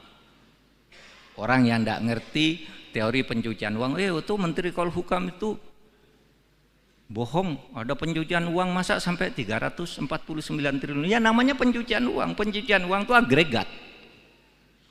Bukan satu angka, tapi angka yang bergerak dan setiap gerakan ini jumlah. Dijumlah itu namanya pencucian uang. Pak Mahfud tuh omong kosong, pencucian uang ribut-ribut, sekarang hilang dari peredaran. Enggak. Itu munculnya kasus di Suta, Bandara Soekarno-Hatta yang sekarang ditangkap oleh kejaksaan, itu kan pencucian uang. Impor emas seharusnya bayar dokumen dari luar negeri, bayar 5% dari 49 triliun 5%, coba hitung sendiri, sampai di Jakarta menjadi 0%. Berapa kerugian negara itu? 39 miliar. Dari itu hanya satu dokumen impor. Jadi jangan dibilang pencucian uang berhenti. Nah sekarang yang kami laporkan pencucian uang 349 triliun itu kan 300 surat. Yang tidak bisa diselesaikan sekaligus 300 satu-satu Dok. Kalau 300 selesai itu bukan proses hukum, namanya bim salah bim. Nah sekarang ini kan orang usil bilang, mana tuh Pak Mahfud yang bilang pencucian uang kok sekarang sepi-sepi aja. Satu, saudara bisa baca tulisan Pak Yusuf di Harian Kompas Selasa pekan lalu. Dia menyebut benar itu ada pencucian uang 349 triliun. Siapa itu Pak Yusuf? Pak Yusuf itu adalah mantan kepala PPATK. Benar ada. Apakah ditindak? Ditindak. Sekarang ini sudah pada bergerak. KPK udah nangkap pencucian uang. Polisi juga sudah mulai meriksa. Itu karena kita bicara banyak pencucian uang. Jangan dikira itu wah, itu kan hanya move politik aja. Enggak ada move politik. Itu fakta. Sekarang saya bicara hari ini dari TPPU. Hari ini saya diperintahkan oleh Presiden tadi untuk membuat satu operasi khusus mengenai tindak pidana perdagangan orang. Paling banyak korban perdagangan orang itu di NTT. Dari bulan Januari sampai Mei, pekerja-pekerja ilegal dari NTT yang dipulangkan dalam peti-peti mayat itu 55 orang. Dari seluruh Indonesia selama 3 tahun ini, yang meninggal karena penganiayaan pencucian orang itu 1.930 orang.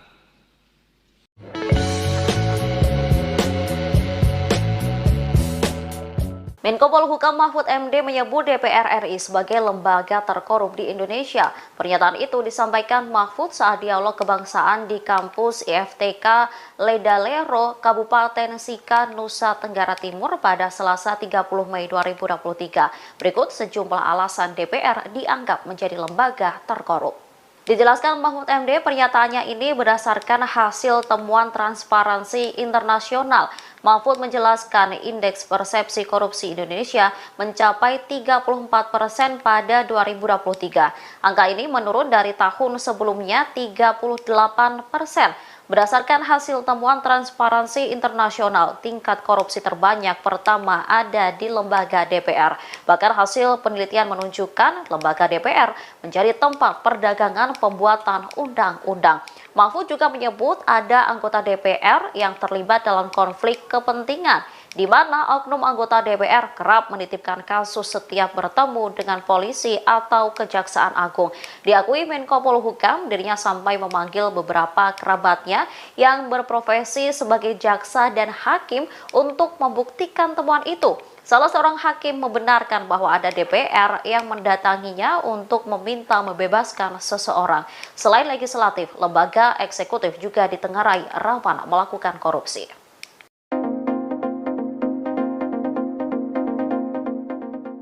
Menko Polhukam Mahfud MD tunjuk hidung DPR RI sebagai lembaga terkorup di Indonesia.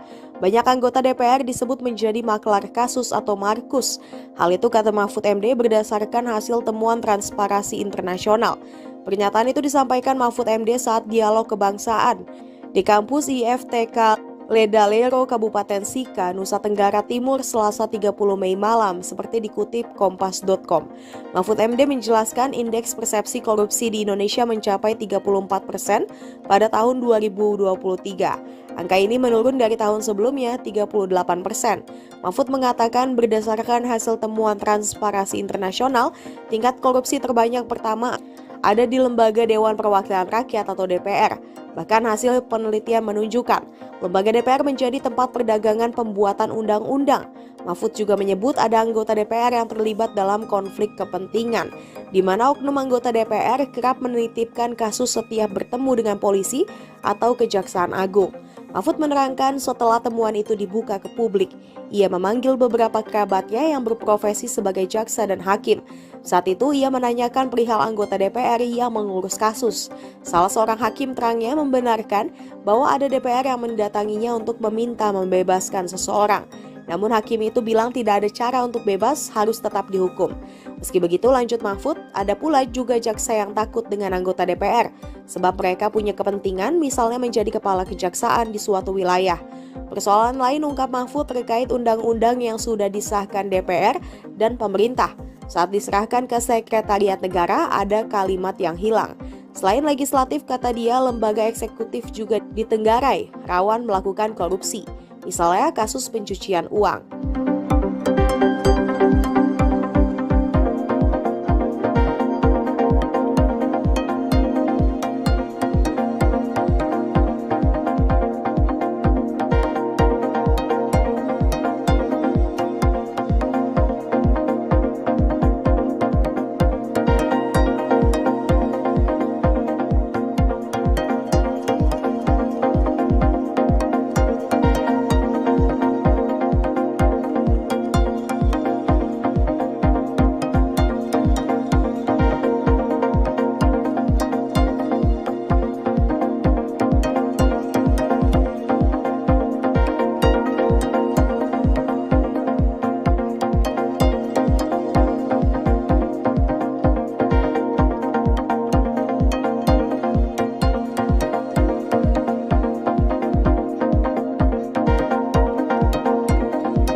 Saudara, kita sudah pasti sejahtera, tapi pemerataan ya, itu masih belum merata maksudnya.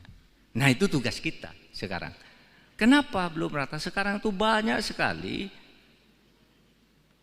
kecurangan-kecurangan dan korupsi dengan cara melanggar hukum, melanggar hak-hak rakyat. Ada tambang ini dikuasai oleh konglomerat, di backup oleh orang kuat, rakyatnya anda kebagian.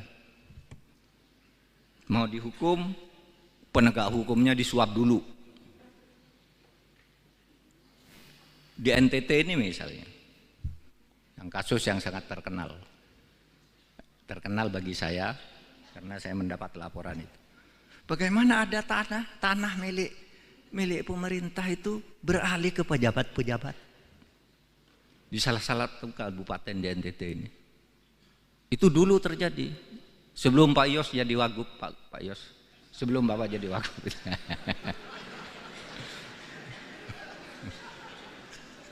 Jangan bertanya, Pak di mana Pak, saya cari besok. Enggak usah, udah selesai.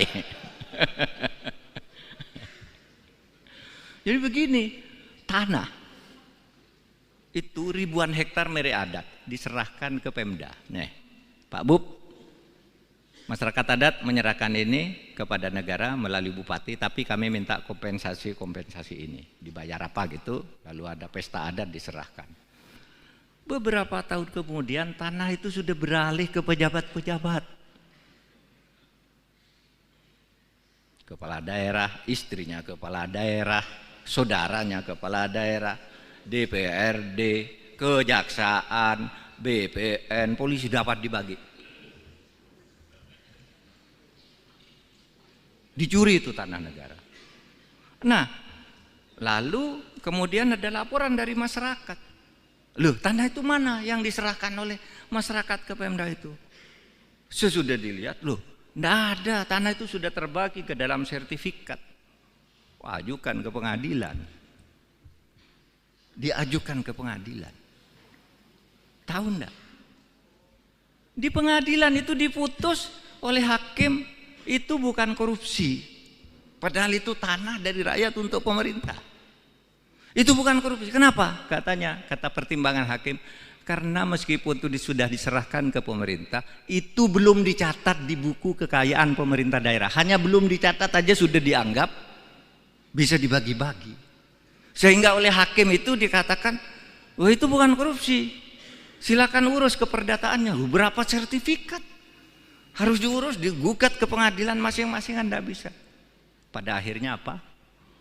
Naik di Mahkamah Agung, dibenarkan bahwa itu harus segera dikembali, bahwa itu adalah tanah pemerintah yang belum dicatat. Oleh sebab itu segera catat.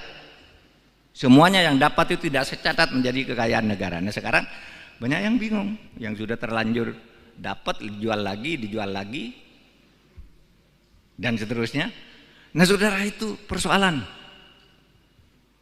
Saya beri contoh itu karena saya sedang ada di NTT sekarang. Kalau saya ada di Kalimantan, ceritanya di Kalimantan.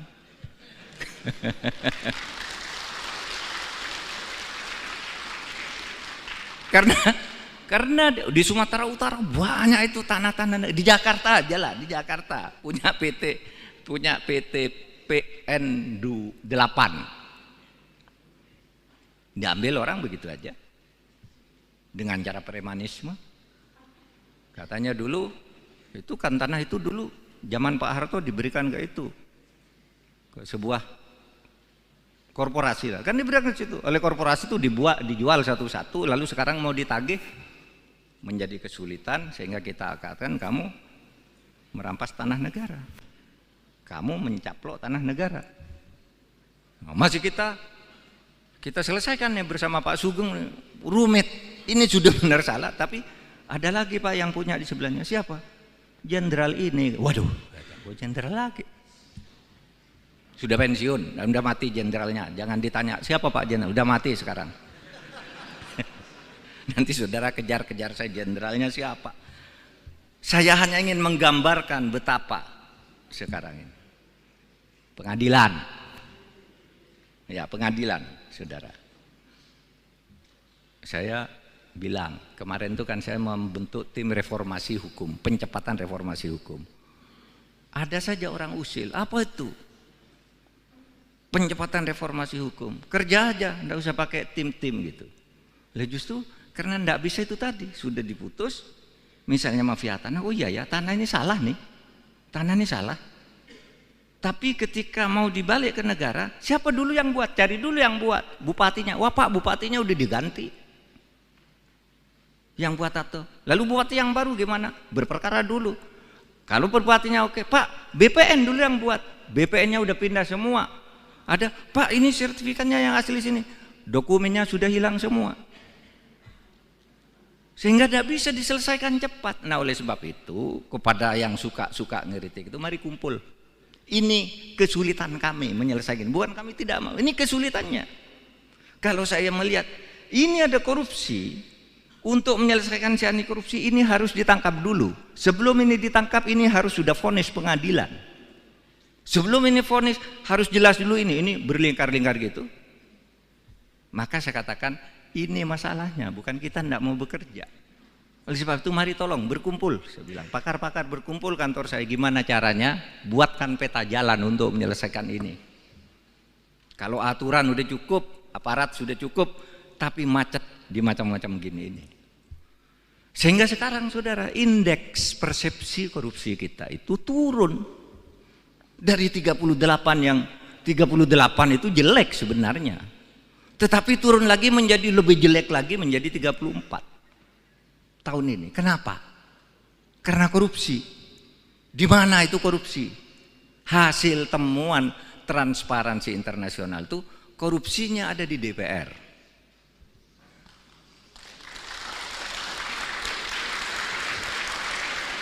Tapi tidak termasuk Pak Parera. Jangan khawatir Pak. Kalau Bapak korupsi, saya tidak mau bersama-sama ke sini. Tapi karena Bapak bersih, sama-sama kita.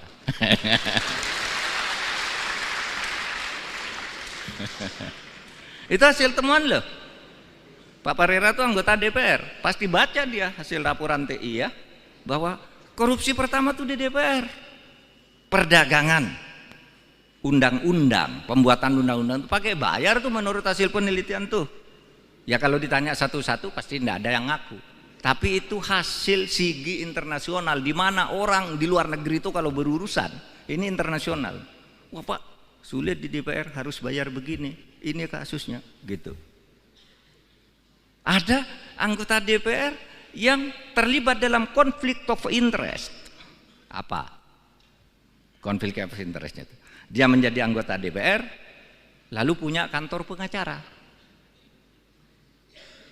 Sehingga setiap dia ketemu dengan polisi, Kejaksaan Agung, tolong dong bantu tuh kantor pengacara itu, padahal punya dia. Saya nitip perkara, sejatinya dia itu Markus, mengelar kasus. Lah ya, lah ini hasil penelitian.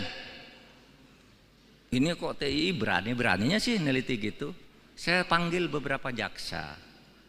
Saya panggil beberapa hakim yang teman dekat saya. Apa betul tuh anggota DPR yang itu tuh suka ngurus perkara? Oh iya Pak, pernah ke sini dia ngurus perkaranya ini. Apa bilangnya? Saya ini anggota DPR. Gimana caranya agar orang itu bebas? Terus kamu bilang apa? Saya bilang enggak ada caranya karena dia akan tetap dihukum. Nah itu hakim yang bagus. Kalau hakim yang tidak bagus, ya gimana Pak caranya? Bapak punya uang berapa? Nah gitu kan. Itu hakim yang tidak bagus. Kalau hakim yang kenal saya ini bagus. Tidak ada caranya. Dia salah saya hukum. Gitu. Meskipun kamu anggota DPR. Gitu. Tapi banyak yang takut ke DPR. Oh oke Pak. Oke Pak, nanti saya bebaskan ini. Tapi nanti saya tolong ya diusulkan menjadi kepala kejaksaan negeri sana. Jadi kepala kejaksaan tinggi sana. Saya dipindah dari Papua masuk ke Jakarta. Konflik of interest di DPR dalam membuat undang-undang juga. Saudara bayangkan, undang-undang sudah jadi dipetok oleh DPR itu, diketok oleh DPR bersama pemerintah, sudah dibacakan.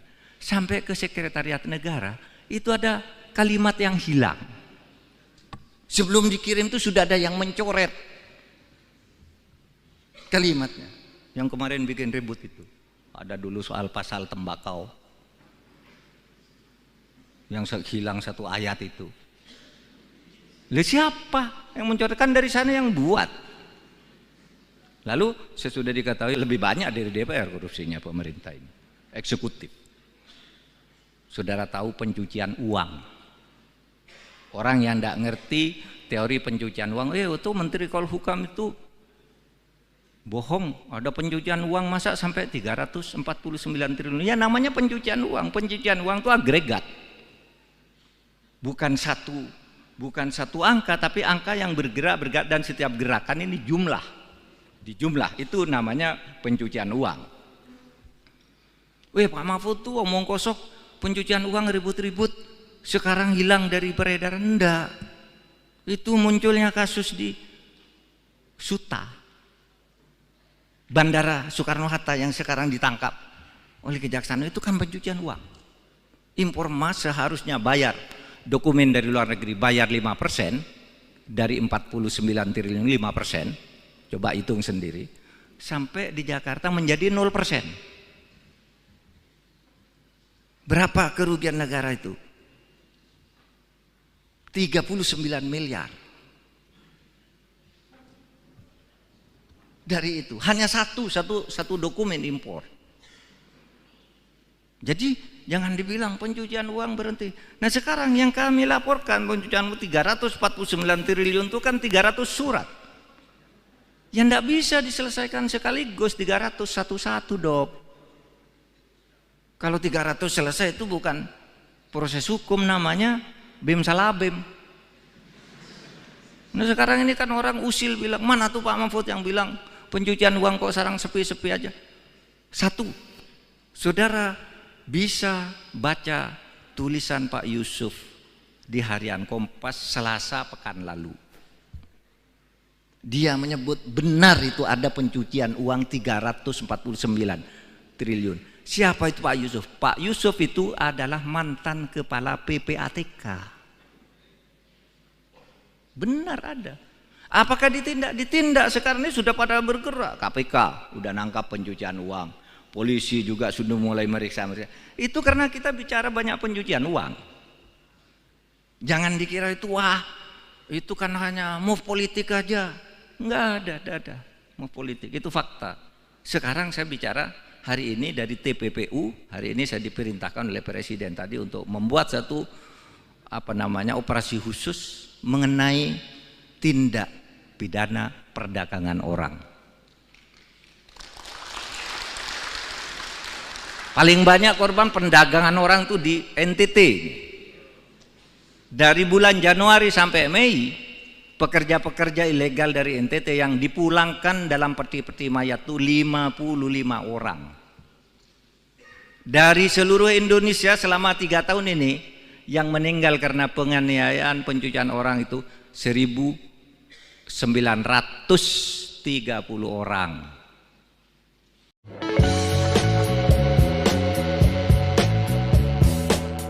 Menko Polhukam Mahfud MD menyebut DPR RI sebagai lembaga terkorup di Indonesia. Pernyataan itu disampaikan Mahfud saat dialog kebangsaan di kampus IFTK Ledalero, Kabupaten Sika, Nusa Tenggara Timur pada Selasa 30 Mei 2023. Berikut sejumlah alasan DPR dianggap menjadi lembaga terkorup. Dijelaskan Mahfud MD, pernyataannya ini berdasarkan hasil temuan Transparansi Internasional. Mahfud menjelaskan indeks persepsi korupsi Indonesia mencapai 34% pada 2023. Angka ini menurun dari tahun sebelumnya 38%. Berdasarkan hasil temuan Transparansi Internasional, tingkat korupsi terbanyak pertama ada di lembaga DPR. Bahkan hasil penelitian menunjukkan lembaga DPR menjadi tempat perdagangan pembuatan undang-undang. Mahfud juga menyebut ada anggota DPR yang terlibat dalam konflik kepentingan, di mana oknum anggota DPR kerap menitipkan kasus setiap bertemu dengan polisi atau Kejaksaan Agung. Diakui Menko Polhukam, dirinya sampai memanggil beberapa kerabatnya yang berprofesi sebagai jaksa dan hakim untuk membuktikan temuan itu. Salah seorang hakim membenarkan bahwa ada DPR yang mendatanginya untuk meminta membebaskan seseorang. Selain legislatif, lembaga eksekutif juga ditengarai rawan melakukan korupsi.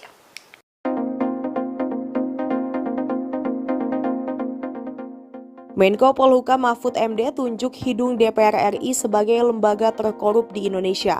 Banyak anggota DPR disebut menjadi maklar kasus atau markus. Hal itu kata Mahfud MD berdasarkan hasil temuan Transparansi Internasional. Pernyataan itu disampaikan Mahfud MD saat dialog kebangsaan di kampus IFTK Ledalero, Kabupaten Sika, Nusa Tenggara Timur, Selasa 30 Mei malam, seperti dikutip kompas.com. Mahfud MD menjelaskan indeks persepsi korupsi di Indonesia mencapai 34% pada tahun 2023. Angka ini menurun dari tahun sebelumnya 38%. Mahfud mengatakan berdasarkan hasil temuan Transparansi Internasional, tingkat korupsi terbanyak pertama ada di Lembaga Dewan Perwakilan Rakyat atau DPR. Bahkan hasil penelitian menunjukkan lembaga DPR menjadi tempat perdagangan pembuatan undang-undang. Mahfud juga menyebut ada anggota DPR yang terlibat dalam konflik kepentingan, di mana oknum anggota DPR kerap menitipkan kasus setiap bertemu dengan polisi atau Kejaksaan Agung. Mahfud menerangkan setelah temuan itu dibuka ke publik, ia memanggil beberapa kerabatnya yang berprofesi sebagai jaksa dan hakim. Saat itu ia menanyakan perihal anggota DPR yang mengurus kasus. Salah seorang hakim terangnya membenarkan bahwa ada DPR yang mendatanginya untuk meminta membebaskan seseorang. Namun hakim itu bilang tidak ada cara untuk bebas, harus tetap dihukum. Meski begitu, lanjut Mahfud, ada pula juga jaksa yang takut dengan anggota DPR, sebab mereka punya kepentingan misalnya menjadi kepala kejaksaan di suatu wilayah. Persoalan lain ungkap Mahfud terkait undang-undang yang sudah disahkan DPR dan pemerintah. Saat diserahkan ke Sekretariat Negara, ada kalimat yang hilang. Selain legislatif, kata dia, lembaga eksekutif juga ditenggarai, rawan melakukan korupsi. Misalnya kasus pencucian uang.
Saudara, kita sudah pasti sejahtera, tapi pemerataan ya, itu masih belum merata maksudnya. Nah, itu tugas kita sekarang. Kenapa belum merata? Sekarang itu banyak sekali kecurangan-kecurangan dan korupsi dengan cara melanggar hukum, melanggar hak-hak rakyat.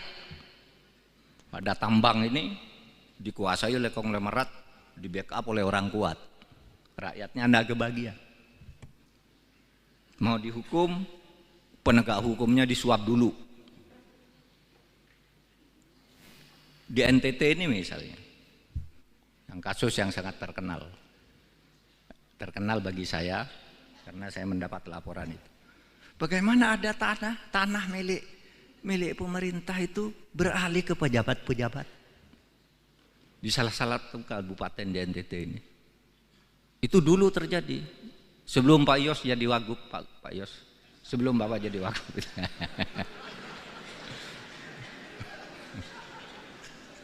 Jangan bertanya, Pak di mana Pak, saya cari besok. Enggak usah, udah selesai.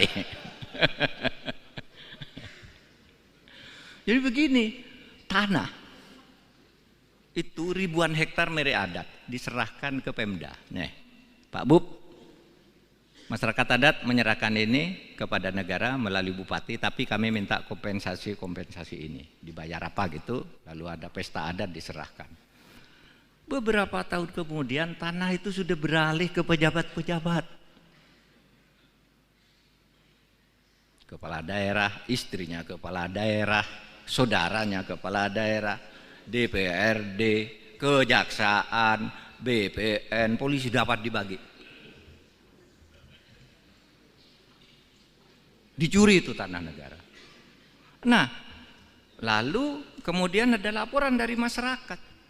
Loh, tanah itu mana yang diserahkan oleh masyarakat ke Pemda itu? Sesudah dilihat, loh, tidak ada, tanah itu sudah terbagi ke dalam sertifikat. Ajukan ke pengadilan. Diajukan ke pengadilan. Tahu enggak? Di pengadilan itu diputus oleh hakim, itu bukan korupsi. Padahal itu tanah dari rakyat untuk pemerintah. Itu bukan korupsi. Kenapa? Katanya, kata pertimbangan hakim, karena meskipun itu sudah diserahkan ke pemerintah, itu belum dicatat di buku kekayaan pemerintah daerah. Hanya belum dicatat aja sudah dianggap bisa dibagi-bagi. Sehingga oleh hakim itu dikatakan, oh itu bukan korupsi. Silakan urus keperdataannya. Berapa sertifikat? Harus diurus, digugat ke pengadilan masing-masing, kan tidak bisa. Pada akhirnya apa? Naik di Mahkamah Agung, dibenarkan bahwa itu harus segera bahwa itu adalah tanah pemerintah yang belum dicatat. Oleh sebab itu segera catat. Semuanya yang dapat itu tidak secatat menjadi kekayaan negara. Nah sekarang banyak yang bingung, yang sudah terlanjur dapat dijual lagi, dan seterusnya. Nah saudara, itu persoalan. Saya beri contoh itu karena saya sedang ada di NTT sekarang. Kalau saya ada di Kalimantan, ceritanya di Kalimantan.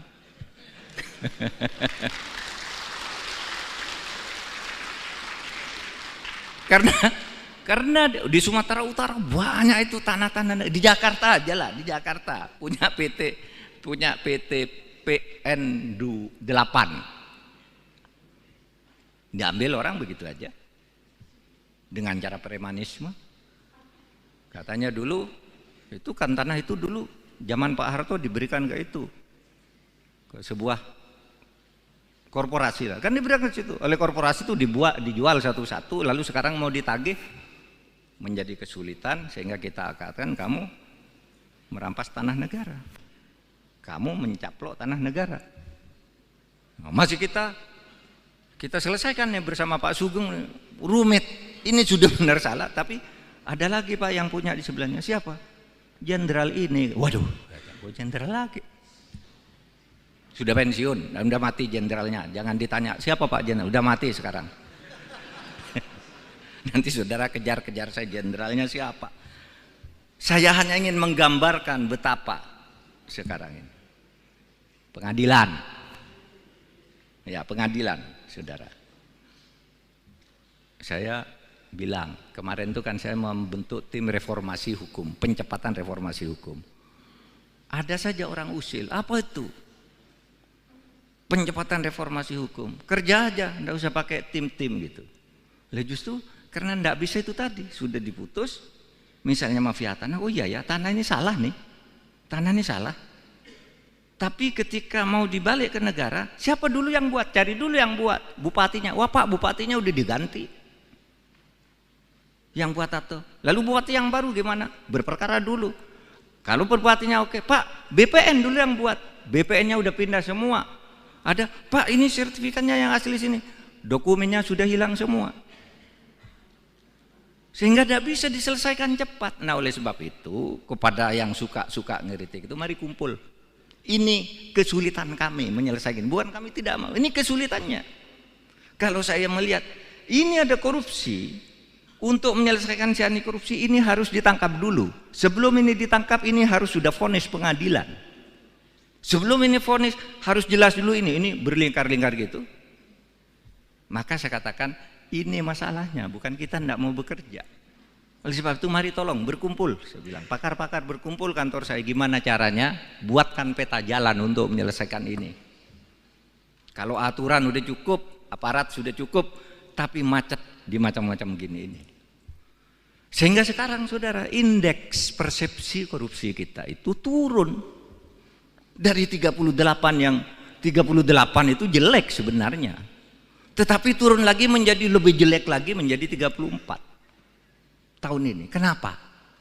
Karena korupsi. Di mana itu korupsi? Hasil temuan Transparansi Internasional itu korupsinya ada di DPR.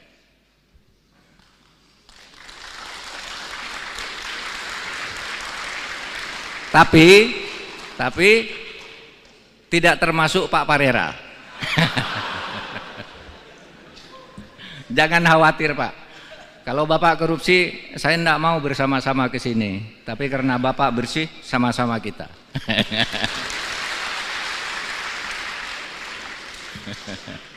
Itu hasil temuan loh. Pak Parera itu anggota DPR. Pasti baca dia hasil laporan TI ya, bahwa korupsi pertama tuh di DPR. Perdagangan, undang-undang, pembuatan undang-undang itu pakai bayar tuh menurut hasil penelitian tuh. Ya kalau ditanya satu-satu pasti tidak ada yang ngaku. Tapi itu hasil sigi internasional, di mana orang di luar negeri itu kalau berurusan, ini internasional. Wah Pak, sulit di DPR harus bayar begini, ini kasusnya gitu. Ada anggota DPR yang terlibat dalam konflik of interest. Apa konflik of interestnya itu? Dia menjadi anggota DPR lalu punya kantor pengacara. Sehingga setiap dia ketemu dengan polisi, kejaksaan agung, tolong dong bantu tuh kantor pengacara itu, padahal punya dia. Saya nitip perkara, sejatinya dia itu Markus, mengelar kasus. Lah ya, lah ini hasil penelitian. Ini kok TI berani-beraninya sih neliti gitu. Saya panggil beberapa jaksa, saya panggil beberapa hakim yang teman dekat saya. Apa betul tuh anggota DPR yang itu tuh suka ngurus perkara? Oh iya Pak, pernah ke sini dia ngurus perkaranya ini. Apa bilangnya? Saya ini anggota DPR, gimana caranya agar orang itu bebas? Terus kamu bilang apa? Saya bilang, enggak ada caranya karena dia akan tetap dihukum. Nah, itu hakim yang bagus. Kalau hakim yang tidak bagus, ya gimana Pak caranya? Bapak punya uang berapa?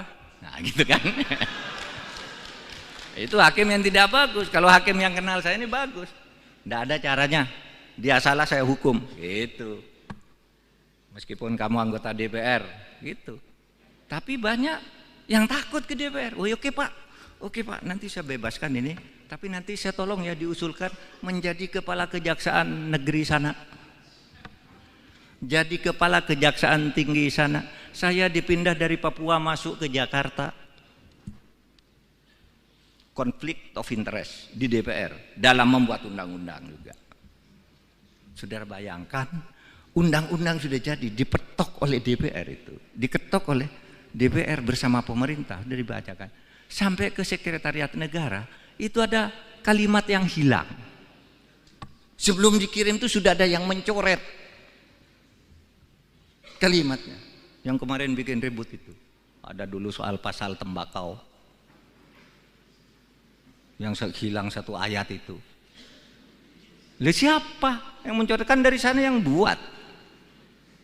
Lalu sesudah diketahui orangnya, ya sudahlah jangan ribut-ribut biar rakyat tidak resah, kembalikan lagi kalimatnya, katanya, kembalikan lagi. Padahal itu sejatinya korupsi, itu DPR. Pemerintah sama Pak, korupsi lebih banyak dari DPR korupsinya pemerintah ini. Eksekutif. Saudara tahu pencucian uang.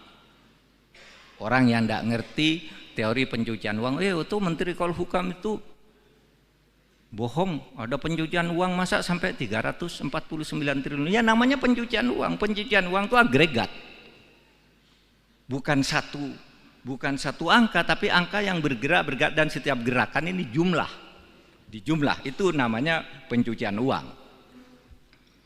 Pak Mahfud tuh omong kosong, pencucian uang ribut-ribut, sekarang hilang dari peredaran. Enggak. Itu munculnya kasus di Suta, Bandara Soekarno-Hatta yang sekarang ditangkap oleh kejaksaan, itu kan pencucian uang. Impor emas seharusnya bayar dokumen dari luar negeri, bayar 5% dari 49 triliun 5%. Coba hitung sendiri. Sampai di Jakarta menjadi 0%. Berapa kerugian negara itu? 39 miliar. Dari itu hanya satu dokumen impor. Jadi jangan dibilang pencucian uang berhenti. Nah sekarang yang kami laporkan pencucian uang 349 triliun itu kan 300 surat yang tidak bisa diselesaikan sekaligus, 300 satu-satu Dok. Kalau 300 selesai itu bukan proses hukum, namanya bim salah bim. Nah sekarang ini kan orang usil bilang, mana tuh Pak Mahfud yang bilang pencucian uang kok sekarang sepi-sepi aja. Satu, saudara bisa baca tulisan Pak Yusuf di Harian Kompas Selasa pekan lalu. Dia menyebut benar itu ada pencucian uang 349 triliun. Siapa itu Pak Yusuf? Pak Yusuf itu adalah mantan kepala PPATK. Benar ada. Apakah ditindak? Ditindak. Sekarang ini sudah pada bergerak. KPK udah nangkap pencucian uang. Polisi juga sudah mulai meriksa. Itu karena kita bicara banyak pencucian uang. Jangan dikira itu wah, itu kan hanya move politik aja. Enggak ada move politik. Itu fakta. Sekarang saya bicara hari ini dari TPPU. Hari ini saya diperintahkan oleh Presiden tadi untuk membuat satu operasi khusus mengenai tindak pidana perdagangan orang. Paling banyak korban perdagangan orang itu di NTT. Dari bulan Januari sampai Mei, pekerja-pekerja ilegal dari NTT yang dipulangkan dalam peti-peti mayat itu 55 orang. Dari seluruh Indonesia selama 3 tahun ini, yang meninggal karena penganiayaan pencucian orang itu 1.930 orang.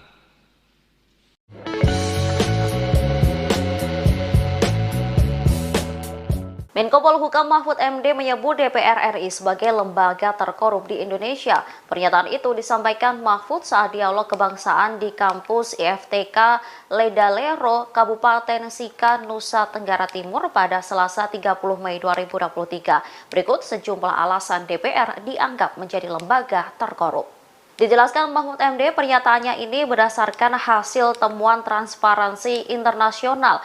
Mahfud menjelaskan indeks persepsi korupsi Indonesia mencapai 34% pada 2023. Angka ini menurun dari tahun sebelumnya 38%. Berdasarkan hasil temuan Transparansi Internasional, tingkat korupsi terbanyak pertama ada di lembaga DPR. Bahkan hasil penelitian menunjukkan lembaga DPR menjadi tempat perdagangan pembuatan undang-undang. Mahfud juga menyebut ada anggota DPR yang terlibat dalam konflik kepentingan, di mana oknum anggota DPR kerap menitipkan kasus setiap bertemu dengan polisi atau Kejaksaan Agung. Diakui Menko Polhukam, dirinya sampai memanggil beberapa kerabatnya yang berprofesi sebagai jaksa dan hakim untuk membuktikan temuan itu. Salah seorang hakim membenarkan bahwa ada DPR yang mendatanginya untuk meminta membebaskan seseorang. Selain legislatif, lembaga eksekutif juga ditengarai rawan melakukan korupsi.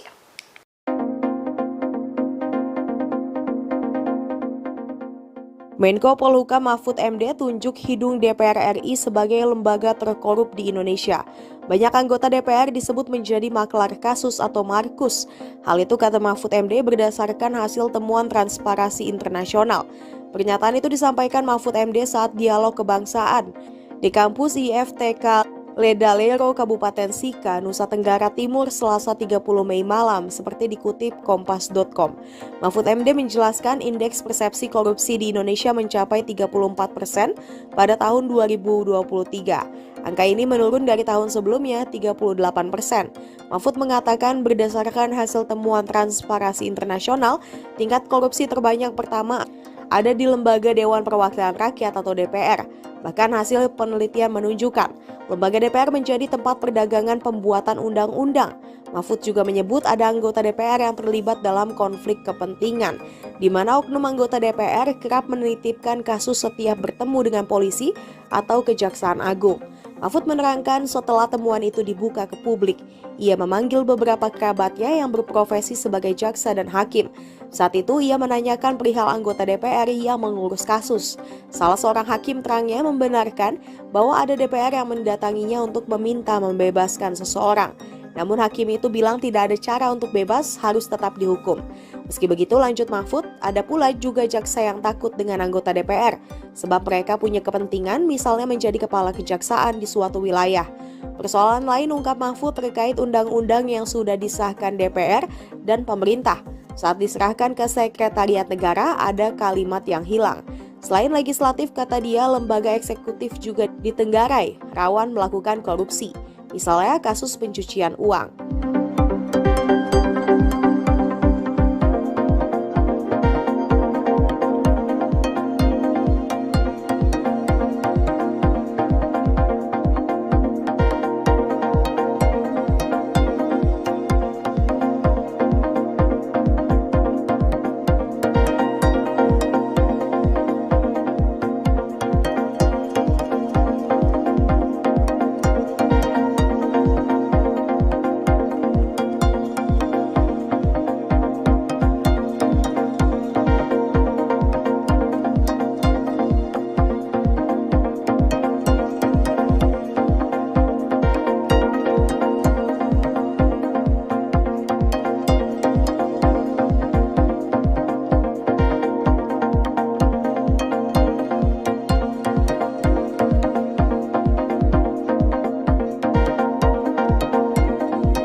saudara, kita sudah pasti sejahtera, tapi pemerataan ya itu masih belum merata maksudnya.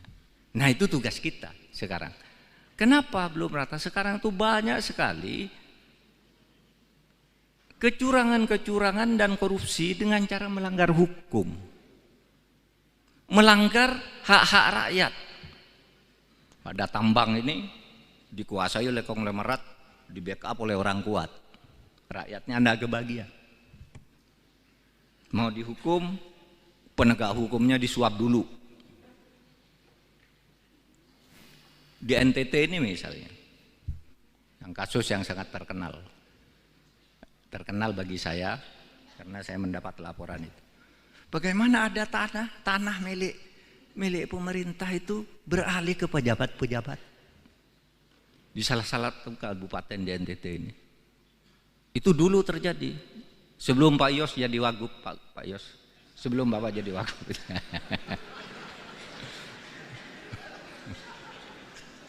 Jangan bertanya, Pak di mana Pak, saya cari besok. Enggak usah, udah selesai.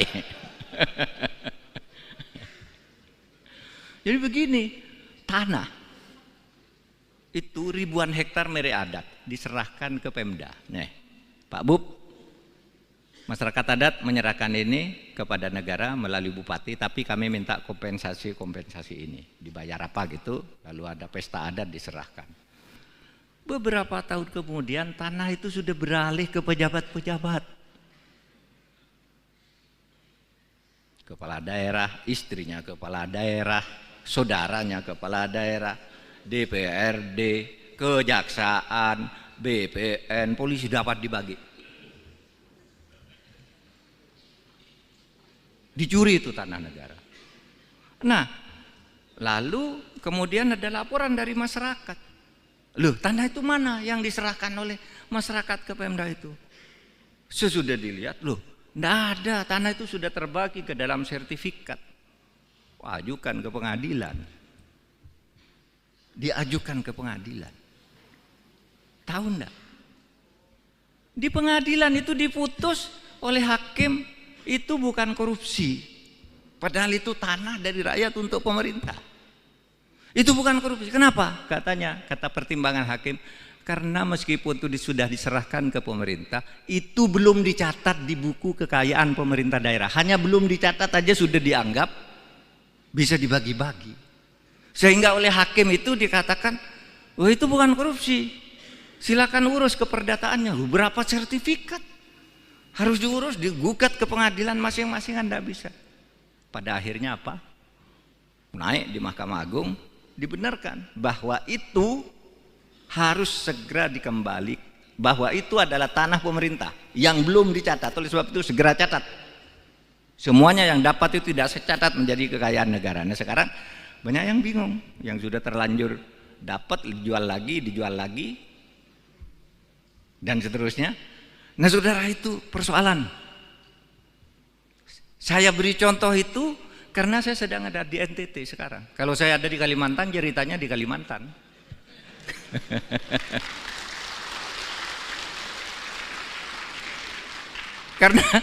Karena di Sumatera Utara banyak itu tanah-tanah. Di Jakarta aja lah, di Jakarta punya PT PN 8.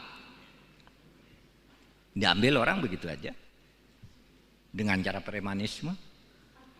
Katanya dulu itu kan tanah itu dulu zaman Pak Harto diberikan ke sebuah korporasi lah, kan diberikan ke situ oleh korporasi itu, dijual satu-satu, lalu sekarang mau ditagih menjadi kesulitan, sehingga kita katakan kamu merampas tanah negara, kamu mencaplok tanah negara. Nah, masih kita selesaikan ya bersama Pak Sugeng, rumit, ini sudah benar salah, tapi ada lagi Pak yang punya di sebelahnya. Siapa? Jenderal ini. Waduh, jenderal lagi. Sudah pensiun, udah mati jenderalnya. Jangan ditanya, siapa Pak jenderal? Udah mati sekarang. Nanti saudara kejar-kejar saya, jenderalnya siapa? Saya hanya ingin menggambarkan betapa sekarang ini. Pengadilan. Ya, pengadilan, saudara. saya bilang, kemarin itu kan saya membentuk tim reformasi hukum, pencepatan reformasi hukum. Ada saja orang usil, apa itu? Pencepatan reformasi hukum, kerja aja, enggak usah pakai tim-tim gitu. Lah justru karena enggak bisa itu tadi, sudah diputus, misalnya mafia tanah, oh iya ya, tanah ini salah nih, tanah ini salah. Tapi ketika mau dibalik ke negara, siapa dulu yang buat? Cari dulu yang buat, bupatinya. Wah Pak, bupatinya udah diganti. Yang buat atau lalu bupati yang baru gimana? Berperkara dulu. Kalau bupatinya oke, Pak, BPN dulu yang buat. BPN-nya udah pindah semua. Ada, Pak, ini sertifikatnya yang asli sini. Dokumennya sudah hilang semua. Sehingga tidak bisa diselesaikan cepat. Nah, oleh sebab itu, kepada yang suka ngeritik itu, mari kumpul.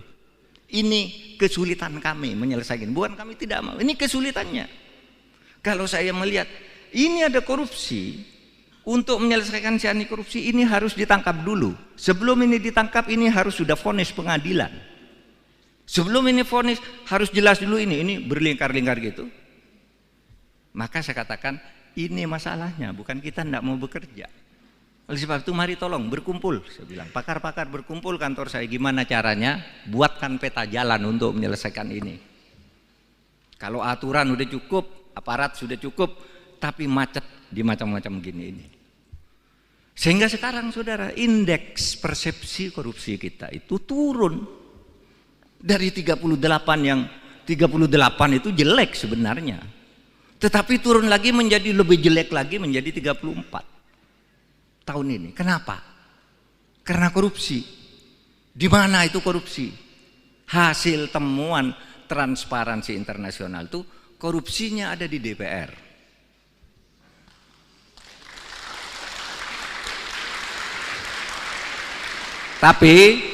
Tapi tidak termasuk Pak Parera. Jangan khawatir Pak. Kalau Bapak korupsi, saya tidak mau bersama-sama ke sini. Tapi karena Bapak bersih, sama-sama kita.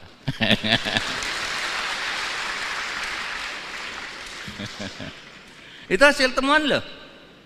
Pak Parera itu anggota DPR. Pasti baca dia hasil laporan TI ya. Bahwa korupsi pertama tuh di DPR, perdagangan, undang-undang, pembuatan undang-undang itu pakai bayar tuh menurut hasil penelitian tuh. Ya kalau ditanya satu-satu pasti tidak ada yang ngaku. Tapi itu hasil sigi internasional, di mana orang di luar negeri itu kalau berurusan, ini internasional. Wah Pak, sulit di DPR harus bayar begini, ini kasusnya, gitu. Ada anggota DPR yang terlibat dalam konflik of interest. Apa konflik of interestnya itu? Dia menjadi anggota DPR lalu punya kantor pengacara, sehingga setiap dia ketemu dengan polisi, kejaksaan agung, tolong dong bantu tuh kantor pengacara itu, padahal punya dia. Saya nitip perkara, sejatinya dia itu Markus, menggelar kasus.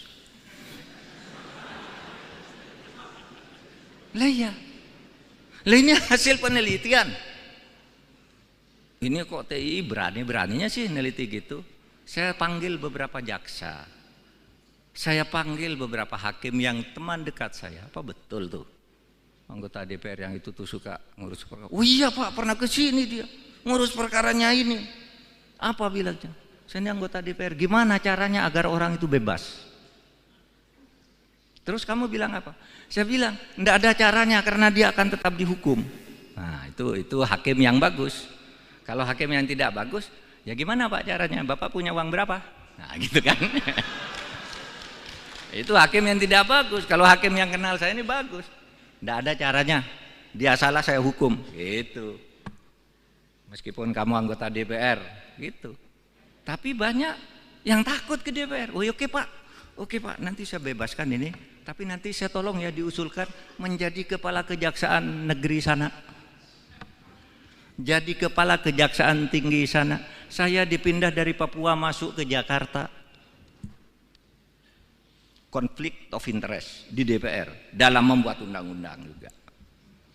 Saudara bayangkan, undang-undang sudah jadi, dipetok oleh DPR itu. Diketok oleh DPR bersama pemerintah, sudah dibacakan. Sampai ke sekretariat negara, itu ada kalimat yang hilang. Sebelum dikirim itu sudah ada yang mencoret kalimatnya. Yang kemarin bikin ribut itu. Ada dulu soal pasal tembakau. Yang hilang satu ayat itu. Lah siapa yang mencoretkan? Dari sana yang buat. Lalu sesudah diketahui orangnya, ya sudahlah jangan ribut-ribut biar rakyat tidak resah, kembalikan lagi kalimatnya, gitu. Kembalikan lagi. Padahal itu sejatinya korupsi, itu DPR. Pemerintah sama Pak, korupsi lebih banyak dari DPR korupsinya pemerintah ini. Eksekutif. Saudara tahu pencucian uang. Orang yang tidak ngerti teori pencucian uang, itu Menteri Polhukam itu bohong, ada pencucian uang masa sampai 349 triliun. Ya namanya pencucian uang. Pencucian uang itu agregat. Bukan satu angka, tapi angka yang bergerak dan setiap gerakan ini jumlah. Dijumlah itu namanya pencucian uang. Pak Mahfud tuh omong kosong, pencucian uang ribut-ribut, sekarang hilang dari peredaran. Enggak. Itu munculnya kasus di Suta, Bandara Soekarno-Hatta yang sekarang ditangkap oleh Kejaksaan, itu kan pencucian uang. Impor emas seharusnya bayar dokumen dari luar negeri, bayar 5% dari 49 triliun 5%. Coba hitung sendiri. Sampai di Jakarta menjadi 0%. Berapa kerugian negara itu? 39 miliar. Dari itu hanya satu dokumen impor. Jadi jangan dibilang pencucian uang berhenti. Nah sekarang yang kami laporkan pencucian uang 349 triliun itu kan 300 surat.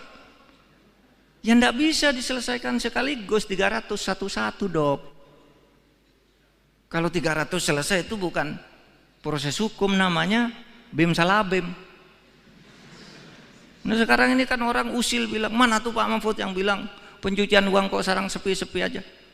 Satu, saudara bisa baca tulisan Pak Yusuf di Harian Kompas Selasa pekan lalu. Dia menyebut benar itu ada pencucian uang 349 triliun. Siapa itu Pak Yusuf? Pak Yusuf itu adalah mantan kepala PPATK. Benar ada. Apakah ditindak? Ditindak. Sekarang ini sudah pada bergerak. KPK udah nangkap pencucian uang. Polisi juga sudah mulai meriksa. Itu karena kita bicara banyak pencucian uang. Jangan dikira itu itu kan hanya move politik aja. Enggak ada move politik. Itu fakta. Sekarang saya bicara hari ini dari TPPU. Hari ini saya diperintahkan oleh Presiden tadi untuk membuat satu operasi khusus mengenai tindak pidana perdagangan orang. Paling banyak korban perdagangan orang itu di NTT. Dari bulan Januari sampai Mei, pekerja-pekerja ilegal dari NTT yang dipulangkan dalam peti-peti mayat itu 55 orang. Dari seluruh Indonesia selama 3 tahun ini, yang meninggal karena penganiayaan pencucian orang itu 1.930 orang.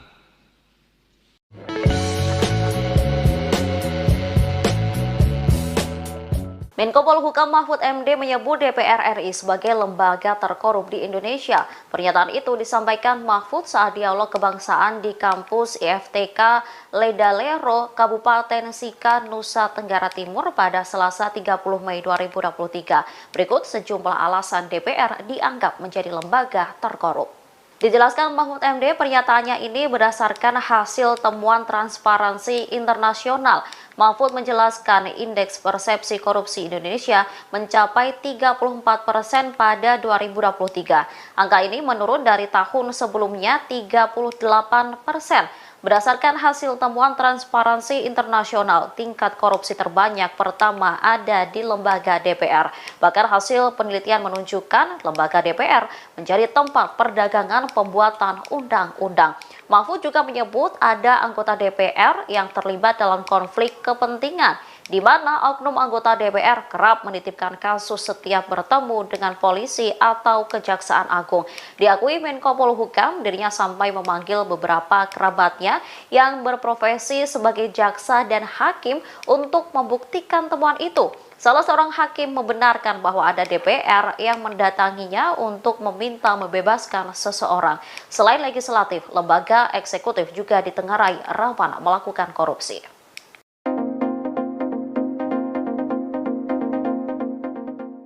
Menko Polhukam Mahfud MD tunjuk hidung DPR RI sebagai lembaga terkorup di Indonesia.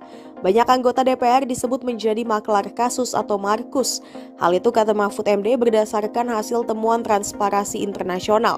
Pernyataan itu disampaikan Mahfud MD saat dialog kebangsaan di kampus IFTK Ledalero, Kabupaten Sika, Nusa Tenggara Timur, Selasa 30 Mei malam, seperti dikutip Kompas.com.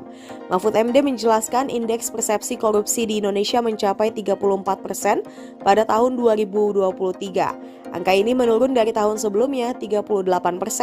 Mahfud mengatakan berdasarkan hasil temuan Transparansi Internasional, tingkat korupsi terbanyak pertama ada di Lembaga Dewan Perwakilan Rakyat atau DPR.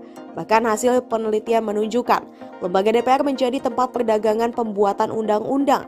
Mahfud juga menyebut ada anggota DPR yang terlibat dalam konflik kepentingan, di mana oknum anggota DPR kerap menitipkan kasus setiap bertemu dengan polisi atau Kejaksaan Agung. Mahfud menerangkan setelah temuan itu dibuka ke publik, ia memanggil beberapa kerabatnya yang berprofesi sebagai jaksa dan hakim. Saat itu ia menanyakan perihal anggota DPR yang mengurus kasus. Salah seorang hakim terangnya membenarkan bahwa ada DPR yang mendatanginya untuk meminta membebaskan seseorang. Namun hakim itu bilang tidak ada cara untuk bebas, harus tetap dihukum. Meski begitu, lanjut Mahfud, ada pula juga jaksa yang takut dengan anggota DPR, sebab mereka punya kepentingan misalnya menjadi kepala kejaksaan di suatu wilayah. Persoalan lain ungkap Mahfud terkait undang-undang yang sudah disahkan DPR dan pemerintah. Saat diserahkan ke Sekretariat Negara, ada kalimat yang hilang. Selain legislatif, kata dia, lembaga eksekutif juga ditenggarai, rawan melakukan korupsi. Misalnya kasus pencucian uang.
Saudara, kita sudah pasti sejahtera, tapi pemerataan, ya, itu masih belum rata maksudnya. Nah itu tugas kita sekarang. Kenapa belum rata? Sekarang tuh banyak sekali kecurangan-kecurangan dan korupsi dengan cara melanggar hukum, melanggar hak-hak rakyat. Ada tambang ini dikuasai oleh konglomerat, di backup oleh orang kuat, rakyatnya anda kebagian. Mau dihukum, penegak hukumnya disuap dulu. Di NTT ini misalnya, yang kasus yang sangat terkenal bagi saya karena saya mendapat laporan itu. Bagaimana ada tanah milik pemerintah itu beralih ke pejabat-pejabat di salah satu kabupaten di NTT ini. Itu dulu terjadi sebelum Pak Yos jadi wagub, Pak Yos, sebelum Bapak jadi wagub.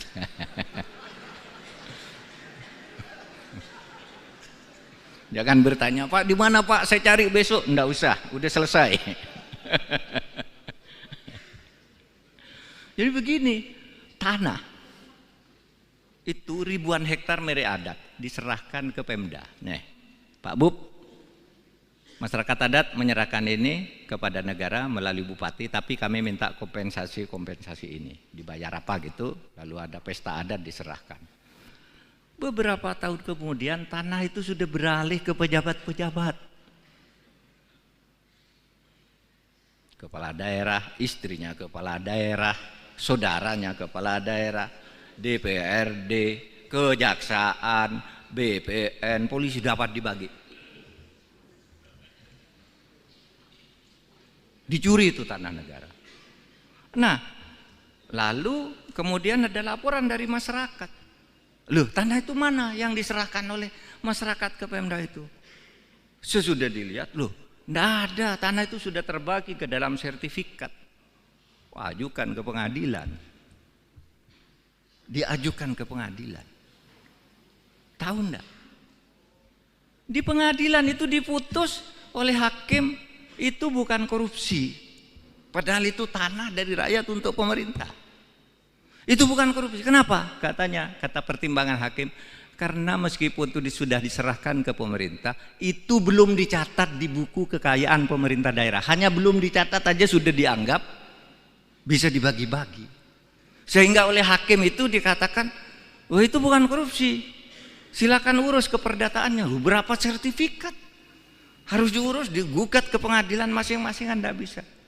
Pada akhirnya apa? Naik di Mahkamah Agung, dibenarkan bahwa itu harus segera dikembali, bahwa itu adalah tanah pemerintah yang belum dicatat. Oleh sebab itu segera catat. Semuanya yang dapat itu tidak secatat menjadi kekayaan negara. Nah sekarang banyak yang bingung, yang sudah terlanjur dapat dijual lagi, dan seterusnya. Nah saudara, itu persoalan. Saya beri contoh itu karena saya sedang ada di NTT sekarang. Kalau saya ada di Kalimantan, ceritanya di Kalimantan.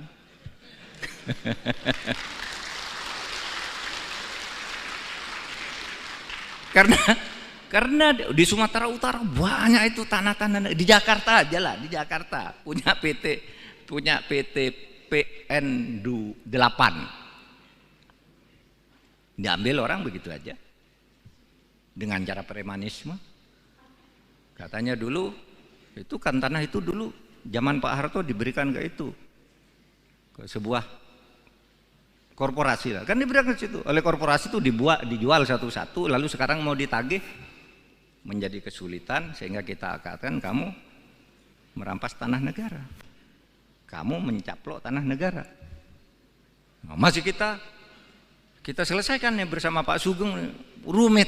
Ini sudah benar salah, tapi ada lagi Pak yang punya di sebelahnya. Siapa? Jenderal ini. Waduh, jenderal lagi.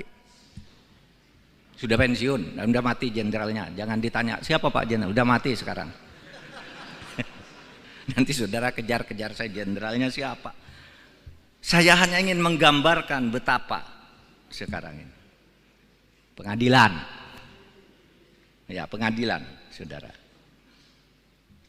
saya bilang kemarin itu kan saya membentuk tim reformasi hukum, pencepatan reformasi hukum. Ada saja orang usil, apa itu pencepatan reformasi hukum? Kerja aja, enggak usah pakai tim-tim gitu. Lah justru karena enggak bisa itu tadi, sudah diputus, misalnya mafia tanah, oh iya ya tanah ini salah nih, tanah ini salah. Tapi ketika mau dibalik ke negara, siapa dulu yang buat? Cari dulu yang buat, bupatinya. Wah Pak, bupatinya udah diganti. Yang buat atau lalu bupati yang baru gimana? Berperkara dulu. Kalau bupatinya oke, Pak, BPN dulu yang buat. BPN-nya udah pindah semua. Ada, Pak, ini sertifikatnya yang asli sini. Dokumennya sudah hilang semua. Sehingga tidak bisa diselesaikan cepat. Nah, oleh sebab itu, kepada yang suka ngeritik itu, mari kumpul. Ini kesulitan kami menyelesaikan. Bukan kami tidak mau, ini kesulitannya. Kalau saya melihat ini ada korupsi, untuk menyelesaikan si anti korupsi ini harus ditangkap dulu. Sebelum ini ditangkap ini harus sudah vonis pengadilan. Sebelum ini vonis harus jelas dulu ini berlingkar-lingkar gitu. Maka saya katakan ini masalahnya, bukan kita tidak mau bekerja. Oleh sebab itu mari tolong berkumpul, saya bilang pakar-pakar berkumpul kantor saya, gimana caranya buatkan peta jalan untuk menyelesaikan ini. Kalau aturan udah cukup, aparat sudah cukup, tapi macet di macam-macam gini ini. Sehingga sekarang saudara, indeks persepsi korupsi kita itu turun dari 38 yang 38 itu jelek sebenarnya. Tetapi turun lagi menjadi lebih jelek lagi menjadi 34 tahun ini. Kenapa? Karena korupsi. Di mana itu korupsi? Hasil temuan Transparansi Internasional itu korupsinya ada di DPR.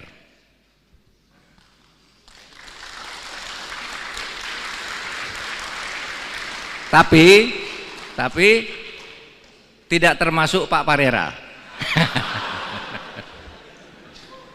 Jangan khawatir Pak. Kalau Bapak korupsi, saya tidak mau bersama-sama ke sini. Tapi karena Bapak bersih, sama-sama kita.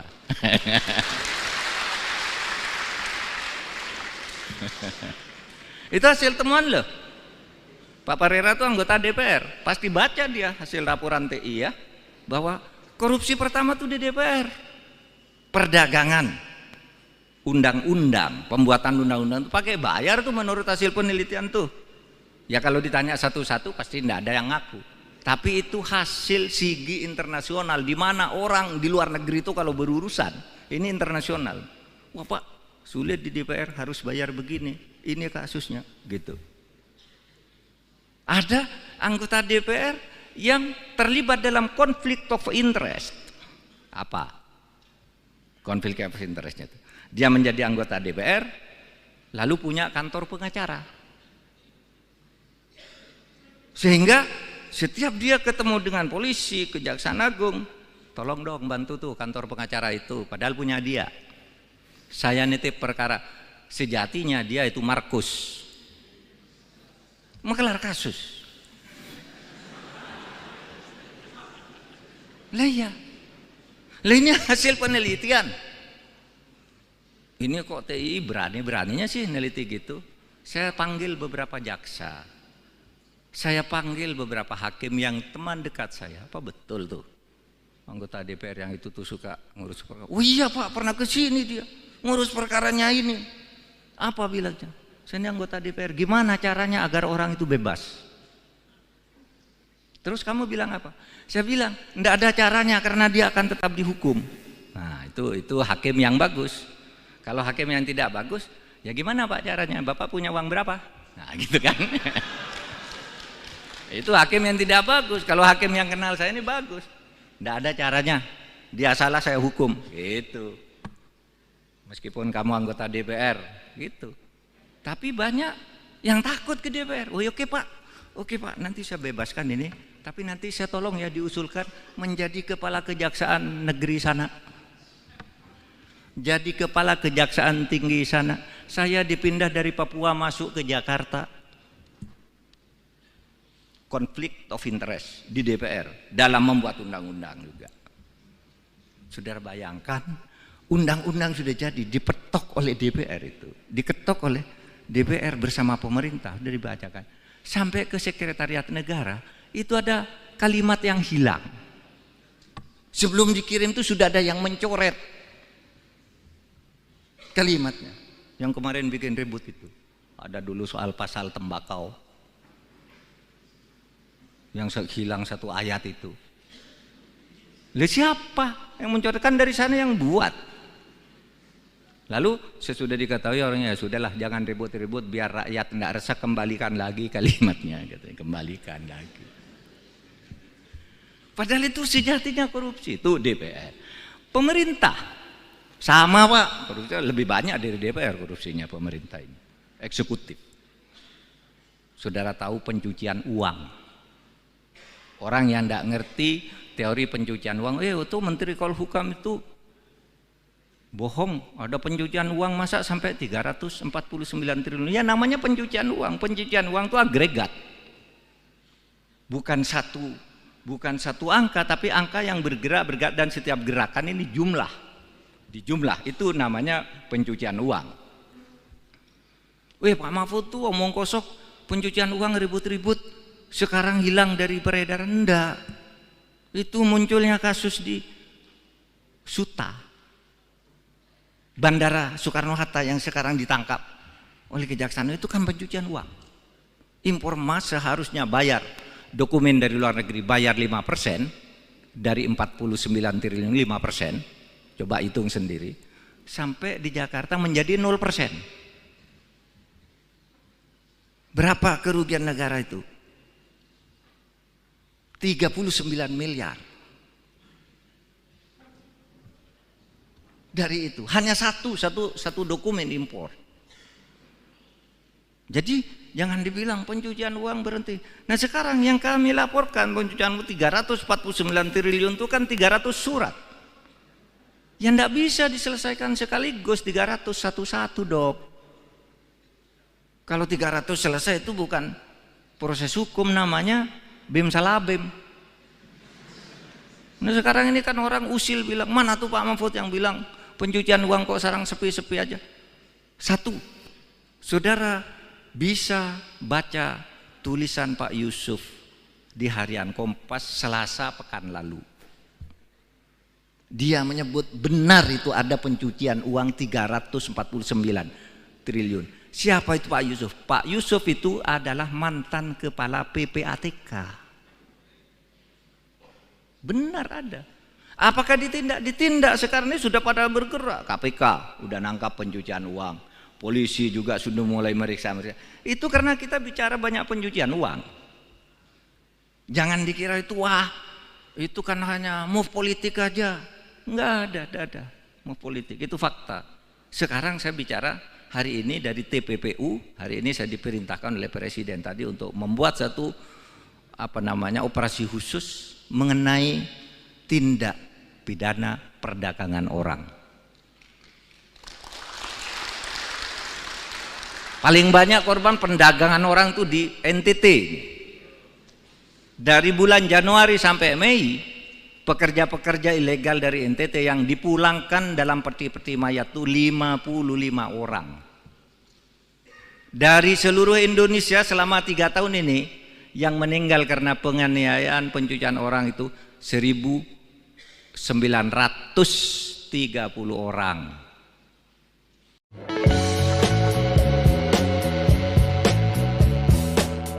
Menko Polhukam Mahfud MD menyebut DPR RI sebagai lembaga terkorup di Indonesia. Pernyataan itu disampaikan Mahfud saat dialog kebangsaan di kampus IFTK Ledalero, Kabupaten Sika, Nusa Tenggara Timur pada Selasa 30 Mei 2023. Berikut sejumlah alasan DPR dianggap menjadi lembaga terkorup. Dijelaskan Mahfud MD, pernyataannya ini berdasarkan hasil temuan Transparansi Internasional. Mahfud menjelaskan indeks persepsi korupsi Indonesia mencapai 34% pada 2023. Angka ini menurun dari tahun sebelumnya 38%. Berdasarkan hasil temuan Transparansi Internasional, tingkat korupsi terbanyak pertama ada di lembaga DPR. Bahkan hasil penelitian menunjukkan lembaga DPR menjadi tempat perdagangan pembuatan undang-undang. Mahfud juga menyebut ada anggota DPR yang terlibat dalam konflik kepentingan, di mana oknum anggota DPR kerap menitipkan kasus setiap bertemu dengan polisi atau Kejaksaan Agung. Diakui Menko Polhukam, dirinya sampai memanggil beberapa kerabatnya yang berprofesi sebagai jaksa dan hakim untuk membuktikan temuan itu. Salah seorang hakim membenarkan bahwa ada DPR yang mendatanginya untuk meminta membebaskan seseorang. Selain legislatif, lembaga eksekutif juga ditengarai rawan melakukan korupsi.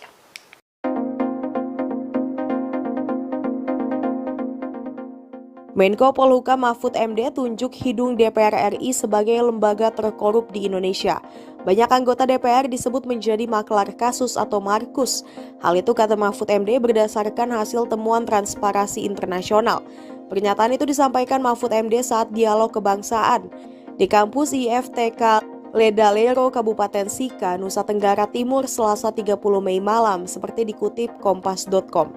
Mahfud MD menjelaskan indeks persepsi korupsi di Indonesia mencapai 34% pada tahun 2023. Angka ini menurun dari tahun sebelumnya 38%. Mahfud mengatakan berdasarkan hasil temuan Transparansi Internasional, tingkat korupsi terbanyak pertama ada di Lembaga Dewan Perwakilan Rakyat atau DPR. Bahkan hasil penelitian menunjukkan lembaga DPR menjadi tempat perdagangan pembuatan undang-undang. Mahfud juga menyebut ada anggota DPR yang terlibat dalam konflik kepentingan, di mana oknum anggota DPR kerap menitipkan kasus setiap bertemu dengan polisi atau Kejaksaan Agung.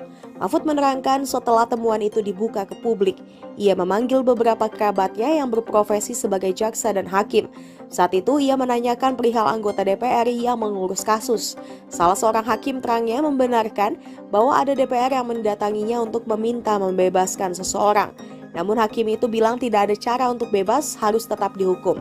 Meski begitu, lanjut Mahfud, ada pula juga jaksa yang takut dengan anggota DPR, sebab mereka punya kepentingan misalnya menjadi kepala kejaksaan di suatu wilayah. Persoalan lain ungkap Mahfud terkait undang-undang yang sudah disahkan DPR dan pemerintah. Saat diserahkan ke Sekretariat Negara, ada kalimat yang hilang. Selain legislatif, kata dia, lembaga eksekutif juga ditenggarai, rawan melakukan korupsi. Misalnya kasus pencucian uang.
Saudara, kita sudah pasti sejahtera, tapi pemerataan ya itu masih belum merata maksudnya.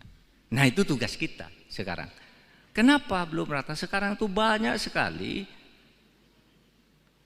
kecurangan-kecurangan dan korupsi dengan cara melanggar hukum, melanggar hak-hak rakyat. Ada tambang ini dikuasai oleh konglomerat, di backup oleh orang kuat, rakyatnya tidak kebagian. Mau dihukum, penegak hukumnya disuap dulu. Di NTT ini misalnya, yang kasus yang sangat terkenal bagi saya karena saya mendapat laporan itu. Bagaimana ada tanah milik pemerintah itu beralih ke pejabat-pejabat di salah kabupaten di NTT ini. Itu dulu terjadi sebelum Pak Yos jadi wagub, Pak Yos, sebelum Bapak jadi wagub.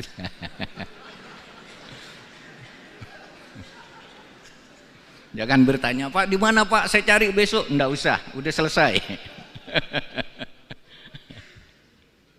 Jadi begini, tanah itu ribuan hektar milik adat diserahkan ke Pemda. Nih, Pak Bub, masyarakat adat menyerahkan ini kepada negara melalui bupati, tapi kami minta kompensasi ini. Dibayar apa gitu, lalu ada pesta adat diserahkan. Beberapa tahun kemudian tanah itu sudah beralih ke pejabat-pejabat. Kepala daerah, istrinya kepala daerah, saudaranya kepala daerah, DPRD, kejaksaan, BPN, polisi dapat dibagi. Dicuri itu tanah negara. Nah, lalu kemudian ada laporan dari masyarakat.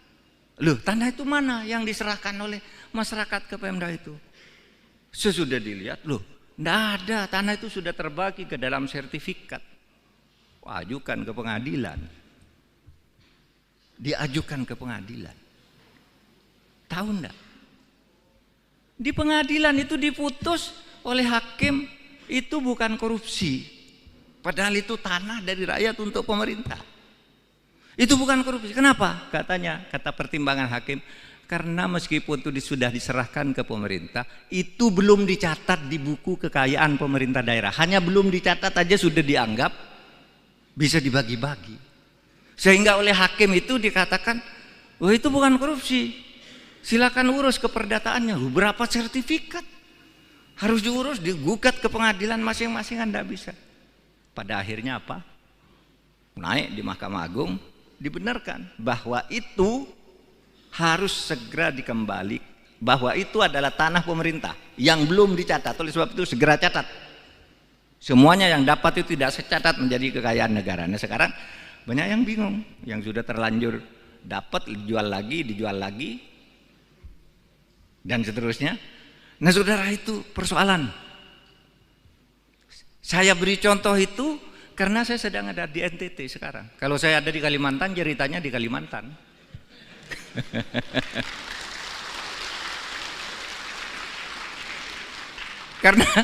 Karena di Sumatera Utara banyak itu tanah-tanah. Di Jakarta aja lah, di Jakarta punya PT PN8. Diambil orang begitu aja dengan cara premanisme. Katanya dulu itu kan tanah itu dulu zaman Pak Harto diberikan ke itu, ke sebuah korporasi lah, kan diberikan ke situ. Oleh korporasi itu dijual satu-satu, lalu sekarang mau ditagih menjadi kesulitan, sehingga kita katakan kamu merampas tanah negara, kamu mencaplok tanah negara. Nah, masih kita selesaikan nih bersama Pak Sugeng, rumit. Ini sudah benar salah, tapi ada lagi Pak yang punya di sebelahnya. Siapa? Jenderal ini. Waduh, jenderal lagi. Sudah pensiun, udah mati jenderalnya. Jangan ditanya siapa Pak jenderal, udah mati sekarang. Nanti saudara kejar-kejar saya jenderalnya siapa. Saya hanya ingin menggambarkan betapa sekarang ini pengadilan, ya pengadilan, saudara. Saya bilang kemarin itu kan saya membentuk tim reformasi hukum, pencepatan reformasi hukum. Ada saja orang usil, apa itu pencepatan reformasi hukum? Kerja aja, nggak usah pakai tim-tim gitu. Lah justru karena nggak bisa itu tadi, sudah diputus, misalnya mafia tanah, oh iya ya tanah ini salah nih, tanah ini salah.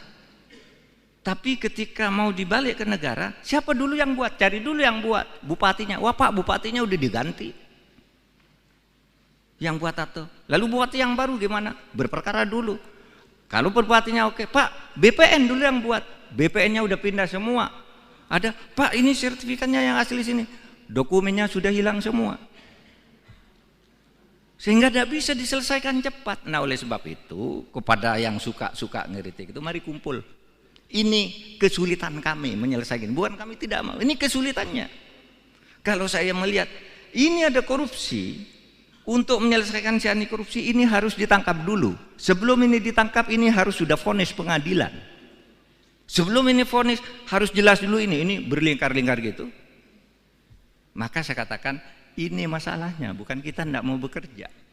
Oleh sebab itu mari tolong berkumpul, saya bilang pakar-pakar berkumpul kantor saya, gimana caranya buatkan peta jalan untuk menyelesaikan ini. Kalau aturan udah cukup, aparat sudah cukup, tapi macet di macam-macam gini ini. Sehingga sekarang saudara, indeks persepsi korupsi kita itu turun dari 38 yang 38 itu jelek sebenarnya. Tetapi turun lagi menjadi lebih jelek lagi menjadi 34 tahun ini. Kenapa? Karena korupsi. Di mana itu korupsi? Hasil temuan Transparansi Internasional itu korupsinya ada di DPR.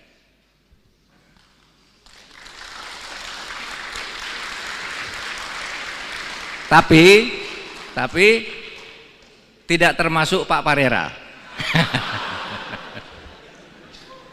Jangan khawatir Pak. Kalau Bapak korupsi, saya tidak mau bersama-sama ke sini. Tapi karena Bapak bersih, sama-sama kita.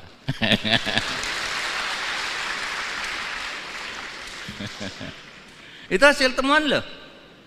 Pak Parera itu anggota DPR. Pasti baca dia hasil laporan TI ya, bahwa korupsi pertama tuh di DPR.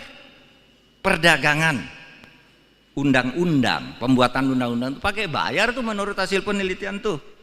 Ya kalau ditanya satu-satu pasti tidak ada yang ngaku. Tapi itu hasil SIGI internasional, di mana orang di luar negeri itu kalau berurusan, ini internasional. wah Pak, sulit di DPR, harus bayar begini, ini kasusnya, gitu. Ada anggota DPR yang terlibat dalam konflik of interest. Apa konflik of interestnya itu? Dia menjadi anggota DPR, lalu punya kantor pengacara. Sehingga setiap dia ketemu dengan polisi, Kejaksaan Agung, tolong dong bantu tuh kantor pengacara itu, padahal punya dia. Saya nitip perkara, sejatinya dia itu Markus, mengelar kasus. Lah iya, lah ini hasil penelitian. Ini kok TI berani-beraninya sih neliti gitu. Saya panggil beberapa jaksa, saya panggil beberapa hakim yang teman dekat saya. Apa betul tuh anggota DPR yang itu tuh suka ngurus perkara? Oh iya Pak, pernah ke sini dia ngurus perkaranya ini. Apa bilangnya? Saya ini anggota DPR, gimana caranya agar orang itu bebas? Terus kamu bilang apa? Saya bilang, enggak ada caranya karena dia akan tetap dihukum. Nah, itu hakim yang bagus. Kalau hakim yang tidak bagus, ya gimana Pak caranya? Bapak punya uang berapa?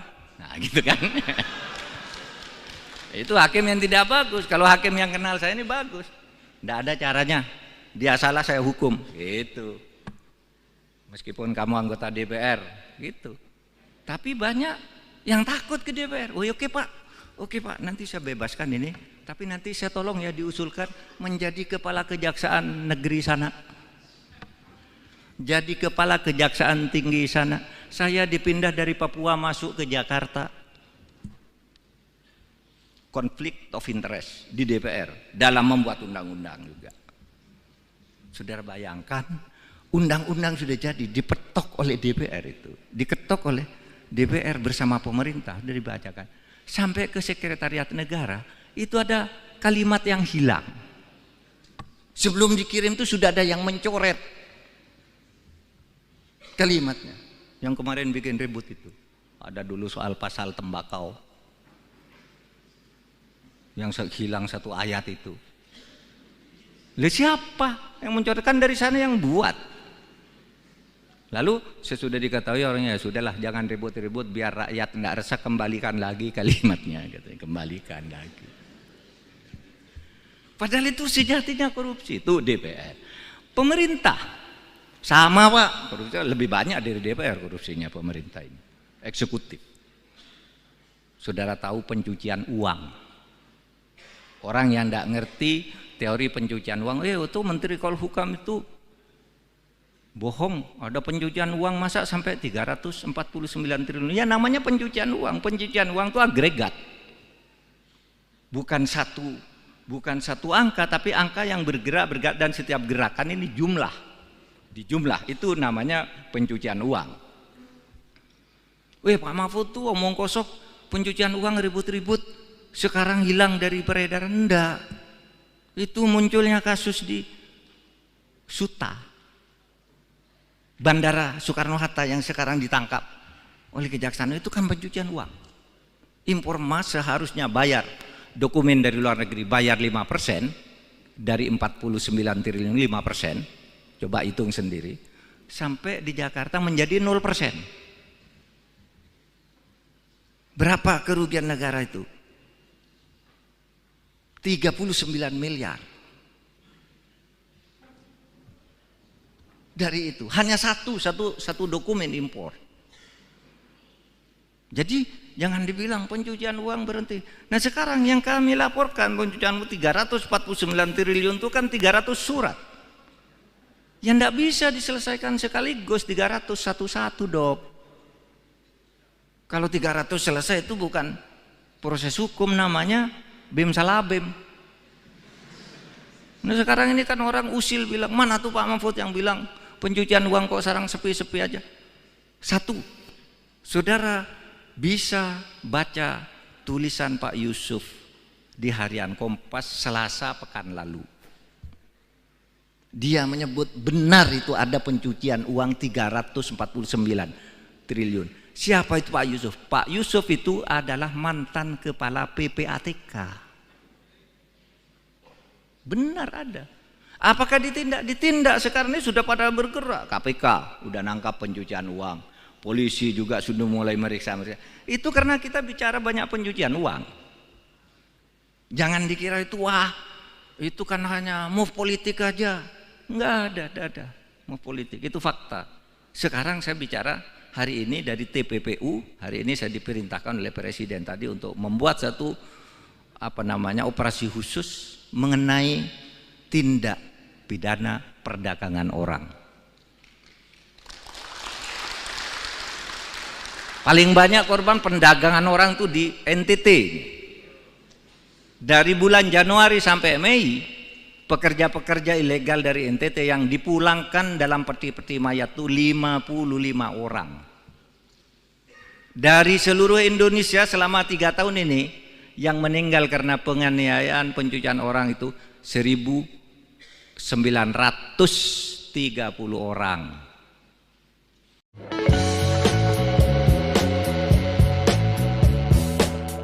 Menko Polhukam Mahfud MD menyebut DPR RI sebagai lembaga terkorup di Indonesia. Pernyataan itu disampaikan Mahfud saat dialog kebangsaan di kampus IFTK Ledalero, Kabupaten Sika, Nusa Tenggara Timur pada Selasa 30 Mei 2023. Berikut sejumlah alasan DPR dianggap menjadi lembaga terkorup.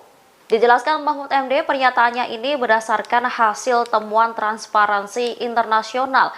Mahfud menjelaskan indeks persepsi korupsi Indonesia mencapai 34% pada 2023. Angka ini menurun dari tahun sebelumnya 38%. Berdasarkan hasil temuan Transparansi Internasional, tingkat korupsi terbanyak pertama ada di lembaga DPR. Bahkan hasil penelitian menunjukkan lembaga DPR menjadi tempat perdagangan pembuatan undang-undang. Mahfud juga menyebut ada anggota DPR yang terlibat dalam konflik kepentingan, di mana oknum anggota DPR kerap menitipkan kasus setiap bertemu dengan polisi atau Kejaksaan Agung.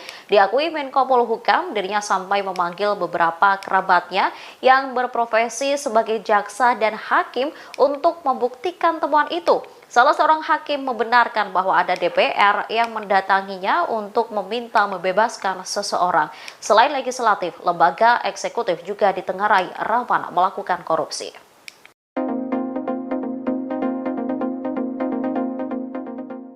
Menko Polhukam Mahfud MD tunjuk hidung DPR RI sebagai lembaga terkorup di Indonesia. Banyak anggota DPR disebut menjadi maklar kasus atau markus. Hal itu kata Mahfud MD berdasarkan hasil temuan Transparansi Internasional. Pernyataan itu disampaikan Mahfud MD saat dialog kebangsaan di kampus IFTK Ledalero, Kabupaten Sika, Nusa Tenggara Timur, Selasa 30 Mei malam, seperti dikutip kompas.com. Mahfud MD menjelaskan indeks persepsi korupsi di Indonesia mencapai 34% pada tahun 2023. Angka ini menurun dari tahun sebelumnya 38%. Mahfud mengatakan berdasarkan hasil temuan Transparansi Internasional, tingkat korupsi terbanyak pertama ada di Lembaga Dewan Perwakilan Rakyat atau DPR. Bahkan hasil penelitian menunjukkan lembaga DPR menjadi tempat perdagangan pembuatan undang-undang. Mahfud juga menyebut ada anggota DPR yang terlibat dalam konflik kepentingan, di mana oknum anggota DPR kerap menitipkan kasus setiap bertemu dengan polisi atau Kejaksaan Agung. Mahfud menerangkan setelah temuan itu dibuka ke publik, ia memanggil beberapa kerabatnya yang berprofesi sebagai jaksa dan hakim. Saat itu ia menanyakan perihal anggota DPR yang mengurus kasus. Salah seorang hakim terangnya membenarkan bahwa ada DPR yang mendatanginya untuk meminta membebaskan seseorang. Namun hakim itu bilang tidak ada cara untuk bebas, harus tetap dihukum. Meski begitu, lanjut Mahfud, ada pula juga jaksa yang takut dengan anggota DPR, sebab mereka punya kepentingan misalnya menjadi kepala kejaksaan di suatu wilayah. Persoalan lain ungkap Mahfud terkait undang-undang yang sudah disahkan DPR dan pemerintah.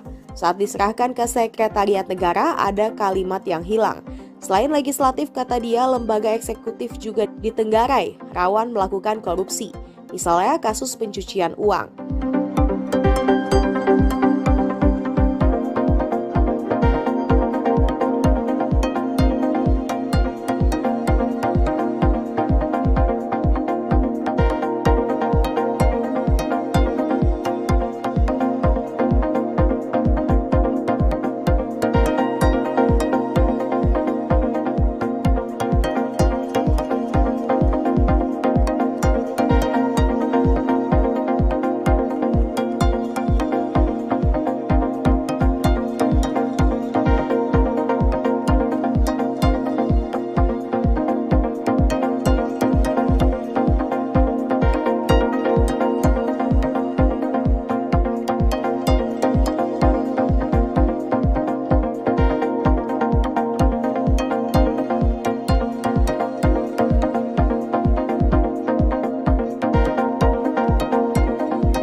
saudara, kita sudah pasti sejahtera, tapi pemerataan ya itu masih belum merata maksudnya. Nah itu tugas kita sekarang. Kenapa belum rata? Sekarang tuh banyak sekali kecurangan-kecurangan dan korupsi dengan cara melanggar hukum, melanggar hak-hak rakyat. Ada tambang ini dikuasai oleh konglomerat, di backup oleh orang kuat, rakyatnya enggak kebagian. Mau dihukum, penegak hukumnya disuap dulu. Di NTT ini misalnya, yang kasus yang sangat terkenal bagi saya karena saya mendapat laporan itu. Bagaimana ada tanah milik pemerintah itu beralih ke pejabat-pejabat di salah satu kabupaten di NTT ini. Itu dulu terjadi sebelum Pak Yos jadi wagub, Pak Yos, sebelum Bapak jadi wagub.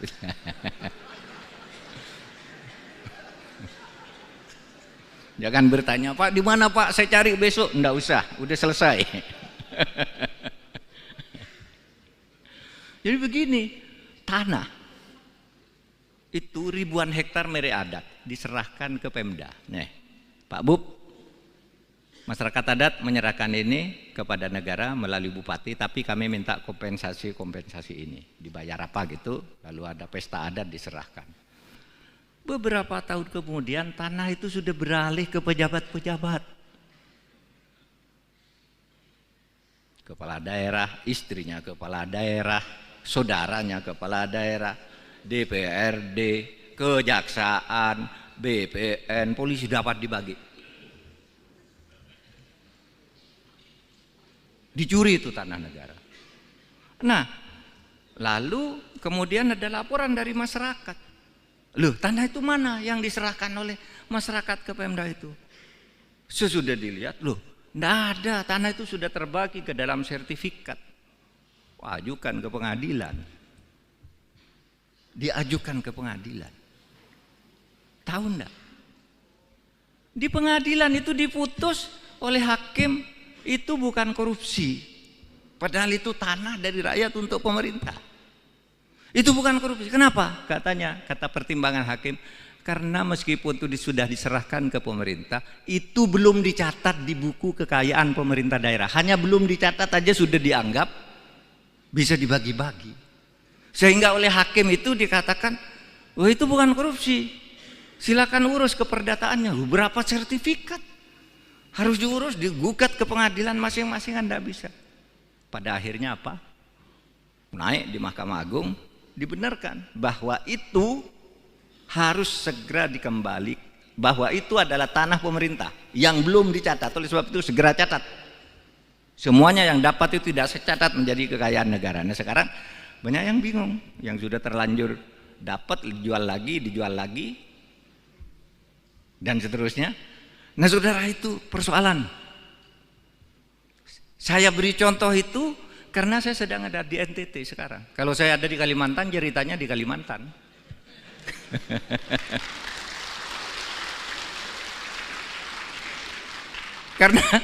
Karena di Sumatera Utara banyak itu tanah-tanah. Di Jakarta aja lah, di Jakarta punya PT PN 8. Diambil orang begitu aja dengan cara premanisme. Katanya dulu itu kan tanah itu dulu zaman Pak Harto diberikan ke sebuah korporasi lah, kan diberikan ke situ oleh korporasi itu, dijual satu-satu, lalu sekarang mau ditagih menjadi kesulitan sehingga kita katakan kamu merampas tanah negara, kamu mencaplok tanah negara. Nah, masih kita selesaikan nih bersama Pak Sugeng, rumit. Ini sudah benar salah, tapi ada lagi Pak yang punya di sebelahnya. Siapa? Jenderal ini. Waduh, jenderal lagi. Sudah pensiun, udah mati jenderalnya. Jangan ditanya, siapa Pak jenderal? Udah mati sekarang. Nanti saudara kejar-kejar saya, jenderalnya siapa? Saya hanya ingin menggambarkan betapa sekarang ini. Pengadilan. Ya, pengadilan, saudara. saya bilang, kemarin itu kan saya membentuk tim reformasi hukum, pencepatan reformasi hukum. Ada saja orang usil, apa itu? Pencepatan reformasi hukum, kerja aja, enggak usah pakai tim-tim gitu. Lah justru karena enggak bisa itu tadi, sudah diputus, misalnya mafia tanah, oh iya ya tanah ini salah nih, tanah ini salah. Tapi ketika mau dibalik ke negara, siapa dulu yang buat? Cari dulu yang buat, bupatinya. Wah Pak, bupatinya udah diganti. Yang buat atau lalu bupati yang baru gimana? Berperkara dulu. Kalau bupatinya oke, Pak, BPN dulu yang buat. BPN-nya udah pindah semua. Ada, Pak, ini sertifikatnya yang asli sini. Dokumennya sudah hilang semua. Sehingga tidak bisa diselesaikan cepat. Nah, oleh sebab itu, kepada yang suka ngeritik itu, mari kumpul. Ini kesulitan kami menyelesaikan. Bukan kami tidak mau, ini kesulitannya. Kalau saya melihat ini ada korupsi, untuk menyelesaikan si anti korupsi ini harus ditangkap dulu. Sebelum ini ditangkap ini harus sudah vonis pengadilan. Sebelum ini vonis harus jelas dulu ini berlingkar-lingkar gitu. Maka saya katakan ini masalahnya, bukan kita tidak mau bekerja. Oleh sebab itu mari tolong berkumpul, saya bilang pakar-pakar berkumpul kantor saya, gimana caranya buatkan peta jalan untuk menyelesaikan ini. Kalau aturan udah cukup, aparat sudah cukup, tapi macet di macam-macam gini ini. Sehingga sekarang saudara, indeks persepsi korupsi kita itu turun dari 38 yang 38 itu jelek sebenarnya, tetapi turun lagi menjadi lebih jelek lagi menjadi 34 tahun ini. Kenapa? Karena korupsi. Di mana itu korupsi? Hasil temuan Transparansi Internasional itu korupsinya ada di DPR.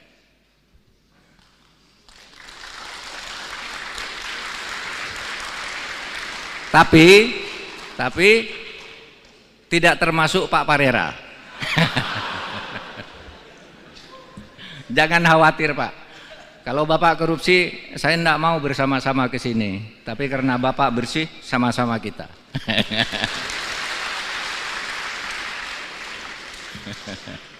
Itu hasil temuan loh. Pak Parera itu anggota DPR. Pasti baca dia hasil laporan TI ya. Bahwa korupsi pertama tuh di DPR.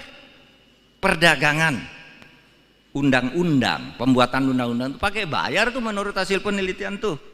Ya kalau ditanya satu-satu pasti tidak ada yang ngaku. Tapi itu hasil sigi internasional, di mana orang di luar negeri itu kalau berurusan, ini internasional. Wah Pak, sulit di DPR harus bayar begini, ini kasusnya gitu. Ada anggota DPR yang terlibat dalam konflik of interest. Apa? Konflik of interestnya itu. Dia menjadi anggota DPR, lalu punya kantor pengacara. Sehingga setiap dia ketemu dengan polisi, kejaksaan agung, tolong dong bantu tuh kantor pengacara itu, padahal punya dia. Saya nitip perkara, sejatinya dia itu Markus, menggelar kasus. Lah ya, lah ini hasil penelitian. Ini kok TI berani-beraninya sih neliti gitu. Saya panggil beberapa jaksa. Saya panggil beberapa hakim yang teman dekat saya. Apa betul tuh anggota DPR yang itu tuh suka ngurus perkara? Oh iya Pak, pernah ke sini dia ngurus perkaranya ini. Apa bilangnya? Saya ini anggota DPR. Gimana caranya agar orang itu bebas? Terus kamu bilang apa? Saya bilang enggak ada caranya karena dia akan tetap dihukum. Nah itu hakim yang bagus. Kalau hakim yang tidak bagus, ya gimana Pak caranya? Bapak punya uang berapa? Nah gitu kan. Itu hakim yang tidak bagus. Kalau hakim yang kenal saya ini bagus, tidak ada caranya. Dia salah saya hukum. Gitu. Meskipun kamu anggota DPR, gitu. Tapi banyak yang takut ke DPR. Oh oke Pak, nanti saya bebaskan ini. Tapi nanti saya tolong ya diusulkan menjadi kepala kejaksaan negeri sana. Jadi kepala kejaksaan tinggi sana. Saya dipindah dari Papua masuk ke Jakarta. Konflik of interest di DPR dalam membuat undang-undang juga. Saudara bayangkan, undang-undang sudah jadi dipetok oleh DPR itu, diketok oleh DPR bersama pemerintah, sudah dibacakan sampai ke sekretariat negara itu ada kalimat yang hilang. Sebelum dikirim itu sudah ada yang mencoret kalimatnya. Yang kemarin bikin ribut itu. Ada dulu soal pasal tembakau. Yang hilang satu ayat itu. Lah siapa yang mencoretkan? Dari sana yang buat. Lalu sesudah diketahui orangnya, ya sudahlah jangan ribut-ribut biar rakyat tidak resah, kembalikan lagi kalimatnya, katanya, kembalikan lagi. Padahal itu sejatinya korupsi, itu DPR. Pemerintah sama Pak, korupsi lebih banyak dari DPR korupsinya pemerintah ini. Eksekutif. Saudara tahu pencucian uang. Orang yang tidak ngerti teori pencucian uang, itu Menteri Polhukam itu bohong, ada pencucian uang masa sampai 349 triliun. Ya namanya pencucian uang. Pencucian uang itu agregat. Bukan satu angka, tapi angka yang bergerak dan setiap gerakan ini jumlah. Dijumlah itu namanya pencucian uang. Pak Mahfud tuh omong kosong, pencucian uang ribut-ribut, sekarang hilang dari peredaran. Enggak. Itu munculnya kasus di Suta, Bandara Soekarno-Hatta yang sekarang ditangkap oleh kejaksaan, itu kan pencucian uang. Impor emas seharusnya bayar dokumen dari luar negeri, bayar 5% dari 49 triliun 5%, coba hitung sendiri, sampai di Jakarta menjadi 0%. Berapa kerugian negara itu? 39 miliar. Dari itu hanya satu dokumen impor. Jadi jangan dibilang pencucian uang berhenti. Nah sekarang yang kami laporkan pencucian uang 349 triliun itu kan 300 surat. Yang tidak bisa diselesaikan sekaligus 300 satu-satu, Dok. Kalau 300 selesai itu bukan proses hukum, namanya bim salah bim. Nah sekarang ini kan orang usil bilang, mana tuh Pak Mahfud yang bilang pencucian uang kok sekarang sepi-sepi aja. Satu, saudara bisa baca tulisan Pak Yusuf di Harian Kompas Selasa pekan lalu. Dia menyebut benar itu ada pencucian uang 349 triliun. Siapa itu Pak Yusuf? Pak Yusuf itu adalah mantan kepala PPATK. Benar ada. Apakah ditindak? Ditindak. Sekarang ini sudah pada bergerak. KPK udah nangkap pencucian uang. Polisi juga sudah mulai meriksa. Itu karena kita bicara banyak pencucian uang. Jangan dikira itu wah, itu kan hanya move politik aja. Enggak ada move politik. Itu fakta. Sekarang saya bicara hari ini dari TPPU, hari ini saya diperintahkan oleh Presiden tadi untuk membuat satu operasi khusus mengenai tindak pidana perdagangan orang. Paling banyak korban perdagangan orang itu di NTT. Dari bulan Januari sampai Mei, pekerja-pekerja ilegal dari NTT yang dipulangkan dalam peti-peti mayat itu 55 orang. Dari seluruh Indonesia selama 3 tahun ini, yang meninggal karena penganiayaan pencucian orang itu 1.930 orang.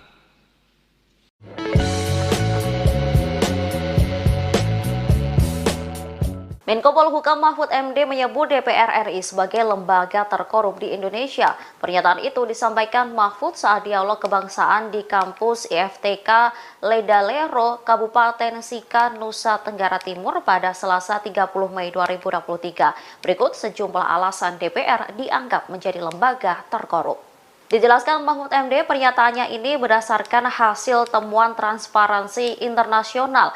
Mahfud menjelaskan indeks persepsi korupsi Indonesia mencapai 34% pada 2023. Angka ini menurun dari tahun sebelumnya 38%.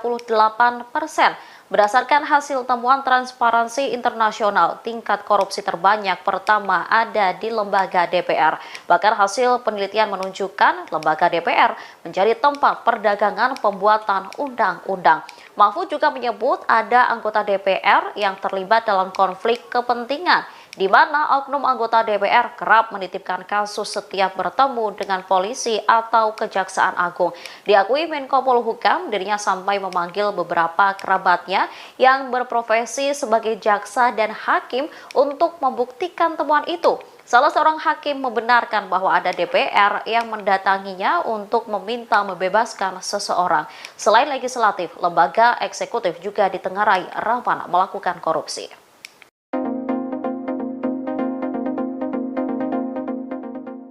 Menko Polhukam Mahfud MD tunjuk hidung DPR RI sebagai lembaga terkorup di Indonesia. Banyak anggota DPR disebut menjadi maklar kasus atau markus. Hal itu kata Mahfud MD berdasarkan hasil temuan Transparansi Internasional. Pernyataan itu disampaikan Mahfud MD saat dialog kebangsaan di kampus IFTK Ledalero, Kabupaten Sika, Nusa Tenggara Timur, Selasa 30 Mei malam, seperti dikutip Kompas.com. Mahfud MD menjelaskan indeks persepsi korupsi di Indonesia mencapai 34% pada tahun 2023. Angka ini menurun dari tahun sebelumnya 38%. Mahfud mengatakan berdasarkan hasil temuan Transparansi Internasional, tingkat korupsi terbanyak pertama ada di Lembaga Dewan Perwakilan Rakyat atau DPR. Bahkan hasil penelitian menunjukkan lembaga DPR menjadi tempat perdagangan pembuatan undang-undang. Mahfud juga menyebut ada anggota DPR yang terlibat dalam konflik kepentingan, di mana oknum anggota DPR kerap menitipkan kasus setiap bertemu dengan polisi atau Kejaksaan Agung. Mahfud menerangkan setelah temuan itu dibuka ke publik, ia memanggil beberapa kerabatnya yang berprofesi sebagai jaksa dan hakim. Saat itu ia menanyakan perihal anggota DPR yang mengurus kasus. Salah seorang hakim terangnya membenarkan bahwa ada DPR yang mendatanginya untuk meminta membebaskan seseorang. Namun hakim itu bilang tidak ada cara untuk bebas, harus tetap dihukum. Meski begitu, lanjut Mahfud, ada pula juga jaksa yang takut dengan anggota DPR, sebab mereka punya kepentingan misalnya menjadi kepala kejaksaan di suatu wilayah. Persoalan lain ungkap Mahfud terkait undang-undang yang sudah disahkan DPR dan pemerintah. Saat diserahkan ke Sekretariat Negara, ada kalimat yang hilang. Selain legislatif, kata dia, lembaga eksekutif juga ditenggarai, rawan melakukan korupsi. Misalnya kasus pencucian uang.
Saudara, kita sudah pasti sejahtera, tapi pemerataan, ya, itu masih belum merata maksudnya.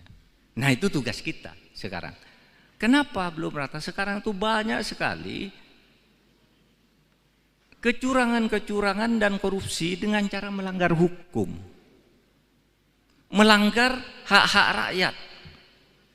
Ada tambang ini dikuasai oleh konglomerat, di backup oleh orang kuat, rakyatnya tidak kebagian. Mau dihukum, penegak hukumnya disuap dulu. Di NTT ini misalnya, yang kasus yang sangat terkenal bagi saya karena saya mendapat laporan itu. Bagaimana ada tanah milik pemerintah itu beralih ke pejabat-pejabat di salah satu kabupaten di NTT ini. Itu dulu terjadi sebelum Pak Yos jadi wagub, Pak Yos, sebelum Bapak jadi wagub.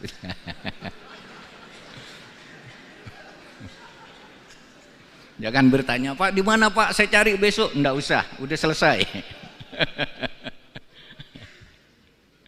Jadi begini, tanah itu ribuan hektar milik adat diserahkan ke Pemda. Nih, Pak Bub, Masyarakat adat menyerahkan ini kepada negara melalui bupati, tapi kami minta kompensasi ini. Dibayar apa gitu, lalu ada pesta adat diserahkan. Beberapa tahun kemudian tanah itu sudah beralih ke pejabat-pejabat. Kepala daerah, istrinya kepala daerah, saudaranya kepala daerah, DPRD, kejaksaan, BPN, polisi dapat dibagi. Dicuri itu tanah negara. Nah, lalu kemudian ada laporan dari masyarakat. Loh, tanah itu mana yang diserahkan oleh masyarakat ke Pemda itu? Sesudah dilihat, loh, enggak ada, tanah itu sudah terbagi ke dalam sertifikat. Ajukan ke pengadilan. Diajukan ke pengadilan. Tahu enggak? Di pengadilan itu diputus oleh hakim itu bukan korupsi. Padahal itu tanah dari rakyat untuk pemerintah. Itu bukan korupsi. Kenapa? Katanya, kata pertimbangan hakim, karena meskipun itu sudah diserahkan ke pemerintah, itu belum dicatat di buku kekayaan pemerintah daerah. Hanya belum dicatat aja sudah dianggap bisa dibagi-bagi. Sehingga oleh hakim itu dikatakan, oh itu bukan korupsi. Silakan urus keperdataannya. Berapa sertifikat? Harus diurus, digugat ke pengadilan masing-masing, Anda bisa. Pada akhirnya apa? Naik di Mahkamah Agung, dibenarkan bahwa itu harus segera dikembali, bahwa itu adalah tanah pemerintah yang belum dicatat. Oleh sebab itu segera catat. Semuanya yang dapat itu tidak secatat menjadi kekayaan negara. Nah sekarang banyak yang bingung, yang sudah terlanjur dapat dijual lagi, dan seterusnya. Nah saudara, itu persoalan. Saya beri contoh itu karena saya sedang ada di NTT sekarang. Kalau saya ada di Kalimantan, ceritanya di Kalimantan.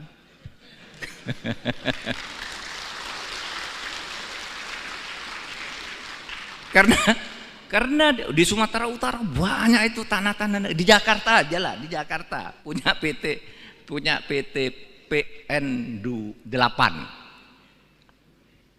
Diambil orang begitu aja dengan cara premanisme. Katanya dulu itu kan tanah itu dulu zaman Pak Harto diberikan ke itu, ke sebuah korporasi lah, kan diberikan ke situ. Oleh korporasi itu dijual satu-satu, lalu sekarang mau ditagih menjadi kesulitan, sehingga kita katakan kamu merampas tanah negara, kamu mencaplok tanah negara. Nah, masih kita selesaikan ya bersama Pak Sugeng, rumit. Ini sudah benar salah, tapi ada lagi Pak yang punya di sebelahnya. Siapa? Jenderal ini. Waduh, jenderal lagi. Sudah pensiun, udah mati jenderalnya. Jangan ditanya, siapa Pak jenderal? Udah mati sekarang. Nanti saudara kejar-kejar saya, jenderalnya siapa? Saya hanya ingin menggambarkan betapa sekarang ini. Pengadilan. Ya, pengadilan, saudara. Saya bilang, kemarin itu kan saya membentuk tim reformasi hukum, pencepatan reformasi hukum. Ada saja orang usil, apa itu? Pencepatan reformasi hukum, kerja aja, enggak usah pakai tim-tim gitu. Lah justru karena enggak bisa itu tadi, sudah diputus, misalnya mafia tanah, oh iya ya, tanah ini salah nih, tanah ini salah. Tapi ketika mau dibalik ke negara, siapa dulu yang buat? Cari dulu yang buat, bupatinya. Wah Pak, bupatinya udah diganti. Yang buat atau lalu bupati yang baru gimana? Berperkara dulu. Kalau bupatinya oke, Pak, BPN dulu yang buat. BPN-nya udah pindah semua. Ada, Pak, ini sertifikatnya yang asli sini. Dokumennya sudah hilang semua. Sehingga tidak bisa diselesaikan cepat. Nah, oleh sebab itu, kepada yang suka ngeritik itu, mari kumpul. Ini kesulitan kami menyelesaikan. Bukan kami tidak mau, ini kesulitannya. Kalau saya melihat ini ada korupsi, untuk menyelesaikan si korupsi ini harus ditangkap dulu. Sebelum ini ditangkap, ini harus sudah vonis pengadilan. Sebelum ini vonis harus jelas dulu ini berlingkar-lingkar gitu. Maka saya katakan ini masalahnya, bukan kita tidak mau bekerja. Oleh sebab itu mari tolong berkumpul, saya bilang pakar-pakar berkumpul kantor saya, gimana caranya buatkan peta jalan untuk menyelesaikan ini. Kalau aturan udah cukup, aparat sudah cukup, tapi macet di macam-macam gini ini. Sehingga sekarang saudara, indeks persepsi korupsi kita itu turun dari 38 yang 38 itu jelek sebenarnya. Tetapi turun lagi menjadi lebih jelek lagi menjadi 34 tahun ini. Kenapa? Karena korupsi. Di mana itu korupsi? Hasil temuan Transparansi Internasional itu korupsinya ada di DPR.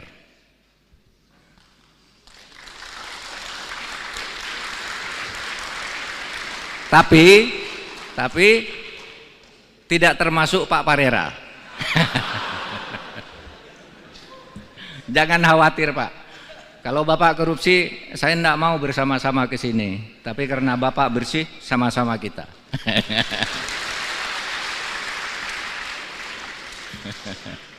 Itu hasil temuan loh.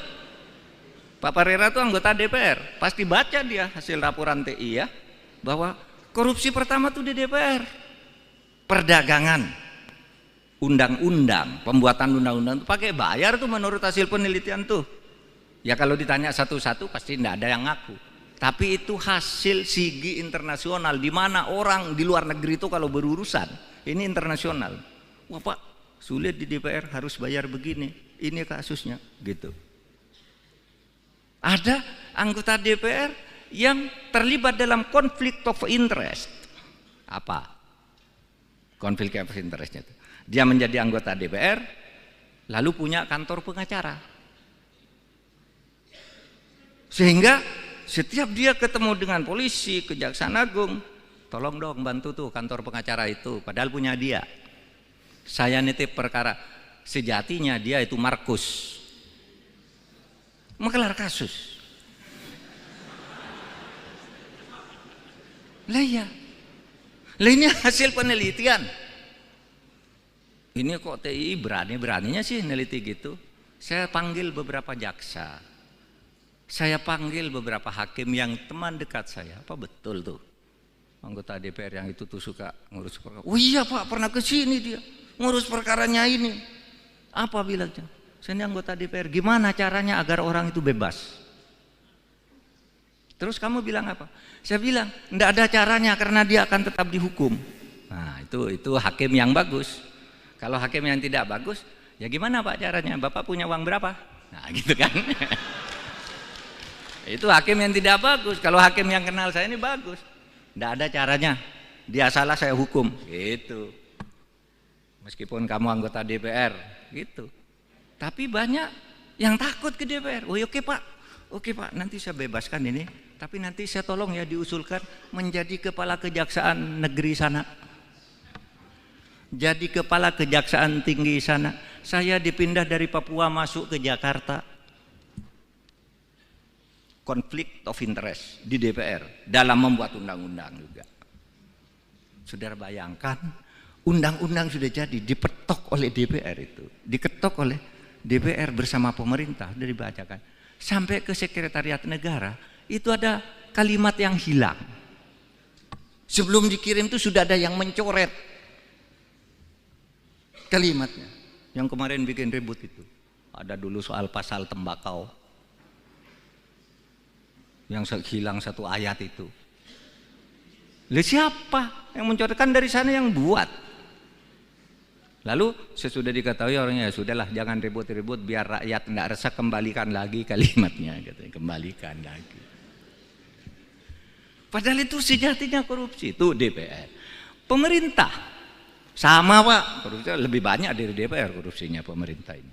Eksekutif. Saudara tahu pencucian uang. Orang yang tidak ngerti teori pencucian uang, itu Menteri Polhukam itu bohong, ada pencucian uang masa sampai 349 triliun. Ya namanya pencucian uang. Pencucian uang itu agregat. Bukan satu angka, tapi angka yang bergerak dan setiap gerakan ini jumlah. Dijumlah itu namanya pencucian uang. Pak Mahfud tuh omong kosong, pencucian uang ribut-ribut, sekarang hilang dari peredaran. Enggak. Itu munculnya kasus di Suta, Bandara Soekarno-Hatta yang sekarang ditangkap oleh kejaksaan, itu kan pencucian uang. Impor emas seharusnya bayar dokumen dari luar negeri bayar 5%, dari 49 triliun 5%, coba hitung sendiri, sampai di Jakarta menjadi 0%. Berapa kerugian negara itu? 39 miliar. Dari itu hanya satu dokumen impor. Jadi jangan dibilang pencucian uang berhenti. Nah sekarang yang kami laporkan pencucian uang 349 triliun itu kan 300 surat. Yang tidak bisa diselesaikan sekaligus 300 satu-satu, Dok. Kalau 300 selesai itu bukan proses hukum, namanya bim salah bim. Nah sekarang ini kan orang usil bilang, mana tuh Pak Mahfud yang bilang pencucian uang kok sekarang sepi-sepi aja. Satu, saudara bisa baca tulisan Pak Yusuf di Harian Kompas Selasa pekan lalu. Dia menyebut benar itu ada pencucian uang 349 triliun. Siapa itu Pak Yusuf? Pak Yusuf itu adalah mantan kepala PPATK. Benar ada. Apakah ditindak? Ditindak. Sekarang ini sudah pada bergerak. KPK udah nangkap pencucian uang. Polisi juga sudah mulai meriksa. Itu karena kita bicara banyak pencucian uang.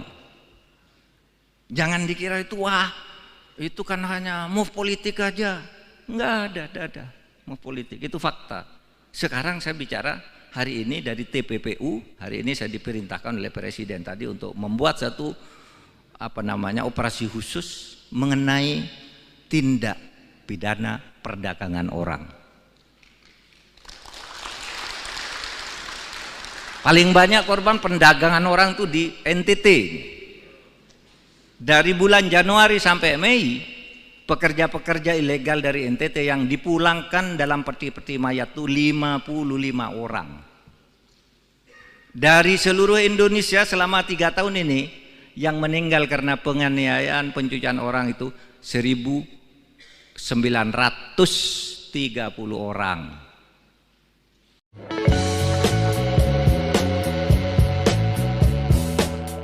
Menko Polhukam Mahfud MD menyebut DPR RI sebagai lembaga terkorup di Indonesia. Pernyataan itu disampaikan Mahfud saat dialog kebangsaan di kampus IFTK Ledalero, Kabupaten Sika, Nusa Tenggara Timur pada Selasa 30 Mei 2023. Berikut sejumlah alasan DPR dianggap menjadi lembaga terkorup. Dijelaskan Mahfud MD, pernyataannya ini berdasarkan hasil temuan Transparansi Internasional. Mahfud menjelaskan indeks persepsi korupsi Indonesia mencapai 34% pada 2023. Angka ini menurun dari tahun sebelumnya 38%. Berdasarkan hasil temuan Transparansi Internasional, tingkat korupsi terbanyak pertama ada di lembaga DPR. Bahkan hasil penelitian menunjukkan lembaga DPR menjadi tempat perdagangan pembuatan undang-undang. Mahfud juga menyebut ada anggota DPR yang terlibat dalam konflik kepentingan, di mana oknum anggota DPR kerap menitipkan kasus setiap bertemu dengan polisi atau Kejaksaan Agung. Diakui Menko Polhukam, dirinya sampai memanggil beberapa kerabatnya yang berprofesi sebagai jaksa dan hakim untuk membuktikan temuan itu. Salah seorang hakim membenarkan bahwa ada DPR yang mendatanginya untuk meminta membebaskan seseorang. Selain legislatif, lembaga eksekutif juga ditengarai rawan melakukan korupsi.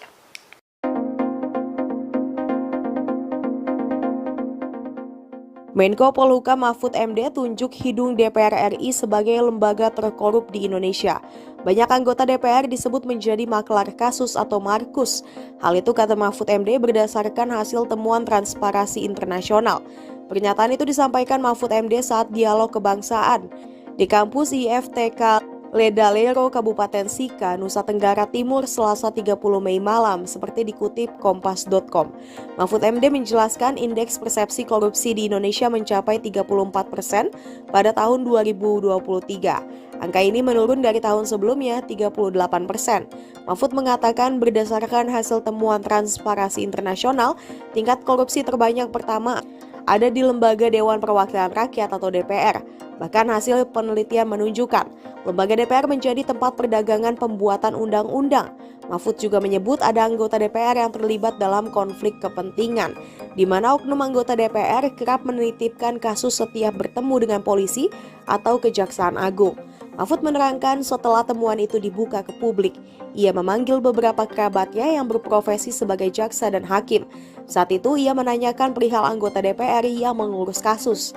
Salah seorang hakim terangnya membenarkan bahwa ada DPR yang mendatanginya untuk meminta membebaskan seseorang.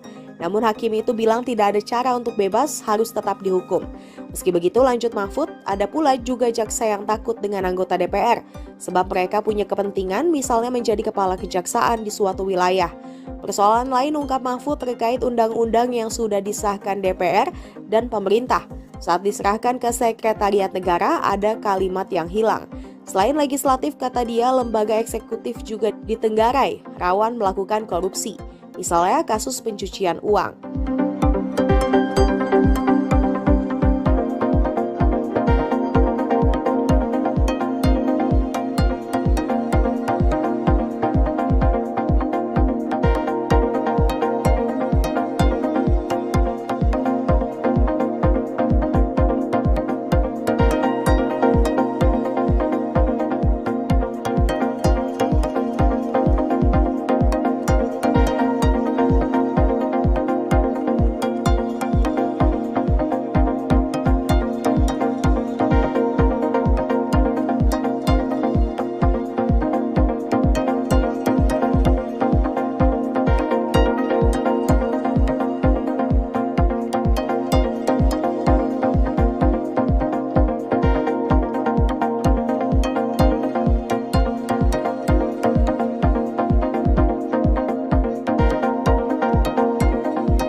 Saudara, kita sudah pasti sejahtera, tapi pemerataan ya, itu masih belum merata maksudnya.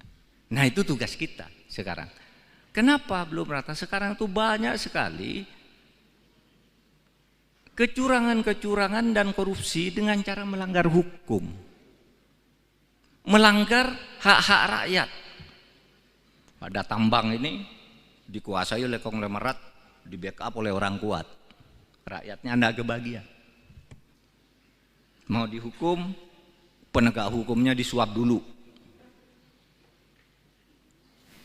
Di NTT ini misalnya, yang kasus yang sangat terkenal bagi saya karena saya mendapat laporan itu.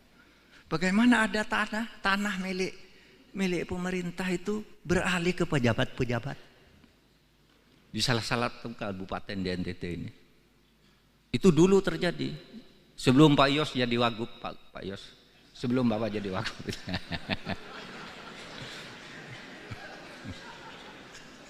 Jangan bertanya, Pak di mana Pak, saya cari besok. Enggak usah, udah selesai. Jadi begini, tanah itu ribuan hektar milik adat diserahkan ke Pemda. Nih, Pak Bub, masyarakat adat menyerahkan ini kepada negara melalui bupati, tapi kami minta kompensasi ini. Dibayar apa gitu, lalu ada pesta adat diserahkan.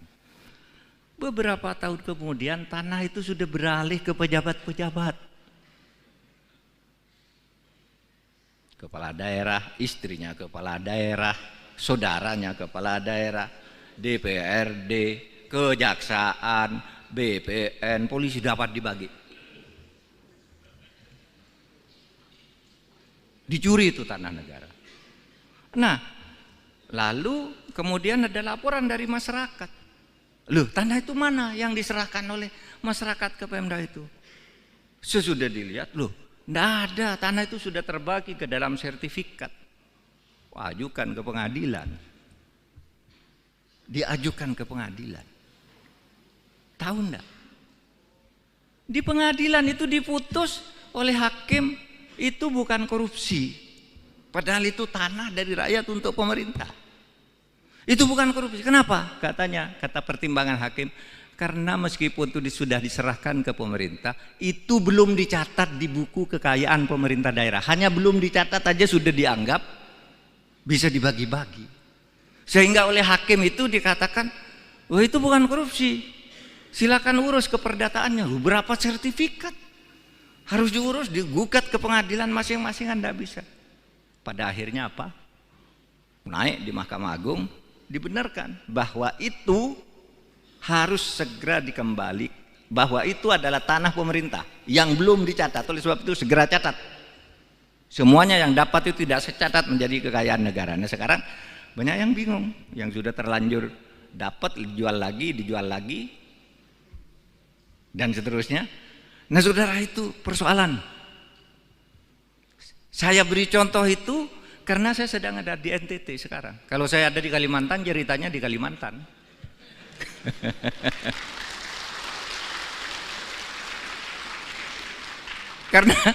Karena di Sumatera Utara banyak itu tanah-tanah. Di Jakarta aja lah, di Jakarta punya PT PN 8. Diambil orang begitu aja dengan cara premanisme.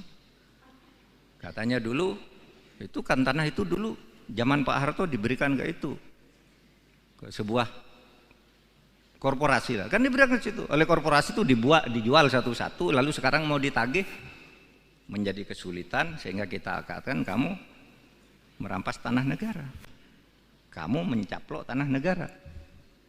Nah, masih kita selesaikan ya bersama Pak Sugeng, rumit. Ini sudah benar salah, tapi ada lagi Pak yang punya di sebelahnya. Siapa? Jenderal ini. Waduh, gue jenderal lagi. Sudah pensiun, udah mati jenderalnya. Jangan ditanya siapa Pak jenderal, udah mati sekarang. Nanti saudara kejar-kejar saya jenderalnya siapa. Saya hanya ingin menggambarkan betapa sekarang ini pengadilan. Ya, pengadilan, saudara.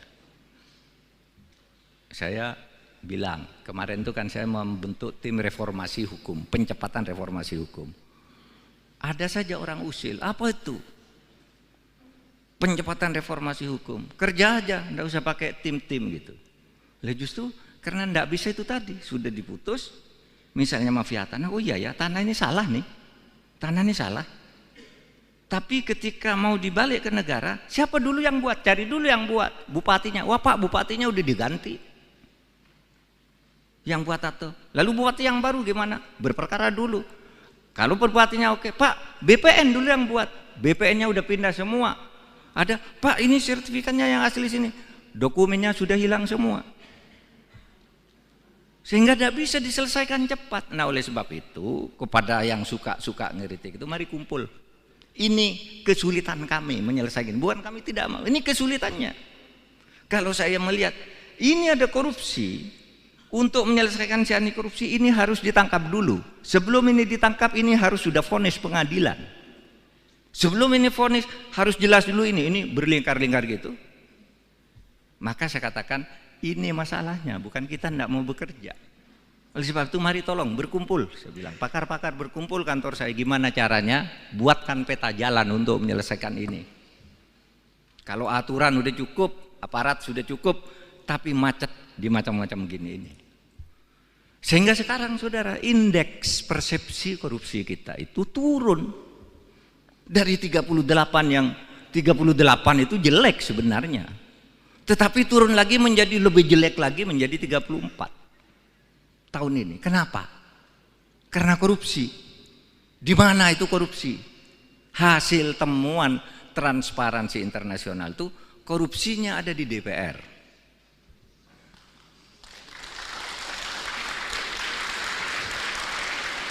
Tapi tidak termasuk Pak Parera.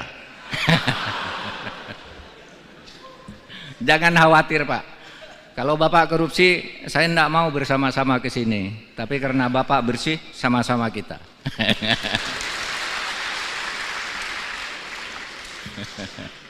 Itu hasil temuan loh. Pak Parera itu anggota DPR. Pasti baca dia hasil laporan TI ya. Bahwa korupsi pertama tuh di DPR. Perdagangan. Undang-undang. Pembuatan undang-undang itu pakai bayar tuh menurut hasil penelitian tuh. Ya kalau ditanya satu-satu pasti tidak ada yang ngaku. Tapi itu hasil sigi internasional, di mana orang di luar negeri itu kalau berurusan ini internasional. Wah Pak, sulit di DPR harus bayar begini. ini kasusnya gitu. Ada anggota DPR yang terlibat dalam konflik of interest. Apa konflik of interestnya itu? Dia menjadi anggota DPR lalu punya kantor pengacara, sehingga setiap dia ketemu dengan polisi, kejaksaan agung, tolong dong bantu tuh kantor pengacara itu, padahal punya dia. Saya nitip perkara, sejatinya dia itu Markus, mengelar kasus. Lah iya, ini hasil penelitian. Ini kok TI berani-beraninya sih neliti gitu. Saya panggil beberapa jaksa, saya panggil beberapa hakim yang teman dekat saya. Apa betul tuh anggota DPR yang itu tuh suka ngurus perkara? Oh iya Pak, pernah ke sini dia ngurus perkaranya ini. Apa bilangnya? Saya ini anggota DPR. Gimana caranya agar orang itu bebas? Terus kamu bilang apa? Saya bilang enggak ada caranya karena dia akan tetap dihukum. Nah itu hakim yang bagus. Kalau hakim yang tidak bagus, ya gimana Pak caranya? Bapak punya uang berapa? Nah gitu kan. Itu hakim yang tidak bagus. Kalau hakim yang kenal saya ini bagus, tidak ada caranya. Dia salah saya hukum. Gitu. Meskipun kamu anggota DPR, gitu. Tapi banyak yang takut ke DPR. Oh oke Pak, nanti saya bebaskan ini. Tapi nanti saya tolong ya diusulkan menjadi kepala kejaksaan negeri sana. Jadi kepala kejaksaan tinggi sana. Saya dipindah dari Papua masuk ke Jakarta. Konflik of interest di DPR dalam membuat undang-undang juga. Saudara bayangkan, undang-undang sudah jadi dipetok oleh DPR itu, diketok oleh DPR bersama pemerintah, sudah dibacakan sampai ke sekretariat negara. Itu ada kalimat yang hilang. Sebelum dikirim itu sudah ada yang mencoret